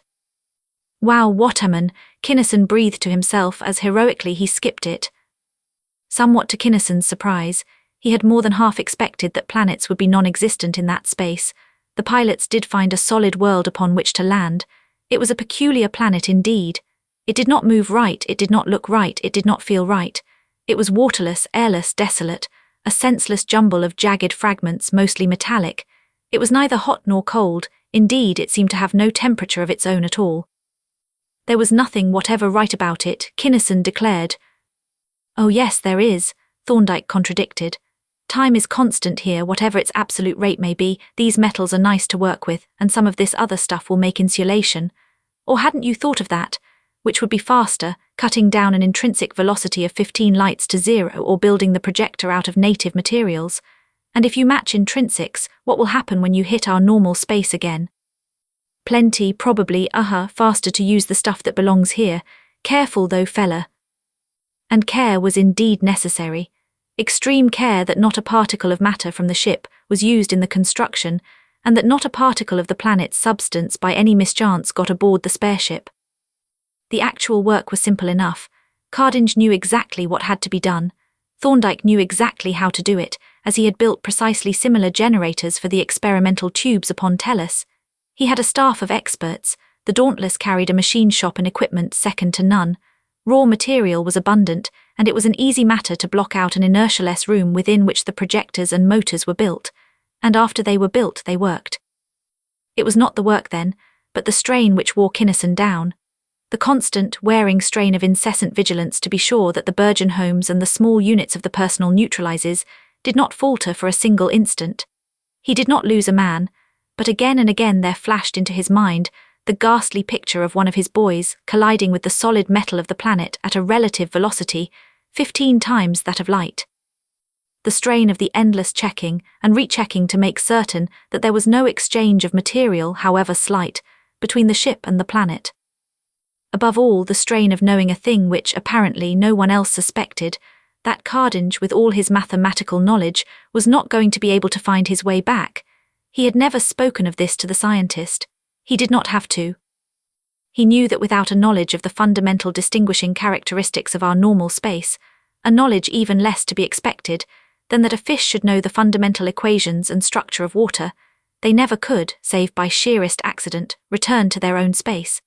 And as Cardinge grew more and more tensely, unsocially immersed in his utterly insoluble problem, the more and more uneasy the grey lensman became. But this last difficulty was resolved first, and in a totally unexpected fashion. Ah, Kinnison of Tellus, here you are. I have been considering your case for some 29 of your seconds. A deep, well-remembered voice resounded within his brain. Mentor, he exclaimed, and at the sheer shock of his relief he came very near indeed to fainting. Thank Clono and Noshebkeeming you found us. How did you do it? How do we get ourselves out of here? Finding you was elementary, the Arisian replied calmly. Since you were not in your own environment, you must be elsewhere. It required but little thought to perceive what was a logical, in fact an inevitable, development. Such being the case, it needed very little additional effort to determine what had happened and how and why, likewise precisely where you must now be. As for departure therefrom, your mechanical preparations are both correct and adequate. I could give you the necessary information, but it is rather technically specialized and not negligible in amount, and since your brain is not of infinite capacity, it is better not to fill any part of it with mathematics for which you will have no subsequent use. Put yourself en rapport, therefore, with Sir Austin Cardinge. I will follow. He did so, and as mind met mind there ensued a conversation whose barest essentials Kinnison could not even dimly grasp. For Cardinge, as has been said, could think in the universal language of mathematics, in the esoteric symbology which very few minds have ever been able even partially to master. The Lensman did not get it, nor any part of it. He knew only that in that to him completely meaningless gibberish the Arisian was describing to the physicist, exactly and fully, the distinguishing characteristics of a vast number of parallel and simultaneously coexistent spaces. If that was rather technical stuff, the awed Lensman wondered, what would really deep stuff be like? Not that he wanted to find out. No wonder these mathematical wizards were nuts, went off the beam. He'd be pure squirrel food if he had half that stuff in his skull. But Sir Austin took to it like a cat lapping up cream or doing away with the canary. He brightened visibly, he swelled, and when the Arisian had withdrawn from his mind, he preened himself and swaggered as he made meticulous adjustments of the delicate meters and controls which the technicians had already built. Preparations complete, Cardinge threw in the switches and everything belonging to the Dauntless was rushed aboard, everything, that is, that was demonstrably uncontaminated by any particle of nth space matter. The spacesuits that had been worn on the planet and everything else, no matter what it was, that could not show an unquestionable bill of health were dumped. The neutralizers, worn so long and cherished so assiduously, were taken off with profound sighs of relief. The vessel was briefly, tentatively inerted. QX no faster than light meteorites tore volatilizingly through her mass. So far, so good. Then the ship's generators were energized and smoothly, effortlessly the big battle wagon took the interdimensional plunge.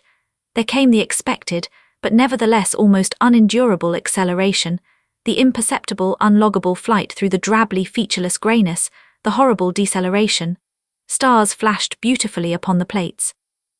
We made it, Kinnison shouted in relief when he had assured himself that they had emerged into real space inside the second galaxy, only a few parsecs away from their point of departure. By Clono's golden grin, Sir Austin, you figured it to a red whisker. And when the society meets Tuesday week, won't you just blast that ape Weingard to a cinder? Hot dog. Having the basic data, the solution and the application followed of necessity, automatically, uniquely, the scientist said austerely. He was highly pleased with himself, he was tremendously flattered by the Lensman's ebullient praise, but not for anything conceivable would he have so admitted. Well, the first thing we'd better do is to find out what time of what day it is, Kinnison went on, as he directed a beam to the patrol headquarters upon Klovia. Better ask 'em the year, too, Henderson put in pessimistically. He had missed Illona poignantly, but it wasn't that bad. In fact, it was not bad at all. They had been gone only a little over a week of Thralean time. This finding pleased Kinnison immensely, as he had been more than half afraid that it had been a month. He could explain a week easily enough, but anything over 2 weeks would have been tough to handle. The supplies of the Thralean speedster were adjusted to fit the actual elapsed time, and Wursel and Kinnison engraved upon the minds of the 5 unconscious guardsmen, completely detailed, even though equally completely fictitious, memories of what they and Major Gannel had done since leaving Thrale. Their memories were not exactly alike, of course. Each man had had different duties and experiences, and no 2 observers see precisely the same things even while watching the same event, but they were very convincing. Also, and fortunately, not even the slightest scars were left by the operations, for in these cases no memory chain had to be broken at any point. The Dauntless blasted off for Klovia, the speedster started for Thrale. Kinnison's crew woke up, without having any inkling that they had ever been unconscious or that their knowledge of recent events did not jibe exactly with the actual occurrences, and resumed work. Immediately upon landing, Kinnison turned in a full official report of the mission, giving himself neither too much nor too little credit for what had been accomplished. They had found a patrol sneak boat near Line 11. They had chased it so many parsecs, upon such and such a course before forcing it to engage. They had crippled it and boarded, bringing away material described as follows, which had been turned over to space intelligence. And so on. It would hold, Kinnison knew, and it would be corroborated fully by the ultra-private reports which his men would make to their real bosses. The colonel made good, hence with due pomp and ceremony Major Trasker Gannel was inducted into the household. He was given one of the spy-ray-screened cigarette boxes in which Alcon's most trusted officers were allowed to carry their private, secret insignia. Kinnison was glad to get that. He could carry his lens with him now, if the thing was really ray-proof, instead of leaving it buried in a can outside the city limits. The Lensman went to his first meeting of the advisory cabinet with his mind set on a hair trigger. He hadn't been around Alcon very much, but he knew that the Tyrant had a stronger mind shield than any untreated human being had any right to have. He'd have to play this mighty close to his chest. He didn't want any Zwilnik reading his mind, yet he didn't want to create suspicion by revealing the fact that he, too, had an impenetrable block. As he approached the cabinet chamber, he walked into a zone of compulsion and practically bounced. He threw up his head. It was all he could do to keep his barriers down. It was general, he knew, not aimed specifically at him. To fight the hypnotist would be to call attention to himself as the only man able either to detect his work or to resist him, would give the whole show away. Therefore he let the thing take hold with reservations of his mind. He studied it. He analysed it. Sight only, QX, he'd let Alcon have superficial control, and he wouldn't put too much faith in anything he saw. He entered the room, and during the preliminaries he reached out delicately to touch imperceptibly mind after mind. All the ordinary officers were on the level. Now he'd see about the Prime Minister. He'd heard a lot about this Fossten, but had never met him before. He'd see what the guy really had on the ball. He did not find out, however. He did not even touch his mind, for that worthy also had an automatic block, a block as effective as Alcon's or as Kinnison's own. Sight was unreliable. How about the sense of perception? He tried it very daintily and gingerly upon Alcon's feet, legs, arms and torso. Alcon was real and present in the flesh. Then the Premier, and he yanked his sense back, cancelled it, appalled. Perception was blocked, at exactly what his eyes told him was the fellow's skin. That tore it, that busted it wide open. What in all 9 prime iridescent hells did that mean? He didn't know of anything except a thought screen that could stop a sense of perception. He thought intensely. Alcon's mind was bad enough. It had been treated, certainly. Mind shields like that didn't grow naturally on human or near-human beings. Maybe the Ike or the race of Super Ike to which Kandran belonged could give mental treatments of that kind. Fossten, though, was worse. Alcon's boss, probably not a man at all. It was he, it was clear, and not Alcon who was putting out the zone of compulsion. An Ike, maybe. No, he was a warm-blooded oxygen breather. A frigid-blooded super-big shot would make Alcon come to him. A monster, almost certainly, though, possibly of a type Kinnison had never seen before. Working by remote control, possibly, but not necessarily. He could be, probably was, right here, inside the dummy or figment or whatever it was that everybody thought was the Prime Minister. That was it, for all the tea in China. "And what do you think, Major Gannel?" the Prime Minister asked smoothly, insinuating his mind into Kinnison's as he spoke. Kinnison, who knew that they had been discussing an invasion of the First Galaxy, hesitated as though in thought. He was thinking, too, and ultra carefully. If that ape was out to do a job of digging, he'd never dig again. QX, he was just checking Gannel's real thoughts against what he was going to say. "Since I am such a newcomer to this council, I do not feel as though my opinions should be given too much weight," Kinnison said, and thought slowly, with the exactly correct amount of obsequiousness. "However, I have a very decided opinion upon the matter. I believe very firmly that it would be better tactics to consolidate our position here in our own galaxy first." "You advise, then, against any immediate action against Tellus?" the Prime Minister asked. "Why?" "I do, definitely. It seems to me that short-sighted, half-prepared measures based upon careless haste were the underlying causes of our recent reverses. Time is not an important factor. The great plan was worked out, not in terms of days or of years, but of centuries and millennia, and it seems to me self-evident that we should make ourselves impregnably secure, then expand slowly, seeing to it that we can hold against everything that the patrol can bring to bear, every planet that we take. Do you realize that you are criticizing the chiefs of staff who are in complete charge of military operations? Alcon asked venomously. Fully, the lensman replied coldly. I ventured this opinion because I was asked specifically for it. The chiefs of staff failed, did they not? If they had succeeded, criticism would have been neither appropriate nor forthcoming. As it is, I do not believe that mere criticism of their conduct, abilities, and tactics is sufficient. They should be disciplined and demoted. New chiefs should be chosen, persons abler and more efficient than the present incumbents. This was a bombshell. Dissensions waxed rife and raucous, but amidst the turmoil the lensman received from the Prime Minister a flash of coldly congratulatory approval. And as Major Trasker Gannel made his way back to his quarters, two things were starkly plain. First, he would have to cut Alcon down and himself become the tyrant of Thrale. It was unthinkable to attack or to destroy this planet. It had too many too promising leads. There were too many things that didn't make sense. Above all, there were the stupendous files of information which no one mind could scan in a lifetime.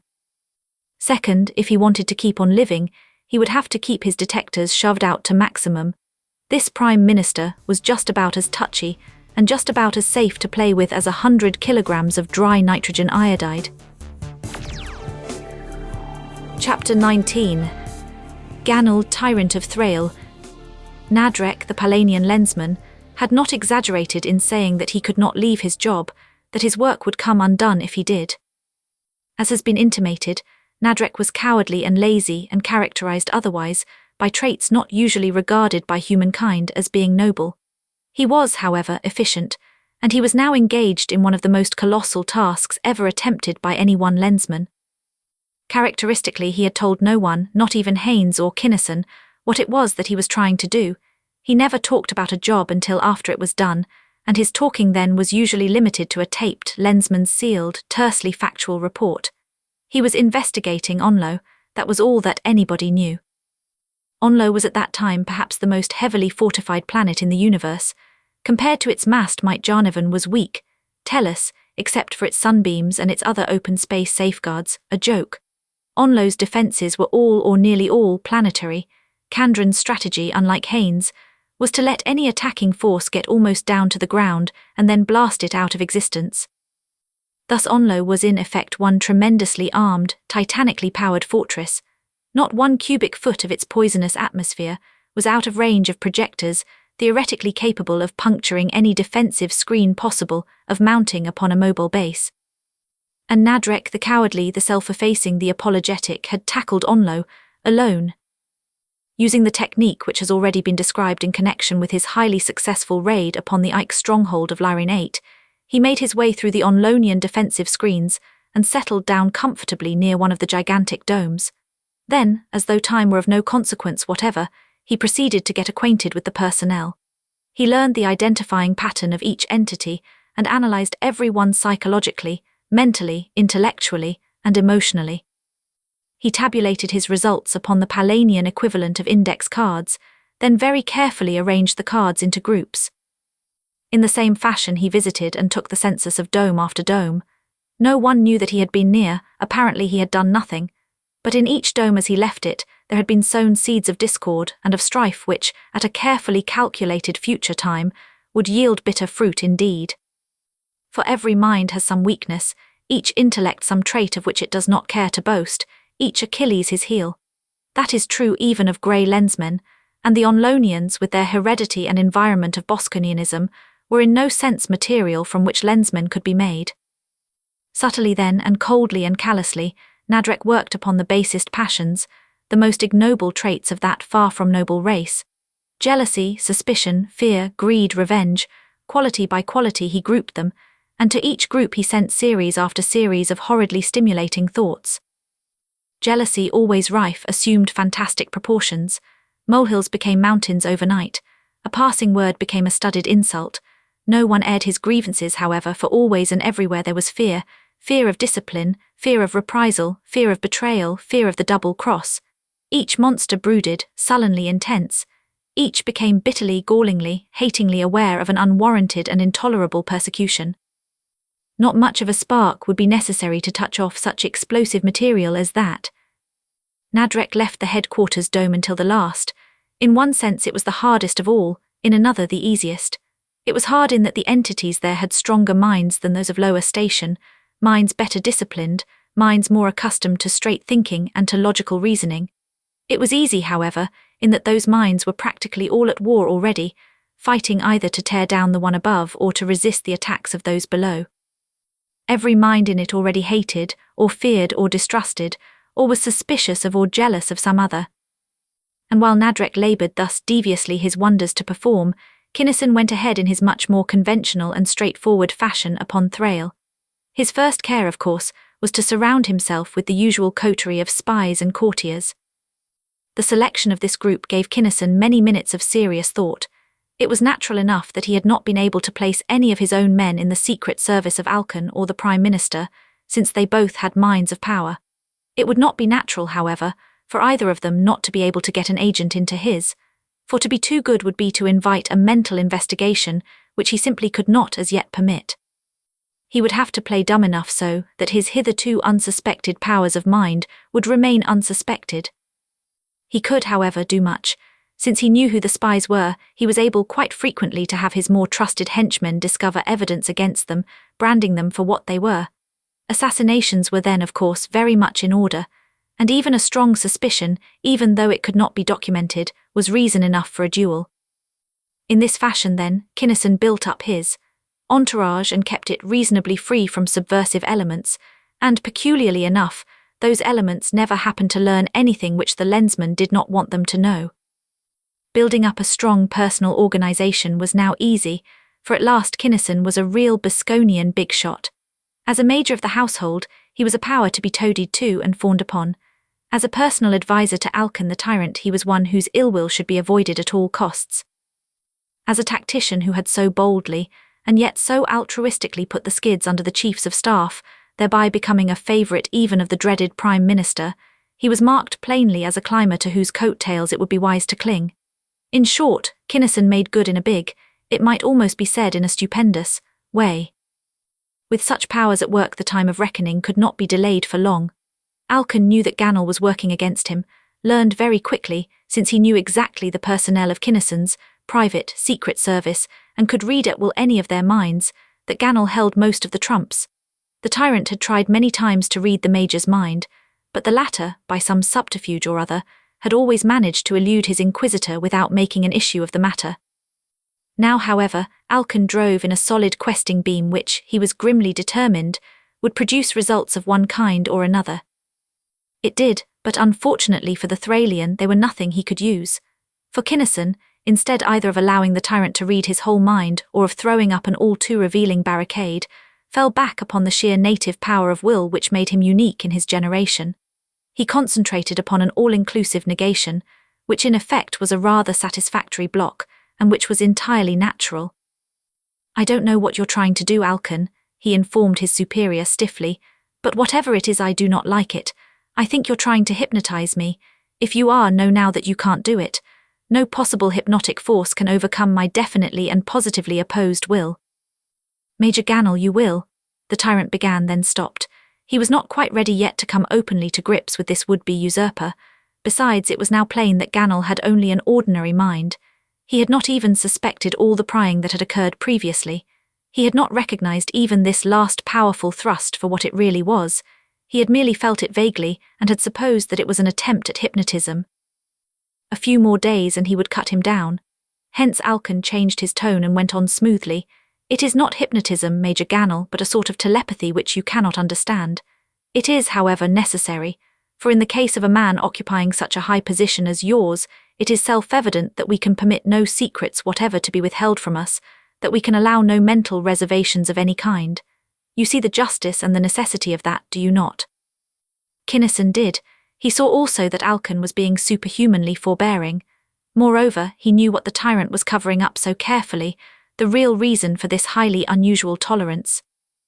"I suppose you're right, but I still don't like it," Gannel grumbled. Then, without either denying or acceding to Alcon's right of mental search, he went to his own quarters.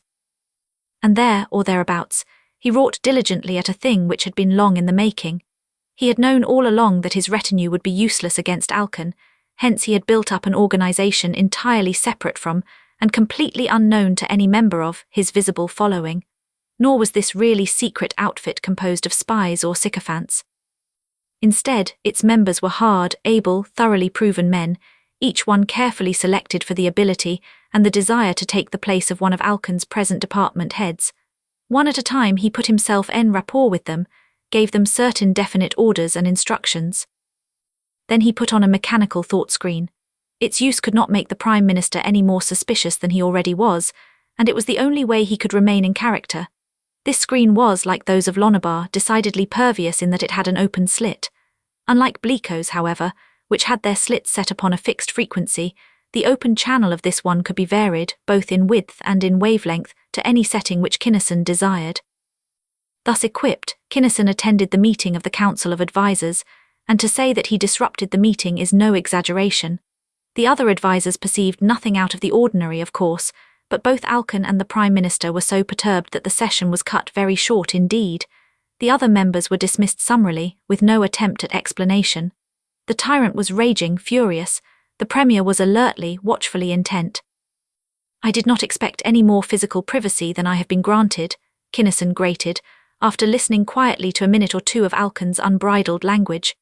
"This thing of being spied upon continuously, both by men and by mechanisms, while it is insulting and revolting to any real man's self-respect, can just barely be borne. I find it impossible, however, to force myself to submit to such an ultimately degrading humiliation as the surrender of the only vestiges of privacy I have remaining, those of my mind. I will resign from the council if you wish. I will resume my status as an officer of the line, but I cannot and will not tolerate your extinction of the last spark of my self-respect," he finished stubbornly. "Resign, resume. Do you think I'll let you off that easily, fool?" Alcon sneered. "Don't you realize what I'm going to do to you? That were it not for the fact that I am going to watch you slowly and hideously, I would have you blasted where you stand." "I do not know, and neither do you," Gannel answered as quietly as surprisingly. "If you were sure of your ability, you would be doing something instead of talking about it." He saluted crisply, turned and walked out. Now the Prime Minister, as the student of this history already knows, was considerably more than he appeared upon the surface to be. His, not Alcon's, was the voice of authority, although he worked so subtly that the Tyrant himself never did realize that he was little better than a figurehead. Therefore, as Gannel departed, the Premier thought briefly but cogently. This Major was smart, too smart. He was too able, he knew too much. His advancement had been just a trifle too rapid. That thought screen was an entirely unexpected development. The mind behind it was not quite right, either. A glimpse through the slit had revealed a flash of something that might be taken to indicate that Major Gannel had an ability which ordinary Thralians did not have. This open defiance of the Tyrant of Thrale did not ring exactly true. It was not quite in character. If it had been a bluff, it was too good, much too good. If it had not been a bluff, where was his support? How could Gannel have grown so powerful without his, Fossten's, knowledge? If Major Gannel were bona fide, all well and good. Basconia needed the strongest possible leaders, and if any other man showed himself superior to Alcon, Alcon should and would the. However, there was a bare possibility that, was Gannel bona fide? That point should be cleared up without delay. And Fossten, after a quizzical, searching, more than half contemptuous inspection of the furiously discomfited Tyrant, followed the rebellious, the contumacious, the enigmatic Gannel to his rooms. He knocked and was admitted. A preliminary and entirely meaningless conversation occurred. Then, "Just when did you leave the circle?" the visitor demanded sharply. "What do you want to know for?" Kinnison shot back. That question didn't mean a thing to him. Maybe it didn't to the big fellow either. It could be just a catch, but he didn't intend to give any kind of an analyzable reply to any question that this ape asked him. Nor did he through 30 minutes of viciously skillful verbal fencing. That conversation was far from meaningless, but it was entirely unproductive of results, and it was a baffled, intensely thoughtful Fossten who at its conclusion left Gannel's quarters. From those quarters he went to the Hall of Records, where he requisitioned the Major's dossier, then to his own private laboratory, where he applied to those records every test known to the scientists of his ultra-suspicious race. The photographs were right in every detail. The prints agreed exactly with those he himself had secured from the subject not 24 hours since. The typing was right, the ink was right, everything checked, and why not?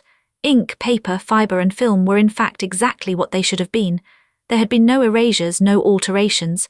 Everything had been aged to the precisely correct number of days. For Kinnison had known that this checkup was coming, And while the experts of the patrol were not infallible, Mentor of Arisia was. Even though he had found exactly what he had expected to find, the suspicions of the Prime Minister were intensified rather than allayed. Besides his own, there were 2 unreadable minds upon Thrale, where there should have been only one. He knew how Alcons had been treated. Could Gannel's possibly be a natural phenomenon? If not, who had treated it and why? There were 3 and only 3 possibilities. Another Eddorian, another member of the innermost circle, working against him. Probably not, this job was too important. The All-Highest would not permit it. The Arisian who had been hampering him so long, much more likely. A*, most likely of all. Not enough data, but in any event, circumspection was very definitely indicated. The showdown would come at a time and a place of his own choosing, not the foe's. He left the palace then, ostensibly to attend a function at the military academy. There, too, everything checked. He visited the town in which Gannel had been born, finding no irregularities whatever in the records of the birth.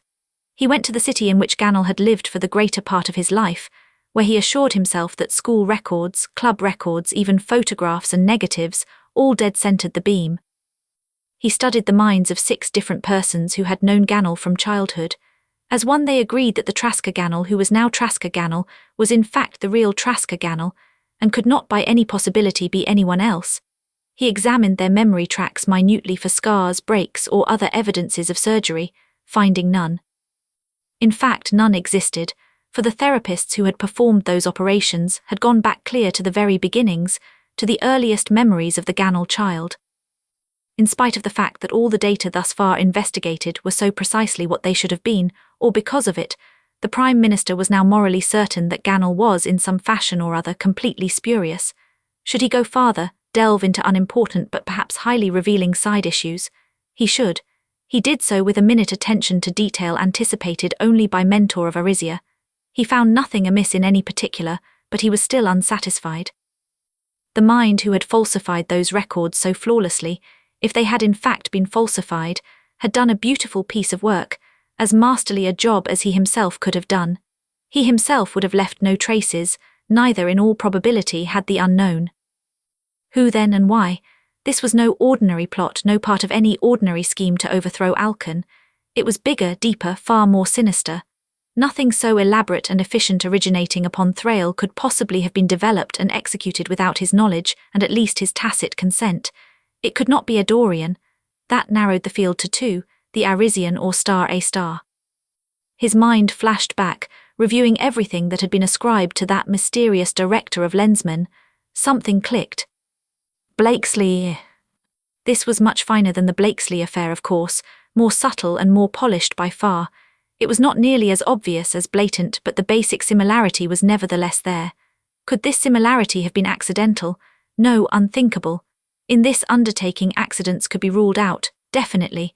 Whatever had been done deliberately and after meticulous preparation. But A* never repeated. Therefore this time he had repeated, deliberately to throw Alcon and his psychologists off the trail. But he, Fossten, was not to be deceived by even such clever tactics. Gannel was then really Gannel, just as Blakesley had really been Blakesley. Blakesley had obviously been under control. Here, however, there were 2 possibilities. First, Gannel might be under similar control. Second, A* might have operated upon Gannel's mind so radically as to make an entirely different man of him. Either hypothesis would explain Gannel's extreme reticence in submitting to any except the most superficial mental examination. Each would account for Gannel's calm certainty that Alcon was afraid to attack him openly. Which of these hypotheses was the correct one could be determined later. It was unimportant, anyway, for in either case there was now accounted for the heretofore inexplicable power of Gannel's mind. In either case it was not Gannel's mind at all, but that of the Lensman, who was making Gannel act as he could not normally have acted. Somewhere hereabouts in either case, there actually was lurking Bosconia's nemesis, the mentality whom above all others Bosconia was raving to destroy, the one Lensman who had never been seen or heard or perceived, the feared and detested Lensman about whom nothing whatever had ever been learned. That Lensman, whoever he might be, had at last met his match. Gannel as Gannel was of no importance whatever, the veriest pawn, but he who stood behind Gannel. He, Garlin himself, would wait and he would watch. Then at precisely the correct instant he would pounce. And Kinnison, during the absence of the Prime Minister, worked swiftly and surely. 12 men died, and as they ceased to live 12 others, grimly ready and thoroughly equipped for any emergency, took their places. And during that same minute of time, Kinnison strode into Alcon's private sanctum. The tyrant hurled orders to his guards, orders which were not obeyed. He then went for his own weapons, and he was fast, but Kinnison was faster. Alcon's guns and hands disappeared, and the sickened Tellurian slugged him into unconsciousness. Then, grimly, relentlessly, he took every item of interest from the Thralian's mind, killed him, and assumed forthwith the title and the full authority of the Tyrant of Thrale. Unlike most such revolutions, this one was accomplished with very little bloodshed, and with scarcely any interference with the business of the realm. Indeed, if anything, there was an improvement in almost every respect, since the new men were more thoroughly trained and were more competent than the previous officers had been. Also, they had arranged matters beforehand so that their accessions could be made with a minimum of friction. They were as yet loyal to Kinnison and to Bosconia, and in a rather faint hope of persuading them to stay that way, without developing any queer ideas about overthrowing him, the Lensmen called them into conference. "Men, you know how you got where you are," he began coldly. "You are loyal to me at the moment. You know that real cooperation is the only way to achieve maximum productivity, and that true cooperation cannot exist in any regime in which the department heads, individually or en masse, are trying to do away with the dictator. Some of you will probably be tempted very shortly to begin to work against me instead of for me and with me. I am not pleading with you, nor even asking you out of gratitude for what I have done for you, to refrain from such activities. Instead, I am telling you as a simple matter of fact that any or all of you, at the first move toward any such disloyalty, will In that connection, I know that all of you have been exerting every resource to discover in what manner your predecessors came so conveniently to them, and that none of you have succeeded. One by one they admitted that they had not, nor will you ever, be advised that I know vastly more than Alcon did, and that I am far more powerful. Alcon, while in no sense a weakling, did not know how to command obedience. I do. Alcon's sources of information were meagre and untrustworthy, mine are comprehensive and reliable. Alcon very often did not know that anything was being plotted against him until the thing was well along. I shall always know of the first seditious move.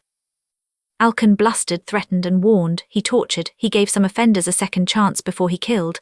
I shall do none of these things. I do not threaten, I do not warn, I do not torture.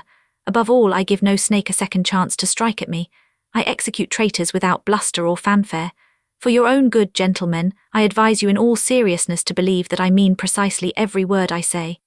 They slunk out, but Bosconian habit was too strong. Thus, within 3 days, 3 of Kinnison's newly appointed headmen died. He called another cabinet meeting. The 3 new members have listened to the recording of our first meeting, hence there is no need to repeat what I said at that time, the tyrant announced, in a voice so silkily venomous that his listeners cringed. I will add to it merely that I will have full cooperation, and only cooperation if I have to kill all of you and all of your successors to get it. You may go. Chapter 20. Gannel versus Fossten. This killing made Kinnison ill, physically and mentally sick. It was ruthless, cowardly murder. It was worse than stabbing a man in the back. The poor devils didn't have even the faintest shadow of a chance. Nevertheless, he did it. When he had first invaded the stronghold of the wheelmen of Aldebaran I, he had acted almost without thought. If there was a chance of success, Lensmen went in. When he had scouted Jarnevan, he had thought but little more. True, and fortunately, he took Wursel along, but he did not stop to consider whether or not there were minds in the patrol better fitted to cope with the problem than was his own. It was his problem, he figured, and it was up to him to solve it. Now, however, he knew bitterly that he could no longer act in that comparatively thoughtless fashion. At whatever loss of self-esteem, of personal stature, or of standing, he had to revise the Tellurian Lensmen's code. It griped him to admit it, but Nadreck was right. It was not enough to give his life in an attempt to conquer a halfway station. He must remain alive in order to follow through to completion the job which was so uniquely his. He must think, assaying and evaluating every factor of his entire task. Then, without considering his own personal feelings, he must employ whatever forces and methods were best fitted to do the work at the irreducible minimum of cost and of risk. Thus Kinnison sat unharmed upon the throne of the Tyrant of Thrale, and thus the Prime Minister returned to the palace to find the fact accomplished. That worthy studied with care every aspect of the situation before he sought an audience with the new potentate. "Allow me to congratulate you, Tyrant Gannel," he said smoothly. "I cannot say that I am surprised, since I have been watching you and your activities for some little time. With distinct approval, I may add. You have fulfilled, more than fulfilled perhaps, my expectations. Your regime is functioning superbly. You have established in this very short time a smoothness of operation and an esprit de corps which are decidedly unusual. There are, however, certain matters about which it is possible that you are not completely informed." "It is possible," Kinnison agreed with the merest trace of irony, "such as, in good time, you know, do you not, who is the real authority here upon Thrale?" "I know who was," the Tellurian corrected, with the faintest perceptible accent upon the final verb. "In part only, however, for if you had concerned yourself wholly, the late Alcon would not have made so many nor so serious mistakes." "I thank you. You know, of course, the reason for that. I want the Tyrant of Thrale to be the strongest man of Thrale, and I may say without flattery that I believe he now is. And I would suggest that you add sire when you speak to me." "I thank you in turn. I will so address you when you call me your supremacy, not sooner. We will let it pass for the moment. To come to your question, you apparently do not know that the Tyrant of Thrale, whoever he may be, opens his mind to me." "I have suspected that such a condition has existed in the past. However, please be informed that I trust fully only those who fully trust me, and that thus far in my short life such persons have been few. You will observe that I am still respecting your privacy in that I am allowing your control of my sense of sight to continue. It is not because I trust you, but because your true appearance is to me a matter of complete indifference. For frankly, I do not trust you at all. I will open my mind to you just exactly as wide as you will open yours to me, no wider." "Ah, the bravery of ignorance. It is as I thought. You do not realize, Gannel, that I can slay you at any moment I choose, or that a very few more words of defiance from you will be enough." Fossten did not raise his voice, but his tone was instinct with menace. "I do not, and neither do you, as I remarked to the then Tyrant Alcon in this very room not long ago. I am sure that you will understand without elaboration the connotations and implications inherent in that remark." Kinnison's voice also was low and level, freighted in its every clipped syllable with the calm assurance of power. "Would you be interested in knowing why I am so certain that you will not accept my suggestion of a mutual opening of minds?" "Very much so. Because I suspect that you are or are in league with A* of the Galactic Patrol." Even at that astounding charge, Fossten gave no sign of surprise or of shock. "I have not been able as yet to obtain any evidence supporting that belief, but I tell you now that when I do so, not by power of thought either, but in the beam of my personal ray gun." "Ah, you interest me strangely," and the Premier's hand strayed almost imperceptibly toward an inconspicuous button. "Don't touch that switch," Kinnison snapped. He did not quite see why Fossten was letting him see the maneuver, but he would bite anyway. "Why not, may I ask? It is merely I know what it is, and I do not like thought screens. I prefer that my mind be left free to roam." Fossten's thoughts raced in turn. Since the Tyrant was on guard, this was inconclusive. It might, or might not, indicate that Gannel was controlled by or in communication with A*. "Do not be childish," he chided. "You know as well as I do that your accusations are absurd. However, as I reconsider the matter, the fact that neither of us trusts unreservedly the other may not after all be an insuperable obstacle to our working together for the good of Basconia. I think now more than ever that yours is the strongest Thralian mind, and as such the logical one to wield the Tyrant's power. It would be a shame to destroy you unnecessarily, especially in view of the probability that you will come later of your own accord to see the reasonableness of that which I have suggested." "It is possible," Kinnison admitted, "but not, I would say, probable." He thought that he knew why the lug had pulled in his horns, but he wasn't sure.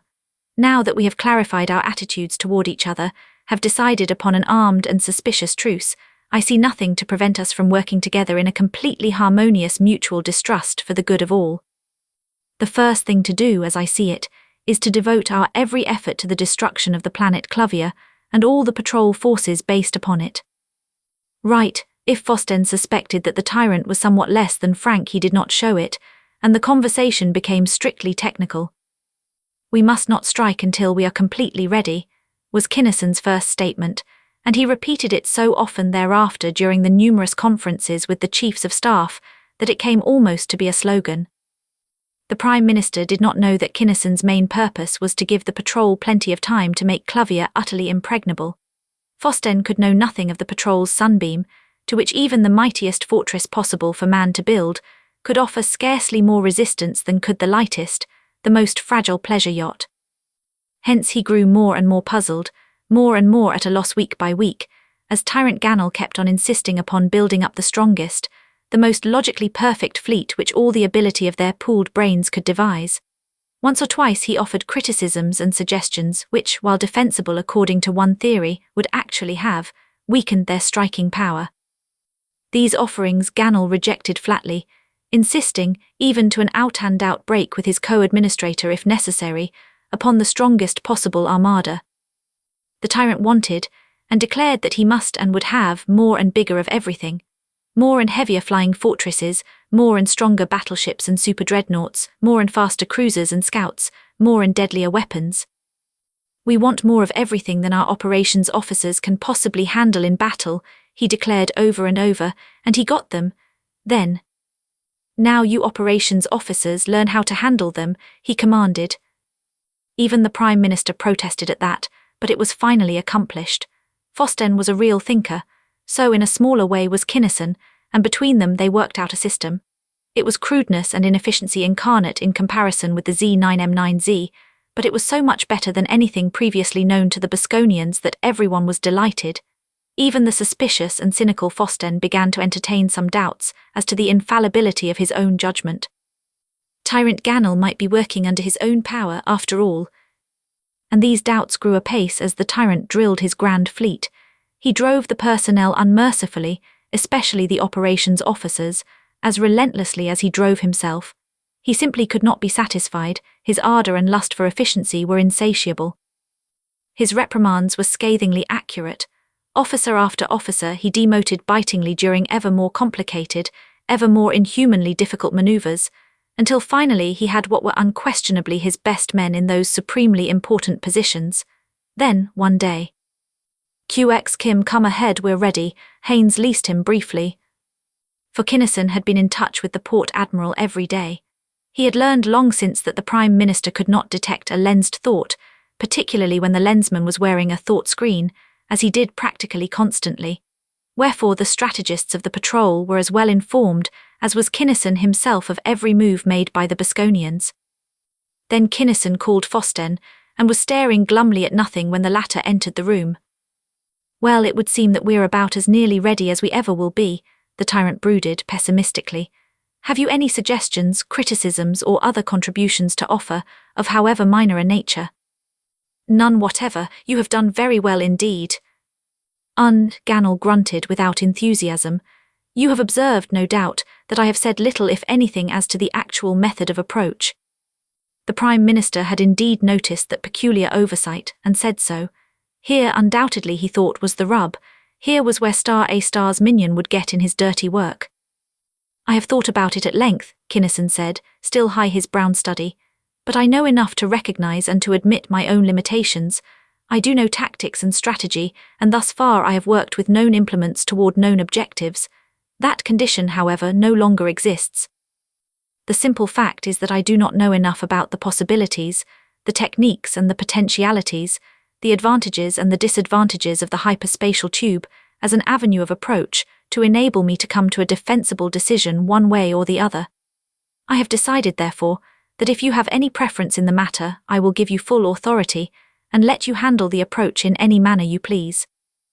I shall of course direct the actual battle, as in that shall again be upon familiar ground." The Premier was flabbergasted. This was incredible.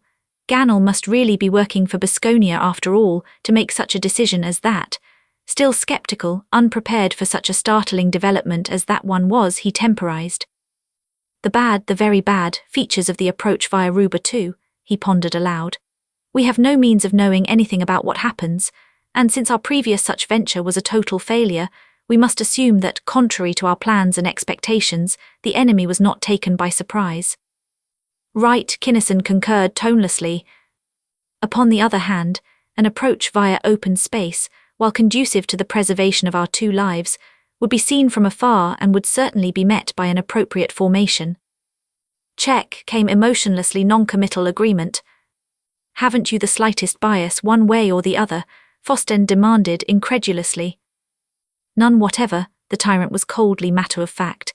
If I had had any such, I would have ordered the approach made in the fashion I preferred. Having none, I delegated authority to you. When I delegate authority, I do so without reservations. This was a stopper.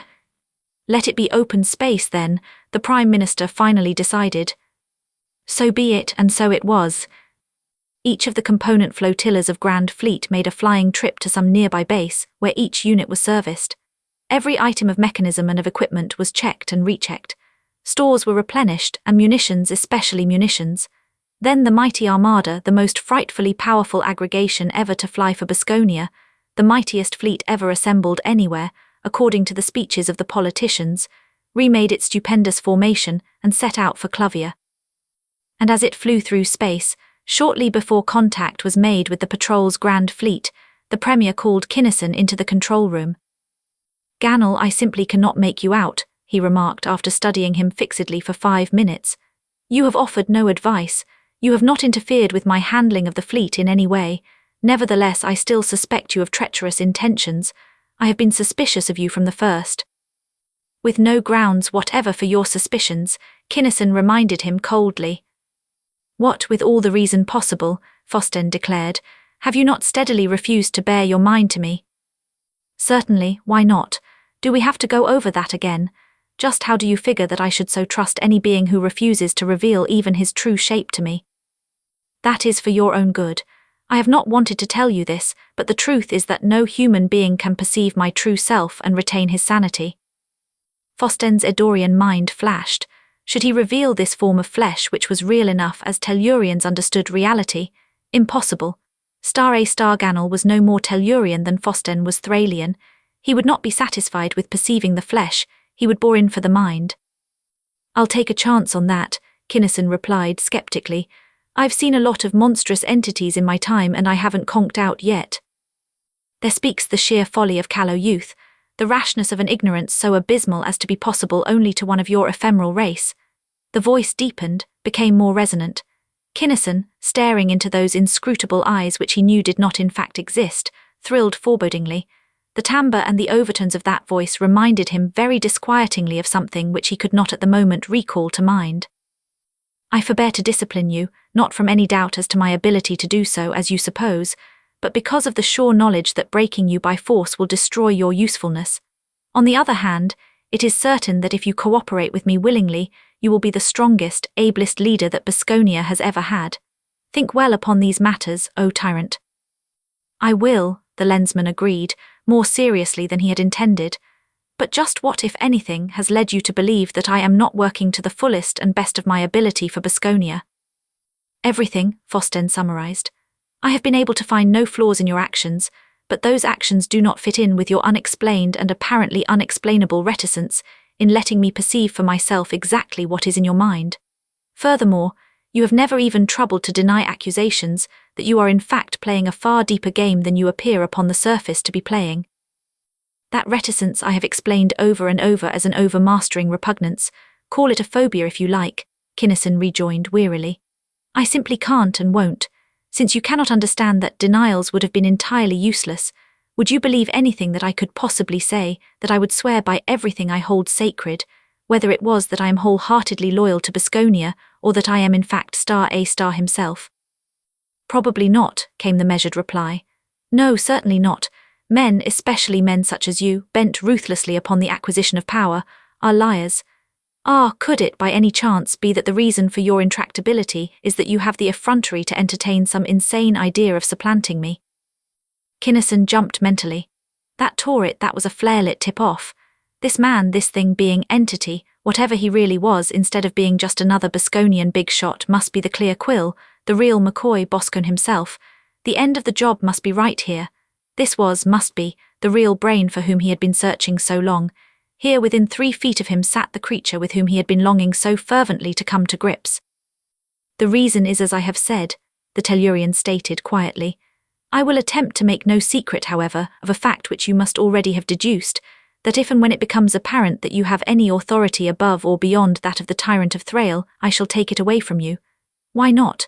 Now that I have come so far, why should I not aspire to sit in the highest seat of all? A Trumpf, the monster, Kinnison could no longer think of him as Fossten or as the Prime Minister or as anything even remotely human, snorted with such searing contempt that even the Lensman's burly spirit quailed. As well might you attempt to pit your vaunted physical strength against the momentum of an inert planet. Now, youth, have done. The time for temporizing is past. As I have said, I desire to spare you as I wish you to rule this part of Basconia as my viceroy. Know, however, that you are in no sense essential, and that if you do not yield your mind fully to mine here and now, before this coming battle is joined, you most certainly At the grim finality, the calmly assured certainty of the pronouncement, a quick chill struck into the grey lensman's vitals. This thing who called himself Fossten, who or what was he? What was it that he reminded him of? He thought and talked like mentor, but it couldn't be an Arisian possibly, that wouldn't make sense. But then it didn't make any kind of sense anyway, any way you looked at it. Whoever he was, he had plenty of jets enough to lift a freighter off of the North Pole of Valyria. And by the same token, his present line of talk didn't make sense either. There must be some good reason why he hadn't made a real pass at him long before this, instead of arguing with him so patiently. What could it be? Oh, that was it, of course. He needed only a few minutes more now. He could probably stall off the final showdown that long by crawling a bit, much as it griped him to let this Swilnik think that he was licking his boots. Your forbearance is appreciated, sire. At the apparently unconscious tribute to superiority, and at the fact that the hitherto completely self-possessed tyrant got up and began to pace nervously up and down the control room, the Prime Minister's austere mien softened appreciably. It is, however, a little strange. It is not quite in character. It does not check quite satisfactorily with the facts thus far revealed. I may perhaps, as you say, be stupid. I may be overestimating flagrantly my own abilities. To one of my temperament, however, to surrender in such a craven fashion as you demand comes hard, extremely, almost unbearably hard. It would be easier, I think, if your supremacy would condescend to reveal his true identity, thereby making plainly evident and manifest that which at present must be left to unsupported words surmise, and not too much conviction. But I told you, and now tell you again, that for you to look upon my real form is to lose your reason, the creature rasped. What do you care whether or not I remain sane? Kinnison shot his bolt at last, in what he hoped would be taken for a last resurgence of spirit. His time was about up. In less than 1 minute now, the screens of scout cruisers would be in engagement, and either he or the Prime Minister or both would be expected to be devoting every cell of their brains to the all-important Battle of Giants. And in that very nick of time, he would have to cripple the Burgeon homes and thus inert the flagship. Could it be that the real reason for your otherwise inexplicable forbearance is that you must know how my mind became as it now is, and that the breaking down of my barriers by mental force will destroy the knowledge which you, for your own security, must have? This was the blow-off. Kinnison still paced the room, but his pacings took him nearer and ever nearer to a certain control panel. Behind his thought screen, which he could not now trust, he mustered every iota of his tremendous force of mind and of will. Only seconds now. His left hand, thrust into his breeches pocket, grasped the cigarette case within which reposed his lens. His right arm and hand were tensely ready to draw and to fire his weapon. Die then, I should have known from the sheer perfection of your work that you were what you really are, *A*. The mental blast came ahead even of the first word, but the grey lensman, supremely ready, was already in action. One quick thrust of his chin flicked off the thought screen. The shielded cigarette case flew open, his more than half-alive lens blazed again upon his massive wrist. His blaster leaped out of its scabbard, flaming destruction as it came, a ravening tongue of incandescent fury, which licked out of existence in the twinkling of an eye the Burgeon home's control panels and the operators clustered before it. The vessel went inert. Much work would have to be done before the Basconian flagship could again fly free. These matters required only a fraction of a second. Well, indeed it was that they did not take longer, for the ever-mounting fury of the Prime Minister's attack soon necessitated more, much more, than an automatic block, however capable. But Kimball Kinnison, grey lensman of lensmen, had more, ever so much more, than that. He whirled, lips thinned over tight-set teeth in a savage fighting grin. Now he'd see what this Swilnik was and what he had. No fear, no doubt of the outcome, entered his mind. He had suffered such punishment as few minds have ever endured in learning to ward off everything that Mentor, one of the mightiest intellects of this or of any other universe, could send. But through that suffering he had learned. This unknown entity was an able operator, of course, but he certainly had a thick, hard crust to think that he could rub him out. So thinking, the Lensman hurled a bolt of his own, a blast of power sufficient to have slain a dozen men, and amazedly saw it rebound harmlessly from the Premier's hard-held block. Which of the two combatants was the more surprised it would be hard to say.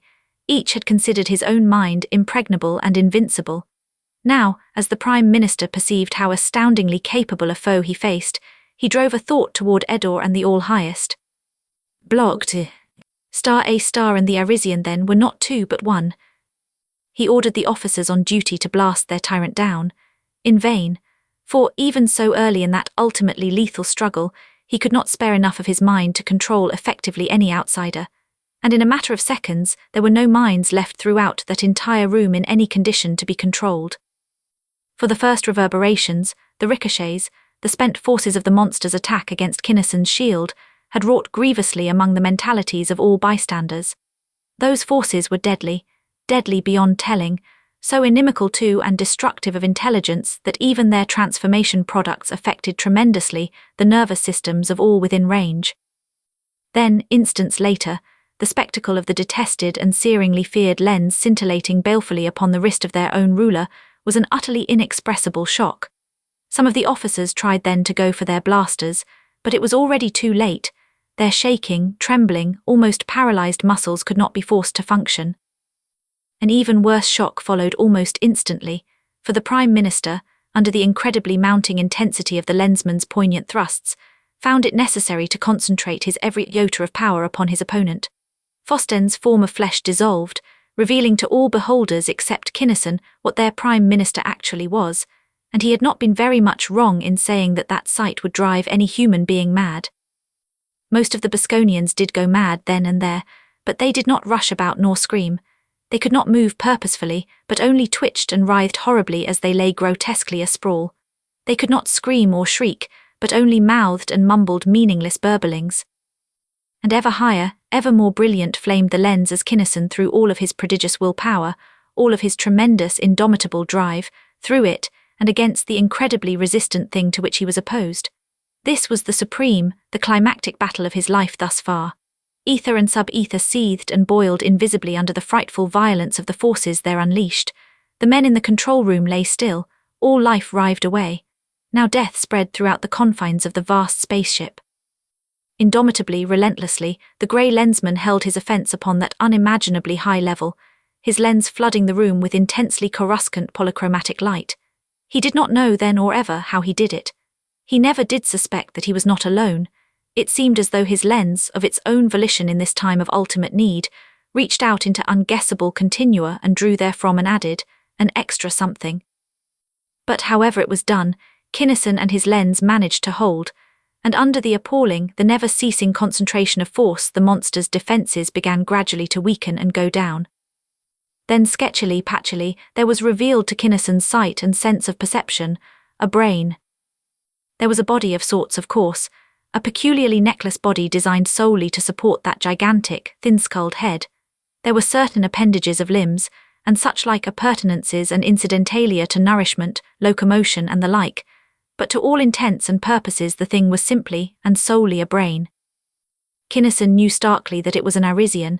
It looked enough like old Mentor to be his twin brother. He would have been stunned, except for the fact that he was far too intent upon victory to let any circumstance, however distracting, affect his purpose.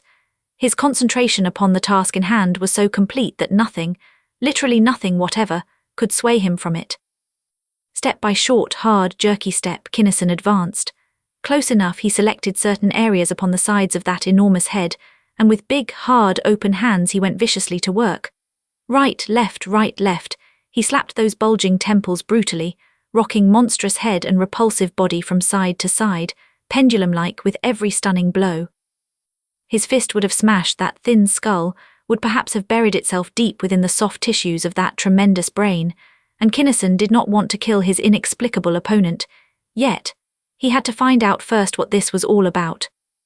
He knew that he was due to black out soon as he let go, and he intended to addle the thing's senses so thoroughly that he would be completely out of action for hours, long enough to give the Lensman plenty of time in which to recover his strength.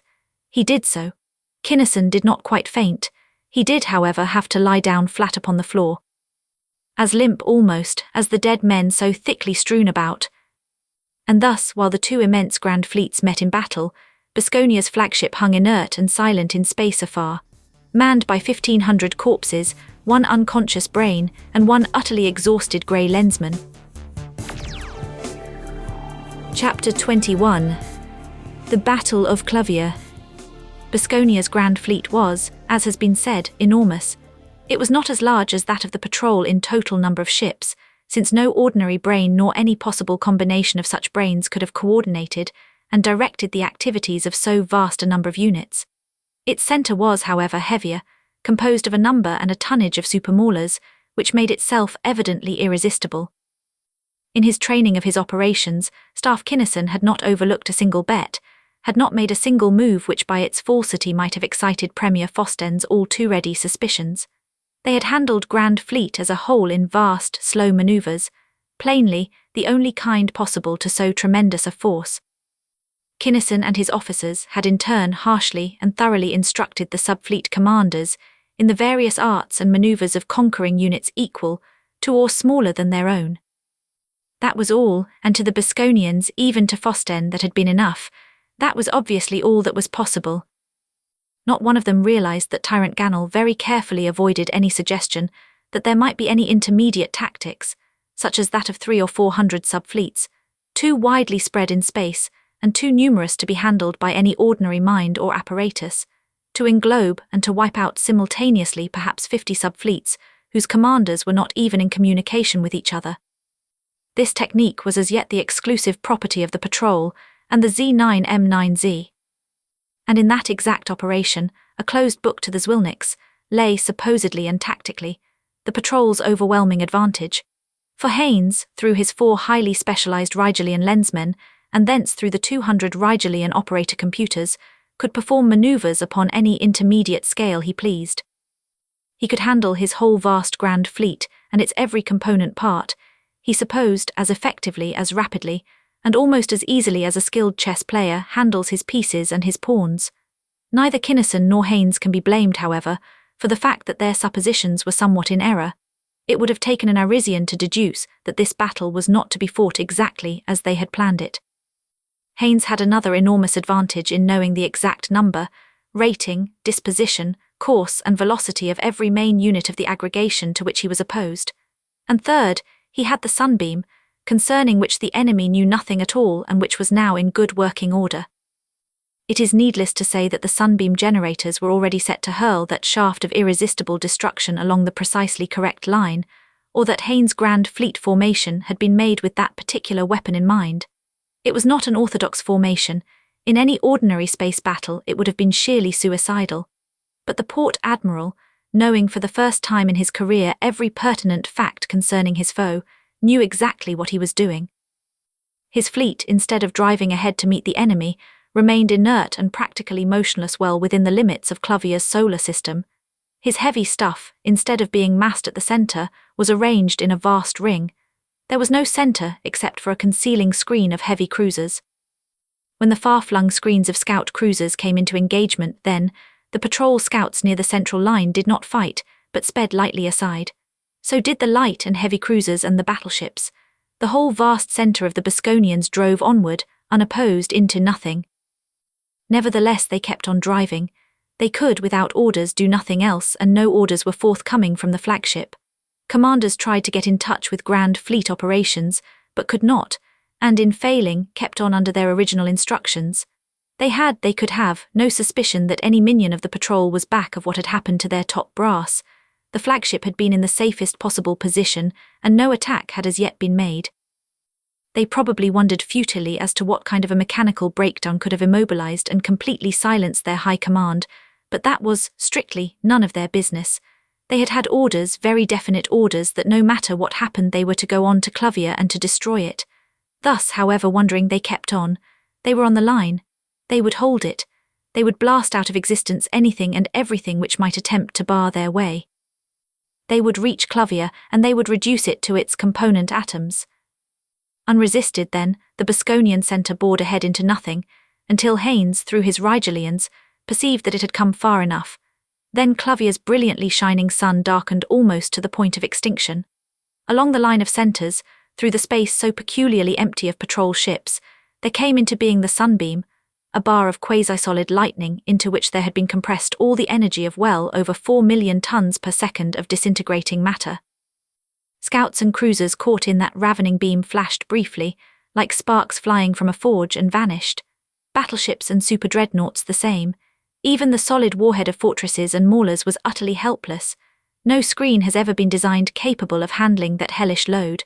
No possible or conceivable substance can withstand save momentarily the ardour of a sunbeam. For the energy liberated by the total annihilation of 4 million tons per second of matter is in fact as irresistible as it is incomprehensible. The armed and armoured planets did not disappear. They contained too much sheer mass for even that inconceivably powerful beam to volatilize in any small number of seconds. Their surfaces, however, melted and boiled. The controlling and powering mechanisms fused into useless pools of molten metal. Inert then, inactive and powerless, they no longer constituted threats to Klovia's well-being. The negative spheres also were rendered ineffective by the beam.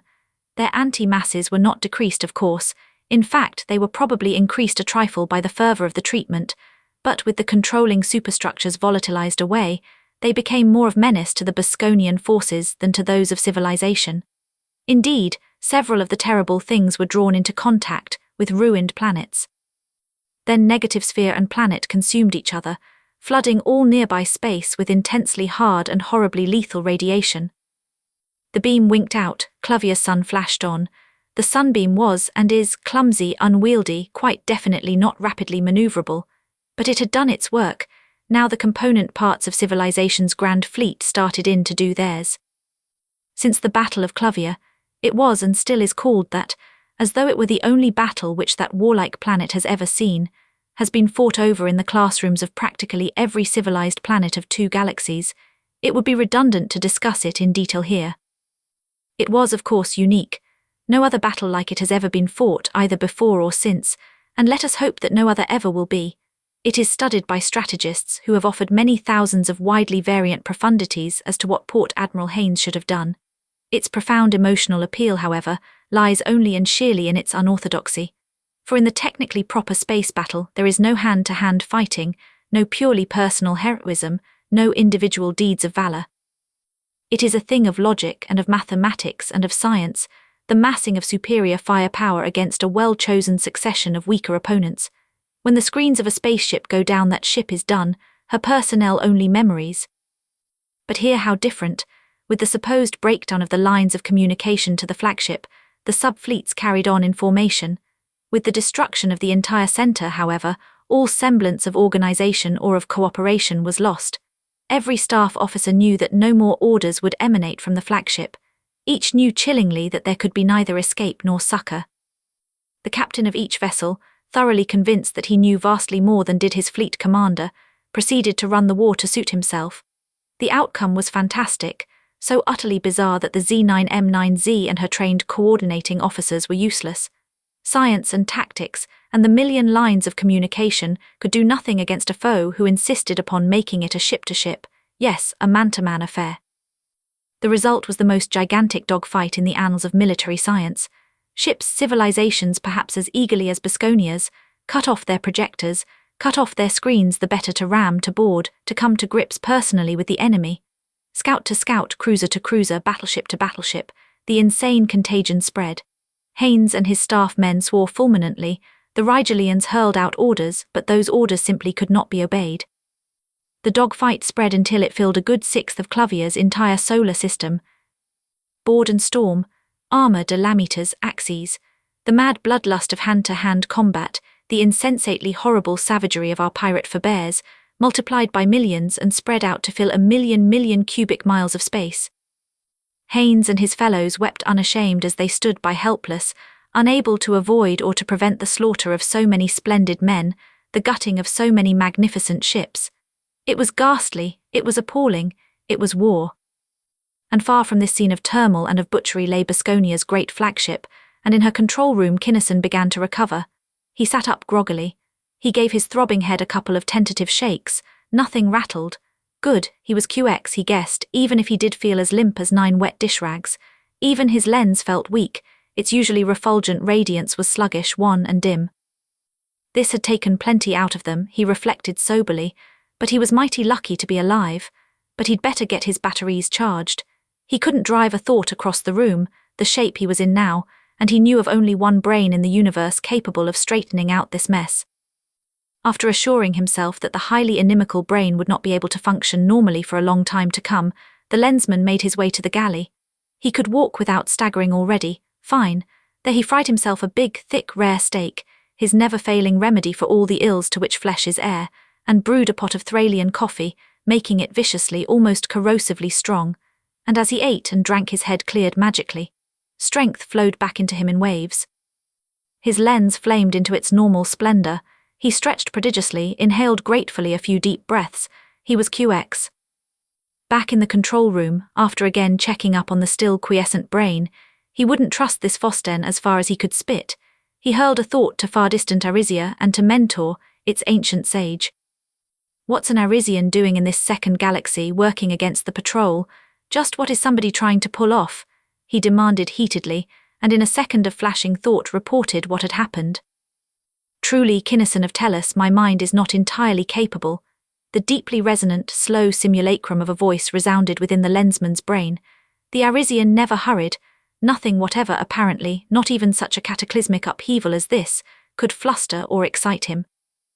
It does not seem to be in accord with the visualization of the cosmic, all which I hold at the moment, that any one of my fellows is in fact either in the second galaxy, or acting antagonistically to the galactic patrol.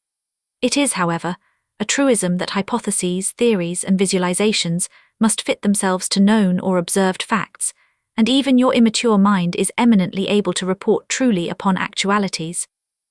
But before I attempt to revise my visualization to conform to this admittedly peculiar circumstance, we must be very sure indeed of our facts. Are you certain, youth, that the being whom you have beaten into unconsciousness is actually an Arisian? Certainly I'm certain, Kinnison snapped. Why, he's enough like you to have been hatched out of half of the same egg. Take a look. And he knew that the Arisian was studying every external and internal detail, part and organ of the erstwhile Fossten of Thrale. It would appear to be an Arisian at that, youth, Mentor finally agreed. He appears to be old, as you said, as old perhaps as I am. Since I have been of the opinion that I am acquainted with every member of my race, this will require some little thought. Allow me, therefore, please, a moment of time. The Arisian fell silent, presently to resume. I have it now. Many millions of years ago, so long ago that it was with some little difficulty that I recalled it to mind, when I was scarcely more than an infant, a youth but little older than myself disappeared from Arisia. It was determined then that he was aberrant, insane, and since only an unusually capable mind can predict truly the illogical workings of a diseased and disordered mind for even 1 year in advance, it is not surprising that in my visualization that unbalanced youth perished long ago. Nor is it surprising that I do not recognize him in the creature before you. Well, aren't you surprised that I could get the best of him? Kinnison asked naively. He had really expected that Mentor would compliment him upon his prowess. He figured that he had earned a few pats on the back. But here the old fellow was mooning about his own mind and his own philosophy, and acting as though knocking off an Arisian was something to be taken in stride. And it wasn't by half. No, came the flatly definite reply. You have a force of will, a totalizable and concentrable power, a mental and psychological drive whose capabilities you do not and cannot fully appreciate. I perceived those latent capabilities when I assembled your lens, and developed them when I developed you. It was their presence which made it certain that you would return here for that development. They made you what you intrinsically are. QX, then skip it. What shall I do with him? It's going to be a real job of work, any way you figure it, for us to keep him alive and harmless until we get him back there to Arisia. We do not want him here, Mentor replied without emotion. He has no present or future place within our society, nor, however I consider the matter, can I perceive that he has any longer a permissible or condonable place in the all-inclusive scheme of things. He has served his purpose. Destroy him, therefore, forthwith before he recovers consciousness, lest much and grievous harm befall you. I believe you, Mentor. You said something then if anybody ever did. Thanks, and communication ceased. The lensman's ray gun flamed briefly, and whatever it was that lay there became a smoking, shapeless heap. Kinnison noticed then that a call light was shining brightly upon a communicator panel. This thing must have taken longer than he had supposed. The battle must be over, otherwise all space would still be filled with interference through which no long-range communicator beam could have been driven. Or, could Basconia have? No, that was unthinkable. The patrol must have won. This must be Haynes calling him. It was, the frightful battle of Klovia was over. While many of the patrol ships had yielded, either by choice or by necessity, to the Basconians' challenge, most of them had not, and the majority of those who did so yield came out victorious. While fighting in any kind of recognized formation against such myriads of independently operating, widely spaced individual ships was of course out of the question. Haynes and his aides had been able to work out a technique of sorts. General orders were sent out to subfleet commanders, who in turn relayed them to the individual captains by means of visual beams. Single vessels then locked to equal or inferior craft, avoiding carefully anything larger than themselves, with tractor zones and held grimly on. If they could defeat the foe QX. If not, they hung on, until shortly one of the patrol's maulers, who had no opposition of their own class to face, would come lumbering up. And when the dreadful primary batteries of one of those things cut loose, that was, very conclusively, that. Thus Basconia's mighty fleet vanished from the skies. The all-pervading interference was cut off, and Port Admiral Haynes, not daring to use his lens in what might be a critical instant, sat down at his board and punched a call. Time after time he punched it.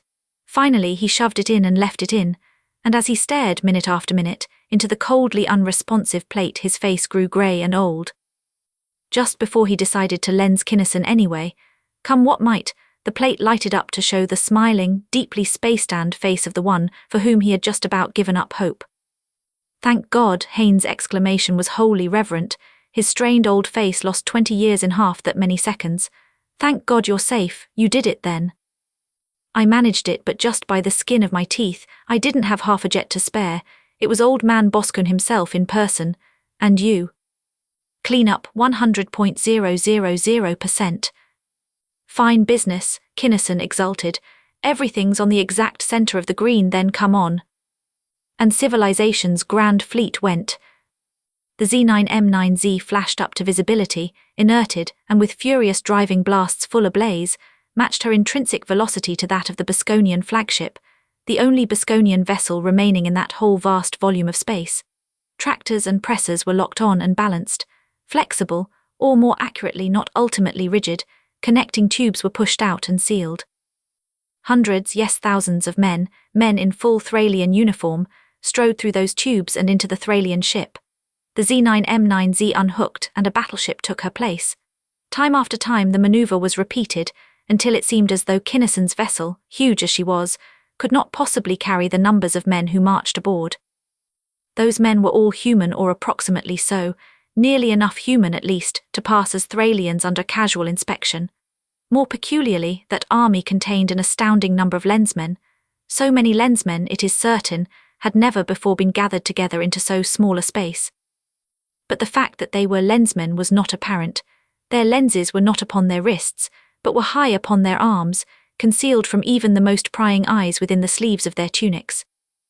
Then the captured flagship, her Burgeon homes again at work, the Z9M9Z, and the battleships which had already assumed the intrinsic velocity possessed originally by the Basconians, spread out widely in space. Each surrounded itself with a globe of intensely vivid red light. Orders as to course and power flashed out. The word was given, and spectacular fire flooded space as that vast host of ships, guided by those red beacons, matched in one prodigious and beautiful maneuver its intrinsic velocity to theirs. Finally, all the intrinsics in exact agreement, grand fleet formation was remade.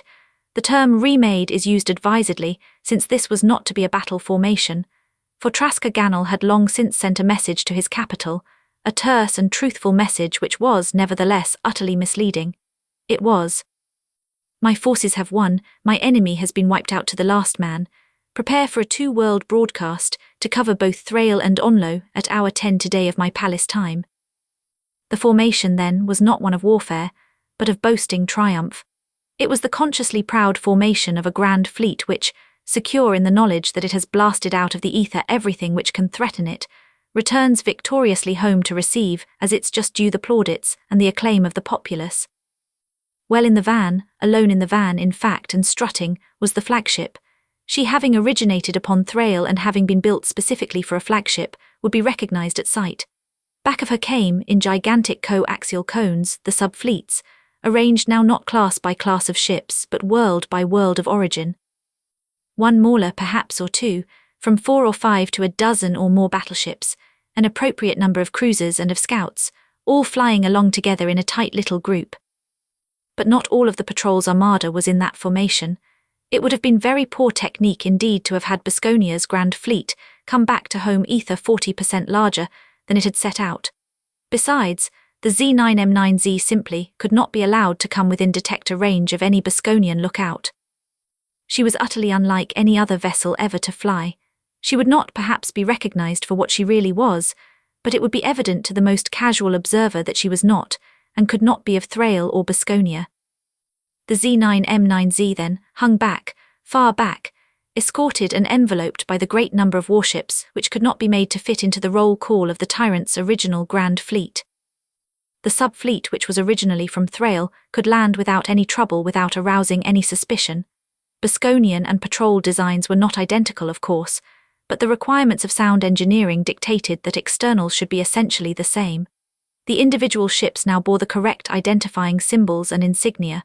The minor differences could not be perceived until after the vessels had actually landed, and that would be, for the Thralians, entirely too late. Thralian Hour 10 arrived.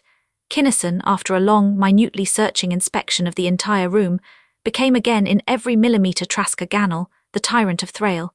He waved a hand. The scanner before him glowed. For a full minute he stared into it haughtily, to give his teeming millions of minions ample opportunity to gaze upon the inspiring countenance of his supremacy the feared. He knew that the scanner revealed clearly every detail of the control room behind him, but everything there was QX. There wasn't a chance that some person would fail to recognize a familiar face at any post, for not a single face except his own would be visible.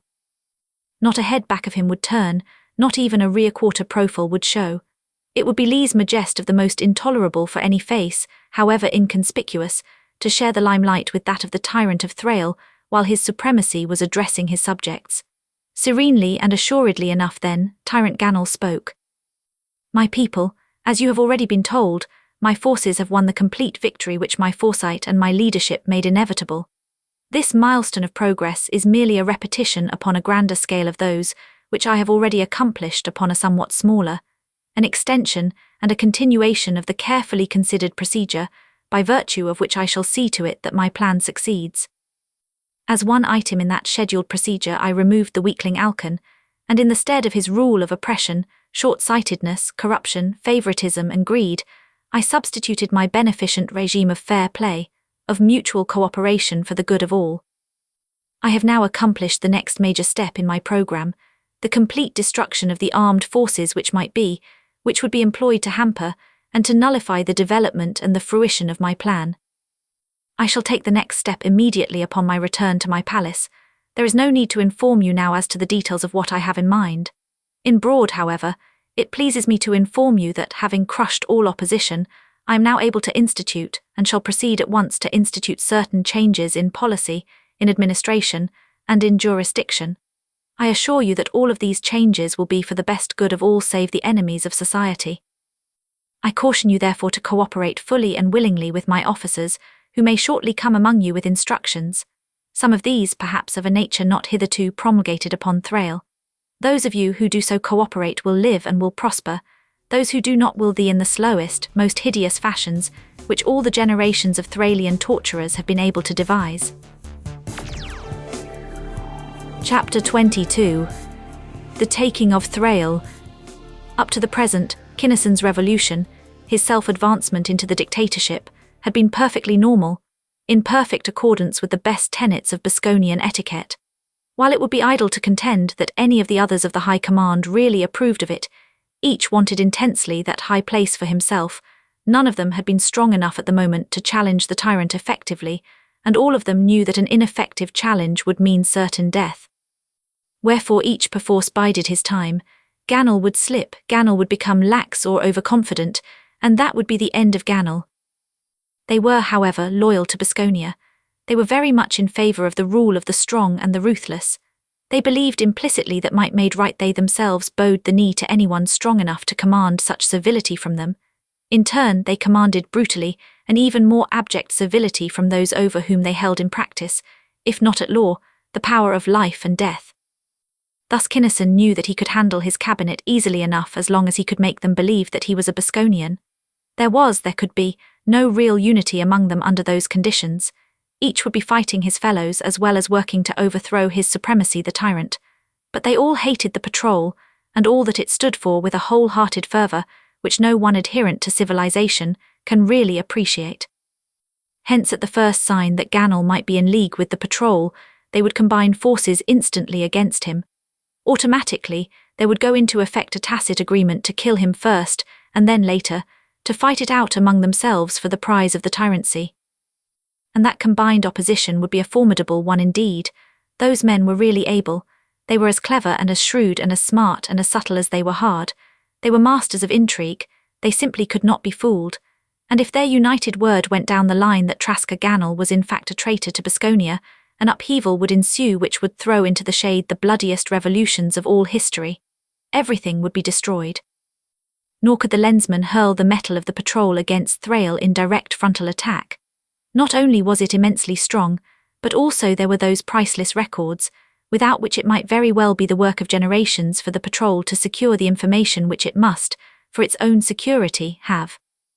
No, Kinnison, having started near the bottom and worked up, must now begin all over again at the top and work down, and he must be very, very sure that no alarm was given until at too late a time for the alarmed ones to do anything of harm to the Lensmen's cause.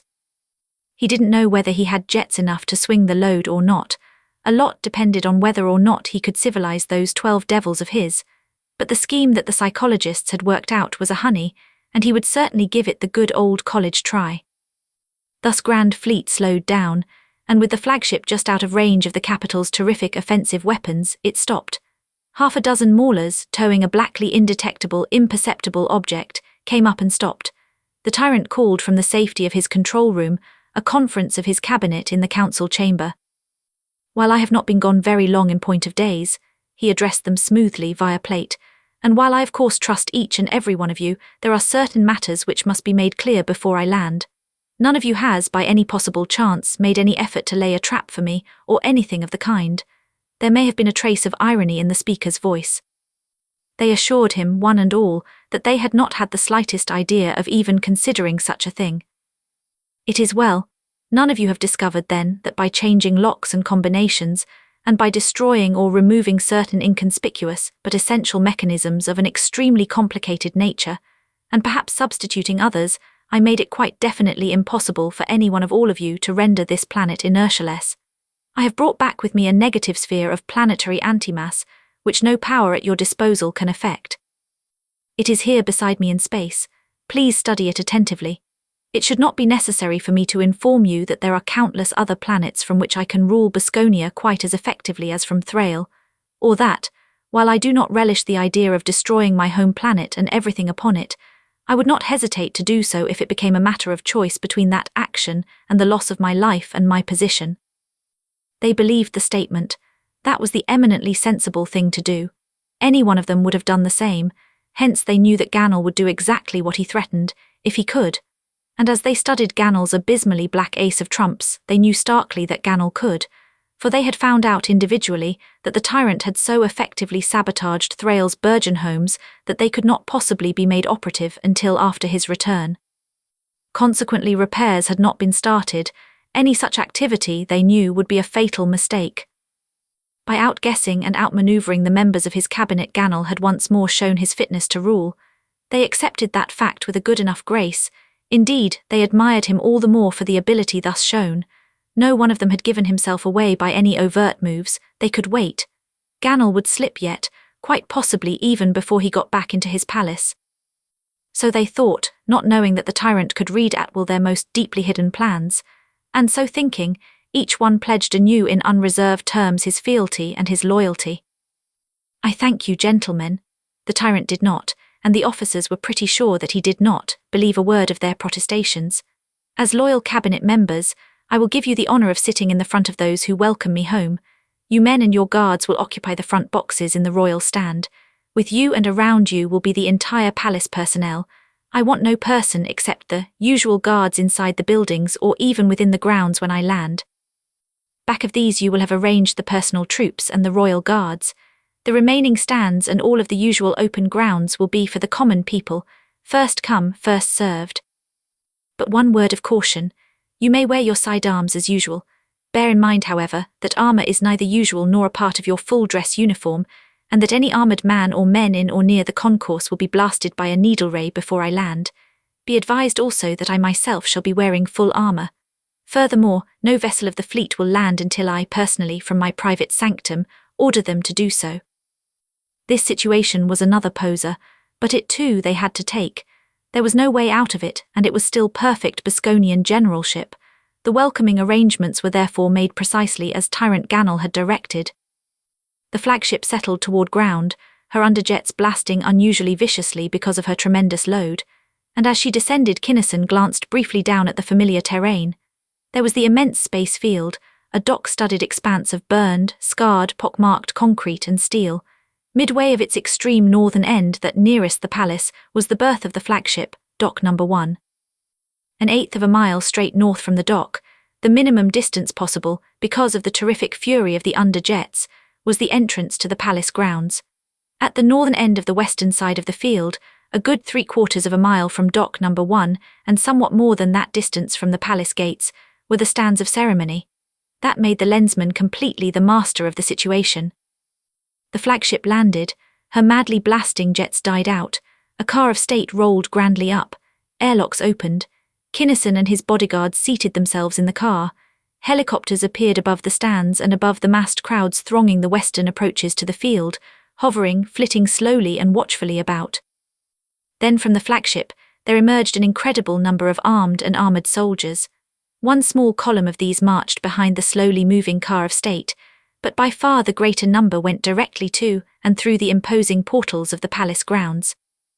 The people in general, gathered there to see a major spectacle, thought nothing of these circumstances. Who were they to wonder at what the tyrant of Thrale might choose to do? But to Gannel's council of advisers they were extremely disquieting departures from the norm. There was, however, nothing they could do about them, a way out there in the grandstand, and they knew with a stark certainty what those helicopters had orders to do in case of any uprising or commotion anywhere in the crowd. The car rolled slowly along before the fenced-back, wildly cheering multitudes, with blaring bands and the columns of armoured spacemen marching crisply, swingingly behind it. There was nothing to indicate that those selected men were not Thralians, nothing whatever to hint that over 1,000 of them were in fact Lensmen of the Galactic Patrol. And Kinnison, standing stiffly erect in his car, acknowledged gravely, with upraised right arm, the plaudits of his subjects. The triumphal bus stopped in front of the most outthrust, the most ornate stand, and through loud-voiced amplifiers the tyrant invited, as a signal honour, the 12 members of his advisory cabinet to ride with him in state to the palace. There were exactly 12 vacant seats in the great coach. The advisers would have to leave their bodyguards and ride alone with the tyrant. Even had there been room, it was unthinkable that anyone else's personal killers could ride with the presents. This was no honour, they knew chillingly, no matter what the mob might think, it looked much more like a death sentence. But what could they do? They glanced at their unarmoured henchmen, then at the armour and the semi-portables of Gannel's own healers, then at the copters now clustering thickly overhead, with the narrow snouts of needle-ray projectors very much in evidence. They accepted. It was in no quiet frame of mind, then, that they rode into the pretentious grounds of the palace. They felt no better when, as they entered the council chamber, they were seized and disarmed without a word having been spoken, and the world fairly dropped out from beneath them when Tyrant Gannel emerged from his armour with a lens glowing upon his wrist. "Yes, I am a lensman," he gravely informed the stupefied but unshrinking Bosconians. "That is why I know that all 12 of you tried while I was gone to cut me down, in spite of everything I told you and everything you have seen me do. If it were still necessary for me to pose as Traska Gannel, I would have to kill you here and now for your treachery. That phase is, however, past. I am one of the lensmen whose collective activities you have ascribed to the Lensmen or to Star A Star. All those others who came with me into the palace are lensmen. All those outside are either lensmen or tried and seasoned veterans of the Galactic Patrol. The fleet surrounding this world is the Grand Fleet of that patrol. The Bosconian force was completely destroyed, every man and every ship except your flagship, before it reached Klovia. In short, the power of Bosconia is broken forever. Civilization is to rule henceforth throughout both galaxies.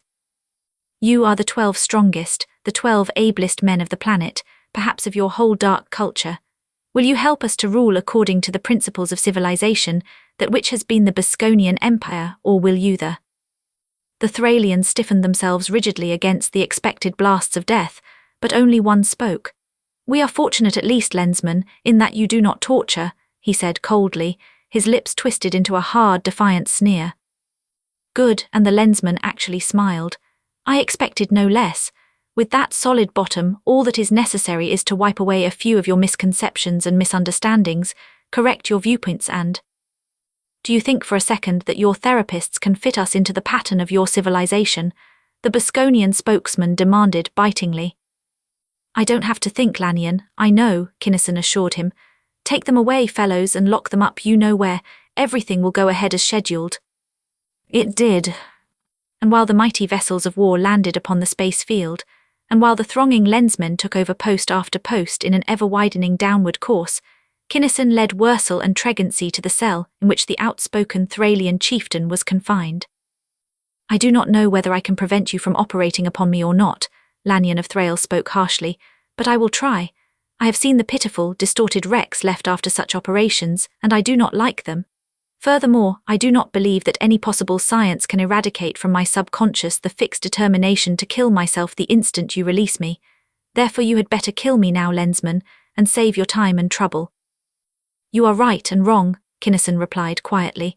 It may very well be impossible to remove such a fixation. He knew that he could remove any such, but Lanyon must not know it.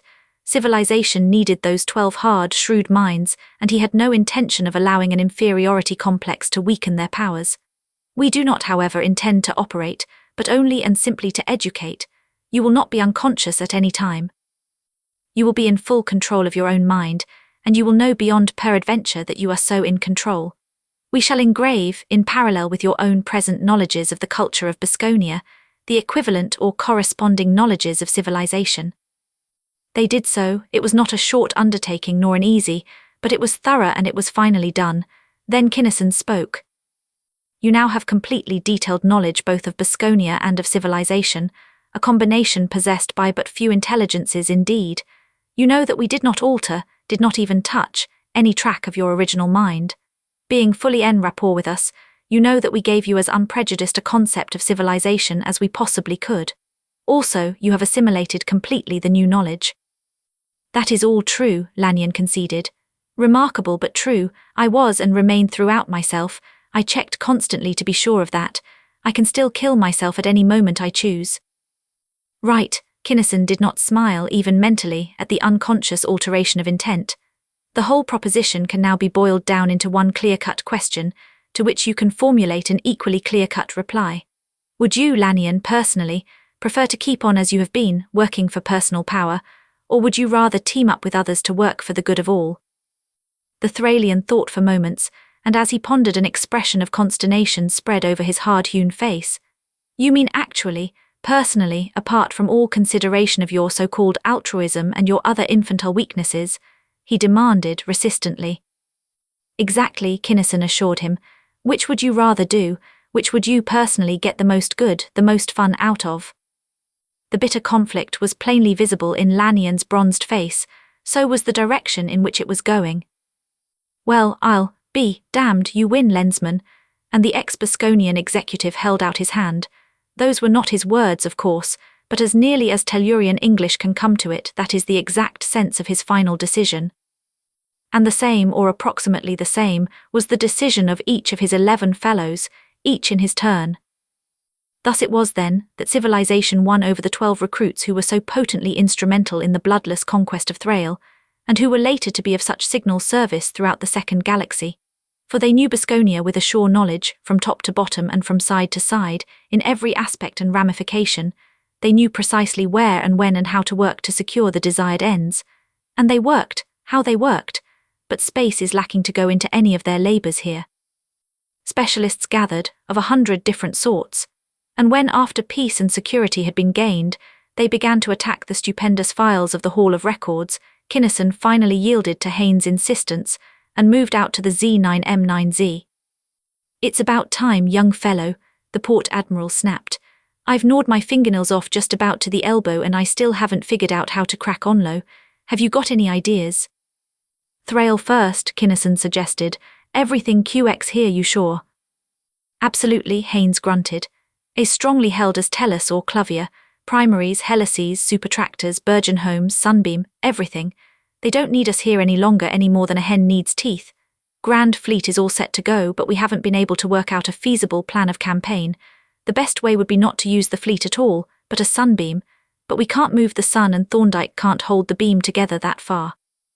I don't suppose we could use a negative sphere." "I don't see how," Kinnison pondered. "Ever since we used it first they've been ready for it. I'd be inclined to wait and see what Nadreck works out. He's a wise old owl, that bird. What does he tell you?" Nothing flat." Haynes' smile was grimly amused. "The fact that he is still investigating, whatever that means, is all he'll say. Why don't you try him? You know him better than I do or ever will." "It wouldn't do any harm," Kinnison agreed. "Nor good either, probably. Funny egg, Nadreck. I'd tie 14 of his arms into lovers' knots if it'd make him give, but it wouldn't. He's really tough." Nevertheless, he sent out a call, which was acknowledged instantly. Kinnison, greetings. I am even now on my way to Thrale and the Directrix to report." "You are? Fine," Kinnison exclaimed. "How did you come out?" "I did not exactly fail, but the work was very incompletely and very poorly done," Nadreck apologized, the while the Tellurian's mind felt very strongly the Palanian equivalent of a painful blush of shame. "My report of the affair is going in under Lensmen's seal." "But what did you do?" both Tellurians demanded as one. "I scarcely know how to confess to such blundering," and Nadreck actually squirmed. "Will you not permit me to leave my shame to the spool of record?" They would not, they informed him. "If you must have it then, I yield. The plan was to make all Onlonians destroy themselves. In theory it was sound and simple, but my execution was pitifully imperfect. My work was so poorly done that the commanding officer in each one of 3 of the domes remained alive, making it necessary for me to slay those 3 commanders personally, by the use of crude force. I regret exceedingly the lack of finish of this undertaking, and I apologize profoundly for it. I trust that you will not allow this information to become a matter of public knowledge," and the apologetic, mentally sweating, really humiliated Palanian broke the connection. Haynes and Kinnison stared at each other, for moments completely at a loss for words. The port admiral first broke the silence. "Hell's jingling bells," he wrenched out finally, and waved a hand at the points of light crowding so thickly his tactical tank. "A thing that the whole damned Grand Fleet couldn't do, and he does it alone, and then he apologizes for it as though he ought to be stood up in a corner or sent to bed without any supper." That's the way he is," Kinnison breathed in awe. "What a brain, what a man." Nadreck's black speedster arrived and a 3-way conference was held. Both Haynes and Kinnison pressed him for the details of his really stupendous achievement, but he refused positively even to mention any phase of it. "The matter is closed, finished," he declared, in a mood of anger and self-reproach which neither of the Tellurians had ever supposed that the gently scientific monster could assume. "I practically failed. It is the poorest piece of work of which I have been guilty since cubhood, and I desire and I insist that it shall not be mentioned again. If you wish to make plans for the future, I will be very glad indeed to place at your disposal my small ability, which has now been shown to be even smaller than I had supposed, but if you insist upon discussing my fiasco, I shall forthwith go home. I will not discuss it. The record of it will remain permanently under Lensmen's seal. That is my last word." And it was. Neither of the 2 Tellurians mentioned the subject, of course, either then or ever, but many other persons, including your historian, have done so with no trace whatever of success. It is a shame, it is positively outrageous, that no details are available of the actual fall of Onlo. No human mind can understand why Nadreck will not release his seal, but the bitter fact of his refusal to do so has been made all too plain. Thus, in all probability, it never will become publicly known how those monstrous Onlonians destroyed each other, nor how Nadreck penetrated the defensive screens of Onlo's embattled domes, nor in what fashions he warred upon the 3 surviving commanders. These matters, and many others of perhaps equal interest and value, must have been of such an epic nature that it is a cosmic crime that they cannot be recorded here. That this, one of the most important incidents of the campaign, must be mentioned merely and baldly as having happened. But unless Nadreck relents, and he apparently never does, that is the starkly tragic fact. Other lensmen were called in then, and admirals and generals and other personages. It was decided to man the fortifications of Onlo immediately, from the several fleets of frigid-blooded poison breathers, which made up a certain percentage of civilization's forces. This decision was influenced markedly by Nadreck, who said in part, "Onlo is a beautiful planet. Its atmosphere is perfect, its climate is ideal, not only for us of Palane 7, but also for the inhabitants of many other planets such as," and he mentioned some 20 names. "While I personally am not a fighter, there are some who are, and while those of a more warlike disposition man Onlo's defences and weapons, my fellow researchers and I might very well be carrying on with the same type of work which you fire-blooded oxygen breathers are doing elsewhere." This eminently sensible suggestion was adopted at once. The conference broke up, the selected subfleets sailed, Kinnison went to see Haynes. "Well, sir, that's it, I hope. What do you think? Am I or am I not due for a spot of free time?" The grey lensman's face was drawn and grim. "I wish I knew, son, but I don't." Eyes and voice were deeply troubled. "You ought to be, I hope you are, but you're the only judge of that, you know." That is, I know how to find out, but I'm afraid he'll say no. However, I'm going to see Chris first, talk it over with her. How about having a gig drop me down to the hospital?" For he did not have to travel very far to find his fiancée. From the time of leaving Lyrane until the taking over of Thrale, she had as a matter of course been chief nurse of the hospital ship Pasteur, and with the civilizing of that planet, she had as automatically become chief nurse of the patrol's base hospital there.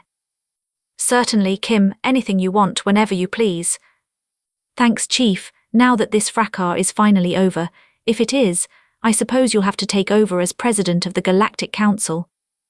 "I suppose so, after we clean up Lyrane VII that you've been holding me away from so long, but I don't relish the thought, and you'll be coordinator Kinnison." Gloomily. "By Clono, I hate to put my greys away. I'm not going to do it either until after we're married and I'm really settled down onto the job." "Of course not. You'll be wearing them for some time yet, I'm thinking." Haynes' tone was distinctly envious. "Getting your job reduced to routine will take a long, long time. It'll probably take years even to find out what it's really going to be." "That's so too," Kinnison brightened visibly. "Well, clear ether, President Haynes," and he turned away whistling unmelodiously, in fact, somewhat raucously through his teeth. Chapter 23. Attainment. At base hospital it was midnight. The two largest of Thrale's 4 major moons were visible, close together in the zenith, almost at the full, shining brilliantly from a cloudless, star-besprinkled sky upon the magnificent grounds. Fountains splashed and tinkled musically. Masses of flowering shrubs, bordering meandering walks, flooded the still air with a perfume almost cloying in its intensity. No one who has once smelled the fragrance of Thralian thorn flower at midnight will ever forget it. It is as though the poignant sweetness of the mountain syringa has been blended harmoniously with the heavy, entrancing scent of the jasmine and the appealing pungency of the lily of the valley. Statues of gleaming white stone and of glinting metal were spaced infrequently over acres and acres of springy, close-clipped turf. Trees, not over-high but massive of bole and of tremendous spread and thickness of foliage, cast shadows of impenetrable black. "QX Chris," Kinnison lensed the thought as he entered the grounds. She had known that he was coming. "Kinda late, I know, but I wanted to see you and you don't have to punch the clock." Surely Kim, and her low, infectious chuckle welled out. "What's the use of being a red lensman else? This is just right. You couldn't make it any sooner and tomorrow would have been too late, much too late." They met at the door and with arms around each other strolled wordless down a walk. Across the resilient sward they made their way and to a bench beneath one of the spreading trees. Kinnison swept her into both arms, hers went eagerly around his neck. How long, how unutterably long it had been since they had stood thus, nurse's white crushed against lensman's grey. They had no need, these lensmen, of sight, nor of language, hence, since words are so pitifully inadequate, no attempt will be made to chronicle the ecstasy of that reunion. Finally, however, "Now that we're together again, I'll never let you go," the man declared aloud. "If they separate us again it will simply break my heart," Clarissa agreed. Then, womanlike, she faced the facts and made the man face them too. Let's sit down, Kim, and have this out. You know as well as I do that we can't go on if we can't, that's all. I do not, Kinnison said flatly. We've got a right to some happiness, you and I. They can't keep us apart forever, sweetheart. We're going straight through with it this time. Kim, she denied gently, shaking her spectacular head. What would have happened if we'd have gone ahead before, leaving those horrible Thralians free to ruin civilization? But Mentor stopped us then, Kinnison argued. Deep down, he knew that if the Arisian called he would have to answer, but he argued nevertheless. If the job wasn't done, he would have stopped us before we got this far, I think. You hope, you mean, the girl contradicted. What makes you think, if you really do, that he might not wait until the ceremony has actually begun? Not a thing in the universe. He might at that, Kinnison confessed bleakly. You've been afraid to ask him, haven't you? But the job must be done, he insisted, avoiding the question. The Prime Minister, that Fossten, must have been the top. There couldn't possibly be anything bigger than an Arisian to be back of Boscone. It's unthinkable. They've got no military organisation left, not a beam hot enough to light a cigarette or a screen that would stop a firecracker. We have all their records, everything. Why, it's just a matter of routine now for the boys to uproot them completely, system by system, planet by planet. She eyed him shrewdly there in the dark. Cogent, really pellucid, as clear as so much crystal and twice as fragile. If you're so sure, why not call Mentor and ask him right now? You're not afraid of just the calling part like I am, you're afraid of what he'll say. I'm going to marry you before I do another lick of work of any kind anywhere, he insisted doggedly. I just love to hear you say that, even if I do know you're just popping off, she snuggled deeper into the curve of his arm. I feel that way too, but both of us know very well that if Mentor stops us, even at the altar, her thoughts slowed, became tense, solemn. We're Lensmen, Kim, you and I, we both know exactly what that means.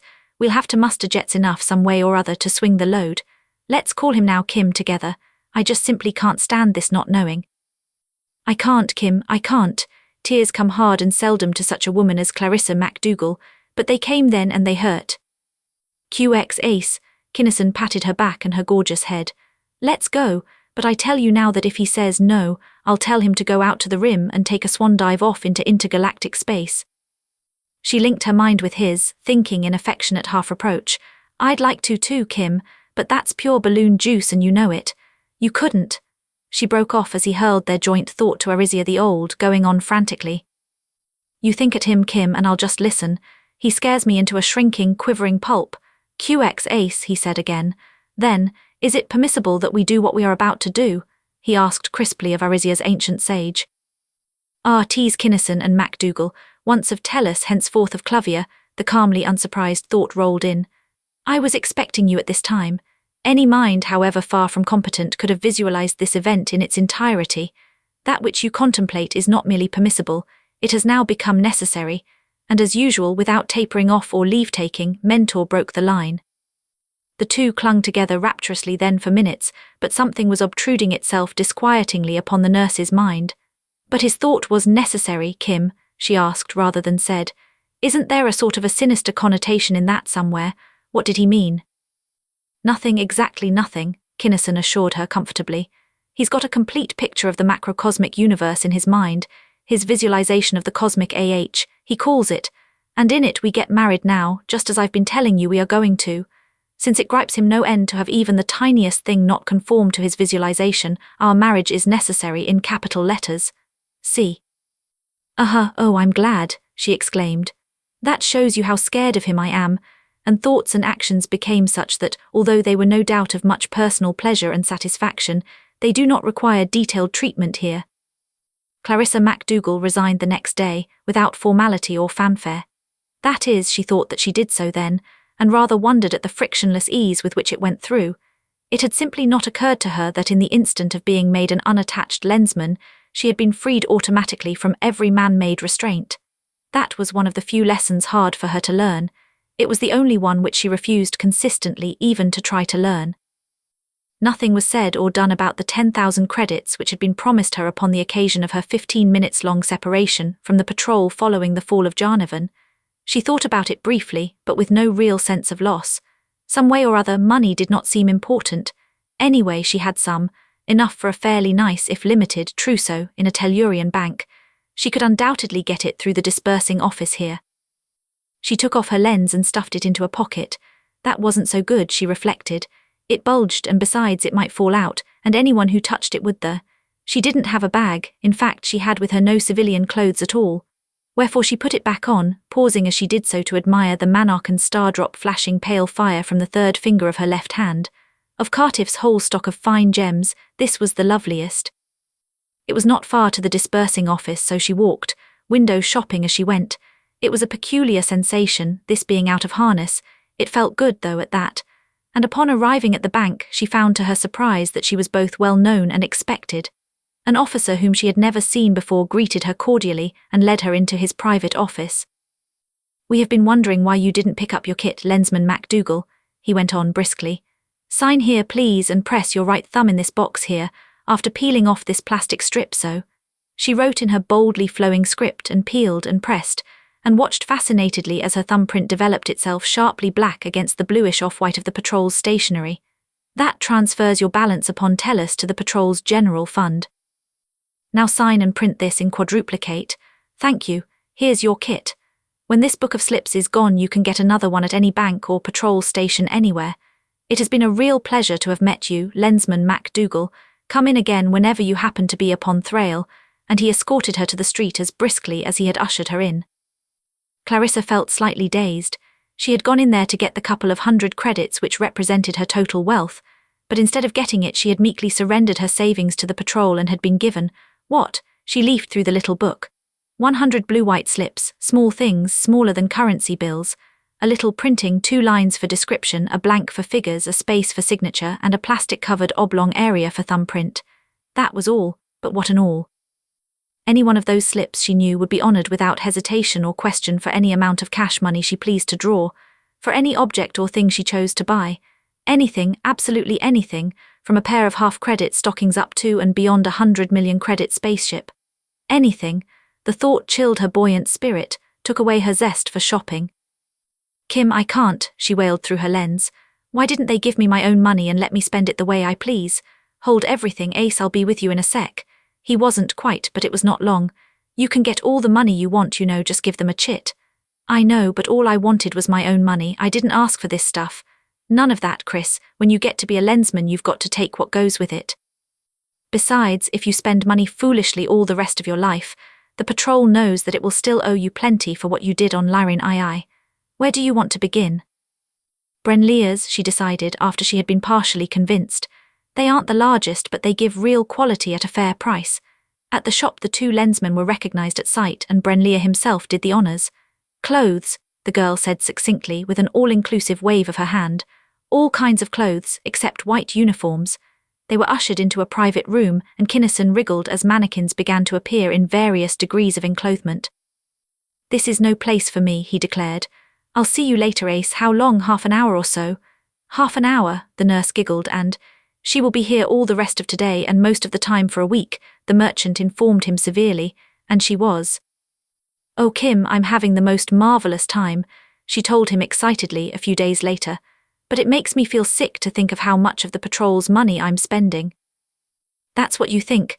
"Huh, what do you mean?" she demanded, but he would not talk. She found out, however, after the long-drawn-out business of selecting and matching and designing and fitting was over. "You've only seen me in real clothes once, and that time you hardly looked at me. Besides, I got myself all prettied up in the beauty shop." She posed provocatively. "Do you like me, Kim?" "Like you," the man could scarcely speak. She had been a 7-sector call-out in faded moleskin breeches and a patched shirt. She had been a Thionite dream in uniform, but now, radiantly, vibrantly beautiful, a symphony in her favourite dark green. Words fail. Ace, thoughts too, they fold up and quit. The universe's best is all I can say.